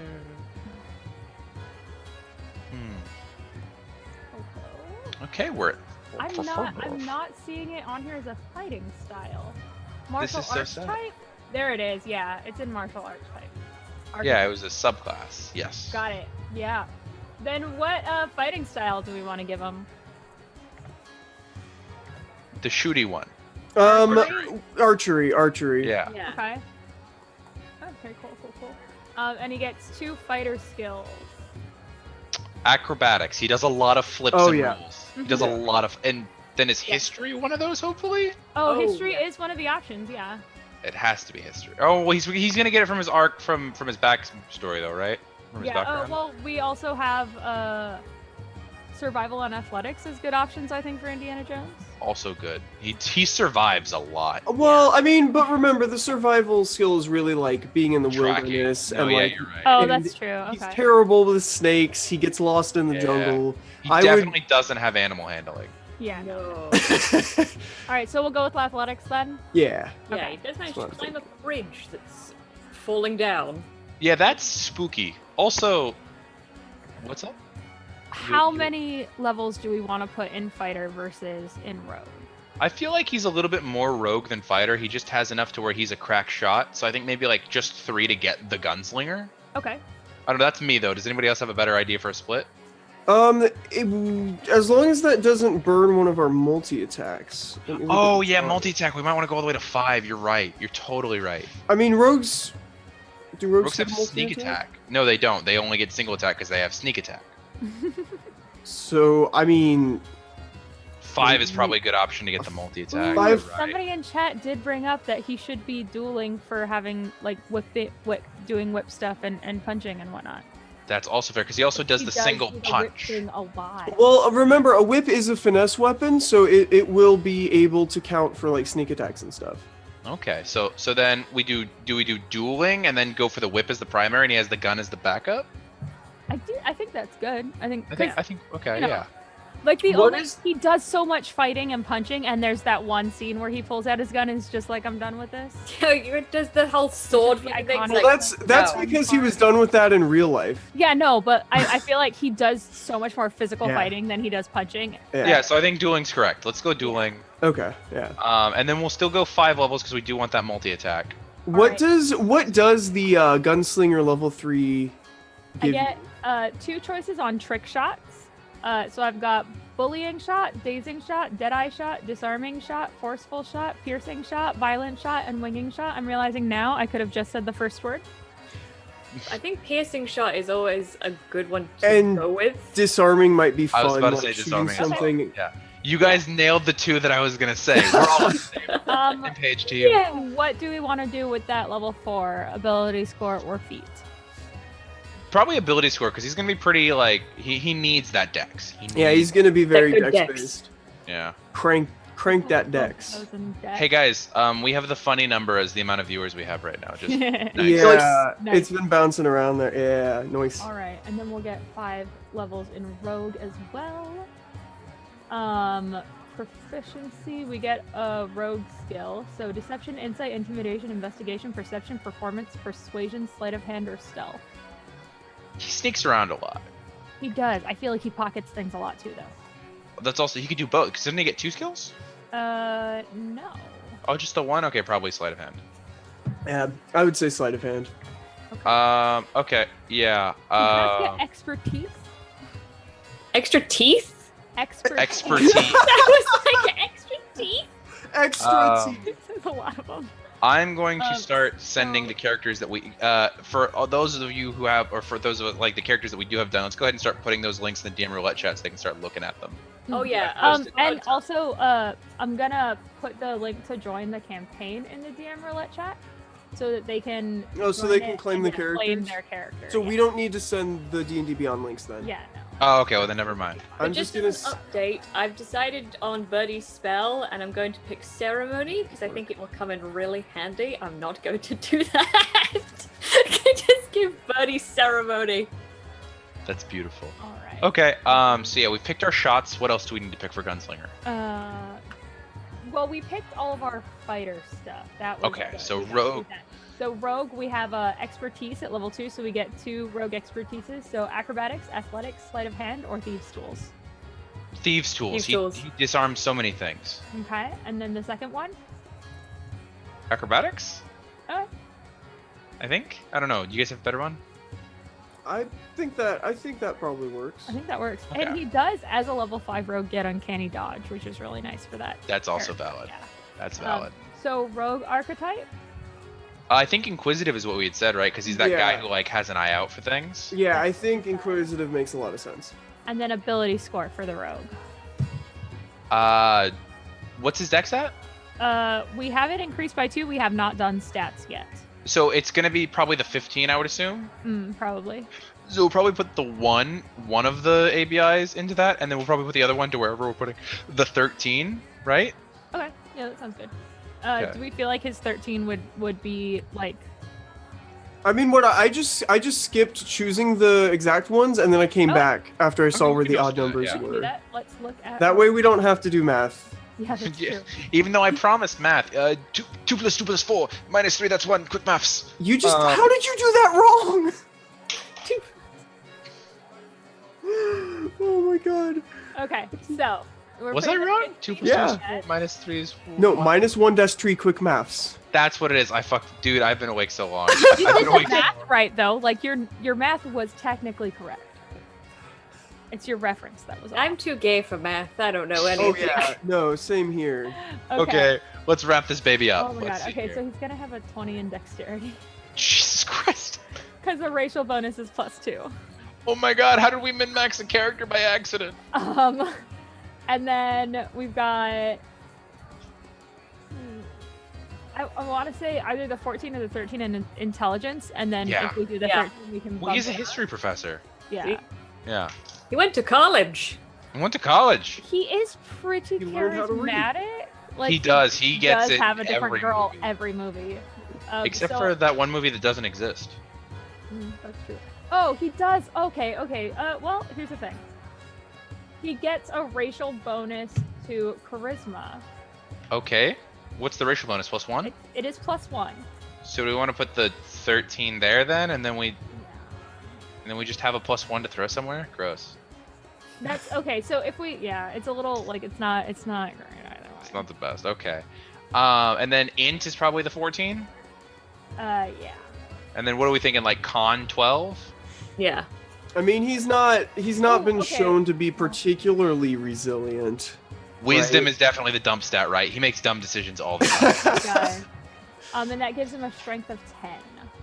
Okay, yeah, that seems valid. I mean, he's not going to be strength based anyway. Yeah, that's true. Yeah. Do we want to go back and put that ability score in charisma, or Well, what odd numbers does he have right now?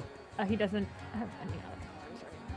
So do we want to put 2 into his charisma and just make him a smexy boy? we did put one of them into Dex so that he could max out his Dex. Oh, so then let's put the 1 in int just as like an honorary. Like you're smarter than you look, but it doesn't count for anything. Fair enough. Yeah, that's good. Yeah. Okay, and then background is Do we? Well, we were I thinking. think we just go archaeologist. Like I don't think there's another choice, right? Like I mean, Sage there is is kind of. technically anthropologist. Oh, he's more of an anthropologist than an archaeologist, actually. Yeah. Quick poll, because we need to get this done poll quickly. in chat. Oh god. Archaeologist or anthropologist? Quick poll. Yeah. Omnipotent goddess / god, whoever's putting in our polls, anthropologist The poll or thing. archaeologist? It's the god, okay. God, are you watching? But you are still my God? goddess. Are you there, God? If we're not seeing votes soon, you should just write what you think the answer is, because we need to get this in. Whatever the first one I see is, that's what we'll pick. Anthro. Boom. Anthropology. It's all good. Okay. That's good. We got this. Oh. Which Okay, is- I'm seeing another anthro. So yeah, anthropologist then. That's All all. right. Easy. Anthropologist gives us 2 language choices. Celestial Draconic? Yeah. I mean, well, why celestial? I don't know. I feel like that's what the ancient people always write in when I think of like old civilizations. I don't know. Or maybe they're in like this aquatic area, so maybe like ancient, like Aquan, like that. That primordial or something. Yeah, does, primordial. Yeah, that's probably a good one. Yeah. He can translate the ancient texts. All right, and then equipment. Whip. Whip gun. Quick gun whip. Gun whip. A gun whip. That's Now I'm that's just the imagining like a Ruby Ruby style Yeah. like weapon that's just a whip with a gun on the end of it. I mean, that's what Blake's weapon is. All right, I'm gonna add the anthropologist starting equipment, and then I'm gonna just add in all of the equipment that like we would have Sounds like fun. argued for a fighter, just because gun and whip are not really an option in the starting equipment. Sounds like a plan. Yeah. And I think with that's the last of our characters, right? I think so. Yeah. Yeah. That's Yeah. everybody. I think we did it, guys. We nailed that. Like, and we have enough time for an outro. I Excuse typed in gun and got nothing. I just want to address that. Oh, What about pistol? Yeah. and then did we want to make like the whip his magical weapon? Yes, definitely. Like get a +1 whip. Wait, or the hat of disguise because it always looks so good on his head. His hat, make it a hat. No, of but disguise. he looks good already. He doesn't need That's to valid. change how he looks. That's valid. That's fair. That's And fair. then you said pistol. That's fair. +1 whip is fine. Well, yeah, it might be called like firearm or something in D&D. I do see a pistol. Yeah, Okay. pistol. Yeah. Pistol is what it would be. I think it's Okay. I'm gonna Pistol or add rifle. bullets as well. We'll give Sounds him good. like 20. Well, it says a 20 bundle rounds. is 20 12, rounds seems 20, fine. So we'll give him a bundle. Okay. Well, I think then we should do our we should say who we are again and then pop out, right? Are we we giving have him anything else any for- armor before we Oh, before did you we guys not? decide to just leave?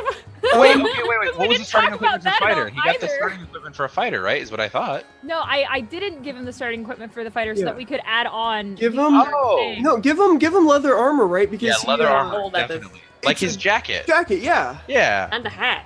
We're not even close to done. Never mind. I apologize. I rushed that gun. Oh, never mind. We are done. You I'm jumped the just shark. wrong.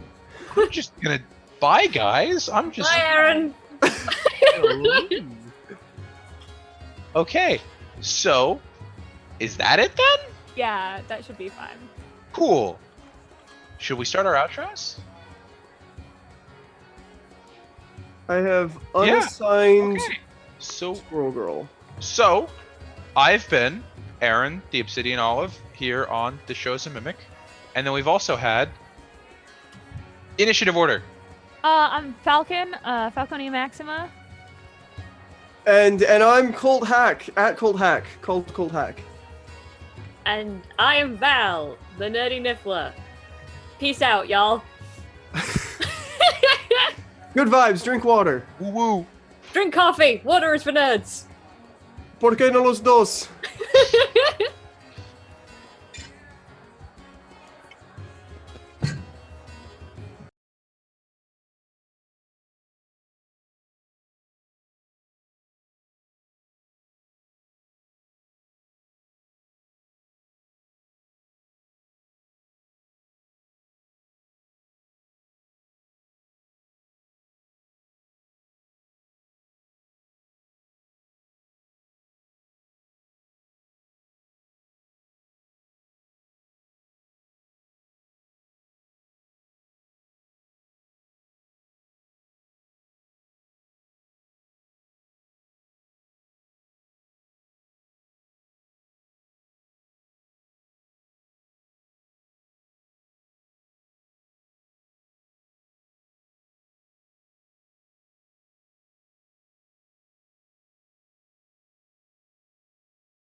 Hello.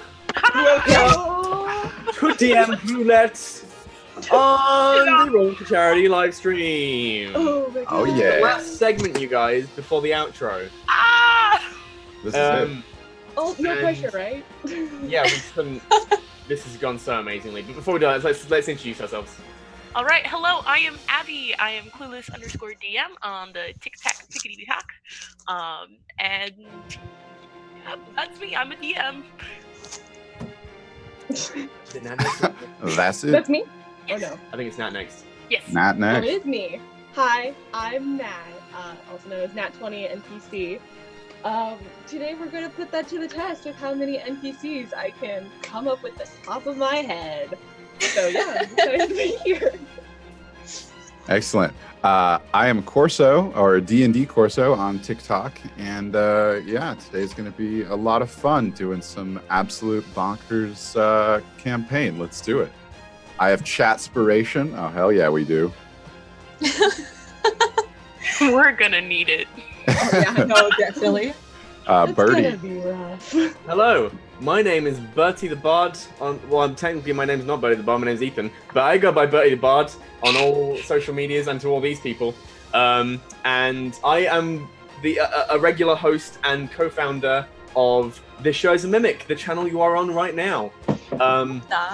And as if by the absolute most perfect timing ever, our 2 new emotes that we finished today and uploaded this morning have just been approved. So if you are a subscriber, fucking spam those emotes in the chat. We've got 2 of them. Oh, how do I find them? Yeah, so that happened. Sorry, that I just got Love the email that. through. And It's okay, it's okay. thrown me. But yeah, so I just want to say, as I've had honestly not that an awful lot to do with the actual setting up of this whole thing. It's been the amazing committee, but it's been such an absolute pleasure to host this stream, and the generosity you guys have shown throughout this whole thing has been overwhelming. Next. Hi, I'm Luana. I'm also known as the Witch Bard on all platforms. And thank you for the chatspiration. I just saw that I got some, so thank you for that. Yeah. All right. Well, that's all of us. Thanks for coming to the stream, guys. No. That's it. Show's over. All right. So That's the it. way that this is kind of set up is we are going to be going in rotating order of DMs every 20 minutes, or I believe there is a donation that you can do in order to choose who goes next. But for now, we have a set order. Or you can donate and screw us over. That's up to you. But this show's up to us and us only. So I am starting, and so I get to set up this lovely, lovely world we've been given. If you missed the, oh wow, everyone has Chatspiration, but Love to see it. Can we give the DM Chatspiration to screw over all the players? yes, that's how that works. You can use your Chatspiration to screw.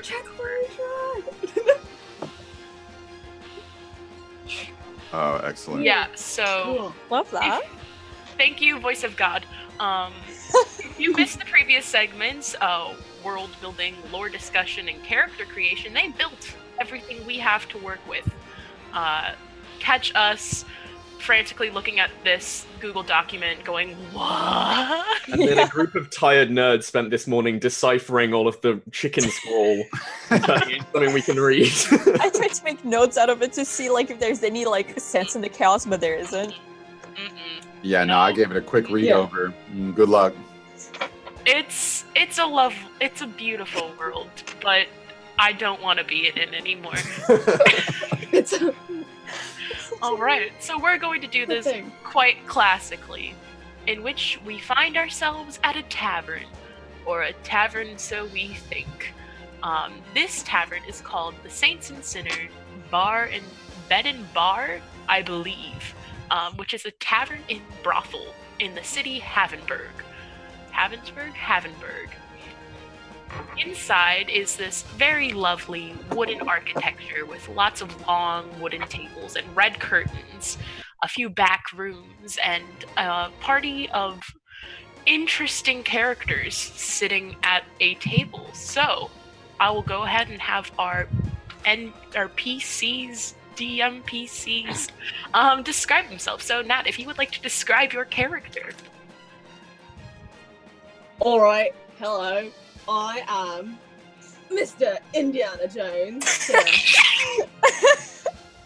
To properly meet my acquaintances, I am, a little Lightfoot halfling. Kind of a short stout, you don't know. Kind of a fighter, kind of a rogue, dashingly handsome. That's me. All right, moving on. Corso, do you want to describe your character? Oh, well, guys, it's a pleasure to be here. I mean, I'm Nuktuk, hero of the South, but you guys have probably already seen me from my movers. You know, the ones Varric shot? A really great thing. Has anyone seen Ginger around? Oh, right, these folks wanted to know.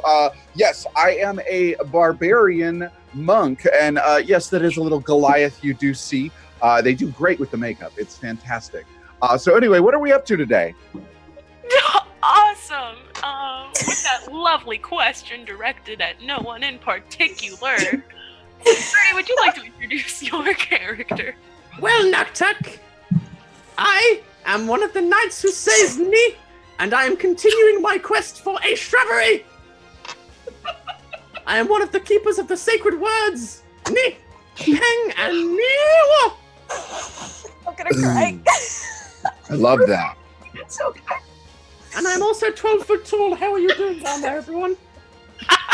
Good. You remind me of the evil Unalak. I don't know who that is. The knight who says me. Your head is very much rubbing against the top of this tavern. I'm It is sat on the floor, and yeah. Oh, you're sat on the floor. Of everyone. Yeah, it is. It's comically large. And with that, Lou, would you like to describe it? Yes. Next to the knight who says me, sits a tabaxi with squirrel-like, looks to her. Hi, I'm Doreen. And people usually know me as Squirrel Girl because, and she points to the very fluffy tail behind her that curls up to her back. And, I may look short, like 5'3" short, but do not underestimate me. I will kick your butt. Yeah, and I also like squirrels. I love squirrels a lot, not gonna lie. And also, seated among them is a very lanky man with a very long nose, a Vidalcan, who is wearing a lab coat and is currently working on a small, tiny little tinkering thing. Mr. Heinz Doofenshmirtz, one of the lovely members of this party, which is my PC, but for now, is an NPC. So is going to look at the rest of y'all. Specifically, Nuktuk and me. I cannot refer to you by any me.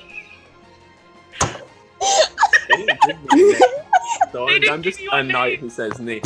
I'm Greg. All right, Brig. It's a pleasure to have your name. Would you like to see my innator? This is the breakfast innator.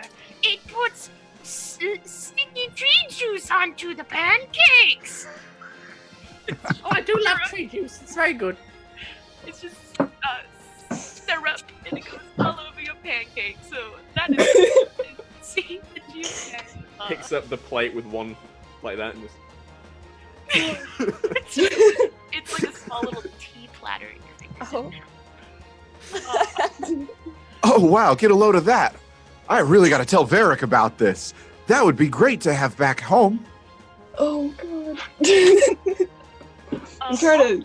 Also in this tavern is what you have gathered to be the people who run it.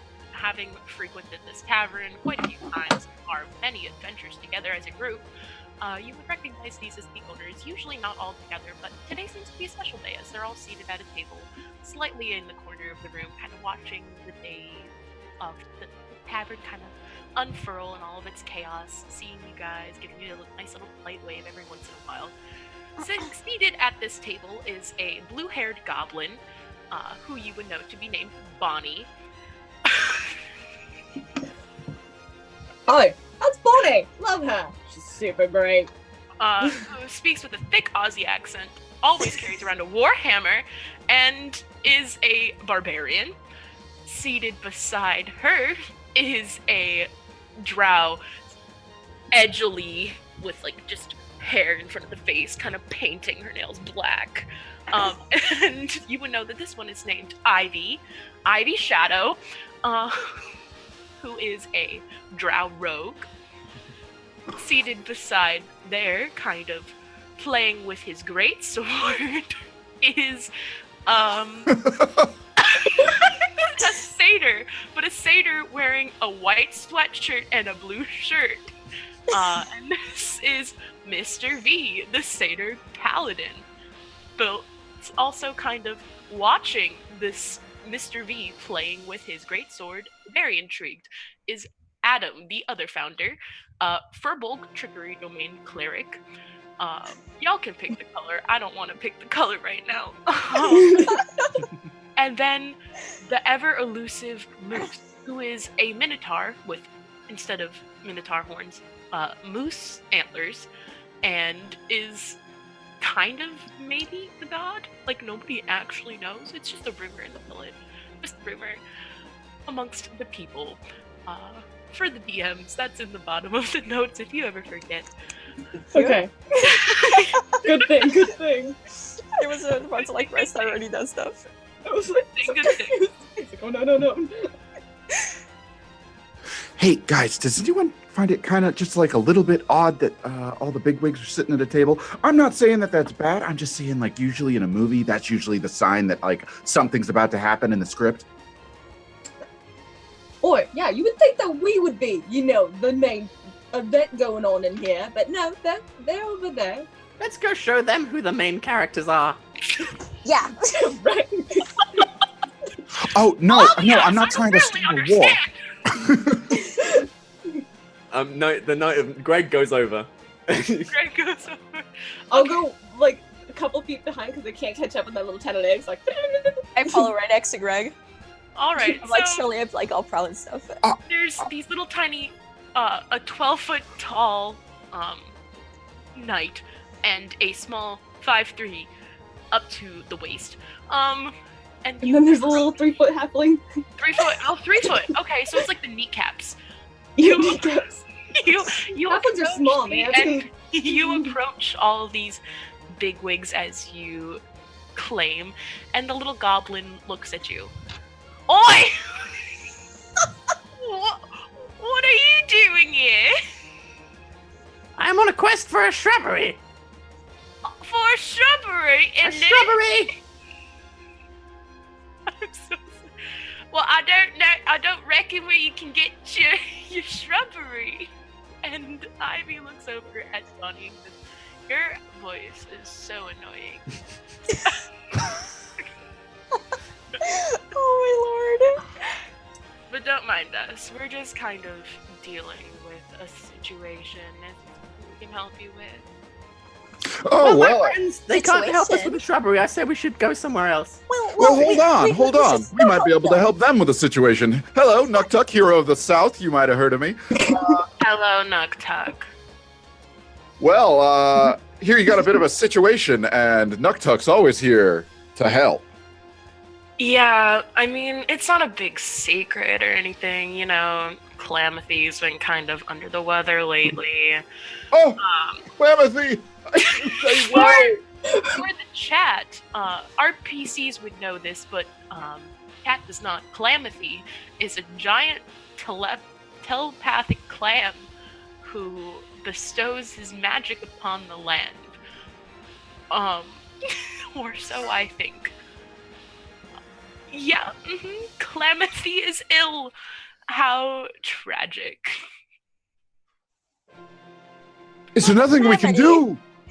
I mean, there's like some things that we could do, but like I'm not exactly sure how we're supposed to like go about it. Ivy? Well, as an adventurer myself, I would always appreciate, excavating some ruins, getting some, treasures, being chased by giant stone balls. It's my kind of thing, I mean, yeah, if you want to go, we're all just kind of NPCs who aren't supposed to move. If you want to like check out this, she pushes her hair out of her face. If you want to check out like Calamity, like I'm sure that you could get it together. Oh boy, we were just informed that Birdie is going to be ending up. Oh my God! Are you guys Are you guys like the extras in the movies? Yeah, something like that. Oh, I'm so sorry. Do you guys get paid Paladin with the great sword just nods. Oh, so they're like Love the to see it. background characters that are just having silent conversations, right? They're just like mouthing words. Yeah. They're the Don't folks. actually Yeah. talk unless you approach us. Don't speak unless spoken to. That kind of situation. Oh, you know what? I know. You know, I usually know what to do in these situations. Hold on. Line. And then there is a voice from the heavens saying, "What about the squirrels?" Thank you, disembodied voice. Very much appreciated. What about the swirls? That is the best superpower for D&D ever. Line. I love it. I truly do. What about the squirrels, dear Pavu? The squirrels? How'd you know about the squirrels? Squirrels? We have We're lots of just squirrels very in the forest. smart individuals. Yeah, and it was in the script. Yeah, did you not get the pages this morning? I did not. Never mind. I mean, I'm sure if we think about it, the squirrels. Sorry about that. By the way, looks to whose character is gonna looks at the squirrel. Looks goes back to speaking as the brain cell of the group. I'm sure if you could find them, they might be able to take you to a druid. What was his name? It's been a while. Rain Reynolds, I believe his name was. The druid. Yeah, he's far away. Ooh. Lonia, actually. You know, you have to go through the forest, but I'm sure if you could find the squirrels, they might be able to help you. Of course. Squirrels always help. They're the best. That sounds like a push towards the right direction from a DM, so I'm down for it. Wow, it's a plot hook. This druid could lead me to a shrubbery. Yeah, I mean, he probably has a lot of shrubbery experience. Shrubbery. We must leave immediately. What does the shrubbery look like? It's like a sort of hedge. And you get two of them and you put one sort of higher than the other and you put them together, you make a little path around the middle.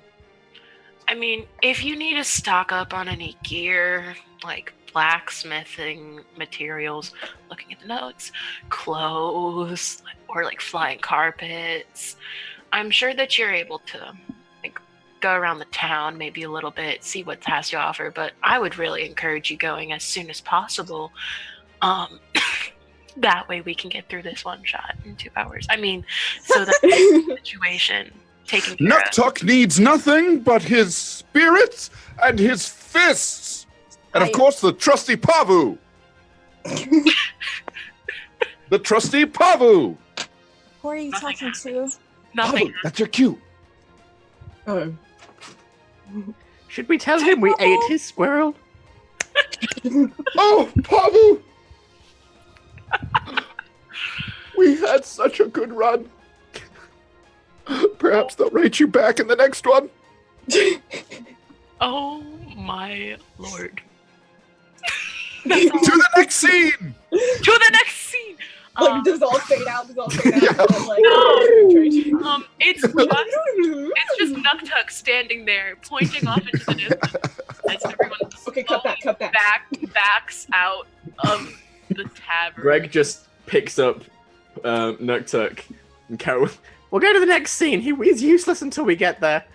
As you're dragging Nuktuk out, he does lean down and he goes, "Oh, by the way, you guys were great. Don't worry. I know right now you're just side characters in the background, but one day you too can be main characters. Especially you, Ivy. I think you've got that whole actress spirit. You remind me a lot of Ginger. You'll get there. Remember, Nuktuk said so. All right, away." Carrying him out towards the shop. Duck, Doofenshmirtz tags along. As we're walking, I'm gonna pull the cloak of the Knight of Neat, and I just extend my hand and I cast Druidcraft as like I create a small little blossom with like some leaves, and I'm like, "Is this what you're looking for?" It's a little bit like that, but bigger. But thank you very much. And I just like pluck the flower and give it to you. Takes it, puts it into his helmet, like this right there. Oh. That's Wait, so the Knight of Neat is like 12 feet tall, correct? Yes. I'm gonna climb up you and ride you like a horse. Oh my god! I'm very tiny. You won't notice. Someone doesn't even stop walking. Just I'll do the little. This is something that Greg is very used to.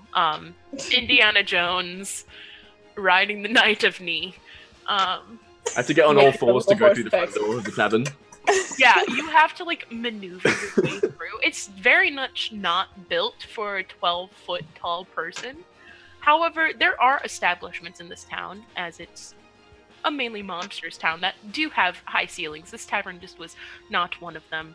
You know, you have kind of like a crick in your neck and you kind of have to like stretch out. Sue them for discrimination. That's tragic. That's so tragic. That's why it's called the Saints and Sinners. You don't all there. I hope to see it. So Racist you're out to the Knights of Knee. You're out in the street. Where are you going? What you doing? There's a forest somewhere. Squirrels. I'm gonna look for any squirrels. All right, make me an investigation check. Okay. Wow, I forgot dice rolling. That's a thing we do in D&D. I can assist you. Oh, never mind. Did you already roll? No, I not was gonna yet. be like, I will also look for squirrels. Fantastic. Do you want to roll it too? Because my intelligence is a +0. Let me see what Yeah, you mine guys can is. roll separately, or one of you with advantage if you. All right. Did you say investigation? Yes. All right. That is a +2. I got a 14. Oh. Do I get advantage because I'm a squirrel girl? Sure. Why Because you're not? a squirrel girl. Still 14. Okay, so I got a 6 together. Oh.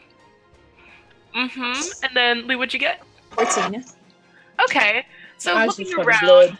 this As, town. as I'm looking, like my tail's like doing the twitch thing that like that squirrels do every once in a while. Actually, looking at the time, let's see what Birdie has to say about the squirrels with this investigation check. The squirrels, with that investigation check, what was the number again? 14. 14 and 6. 14. 6. My eyes glowed a little bit.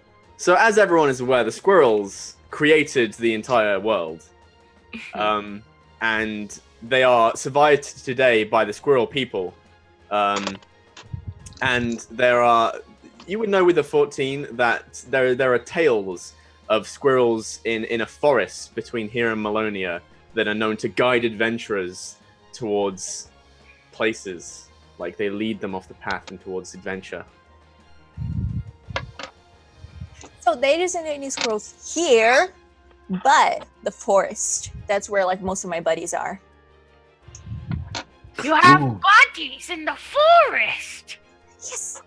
Yes. I love to spend most of my time I just spend there usually like just with my buddies there. We drink tea and stuff. It's a fun time.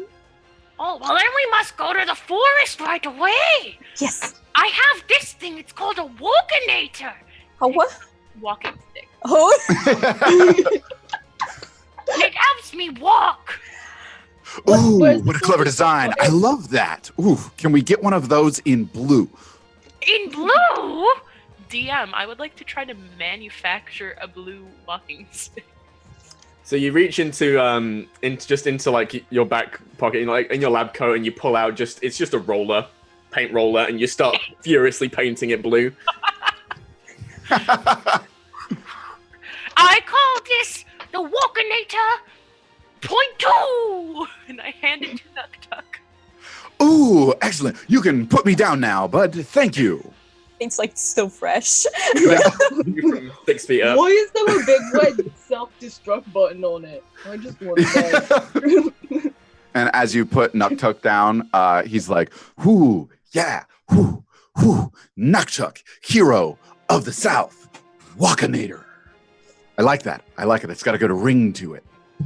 To the forest! Looks good on you. To the woods. You heading straight to the forest? We're going into the woods. I'm gonna be looking for squirrels along the way. Okay, make me a survival check. Who? Lou. For the squirrels. There it is. Nat 20. Nat 20. Oh. The number of squirrels you find between here and there, it begs belief. Like, they're on top of every tree and you're just... Oh, look, that's Bob. down. That's Jennifer. Hi, Abigail. Jay! And after about 15 minutes of walking, you have, like, a solid 15 squirrels with you. If you wanted to bring them with you. I don't know if you were just looking for them. Yeah, you got 15 squirrels just in tow. They're just walking behind you like Mother Duck. Nuktuk is going to approach Squirrel Girl with all these squirrels on her, and ooh, I know what to do. Nuktuk, hero of the South, friends to animals, and I'm going to cast Speak with Animals on the squirrels, as well as so first I'm going to cast Speak with Animals. And I'm going to touch one squirrel, and for the duration, I can communicate and comprehend verbally with the beasts. And knowledge and awareness is limited. Okay, yeah. So I'm going to cast Speak with Animals. Okay. So yeah, these are the unawakened squirrels. You're not very far into the forest right now. That's great. Yeah. So they like look up at you and then just like nuts. Gotta find nuts. Where are the nuts? Hey, little buddy. Hi. Yes, Nuktuk. You probably see me from some of my movers. Wait, do squirrels get movers? I don't know. If not, we can work on that barrack. Did you say Nuktuk? Do you have nuts? Nuktuk. Ooh, yes, I could get. Hang on. Nuktuk, friend of animals. Nuts. But hold on. We make a deal, little buddy. I give you these. You take us to where the smarter squirrels are. The ones who. The other squirrels. You know what I'm saying? Make a persuasion check. Great. Persuasion? Yeah. That's going to be an 11. Okay. With the nuts, that's enough. Okay. Yeah, they're just Oh like, my god, I can speak to them. I forgot I was Hand over the nuts and we take you. Okay. But shut that cunt. here you go. And as Nuktuk hands over, here's some for you. Grabs a couple more nuts and it's like, here's some for you. And oh, hold on. Here's a little bit for you, buddy. Oh, I'm sorry, buddy. I'm all out. But with the one that I was originally talking to, I'm also going to cast Beast Sense, which I can cast at will. And so I can now see for the next 10 minutes, concentration up to an hour. You touch a willing beast for the duration of the spell. You can use your action to see through its eyes and hear what it hears. Okay. Yeah, and they once they've all got their nuts and they're sufficiently appeased, they start leading you into the woods, foregoing any need for a survival check. And you're walking for about almost like 2 hours, and the dense forest only gets more thick as very, very little light streaks through the heavy foliage above. The trees become more gnarled, and the branches loom overhead like hands grasping down at you as you enter further into the dark forest. It's like the hugs are giving us hugs. It's like the trees are giving us hugs. The hugs are giving us Hugs are giving us trees. I'm really tired. The trees are giving hugs. Yes. No, I'm not the most smart individual, but those things look scary. Yeah, little buddy. Just wondering, we are getting close to the other squirrels, right? Like this isn't like a trap, right? Yes, smart squirrels. Take nuts to Evil Tree. I'm sorry. Let's cut. Sorry, did you say Evil Tree? Bad tree. Very bad. We don't go near. Okay, did anyone else get Evil Tree in the script? I am looking through. I am not seeing Evil Tree. Nope. Nuktuk saves. I thought that was a mistype. I'm confused. I have an evil tree. Oh wait, that's just my evil tree-inator. Okay. All right, yep, no, that's fine. Improv. Nuktuk, the improv actor. I can do this. You hear the squirrels starting to talk to each other. What are they saying? I can understand their noises. Yeah, basically, the head one, the one that Corso's been talking to, the one that Nuktuk's been talking to, he's basically telling one of them to go ahead and find one of the smart squirrels. And after a few minutes, one of them comes back. The first squirrel, the one you sent off, is bounding towards you with all fours. This smarter awakened squirrel walks up to you like a person. It's very unsettling to see a squirrel walk on fire. And it comes up to you. He goes, speaks in a completely human voice. You alright? Hi! Hello, what are you doing in the woods? Nuktuk, I think you should take this one. Yeah, no, of course. Hello, my squirrel-lified friend.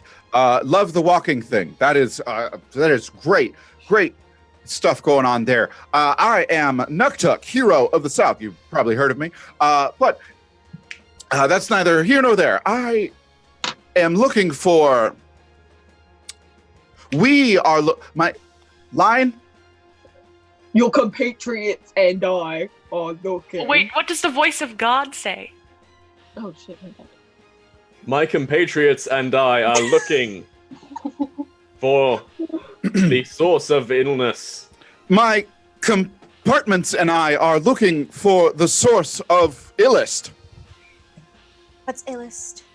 What is a compartment? What are you doing in this forest? We're looking for something. We're.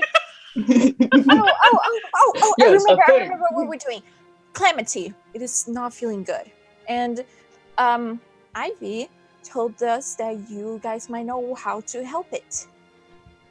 We're looking for a druid named Rain Reynolds. A druid? Well, no druids in this wood. You want to go to the next town?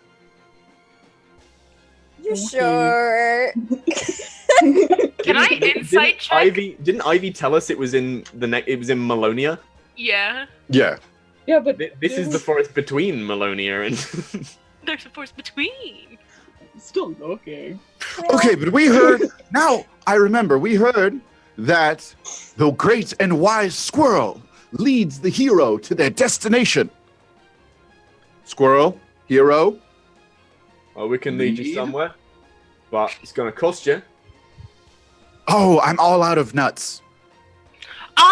I have a question for you, Mr. Squirrel. What is the evil tree? That sounds like something I'd be very interested in. Evil tree is the reason why the forest is dark. There's lots of bad things in this forest. But if we keep the evil tree happy, then we can go about our business. Should we try to appease the tree then, before we go? What have you got? I've got all sorts of small trees. Serotonin. This is my tree innator. This one plants trees. It's just a seed. And I have my food innator. It's a bag of rations. My hydration innator. It's a water skin. I've got a whole bunch of things. Ooh, and I, Nuktuk, have my trusty water whip, and I just like whirl my water whip spell around. So we could get trees like water, and I could even throw in an autograph. So Oh, you're that's offering very good. water and food. Yep. Indiana Jones just looks at that And an whip autograph. One, Salivating. Nuktuk, can you make a persuasion check with advantage? Persuasion with advantage. Actually, no. Can Doofenshmirtz make? Because you were the one who initiated this. Yeah, Okay, yeah, I can make a. Ooh, I can try. I reject that outcome. I'm gonna use my chat inspiration. Oh, okay, that's a 19 minus 1, an 18. Love that. You alright? Follow me. And he just turns around and starts walking into the woods. So he leads you further into woods. It's getting very, very dark. It almost looks like nighttime, but not enough time has passed for it to be dark yet. And he leads you into this opening as the dense, thick tree line opens up into this large clearing. These gnarled roots extend from the edge of this clearing all the way up to the center, turning from green to brown to red as it gets close to the center. And at the heart of this copse, there is a enormous red tree. It has blackened, rotting leaves that fall from overhead, gently falling down as you enter into this clearing. And I just got distracted by chat saying nice. Nice. Yeah, we have reached 5,469. Nice. Nice. And at the center of this tree, where the trunk widens up in the center, there's just a glowing orb of red light in the middle. It's pretty. It's dark in here. All right, you can go and give him your things. How are we supposed to do it? Do we just throw it in there? Just go up to the tree and put them on the ground and walk away. Don't turn around though. Keep your eyes on it. Okay. I'm going to use my waterinator. And I'm gonna walk up to the tree. I'm gonna put my water skin on the ground. And then I'm gonna close my eyes and walk backwards. I'm gonna stroll on up after her. I'm gonna take my little bag of sand. I'm gonna weigh it in my hand a little bit. Pour a little out. Pour a little bit more out. And very carefully put it on one of the vines. And slowly walk back. Okay. I'm gonna walk up to it. It's put my hand in it, and I don't have anything I just hug it. I just hug the tree, it's okay. Just roll a d20 and add your charisma modifier. Fantastic.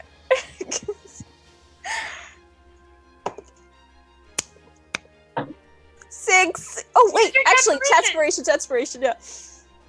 I'm gonna use another d20. Screw that.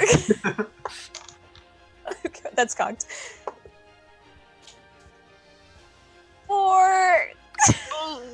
Excellent. As you try and go up to this tree and hug it, I don't like how many. you take 1 point of piercing damage as you get a splinter from the trunk of the tree.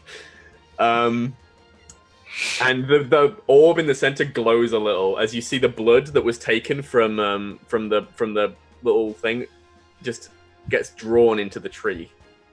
I am one with the tree now. And I just walk backwards. And then I am going to approach. Nuktuk is going to approach the tree finally and say, "Hello there, evil tree, sir, ma'am, tree. Hello there. I am Nuktuk here to just kind of put my things. We'll give and Nuktuk's gonna pull out like a pocket knife and go, I don't, oh God, I feel weird about this, but the Nuktuk autograph, here you go. And we'll just carve his autograph into the side of the tree. Okay. And then as soon as he does that, and he's like, there you go, little buddy, the Nuktuk autograph. Ooh, and I'll give you one of these. And Nuktuk enters a rage and casts Water Whip to whirl around him. The pose. Somebody get the photo. Let me use my picturinator. Ooh, yes, excellent. I really got to get the guy to Varric. Okay.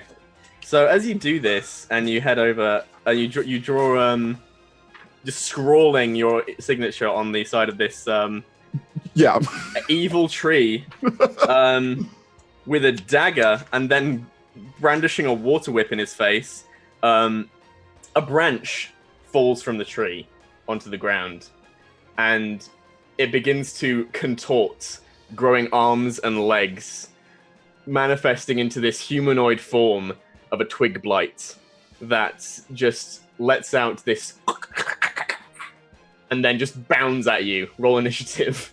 Oh, Excellent. Is this where we're gonna switch? Is it? God? Switching? Oh my god. Okay. Oh. Right, so okay. yeah, God we're said switching here. yes. Who's the next DM? It's me. All right, Oh, Liz, no. Donation switched deal it with to this. Lou. Oh. Thanks, Birdie. Oh, by the way, Lou, I rolled a nat 1 for the Twig Blights initiative. Big lights.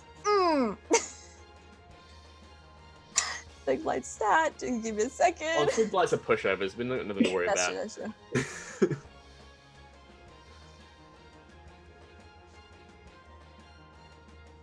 Cool. Are we all rolling initiative, right? Yes. Yeah. Well, if you want to be involved in the combat, I imagine. We want to put it in the chat. Is that easiest for you, DM? Sure. The chat works. Night of Knee. Oh, my initiative. They changed garbage. it again? Wait, so what? is Now? it me? Okay. Right now? Oh god. Okay. Right now? now? I'll help you get the stats. Oh. Okay. Okay. That's fine. As long as I'm not running combat, I'm good. So let me. Wait, roll what are for we initiative. fighting again? I need to get the stats. The Okay. Twig Blight. Twig lights.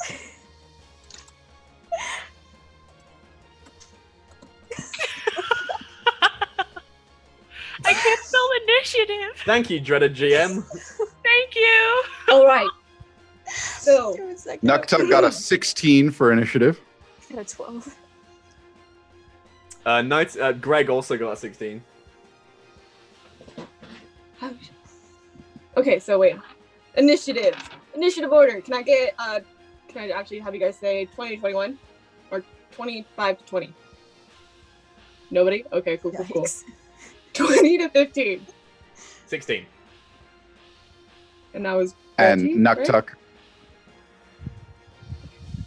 Yeah, that was me. Nuktuk got a 15. yeah. Okay. Night of What'd you Knee and Nuktuk got 16. What's your dex, Nuktuk? My dex is +1. Okay, so Nuktuk goes first. Okay. And 10 to 15. Did I say that? 12. Yeah, 12.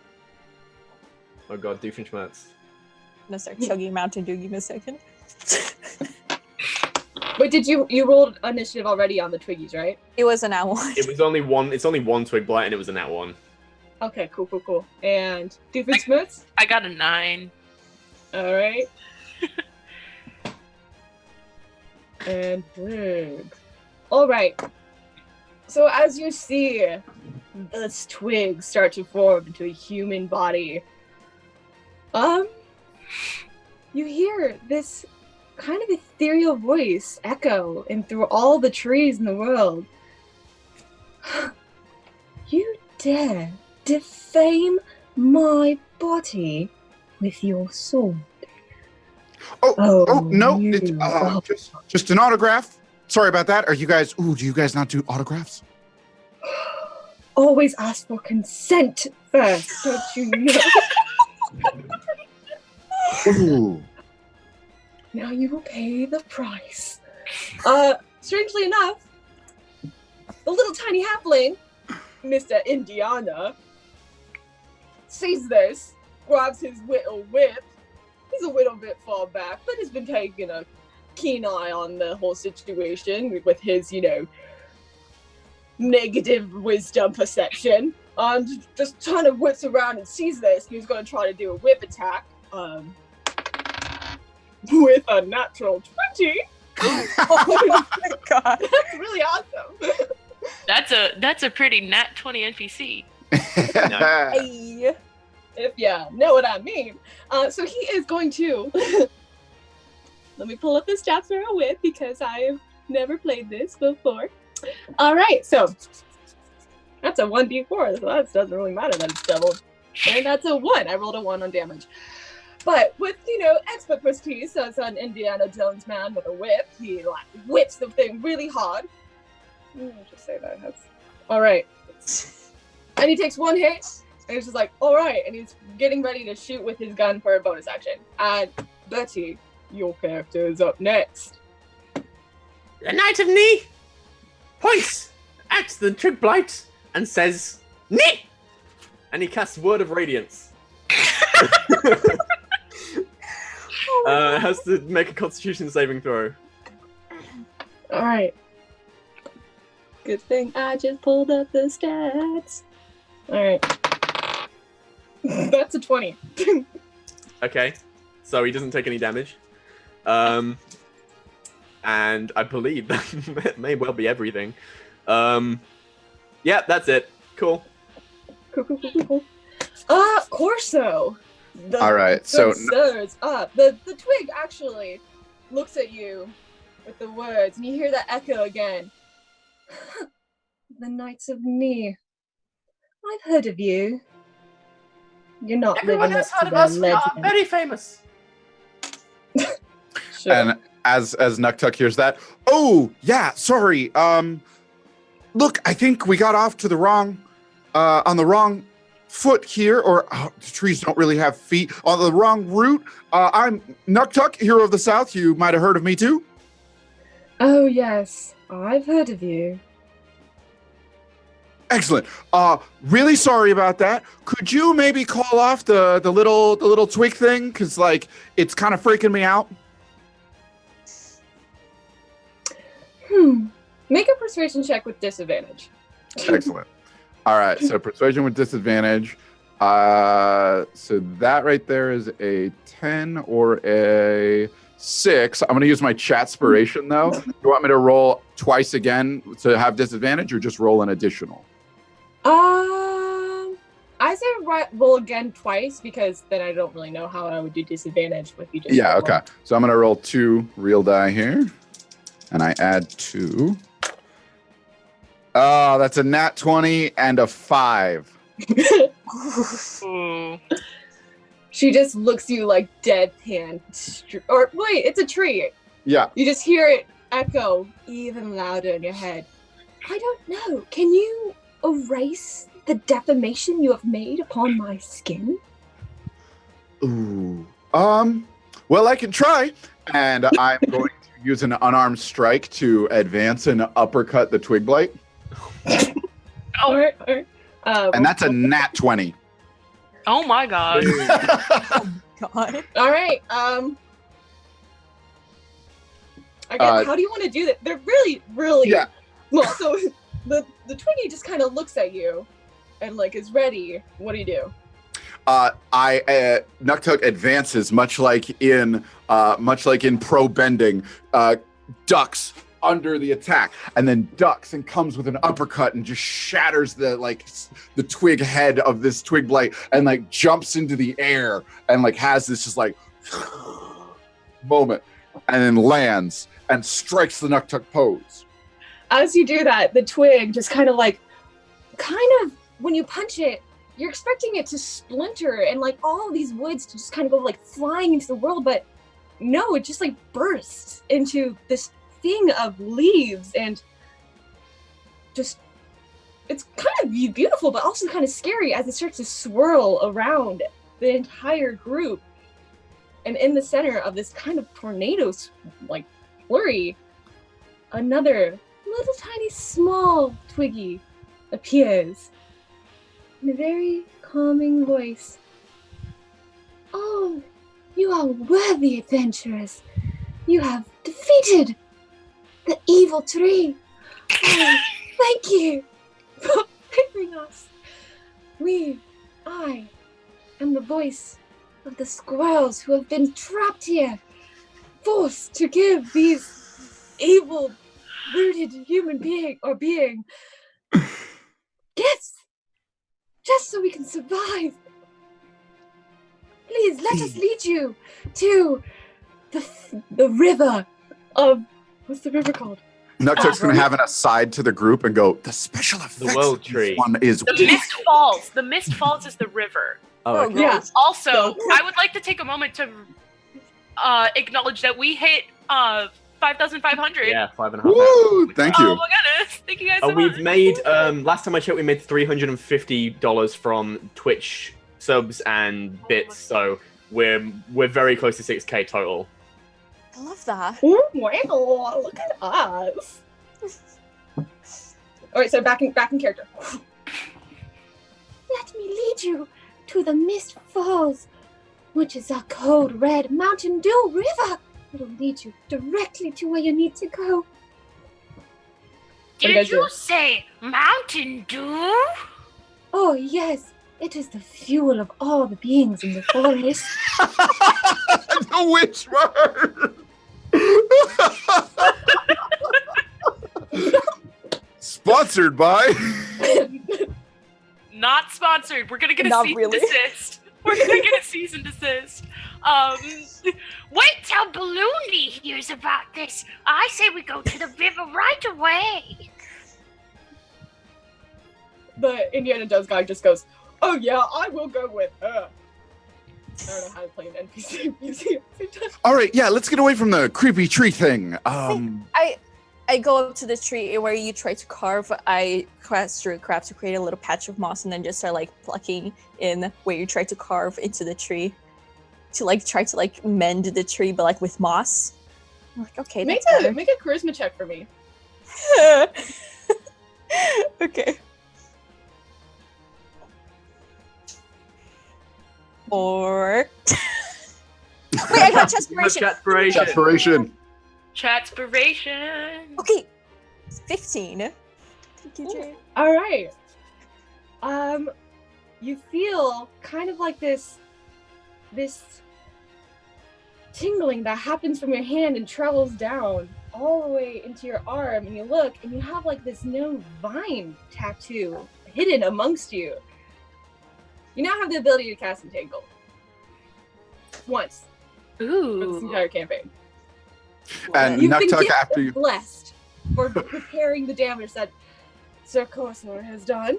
As soon as you repair that, Nuktuk runs over and it's like, ooh, yeah, that's great. Patch that up. Although, we'll never truly be able to undo the damage we've done.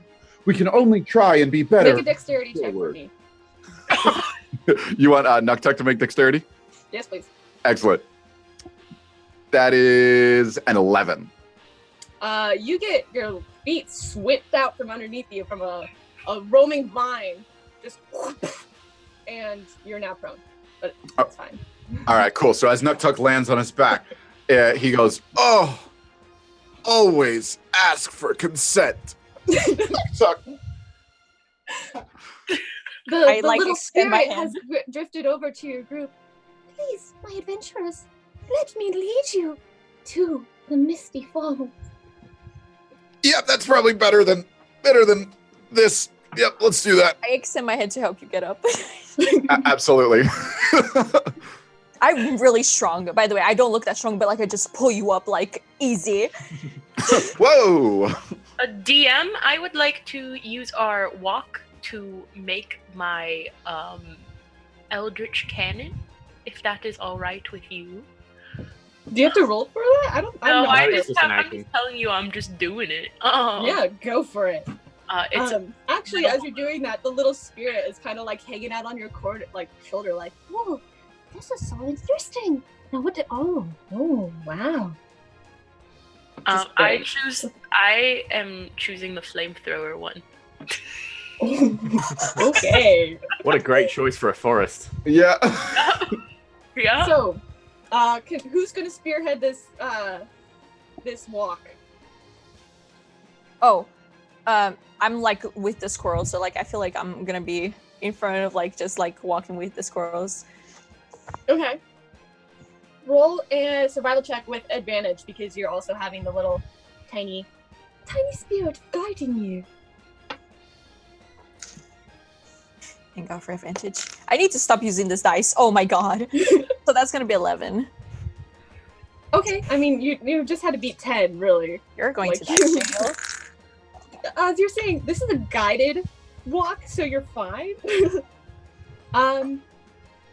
It's pretty easy terrain. It kind of looks like the whole path is being formed around you guys, as the once menacing vines that used to like look like they're coming out to claw you are pulling away to reveal like a yellow brick road kind of thing. Like just, oh, like little daisies are sprouting up behind you. Like maybe somebody's casting Druid Calf aiding your journey.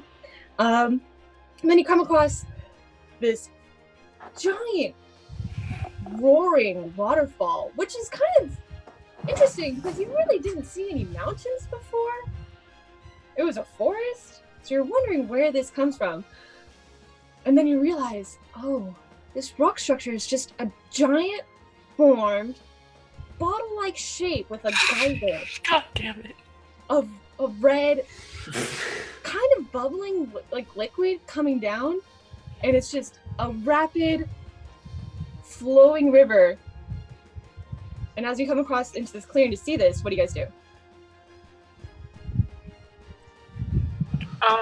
I would just like to say that this spirit really reminds me of Navi from Legend of Zelda. Hello!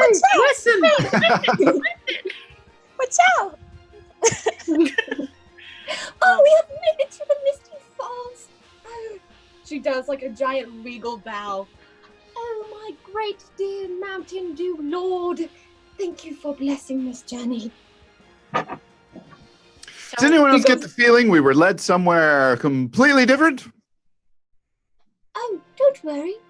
As you can see, and as you like look over, a giant ice boat just shoots up from the water, and there's a little tiny squirrel that is the steer master of this little ship.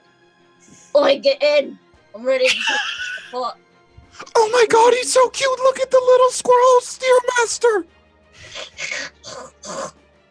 Oh my god. I look at Corsa's character. I'm like, well, it's okay if like other squirrels call each other cute, but it's kind of weird if like other people call us cute. Oh no! Is that another? Is that a squirrel thing? I didn't know. It's okay. Nuktuk, you're not doing well on the faux pas today. We'll have to do an after-school special, Nuktuk, and learning about other cultures. Oh, I really like that show. I hop in and I start talking to the squirrel and squirrel. Yeah, I just realized. I want to look at this river. How is this? All right. What's this river? Does it like? Is it just Mountain Dew? It's interesting when you look into the water. Like it's red and weirdly bubbling, and when you look down, you don't see like fish. You just see like game controllers and like PC tablets. Like it's really really kind of weird. I'm gonna take out my metal straw, which is one of my little tinkering things, and I'm gonna My drinkinator. my drinkinator, and I'm going to. Oh god. You are immediately hit with just like this shock to your mouth like system. I'm not sure what else to call it besides the mouth system. Your taste buds. Your taste buds are immediately hit. Your mouth system is now. I have stress. Taste buds are so 2019. Yeah, no, mouth system for the Warforged. You know? This is making my mouth system tingle. Of this super sweet, kind of cherryish taste, but really kind of also tastes very generic for what a cherry should taste like. And you're overwhelmed with like this immediate energy. And as you look over to the boat to like go get in it, you're like immediately there. Oh. You are now hasted. Oh. My god. Ooh, wait, there's a certain amount of time that you're hasted from the notes. A minute. 1 minute. You're hasted for 1 minute. Oh, this gave me the jitterinators. Vibrating rapidly in this. Nat, real quick, where in the notes are you? 'Cause It's at the very bottom. Page 6. Very bottom. Thank you. Oh, All right. what? Why did you bring us here? To cleanse the forest. You cleanse the forest, but this wondrous river of the mountain deweth will lead you to the next part of your journey to Melonia. Oh, I could run on this river right now. I say we go right away before I start running. Interesting. It's been about a minute of you drinking this. And like you're just on this like caffeine high, like super crazy, running around, messing with all urinators, having all the times. Just having a funinator, really. And just like deadpan, stop.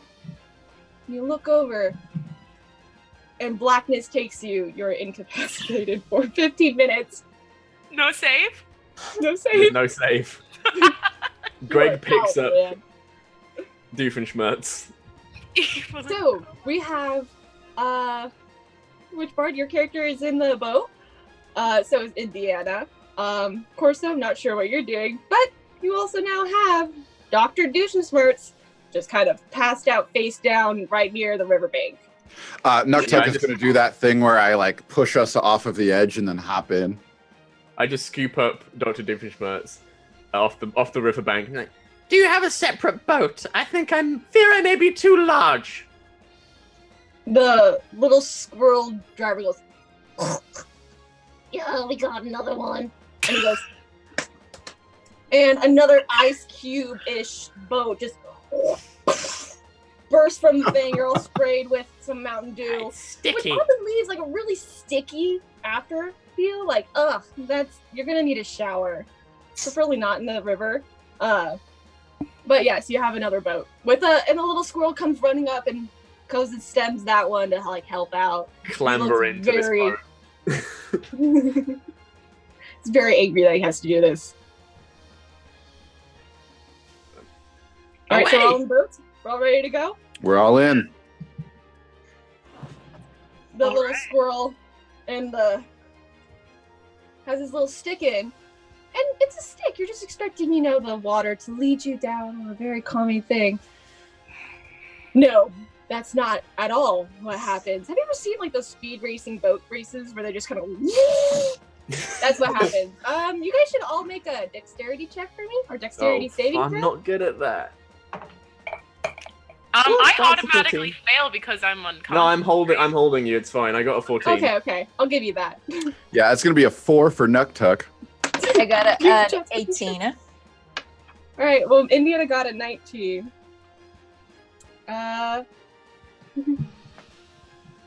Corso, who's in your boat again? I jumped in the boat with so if Doofenshmirtz is being carried, yeah, I'm in the boat with Witchbard. Sorry, your character again is Squirrel Girl. Squirrel Girl, right? Squirrel Girl. I'm in the boat with Squirrel Girl and our All right, original luckily, driver. you're in the boat that's in the front. So when you guys just take off down this river with just this motorized, which Clueless, if you were awake, your character would understand what this is. This is a motorinator, and it's carrying you guys down this river. Thankfully, when you fall out, you just kind of slam down into the boat right behind you. That's also going like near 90 miles per hour. You take about wait, hold up, let me roll a little bludgeoning dice. You take 3 points of bludgeoning damage of just sheer boat force. Cool. Nuktuk slams into the other boat. Oh, yep, little warning. I'm okay. The squirrel just kind of flips his tail at you, like. And now you guys are on your way to Melonia. If we're switching now. Yep. Go for it. Hey, Lou, I got a present for you right off the bat. Oh, boy. I would like to use my my Eldritch Cannon to use the flamethrower ability to make us go faster than the other boat. Wait, are you awake yet? Are you awake? It can just do it. I'm pretty sure, right? You have to command it. Oh, disgusting. As soon as I'm awake, I'm doing that. So it's still like speeding through, there's like splatter of the Mountain Dew and like it starts like dry as like the wind hits you and you like start to feel that stickiness on you and you're like, oh, gross. But in the distance, you can see the beautiful mountains. And as the sun hits the mountains, you see this one piece of like town glow, almost like it's embedded with gold. You guys start approaching this town, and at this point, I'll say the French wakes up. So you're kind of still groggy. You're like covered in the red syrup. So go ahead. It's just fire going. What is new? Does it? You kind of wake up and you're like, we gotta go faster, and it's just fire behind the boats. It does help a bit. You guys finally reach the docks of the Melona town. And At the hem of the boat that I'm on, I'm just gonna do the whole Titanic. the squirrel behind you, like the squirrel who was, sailing, it's like humming the like. No, it's clicking it like. Looking over my shoulder, deeply into your eyes, like. Oh my god. Alright, And- so go ahead. Nuktuk's going to. We've reached the docks now, right? Yes, you guys are very close to All right, cool. Nuktuk's going to stand up and say, "Ooh, I know. We always got to make a good entrance. That usually puts people on our side," and is going to water whip utilizing the Mountain Dew River. And so, like, water whipping around us, just up and about, and just, here comes Nuktuk, hero of the South! So, as you guys are reaching out to the docks, this is what the people in the dock are seeing. There's this ice boat with fire spinning out of like a boat next to it, and like just red whips like everywhere, and this one like very small person is doing the Titanic pose. It is absolutely crazy. And a flamethrower boat. Yeah, behind. So you guys reach the docks, and there you see a satyr waiting for you guys at the dock. He's like, and you are? Hello, Nuktuk. You've probably seen me from some of my movers. Do you guys get movers here in Melonia? Of course you do. Who doesn't get movers? We're here looking for Line. Rain.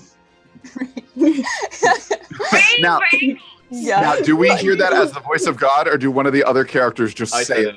I was like waiting for the voice of God to do it. Yeah, no, that's great. So Nuktuk points off and just like, Line, and then just from behind, Birdie, Knight of Knee just goes, Rain. You mean the Druid? Oh, yeah, that's the one. Okay. Take us to the shrubbery man. Yes. So sorry, reading the notes. Alrighty. Well, if you guys would accompany me this way, and you see, like, it's like he's skipping. The satyr's just not walking; he's just skipping. This whole town is beautiful. Like there's like magic everywhere. And as you guys start to walk through the plaza following the satyr, you see there's like this magic, like open air, like market thing full of like merchants yelling out like, "Oh, come buy like my potions, my magical items and stuff like that." Like you see all sorts of like trinkets and magical items as you guys are walking. Alrighty. So is there anything you would like to do before? Or you guys just Yes, I following? would like to keep an eye out for a platypus. The chances of being hit by a platypus are very slim, but never zero. Yeah. I need a platypus. Perry the platypus. So go ahead and roll for perception. Just Just a straight perception. Yeah. Wow, that's real average. Just a 10. okay. You hear in the distance a little like doo doo doo doo doo doo doo doo doo doo doo, but you don't actually see anything. Did you hear Perry the platypus? No? Oh. No? Didn't hear anything? Alrighty. I don't know what you're going on about. So you guys keep following the satyr, who like looks at you guys very confused because he never seen like such an interesting group of people before.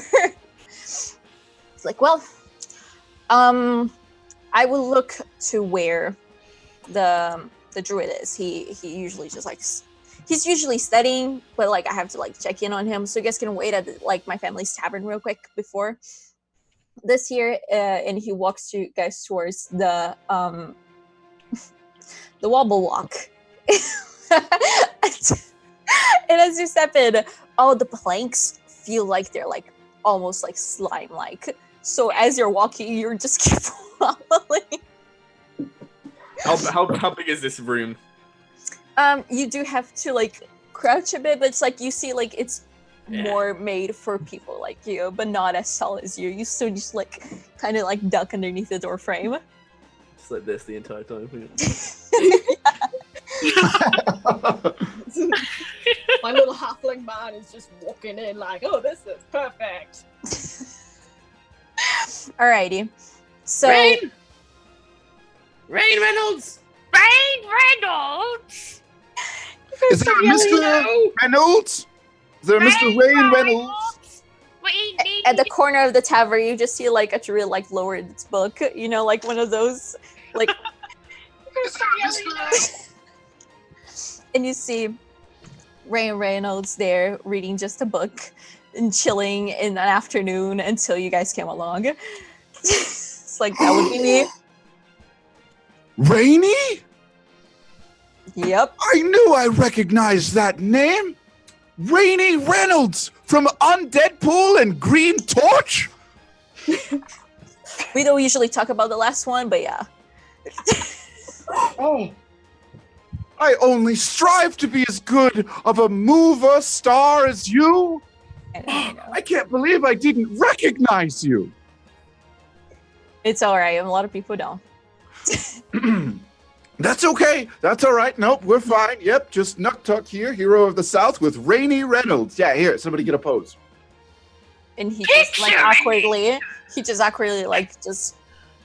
Mr. Reynolds, we require your aid to cleanse the forest, and if you do not come, I shall say nay to you.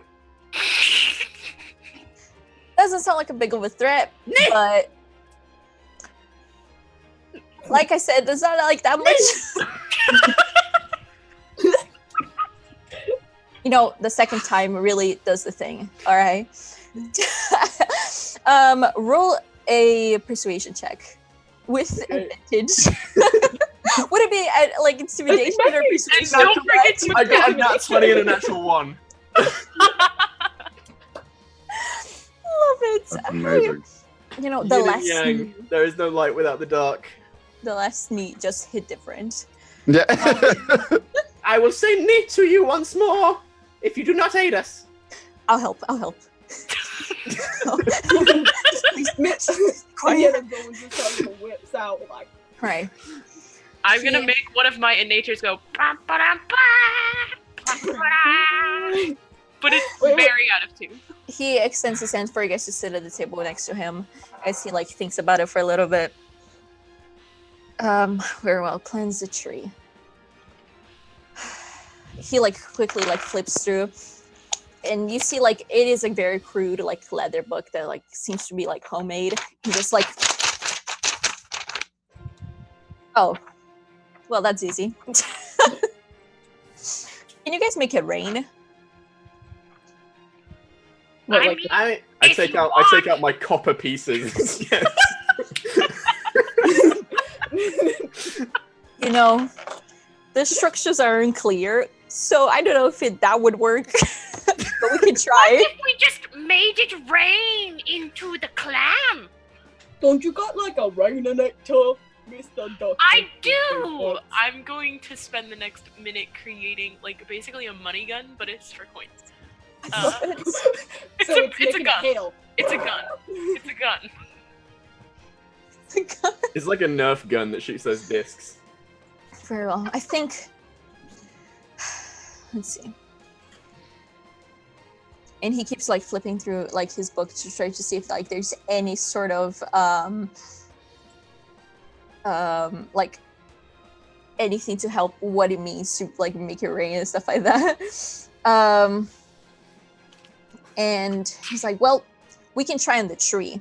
We can try to make it rain on the tree to see if that helps it, and then we can help the clam, because I know I've like a little birdie told me that you guys came here for that. Who's this little birdie? I don't trust them. Snitches. This Indiana Jones impression. Honestly. Alrighty. It belongs in a museum. So, well, do you guys need to do anything else before we leave? I'm gonna get another bag of sand because I already used mine. One of my The bag of sand? things. Yeah. Right, we got some of those in the coast. Is there anywhere I can just buy lots of water? The river's full of fucking Mountain Dew. That's fair. Looks around. The commodity. Well, we are in a tavern. I'm sure if you asked one of those satyrs there, they'll be more than happy to give you a little bit of water. I mean, like, can I have like a bucket full? Mountain Doobie Doobie Dooba Doo. Alrighty. Yeah, no, as you do that, like he snaps his fingers, and like the satyrs look at him kind of offended that he snapped his fingers at them. He's like, can I help you? Who are you snap your fingers at? I require a bucket of water. Just a bucket of water? Yes. Okay, I can do that. Just brings back like the classic, like Minecraft-esque bucket of water, just puts it down on the table. Thank you. Now, is just any water going to work on the tree, or do we need to get something special going on with it? Oh no, we're going to make it rain! Okay. I love this. The team, we're going to make it rain. Yes. Now, in order to do that, we have to get right up to the tree. Yes. This is not the evil tree, right? This is like a nicer one. We're gonna try the cleansing first on the tree, then on the clam. Ooh, okay. All right. Cleanse the tree, cleanse the clam, cleanse the mind. Yes. Hey, that would make Who's a really that good tag? slogan. Happiness. You should make that your next perfume. Should make that a shirt. Ooh, Nuktuk, cleanse the mind. I like that. I don't know. Do you think that's a lot to put on the side of a bottle? Cleanse the tree, cleanse the clam, cleanse the mind. It might be a bad title, but a tagline it would be fantastic. Oh, yeah. It's like the long nine for a campaign adventure, Nuktuk, cleansing. No, that's probably not good. I feel like you Sounds might sketchy. mislead people on your intentions of what you are cleansing. Yeah. Yeah, that sounds a little bit like the We'll evil Unalaq. workshop it on the way to the tree. Yeah, we should do that. Is this the evil tree? Yes, it is. So, like, Ryan Reynolds is like super like tired of this, and he's just like, oh god, I'm gonna miss my classes. This is gonna be, I freaking don't even want to be here. I'm just trying to impress my parents. And he starts like heading to the docks and stuff like that. And you see, like, as much as the city is like filled with like magic and stuff like that, it's still very beautiful with the mountains and behind in the horizon. So you guys hop it back in the boat. It's like, is this where you guys came in? Flamethrower immediately. Yeah, this is the way. I assume my position as. Very well. Ooh, and I start summoning the water whip again. Yeah, Rainy, we can do this really cool entrance. Yeah. And he just extends his arms, and like a very wimpy, like torn whip just like falls off. And it's like, I have this.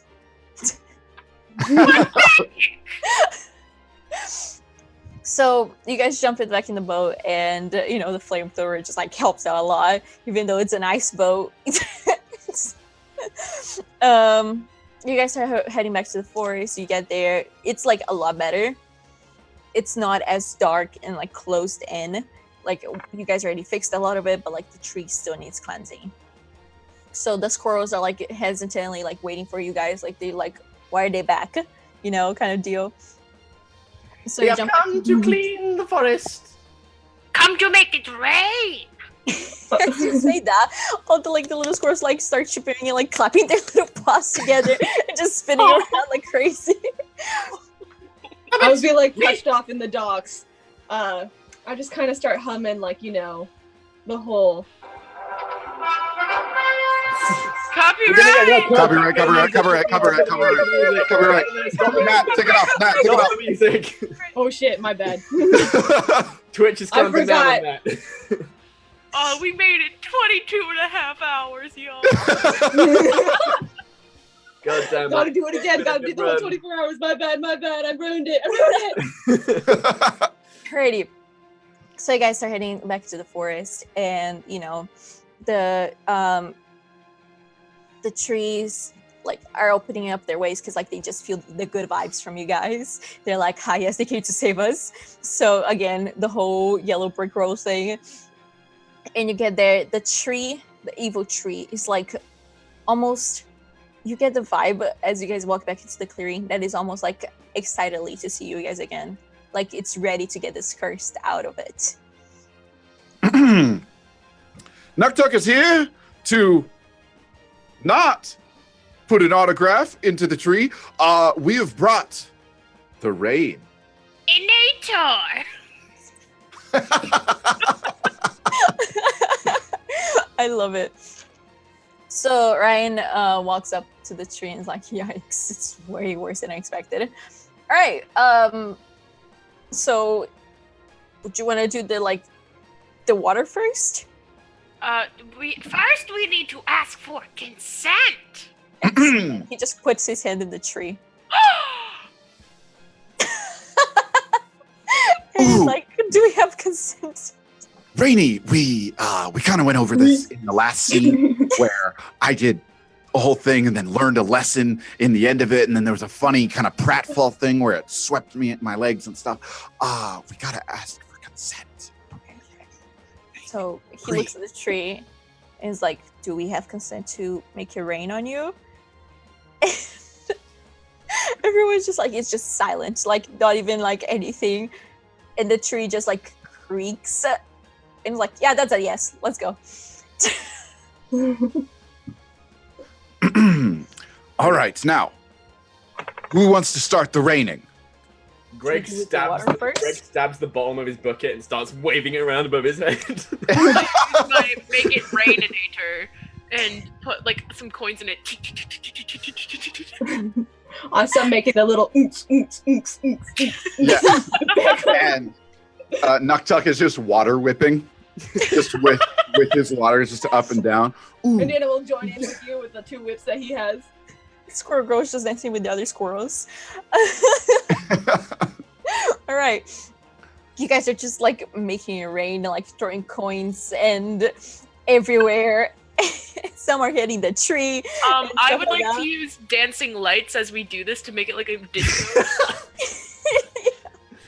So it's just like, like a gamer room kind of setup with like LED lights. It's just like strobe lights everywhere. Greg casts green flame blade on his sword and just starts using it like a glow stick. It's a party, like the squirrels start like having like a whole choreographed dance thing as well. I like go to like a pile of squirrels. I'm like, third time. Oh no! Make a dex save. Some dead squirrels. That's squirrels for dinner. That's wait. What was that? Dex saving throw? 15. 5 minutes. Okay. We have to switch to you. Cool. You jump in like first. Very small and tiny. And like you see one squirrel just like eyes just widen and it just tries to scurry away. As you realize none of the squirrels are gonna catch you, like quickly like grab yourself so like you don't take any damage. Nobody saw that, but fine.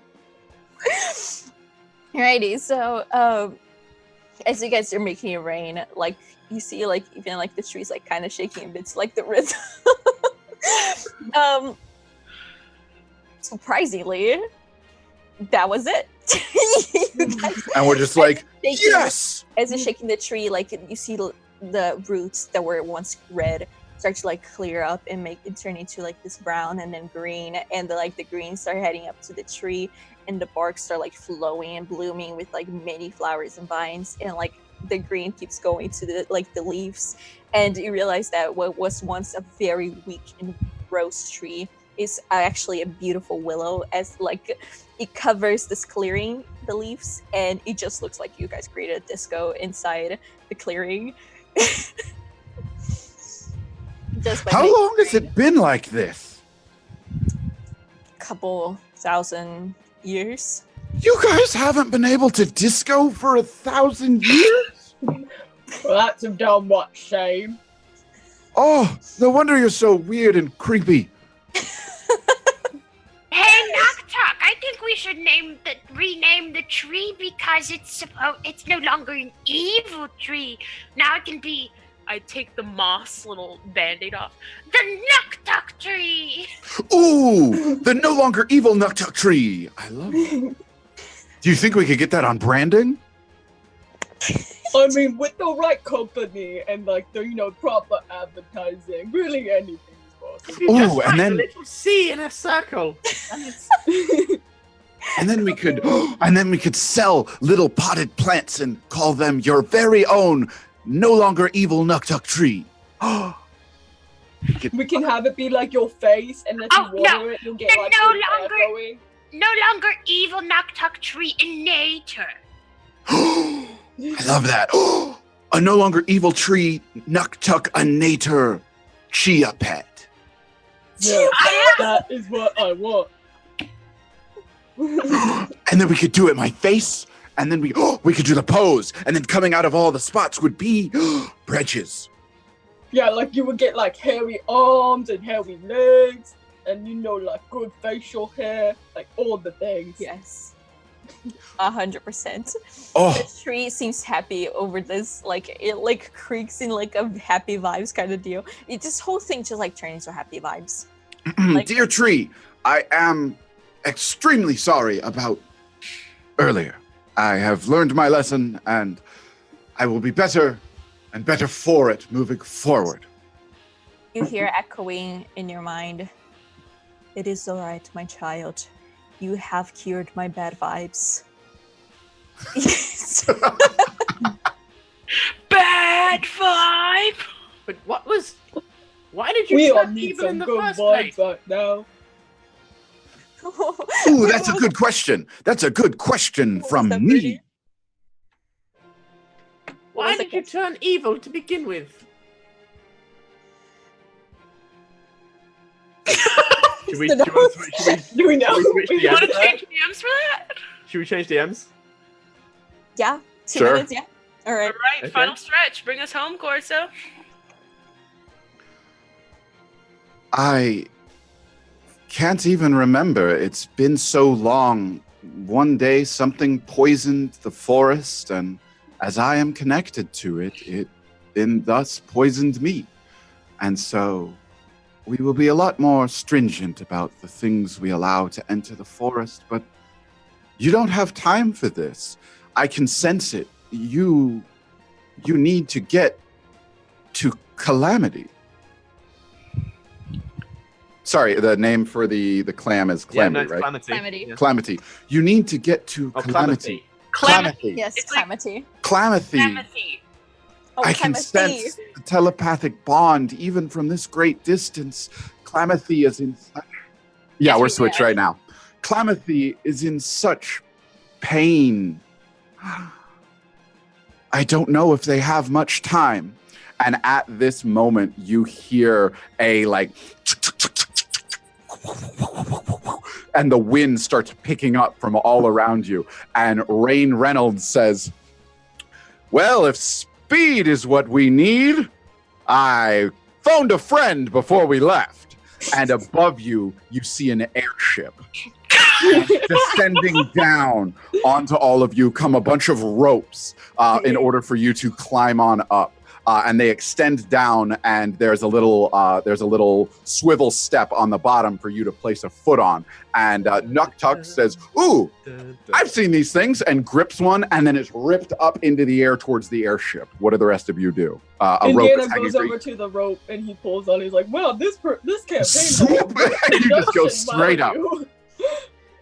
Greg grabs hold of a rope We and have a great tries to budget. pull the airship down.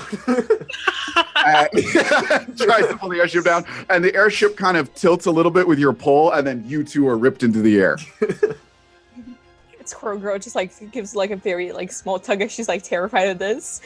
And you go right on up, and Rain Reynolds looks at all the squirrel folk down below and says one last time, "Well, remember, Rain Reynolds, best mover alive," as he grips his and shoots into the air. "Please forget about Green Torch!"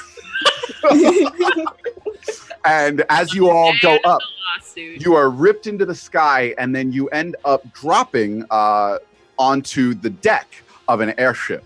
And very casually, Rain Reynolds joins you now, finally, as he too lands onto the deck of the airship and says, "Oh, just in time, Weasel."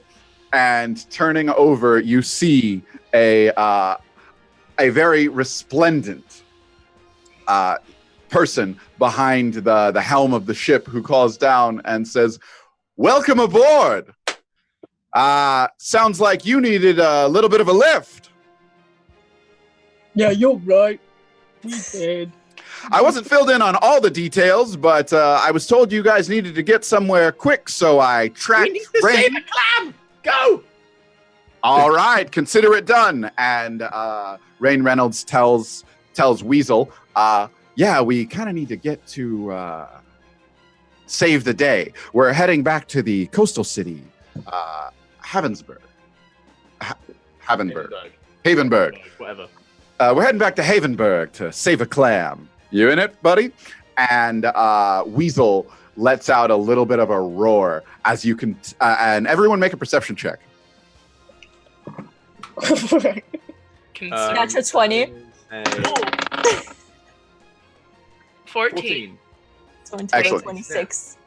Okay, I so rolled a 13 for a 12.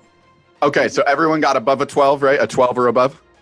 Yeah. Oh, and Nuktuk gets a 2. So yeah, Nuktuk does not even notice this. But the rest of you notice as Weasel's eyes flash gold and that roar of light comes in as Weasel says, "Always ready." And you've just detected with that perception, you all were aware there is a gold dragon who lives amongst Malonia. And you have now realized that is Rain Reynolds, a best friend, Weasel, the airship captain. And with a blast, the airship takes off as it hurtles you toward.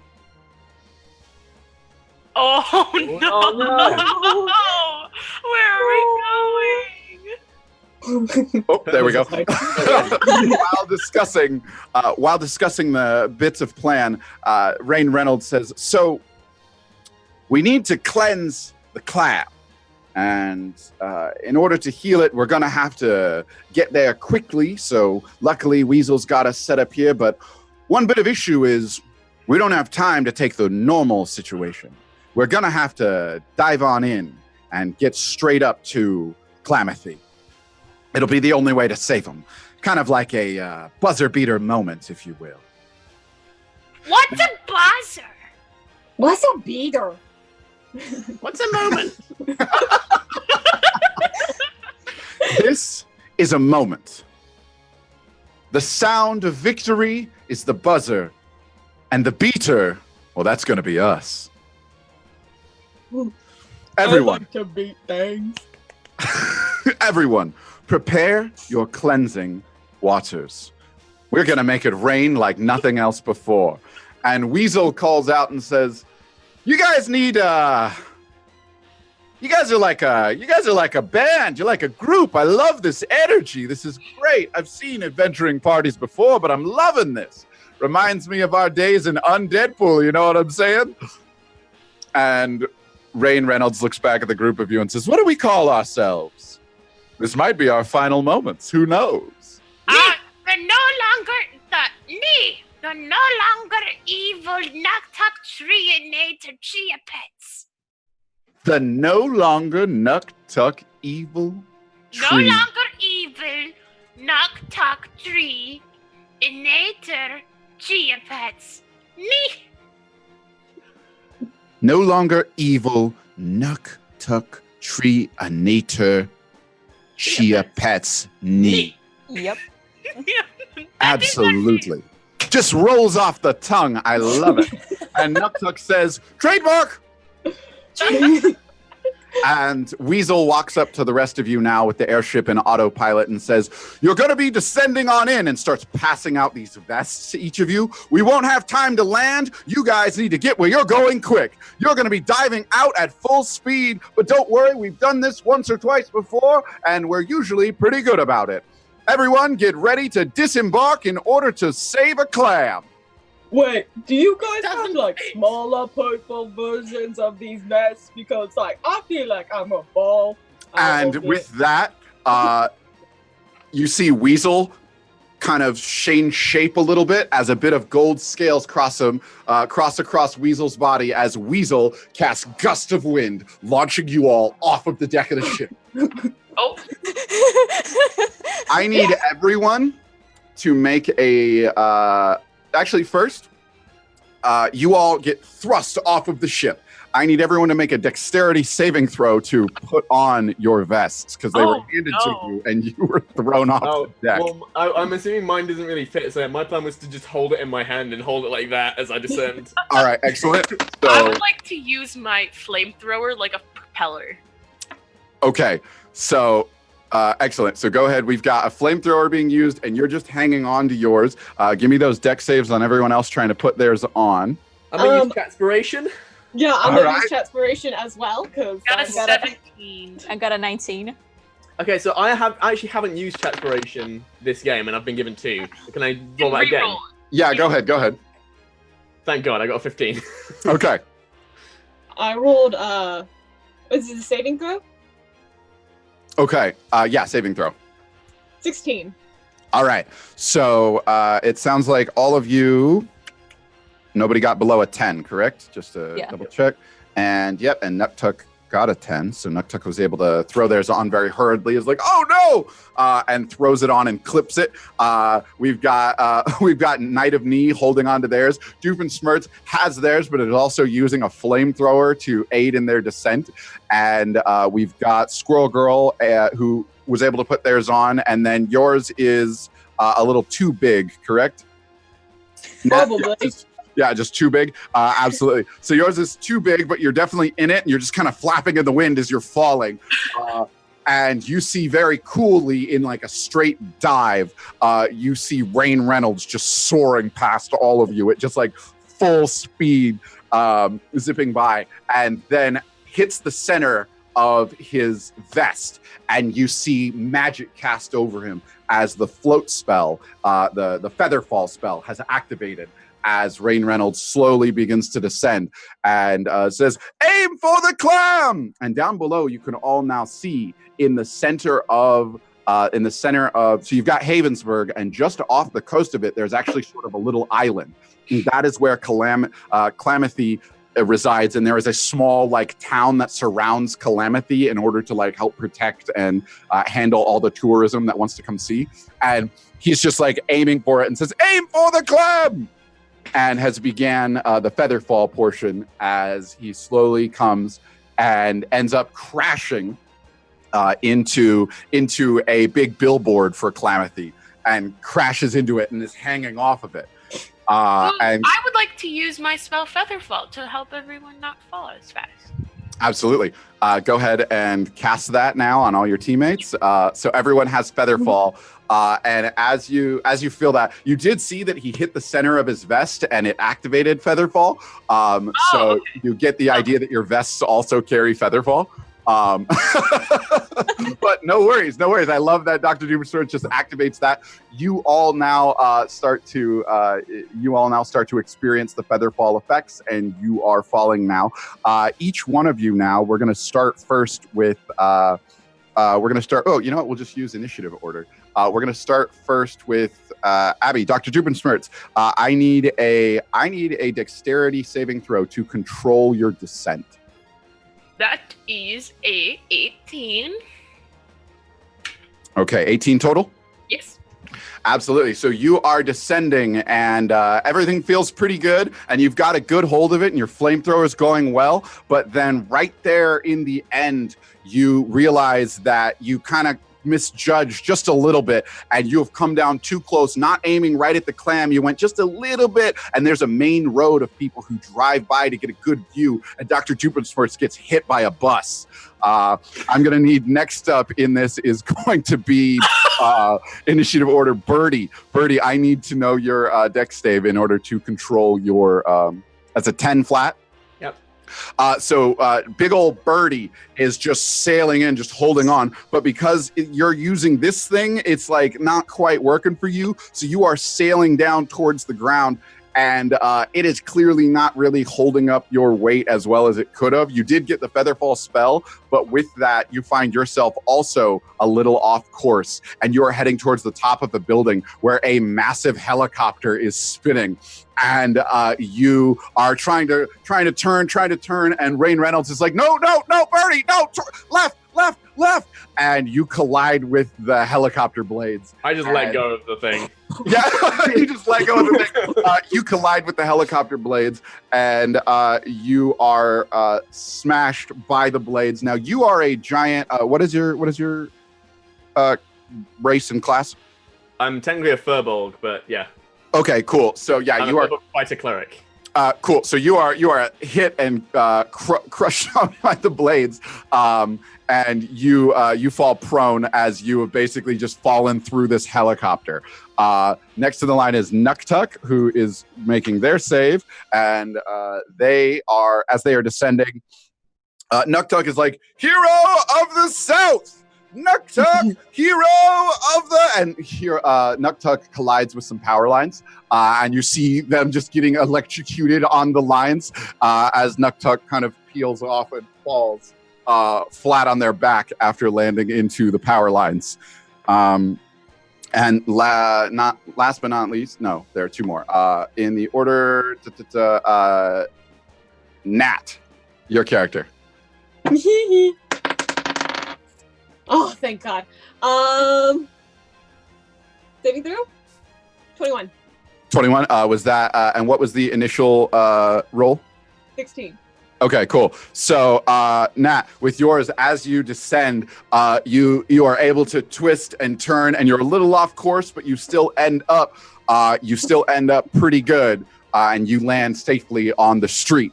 And Rain Reynolds looks down and goes, "Nice!" And finally, Squirrel Girl. Let's get that dex saving throw. So scared. Please. Okay, actually, it's not that bad. Okay, so it's gonna be a 22. Okay. And so, Squirrel Girl, as you're falling, you are on your way there, and you see that there happens to be some construction going on, and they are currently working on taking down some of the overgrown stuff near Klamathi to keep everything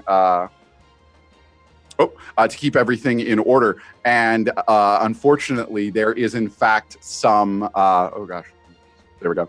Unfortunately, there is a giant wood chipper that they are currently chipping some things through, and Squirrel Girl is headed in the direction of that. But with a 22, you sprawl out all four, and you grab the edges of the machine, and you're holding on tightly because you accidentally got in that direction. But with a 22, you're able to hold yourself out of it, but it is trying to pull you in, which leads us right back to Nat. You see this; it's not far from you, and you see Squirrel Girl struggling. What do you do? Don't you worry. And Rain Reynolds like, no, it's okay. No, we got to finish the mission. But Nat, you're already running, right? Did I die? Hold on, Doofus. No. Okay, so Nat, you get there, and I'm going to need you to make a strength save here in order to help assist. Pull my tail. Yeah. Wait, strength? Oh God, I'm not strength. Negative. Wait, strength save or just a regular strength? Wait. Do a strength. Can I say like hold on to my tail? Just hold on to my tail. Yeah, Or, like, absolutely. Okay. You hold on to my tail, and I cast, and I wild shape into a normal sized squirrel. Yes. Good move. All right, cool. Then make it a dexterity save real quick, Nat. Please hold on to my tail. Okay, 20. 15. Excellent. So you grab onto Squirrel Girl's tail as she shifts into a regular squirrel, and you pull her away from the wood chipper. And this thing is just grinding, and the construction workers look back and go, "Hey, what are you doing with that squirrel?" No, your business. And so everyone is now getting up, and Doofenshmirtz, you got hit by a bus, and the people in the bus are looking at you through the window now because you've gone through the windshield, and they're like, "Ah." Well, folks, here you can see an excited tourist here to see Calamity. Today is a very exciting tour. We have a guest. Am I still conscious? Yeah. Okay. Sir, what are you doing here at Calamity Observation Deck? It's the running to a businator. I had this planned all along. Excellent. And now, folks, if you turn your attention to the left, you can see Calamity over there. And so at this point, you are conscious, and you crash into a bus. You are like, you're just like on the other side of Calamity. You need to get out of the bus and get over there. So what do you do? I'm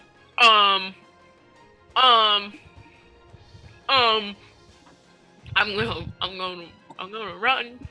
Okay, so you're going to pull yourself out of the bus, and you are going to run in that direction. Excellent. And so as you head in that direction, we had Birdie, we had Knight of Knee nailed by a helicopter. You actually crushed through the helicopter. You took some damage. Take half your health in damage from landing into a helicopter. And but you are now on the top of a building that you can look down, and you can see Calamity, the gigantic clam, down below, and running across the tarmac. You can see Dr. Doofenshmirtz on the billboard across the way. You see Rain Reynolds hopping down from the billboard now. Hit by a helicopter, whatever that is. And off to the left, you can see Squirrel Girl. Well, you can see Nat holding a squirrel. Terrific. So what did you do? Well, Abby, Dr. Doofenshmirtz didn't cast Featherfall on us, which means my backpack thing still has Featherfall on it, right? Yeah. Okay. I hit the button and jump off the roof. Excellent. So you hit the button, you jump off the roof. Give me a dex save to control that fall real quick. Okay. That's a 19. Excellent, yeah. You drift down, and a couple of people who sort of saw everything explode up top freak out as this 12-foot tall thing hits the ground. But you're now on the ground, and 100 yards ahead is Calamity. And okay, so Squirrel Girl and Nat, your character is, again, I got the names right. Indiana Jones. Yeah, so Indiana Jones and Squirrel Girl, what are you doing? So I snap back from being a squirrel, like I'll go back to myself, and I'm like, okay, I'm gonna carry you, okay? With my 19th strength, I just put her in my shoulder and I start running. Excellent. And so this scene is Rain Reynolds and helps Nuktuk up off the ground, and Rain Reynolds and Nuktuk are running from the north. Running from the south because Nuktuk, hero of the south. So running from the south is Rain Reynolds and Nuktuk. Coming in from the east is Dr. Doofenshmirtz. Coming in from the north is Knight of Knee, and from the west is we have Squirrel Girl and Indiana Jones all rushing. Indiana Jones is gonna be riding me like a horse as I do like the squirrel run. Yeah, I do the squirrel run. Absolutely, and you all reach it, and Rain Reynolds yells out, "It's like the end of a movie! We only have seconds remaining! Probably like 12 or 2 rounds of combat! Quickly!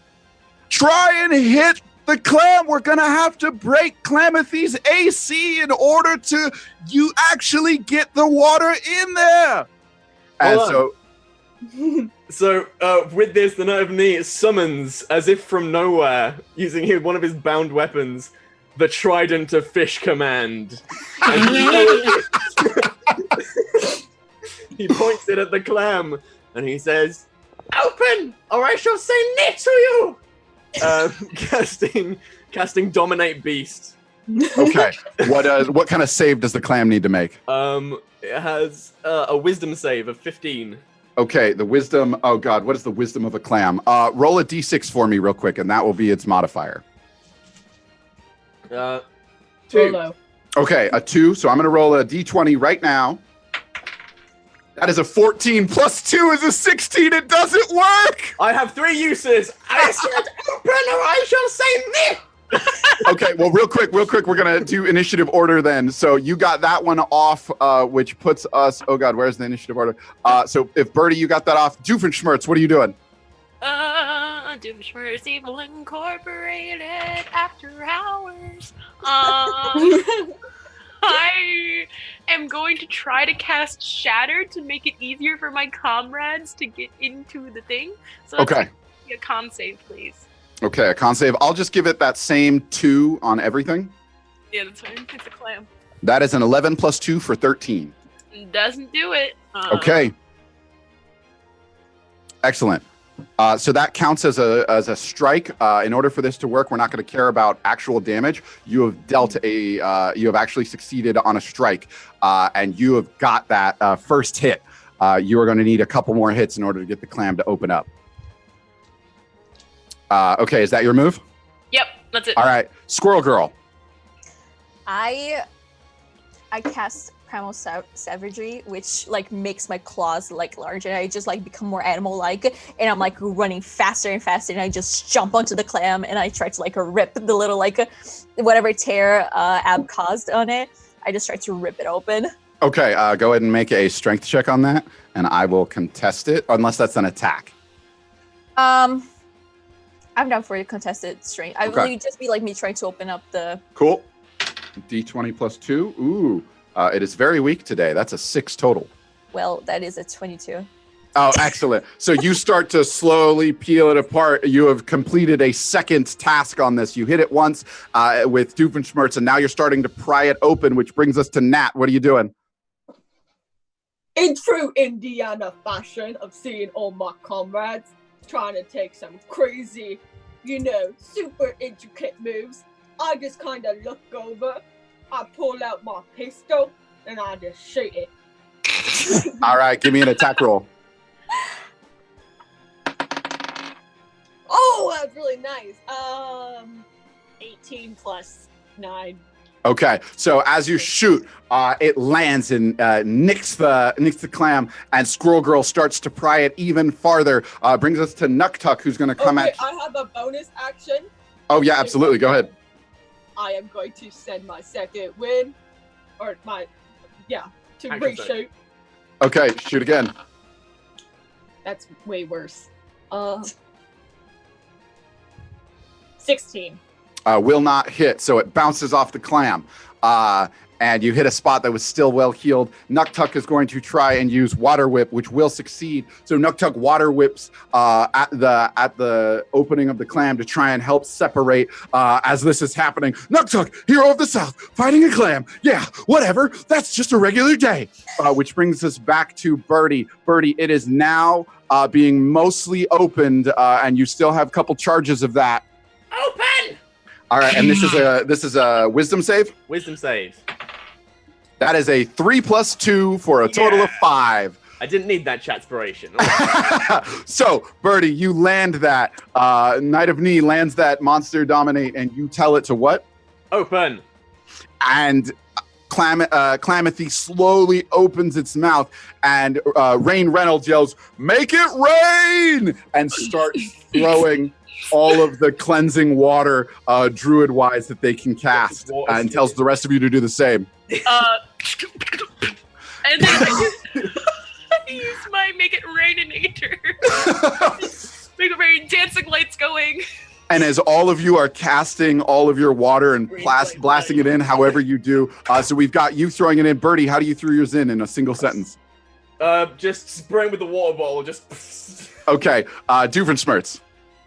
It's to make it Predator! Squirrel Girl. I drew it crafted form of like multiple like small squirrels, like the drops of water, like super like small squirrels, and they're just going in. And Indiana Jones. I'm going to take a big chunk of my water skin and then just spit take right into their mouth. And elemental attunement for Nuktuk as he takes the last bit of healing water he's got and turns it into a 3D model of himself and slowly lowers it into the open mouth of Calamity. And he's like, here, a Nuktuk signature, and drops his bit.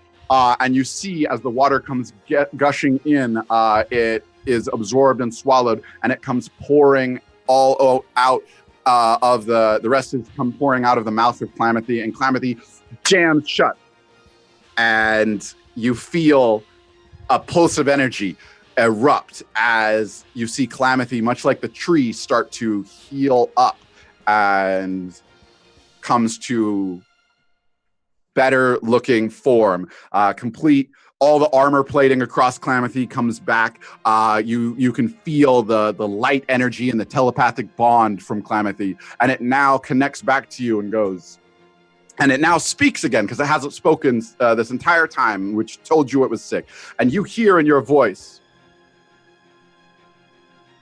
"Damn, son, that shit was crazy. I can't believe y'all got me like that, but thank you.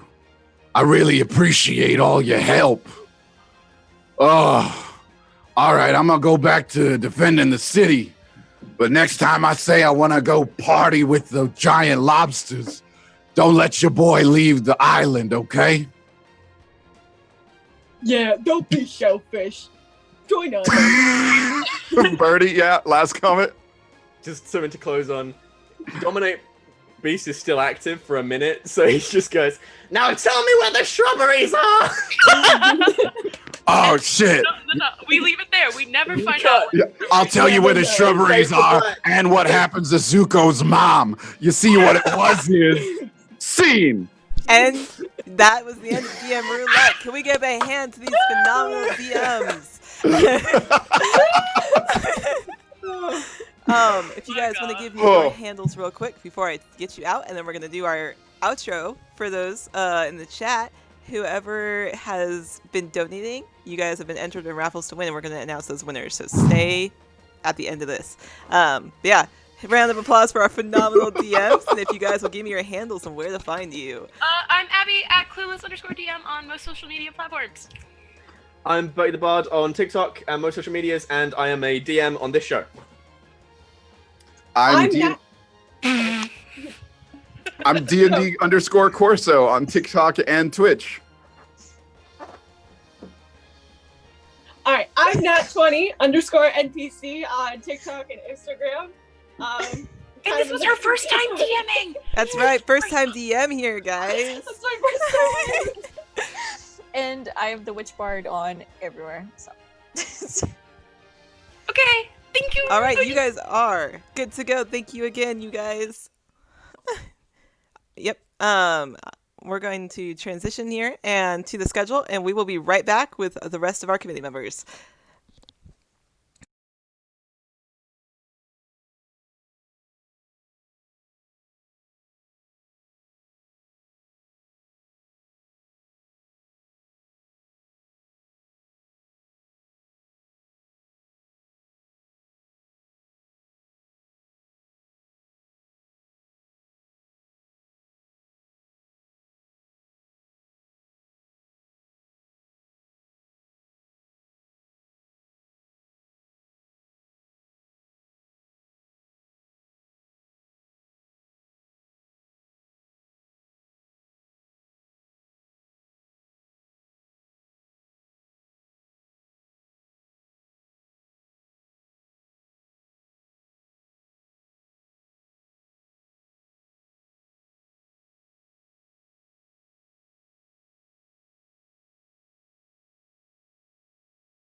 Oh.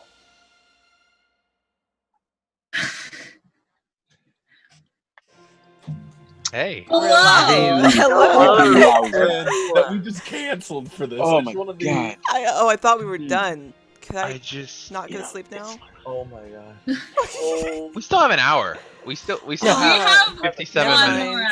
Oh. We have 57 more minutes. Yeah. No play some Among Us? I'm not playing Among Us. Absolutely not. Hey guys, so I don't know if you heard, but I Red heard some sauce. people like around here are doing like a 24-hour live stream. I don't. Weird. You guys heard Who of was that? Who did the Oh, shit, 24-hour what? live stream? Did they do a good job? No, I Sounds think that like- they only raised like 5 times their goal and maybe 6 Oh, times that depending on how sucks. things come through. You know, that doesn't Uh, sound quite right. Yeah. Yeah. Weird. Yeah. We They're don't like know a bunch anybody of who would do nobodies. that. Maybe we should But, like like- help them and try and donate like 500 more in the last hour. That might be Maybe decent. You know, so. that might The be a person who's thing. watching donated like just a couple of dollars each. We'd get there. Yeah. That's If true. All 99 people that are in their if everyone in stream donated $5, we'd get there. Yeah, you're right though. Yeah. Let's go. Let's That's go. valid. That's valid. You want me to start it? I'll start it. Oh shit. I just donated. I mean, a couple people, yeah, a couple people already have. I'm just I'm just saying.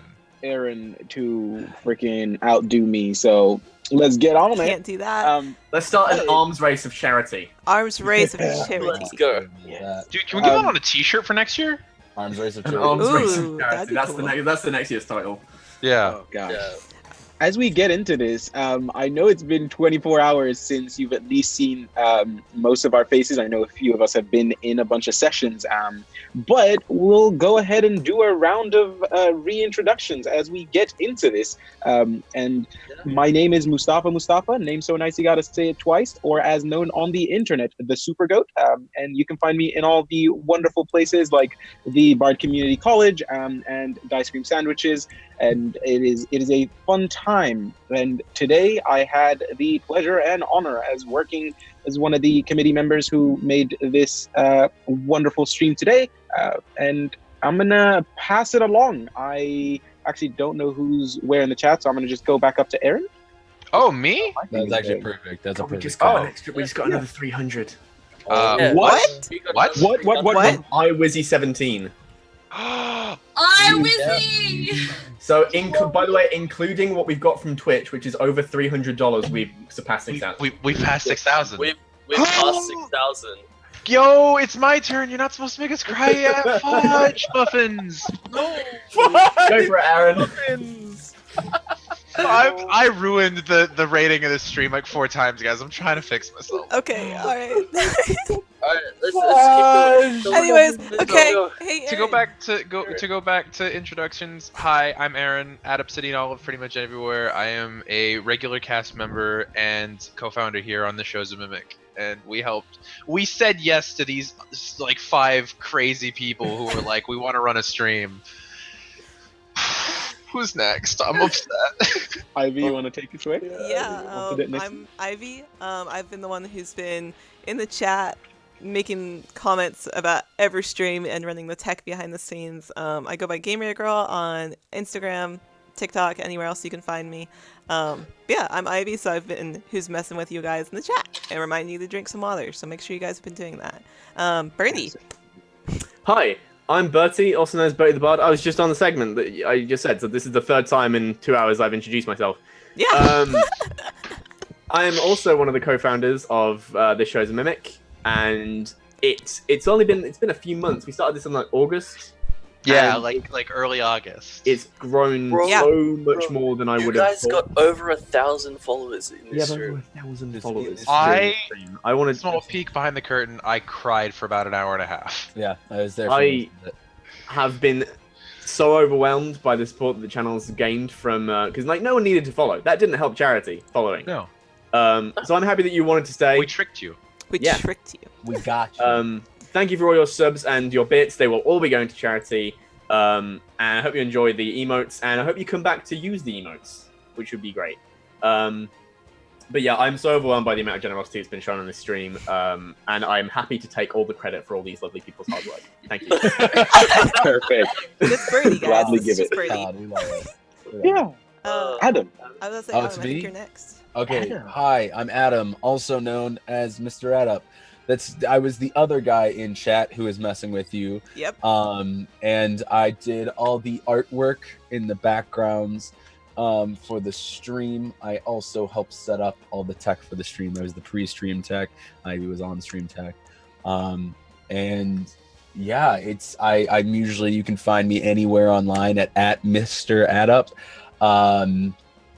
And usually I stream on the Welcome In every Saturday, and I play in their weekly game. So that's another Twitch channel that you can check out.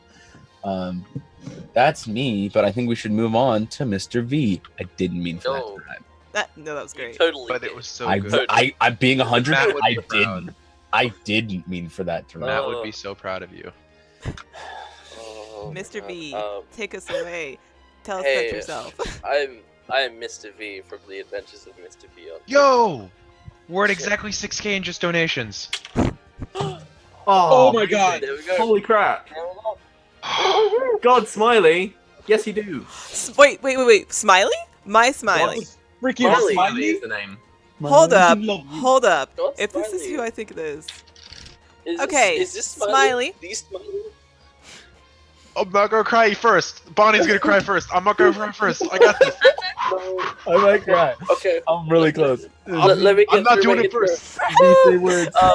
It's not me. Hi, at The Adventures of Mr. V on TikTok. You can find me here on Shazam because I ran the show to you and Mr. V. Okay, You can also chat, find me we here need on you to Fridays. stop making us cry when we do this. No, there's already another 50. No, guys, keep there's already going. another $50 in there. There's That was already another Falcon. $50 That in was there. Falcon. That was Falcon. Keep donating until I am surrounded by absolute puddles of sadness. You cry, Bertie. You cry. Find me here. Find me at the BCC on Tuesdays. Fuck it, go Bonnie. She's just a thumbs up. Okay, this is Chaotic Bunny. She is fantastic. She is on Bards Community College as a creator as well as a player on Witches of Woodside. She is absolutely phenomenal. She has been our whole backing support for our administrative team. So, Chaotic Bunny, she's on TikTok. Find her. She's wonderful. The person I got who you. literally started all of this. Yes. Yeah, literally, Bonnie. I want this to be known.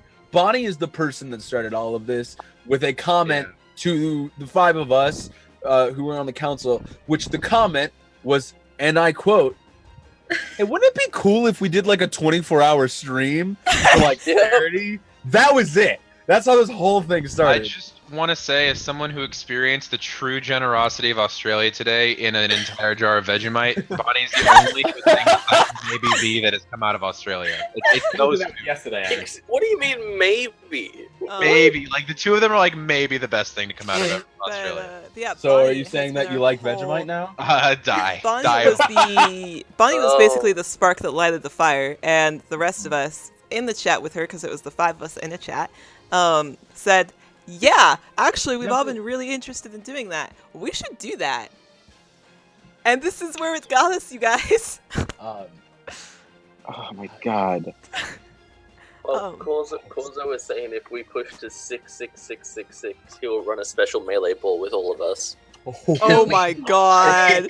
No, that's up to the chat. That ain't up to us. The BBEG himself. Oh god. So, we have a few thank yous. we I do. think. We actually have quite a few Ton of thank yous. We do. Yeah. We have a couple things first. Yes. Let's hit the points first. Yeah. Go to thank you. So here's the thing. We talked a little bit when we started the stream about what has been easy and absolutely amazing to kind of just get into and do. But this stream wasn't at all just a breeze for any of us. We've had a whole lot of ups, but we've also had a whole lot of downs, and we just wanted to kind of just let you all know that this was absolutely rough, but the people that have been here today in this freaking chat donating all this money, the people who have literally spent nights on end awake with us and helping us out in streams, giving us their time, giving us their support, we couldn't have done it without any of you. And those hard moments meant nothing, because after each one there was somebody we could lean on, and that's something that we appreciate. Lean on me. Yeah. No, No, let's copy. No, we're almost to the end. You can't do that. We can't get canceled now when we're half an You hour. want to talk about the hardships? Copyright, bitch. No. Come on. Look, I can look at the Streamlabs. We are at 23 hours and 28 minutes. We cannot mess it up now. To be fair, we started the stream 15 minutes before the stream started. we know. Technically, we still have 47 minutes. Okay. Okay. Well, did anybody here have anything else that they wanted to talk about the hardships, other than I was gonna throw out one. There was many a night of me drawing and coming up with new concepts and things not working and programs crashing, and I am gonna say this now.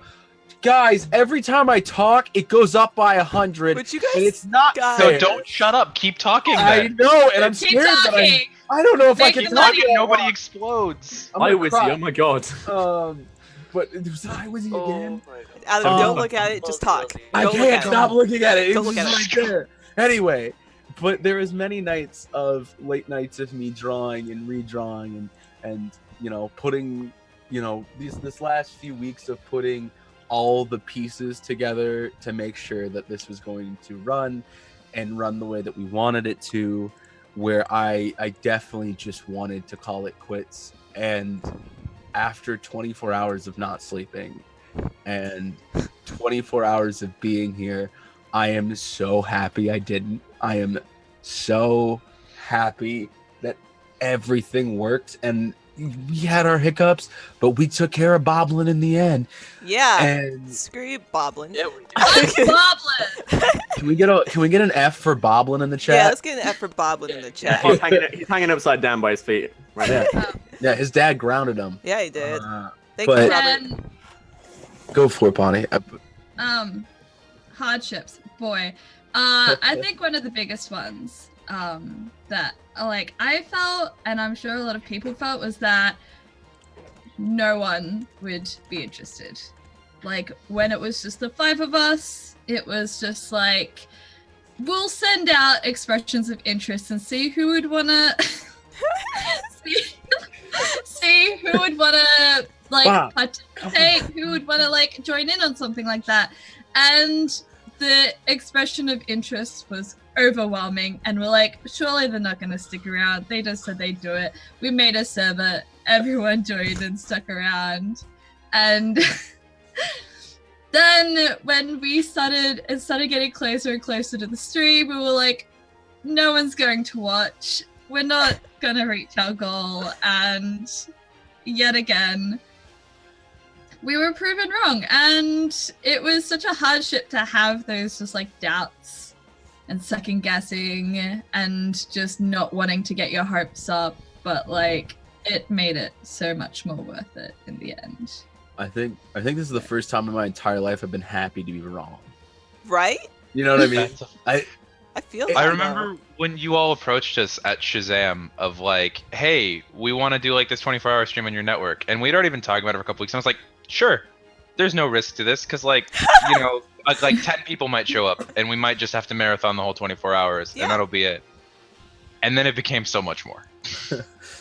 I will say one of the hardships was I have not streamed in years. I was behind the entire tech, the entire 24 hours. Yeah. And honestly, because Ivy, Ivy killed it. Ivy did such a good job today. I have not ran tech for probably at least 2 or 3 years. Not used this version of anything that we're using today. And the only reason that I was successful is because I had these awesome people to help. Adam especially was fantastic making sure that I understood what I was doing. Set it up with me, ran it through with me twice to make sure I understood because I kept asking questions. And in addition to that, shout out to Jordy Rose specifically for providing us with the entire what we used today for our streaming. It was Jordy Rose entirely. He's on Dice Cream Sandwich. He's one of the DMs. He's a very good personal friend of mine because I am also on Dice Cream streams, which I forgot to mention. But without Adam and Jordy, I would not have been able to be successful today at all. So huge shout out to them as well. Absolutely. Honestly, though, too nice. Done so much. So with that, I was also distracted for a second there because we had to keep getting more winners, so I had to keep drawing as we kept breaking goals. And this is the best problem to have. But it was not the highlight of my 24 hours. And I'd love to get like some highlights from everybody else as well of the last 24 hours. So for me personally, I've been having some wonderful drama on my TikTok account about diversity in D&D and in TTRPGs. And it's been going throughout these 24 hours. And then during the stream, somebody came into the comments and said, I'm so happy to see people of color in the stream. And that seriously meant the world to me. Just in that moment, everything that we did just melted away. And that joy and that energy will keep me going to make sure I do more wonderful things at least. So I appreciate it, and I appreciate every single person who made this possible. And thank you. Anybody else have any wonderful things? Because I know Vegemite wasn't your favorite thing. What are you talking about? Hey guys, actually, I know that I didn't sleep for the stream, but like there's a block right around when mini painting should have started that I just don't remember. Oh, Aaron, we don't want to talk about that. It was okay. The stream lagged out. Was there any good clips? Yeah, one of my favorites. It all corrupted. It's all corrupt. Yeah, sorry. Did it? Sorry. I saved it on a hard drive though. You guys are gonna have to put that on the VOD. Like, sorry. It's just totally lagged out, weird, robotic. Okay, good to know. Don't Thank worry you. about it. It's the only big technical issue. I think one of my biggest highlights of this whole stream, and I don't mean to be biased, but my Tea with Mr. V episode was one of the best experiences that I've had doing Tea with Mr. V. As the person who produced every single episode of Tea with Mr. V up until that point, I can honestly say that was the best episode of Tea with Mr. V we have ever recorded, period. As someone who watches Tea with Mr. V religiously, that was one of my favorite episodes I've seen. Yeah, it was nice. We had the technical difficulty at the end, but that's fine. We don't worry about that. But honestly, that bit of just like I was dead tired. I was passing out. I know. Absolutely out of it. And I just get on camera and I'm like, okay, it's time. And Tea with Mr. V. Let's go. Cool. But yeah, I think that's one of my favorite moments was just doing that and hanging out with a whole bunch of friends. Just having some I'll be honest, I lost my bag of napkins or tissues and very sad. It's fine. Oh, see, this is why I am environmentally friendly and just have a rag. This is my Tia rag. I think there's one thing we really need to thank. The true MVP of the entire stream is caffeine. I think we all need what are you talking about? Aaron didn't drink any caffeine. Yeah, what are you talking about? I drank just water for the whole stream. True. Like legitimately. I drank 3 pots of coffee. I drank a ton of Diet Coke. Jesus. I drank 3 pots of black coffee. Oh, and also a Monster. So I had chocolate. Yeah, I had my energy drink here. I did want to give one more highlight. Yeah. A specific moment. I love this entire stream. We all the council had talked about this before, but this is something that is going to stay in our hearts forever because this was such a special moment for all of us. But there is one moment of this stream, and one of our council members was involved. And I'm going to paint this picture. It's 2 a.m. Around 20 hours of not sleeping, and my mind has gone away. Yep. And I'm starting to fade. Yep. And I start watching lore discussion. Lord. And what happens is the following. They say, we're going to create a character. He stayed in the school for all these years, and he never grew up. And Josh, the governor, says, like Van Wilder.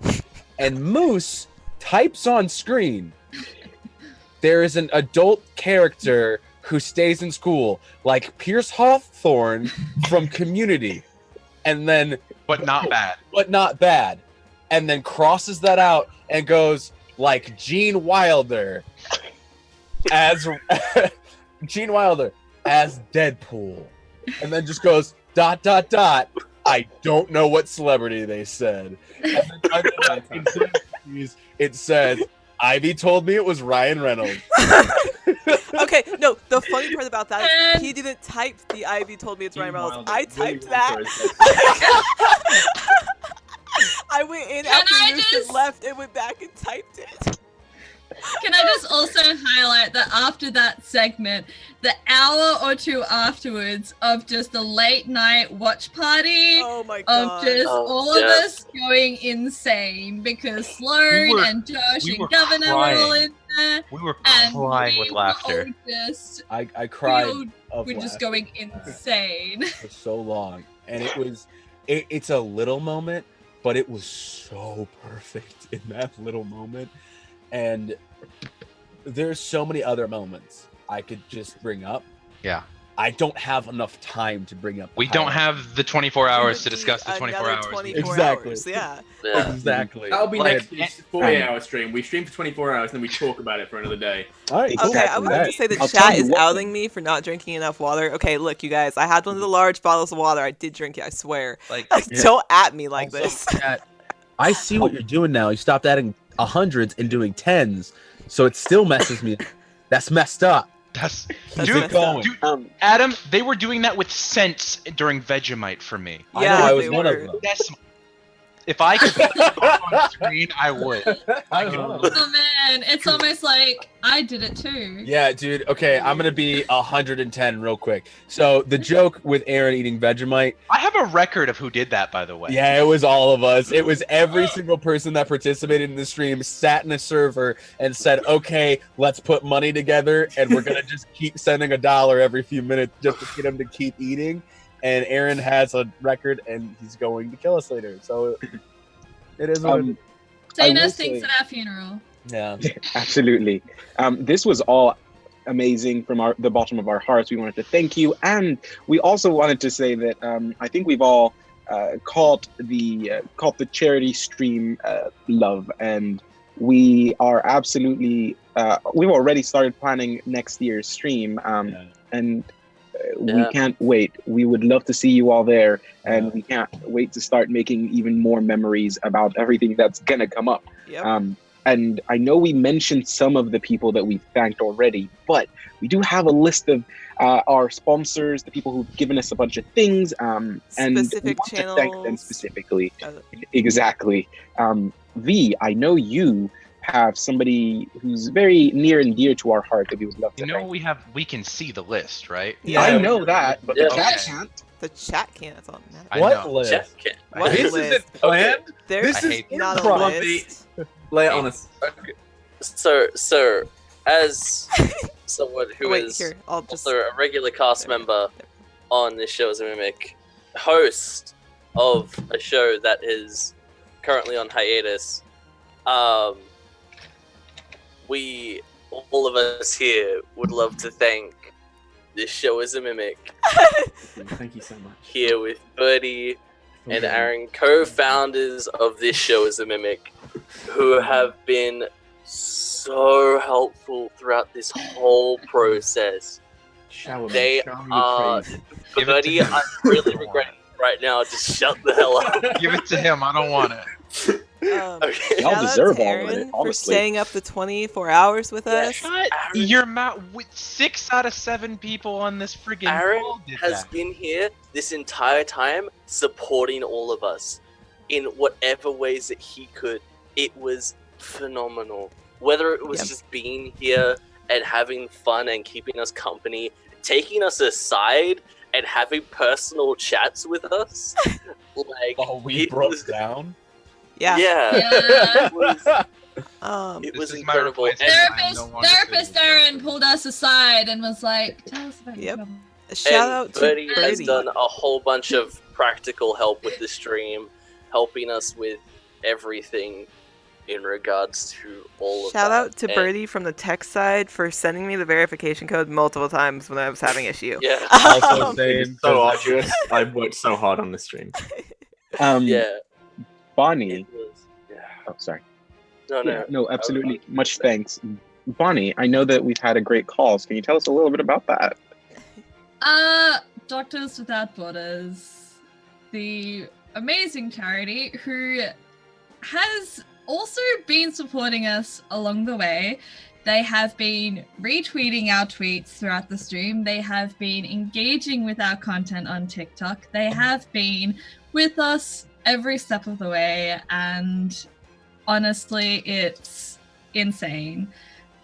If you don't know, if you haven't heard me just muffle it out every time I've been on screen, Doctors Without Borders is an independent international medical humanitarian organization that provides aid to people in more than 70 countries whose survival is threatened by violence, neglect, or catastrophe, primarily due to armed conflict, epidemics, malnutrition, exclusion from healthcare, or natural disasters. We have raised over $6,000 to give to this amazing charity. And if you think about it, that's so many people that we're helping. We have saved so many lives today alone. And we have helped doctors do their jobs even better. We have given them better equipment, better supplies, and better education. And I am very proud of this community for giving so much to such an important organization in today's world. Guys, with this money, we've saved some lives. Yeah.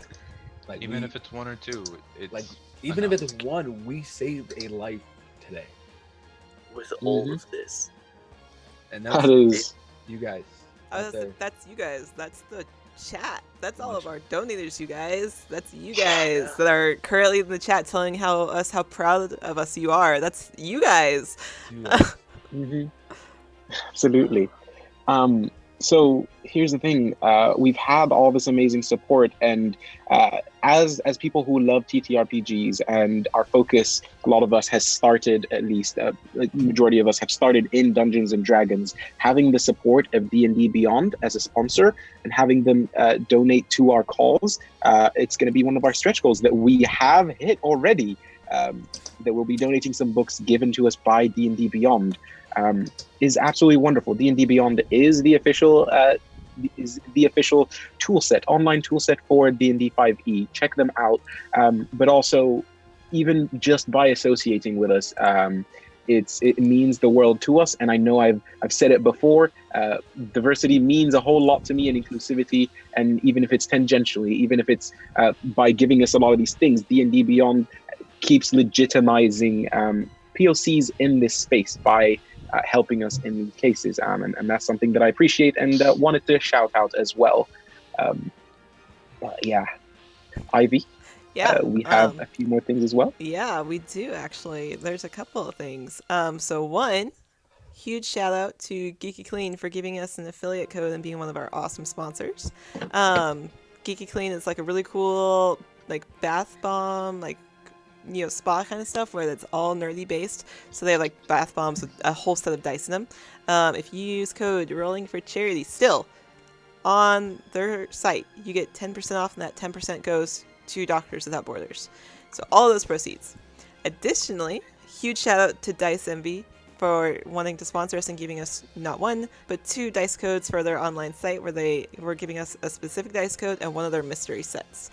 So huge shout out to them. Additionally, I specifically would love to shout out my Discord members, because Smiley, when you donated that 100, I saw you. Smiley, that was one of mine. Fox, I saw you in the chat. Like, Bloody is one of my Discord members, and he donated that 500.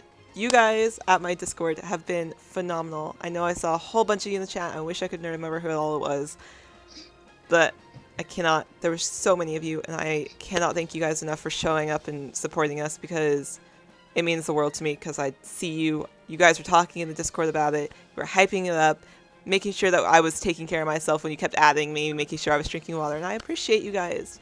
I can't believe that we have such a fantastic supportive community. I love you guys. Yeah. Adam. Guys, I guess it's my turn this time. I want to reach out and thank the Welcome In It's a channel that I'm on a weekly basis, and they supplied us with a big bundle that we did hit that stretch goal. So somebody is getting a welcome in bundle of merch, and it is amazing that they did that, because that was out of the kindness of their hearts. And we even had members on the stream last night during the lore discussion, that crazy 2 a.m. that crazy 2 a.m. talk. And I also wanted to give a quick special shout out to the community that the Welcome In has. It warms my heart because I see you guys on a weekly basis, and I saw so many familiar names in that chat, so many donations from you guys, and so many things that I know that I've been promoting the heck. I almost went to the wrong word out of this stream, and to see so many of you guys show up and just give it warms my heart as a person. And honestly, like, a lot of these guys have heard me gush about them all night, and heard me gush and like specifically call out members. Yes, I'm crying. You guys did it. They said the chat told you that real men cry, so it's okay. It's true. Me and Aaron for over an hour, and I'm not kidding you, over an hour sat and talked about how amazing I was, and how amazing it was, and how amazing like I felt that they came out. And so I just wanted to throw a big shout out and thank you to you guys. We love you guys. There is somebody on the Welcome In that did not appear on stream, but is a very key member, I think, that needs a special mention. Wait, who am I mentioning this time? You know, I think Azur. Yeah. What didn't show up on our stream, yet sat in the chat and stayed up the entire 24 hours with us. Oh my god, Azur, he was the Library of most Lost Tales in the chat. Came in the entire time, was with us in our watch party, helping people, guiding people in any way he could, not because we asked, not because we took, not because of any outside factor. He literally did it out of the kindness of his heart. He stayed up for the 24 hours with us and stayed with us the entire time, had fun, and dude, bottom of my heart, man, thank you. There's also on the topic of sorry, Oh, go. you're good. Adam had one more, I think, that he had on his list. I do? You Question do. mark? Oh, I do. I'm an idiot. Because I'm I didn't playing his read- songs now. I've played them throughout the Yeah. entire stream. I wanted to give another quick shout out to Arcane Anthems. We've been playing his music the entire stream. and 100% of it. It is every music you heard, no matter what stream part you caught.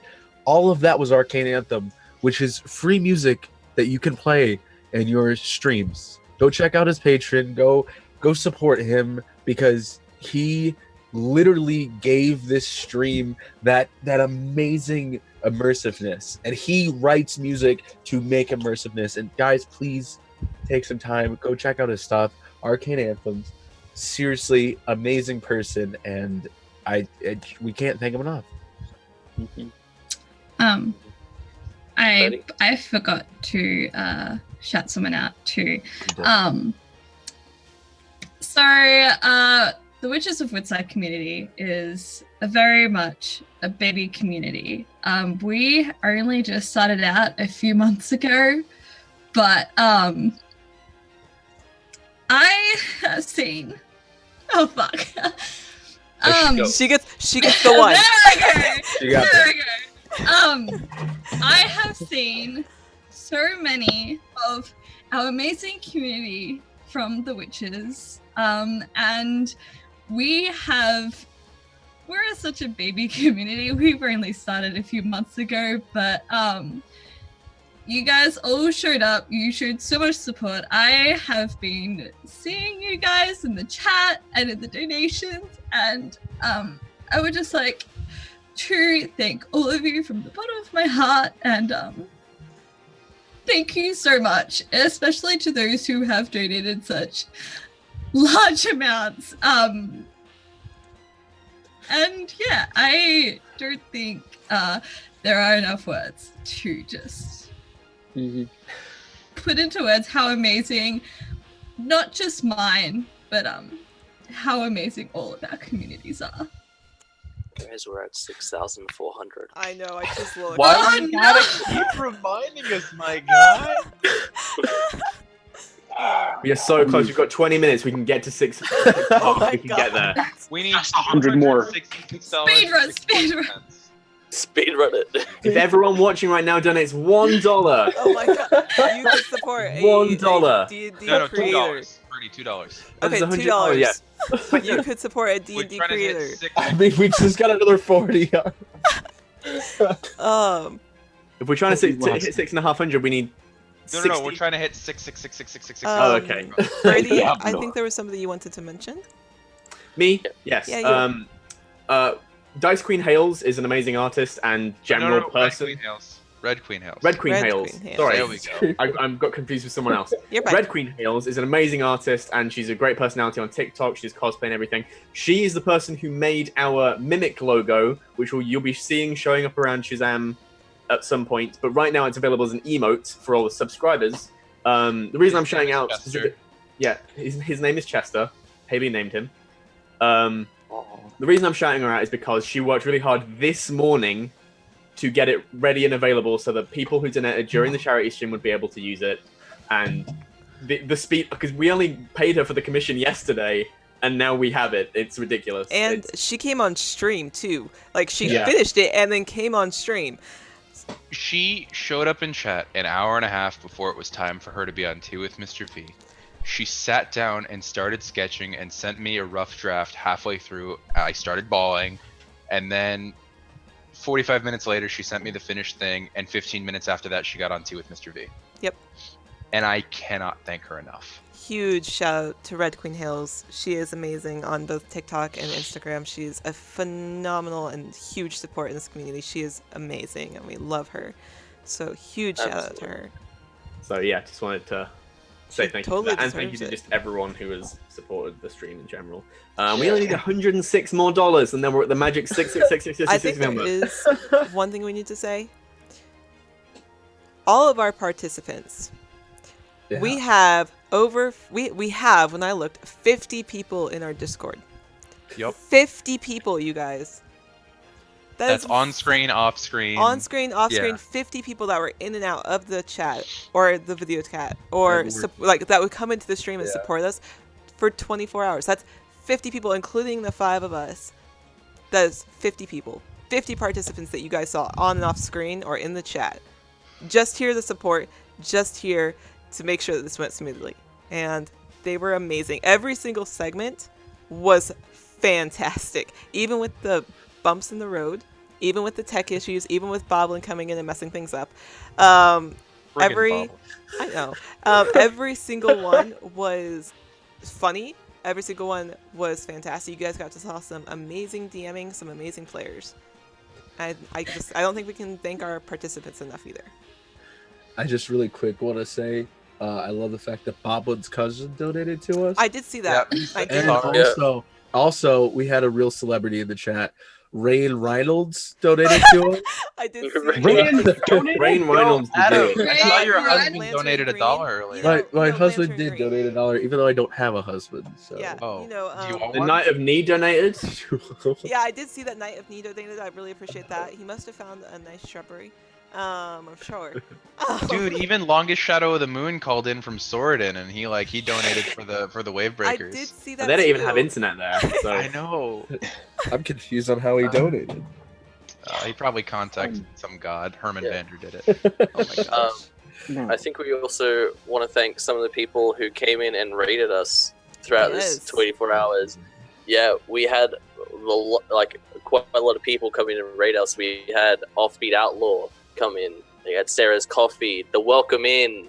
Hell yeah. We had Classy Librarian, Legends of Adventurous. Yep. And Dreaded GM coming in with the raids into the stream, showing us support. That's 6 raids. 6 different raids. God Over damn. 24 hours. Oh my god. It's incredible to see all that support. And for What? people to stick around as well, a lot of them stuck around when they came in. Guys, we hit it. We did hit it? We hit We 6, did 6, it? 6, 6, Oh my 6, god. Hit crap. 666. Oh my gosh! You are heroes donated $170. You are heroes. Yo, Corso, we're playing Melee Ball. Get Hey, the court ready. Hey, Corso, tell us when we're playing. You guys will be able to catch all of your charity members, like the council and committee, on Melee Ball with Corso as our DM. For those of you who don't know what Melee Ball is, it is basically a sport where we all play as a team against the opposite home team, and we try to make goals with the goal moves every time you score. It is fantastic. You can catch me on the last episode from last week. Yeah. You guys. Thank you so much. We started And guys, with that, plus the bits and subs, We definitely hit. We passed hit over 7,000. Hit over 7. That's something we should mention. We've been saying it the whole stream, but every sub and bit that we earned during this time that Shazam made is our donation to the charity. So with that, we've made, Birdie, what's the number right now? Do you know? It's 360, so hang on. 6666. Yeah. Plus 6666. 360 equals That's not 7,026. Yep. Holy That's wowza. $7,000, guys. Yeah, we Can freaking we? did. Okay, so when we started this, we're like, yeah, maybe we'll hit 1,000. Well, let's Maybe hope for if we're lucky, 2,000. 2,000. You guys. I just can't believe it like barely slowed down. No, that's the thing. Within The 2 lowest hours. we got was 68 after the first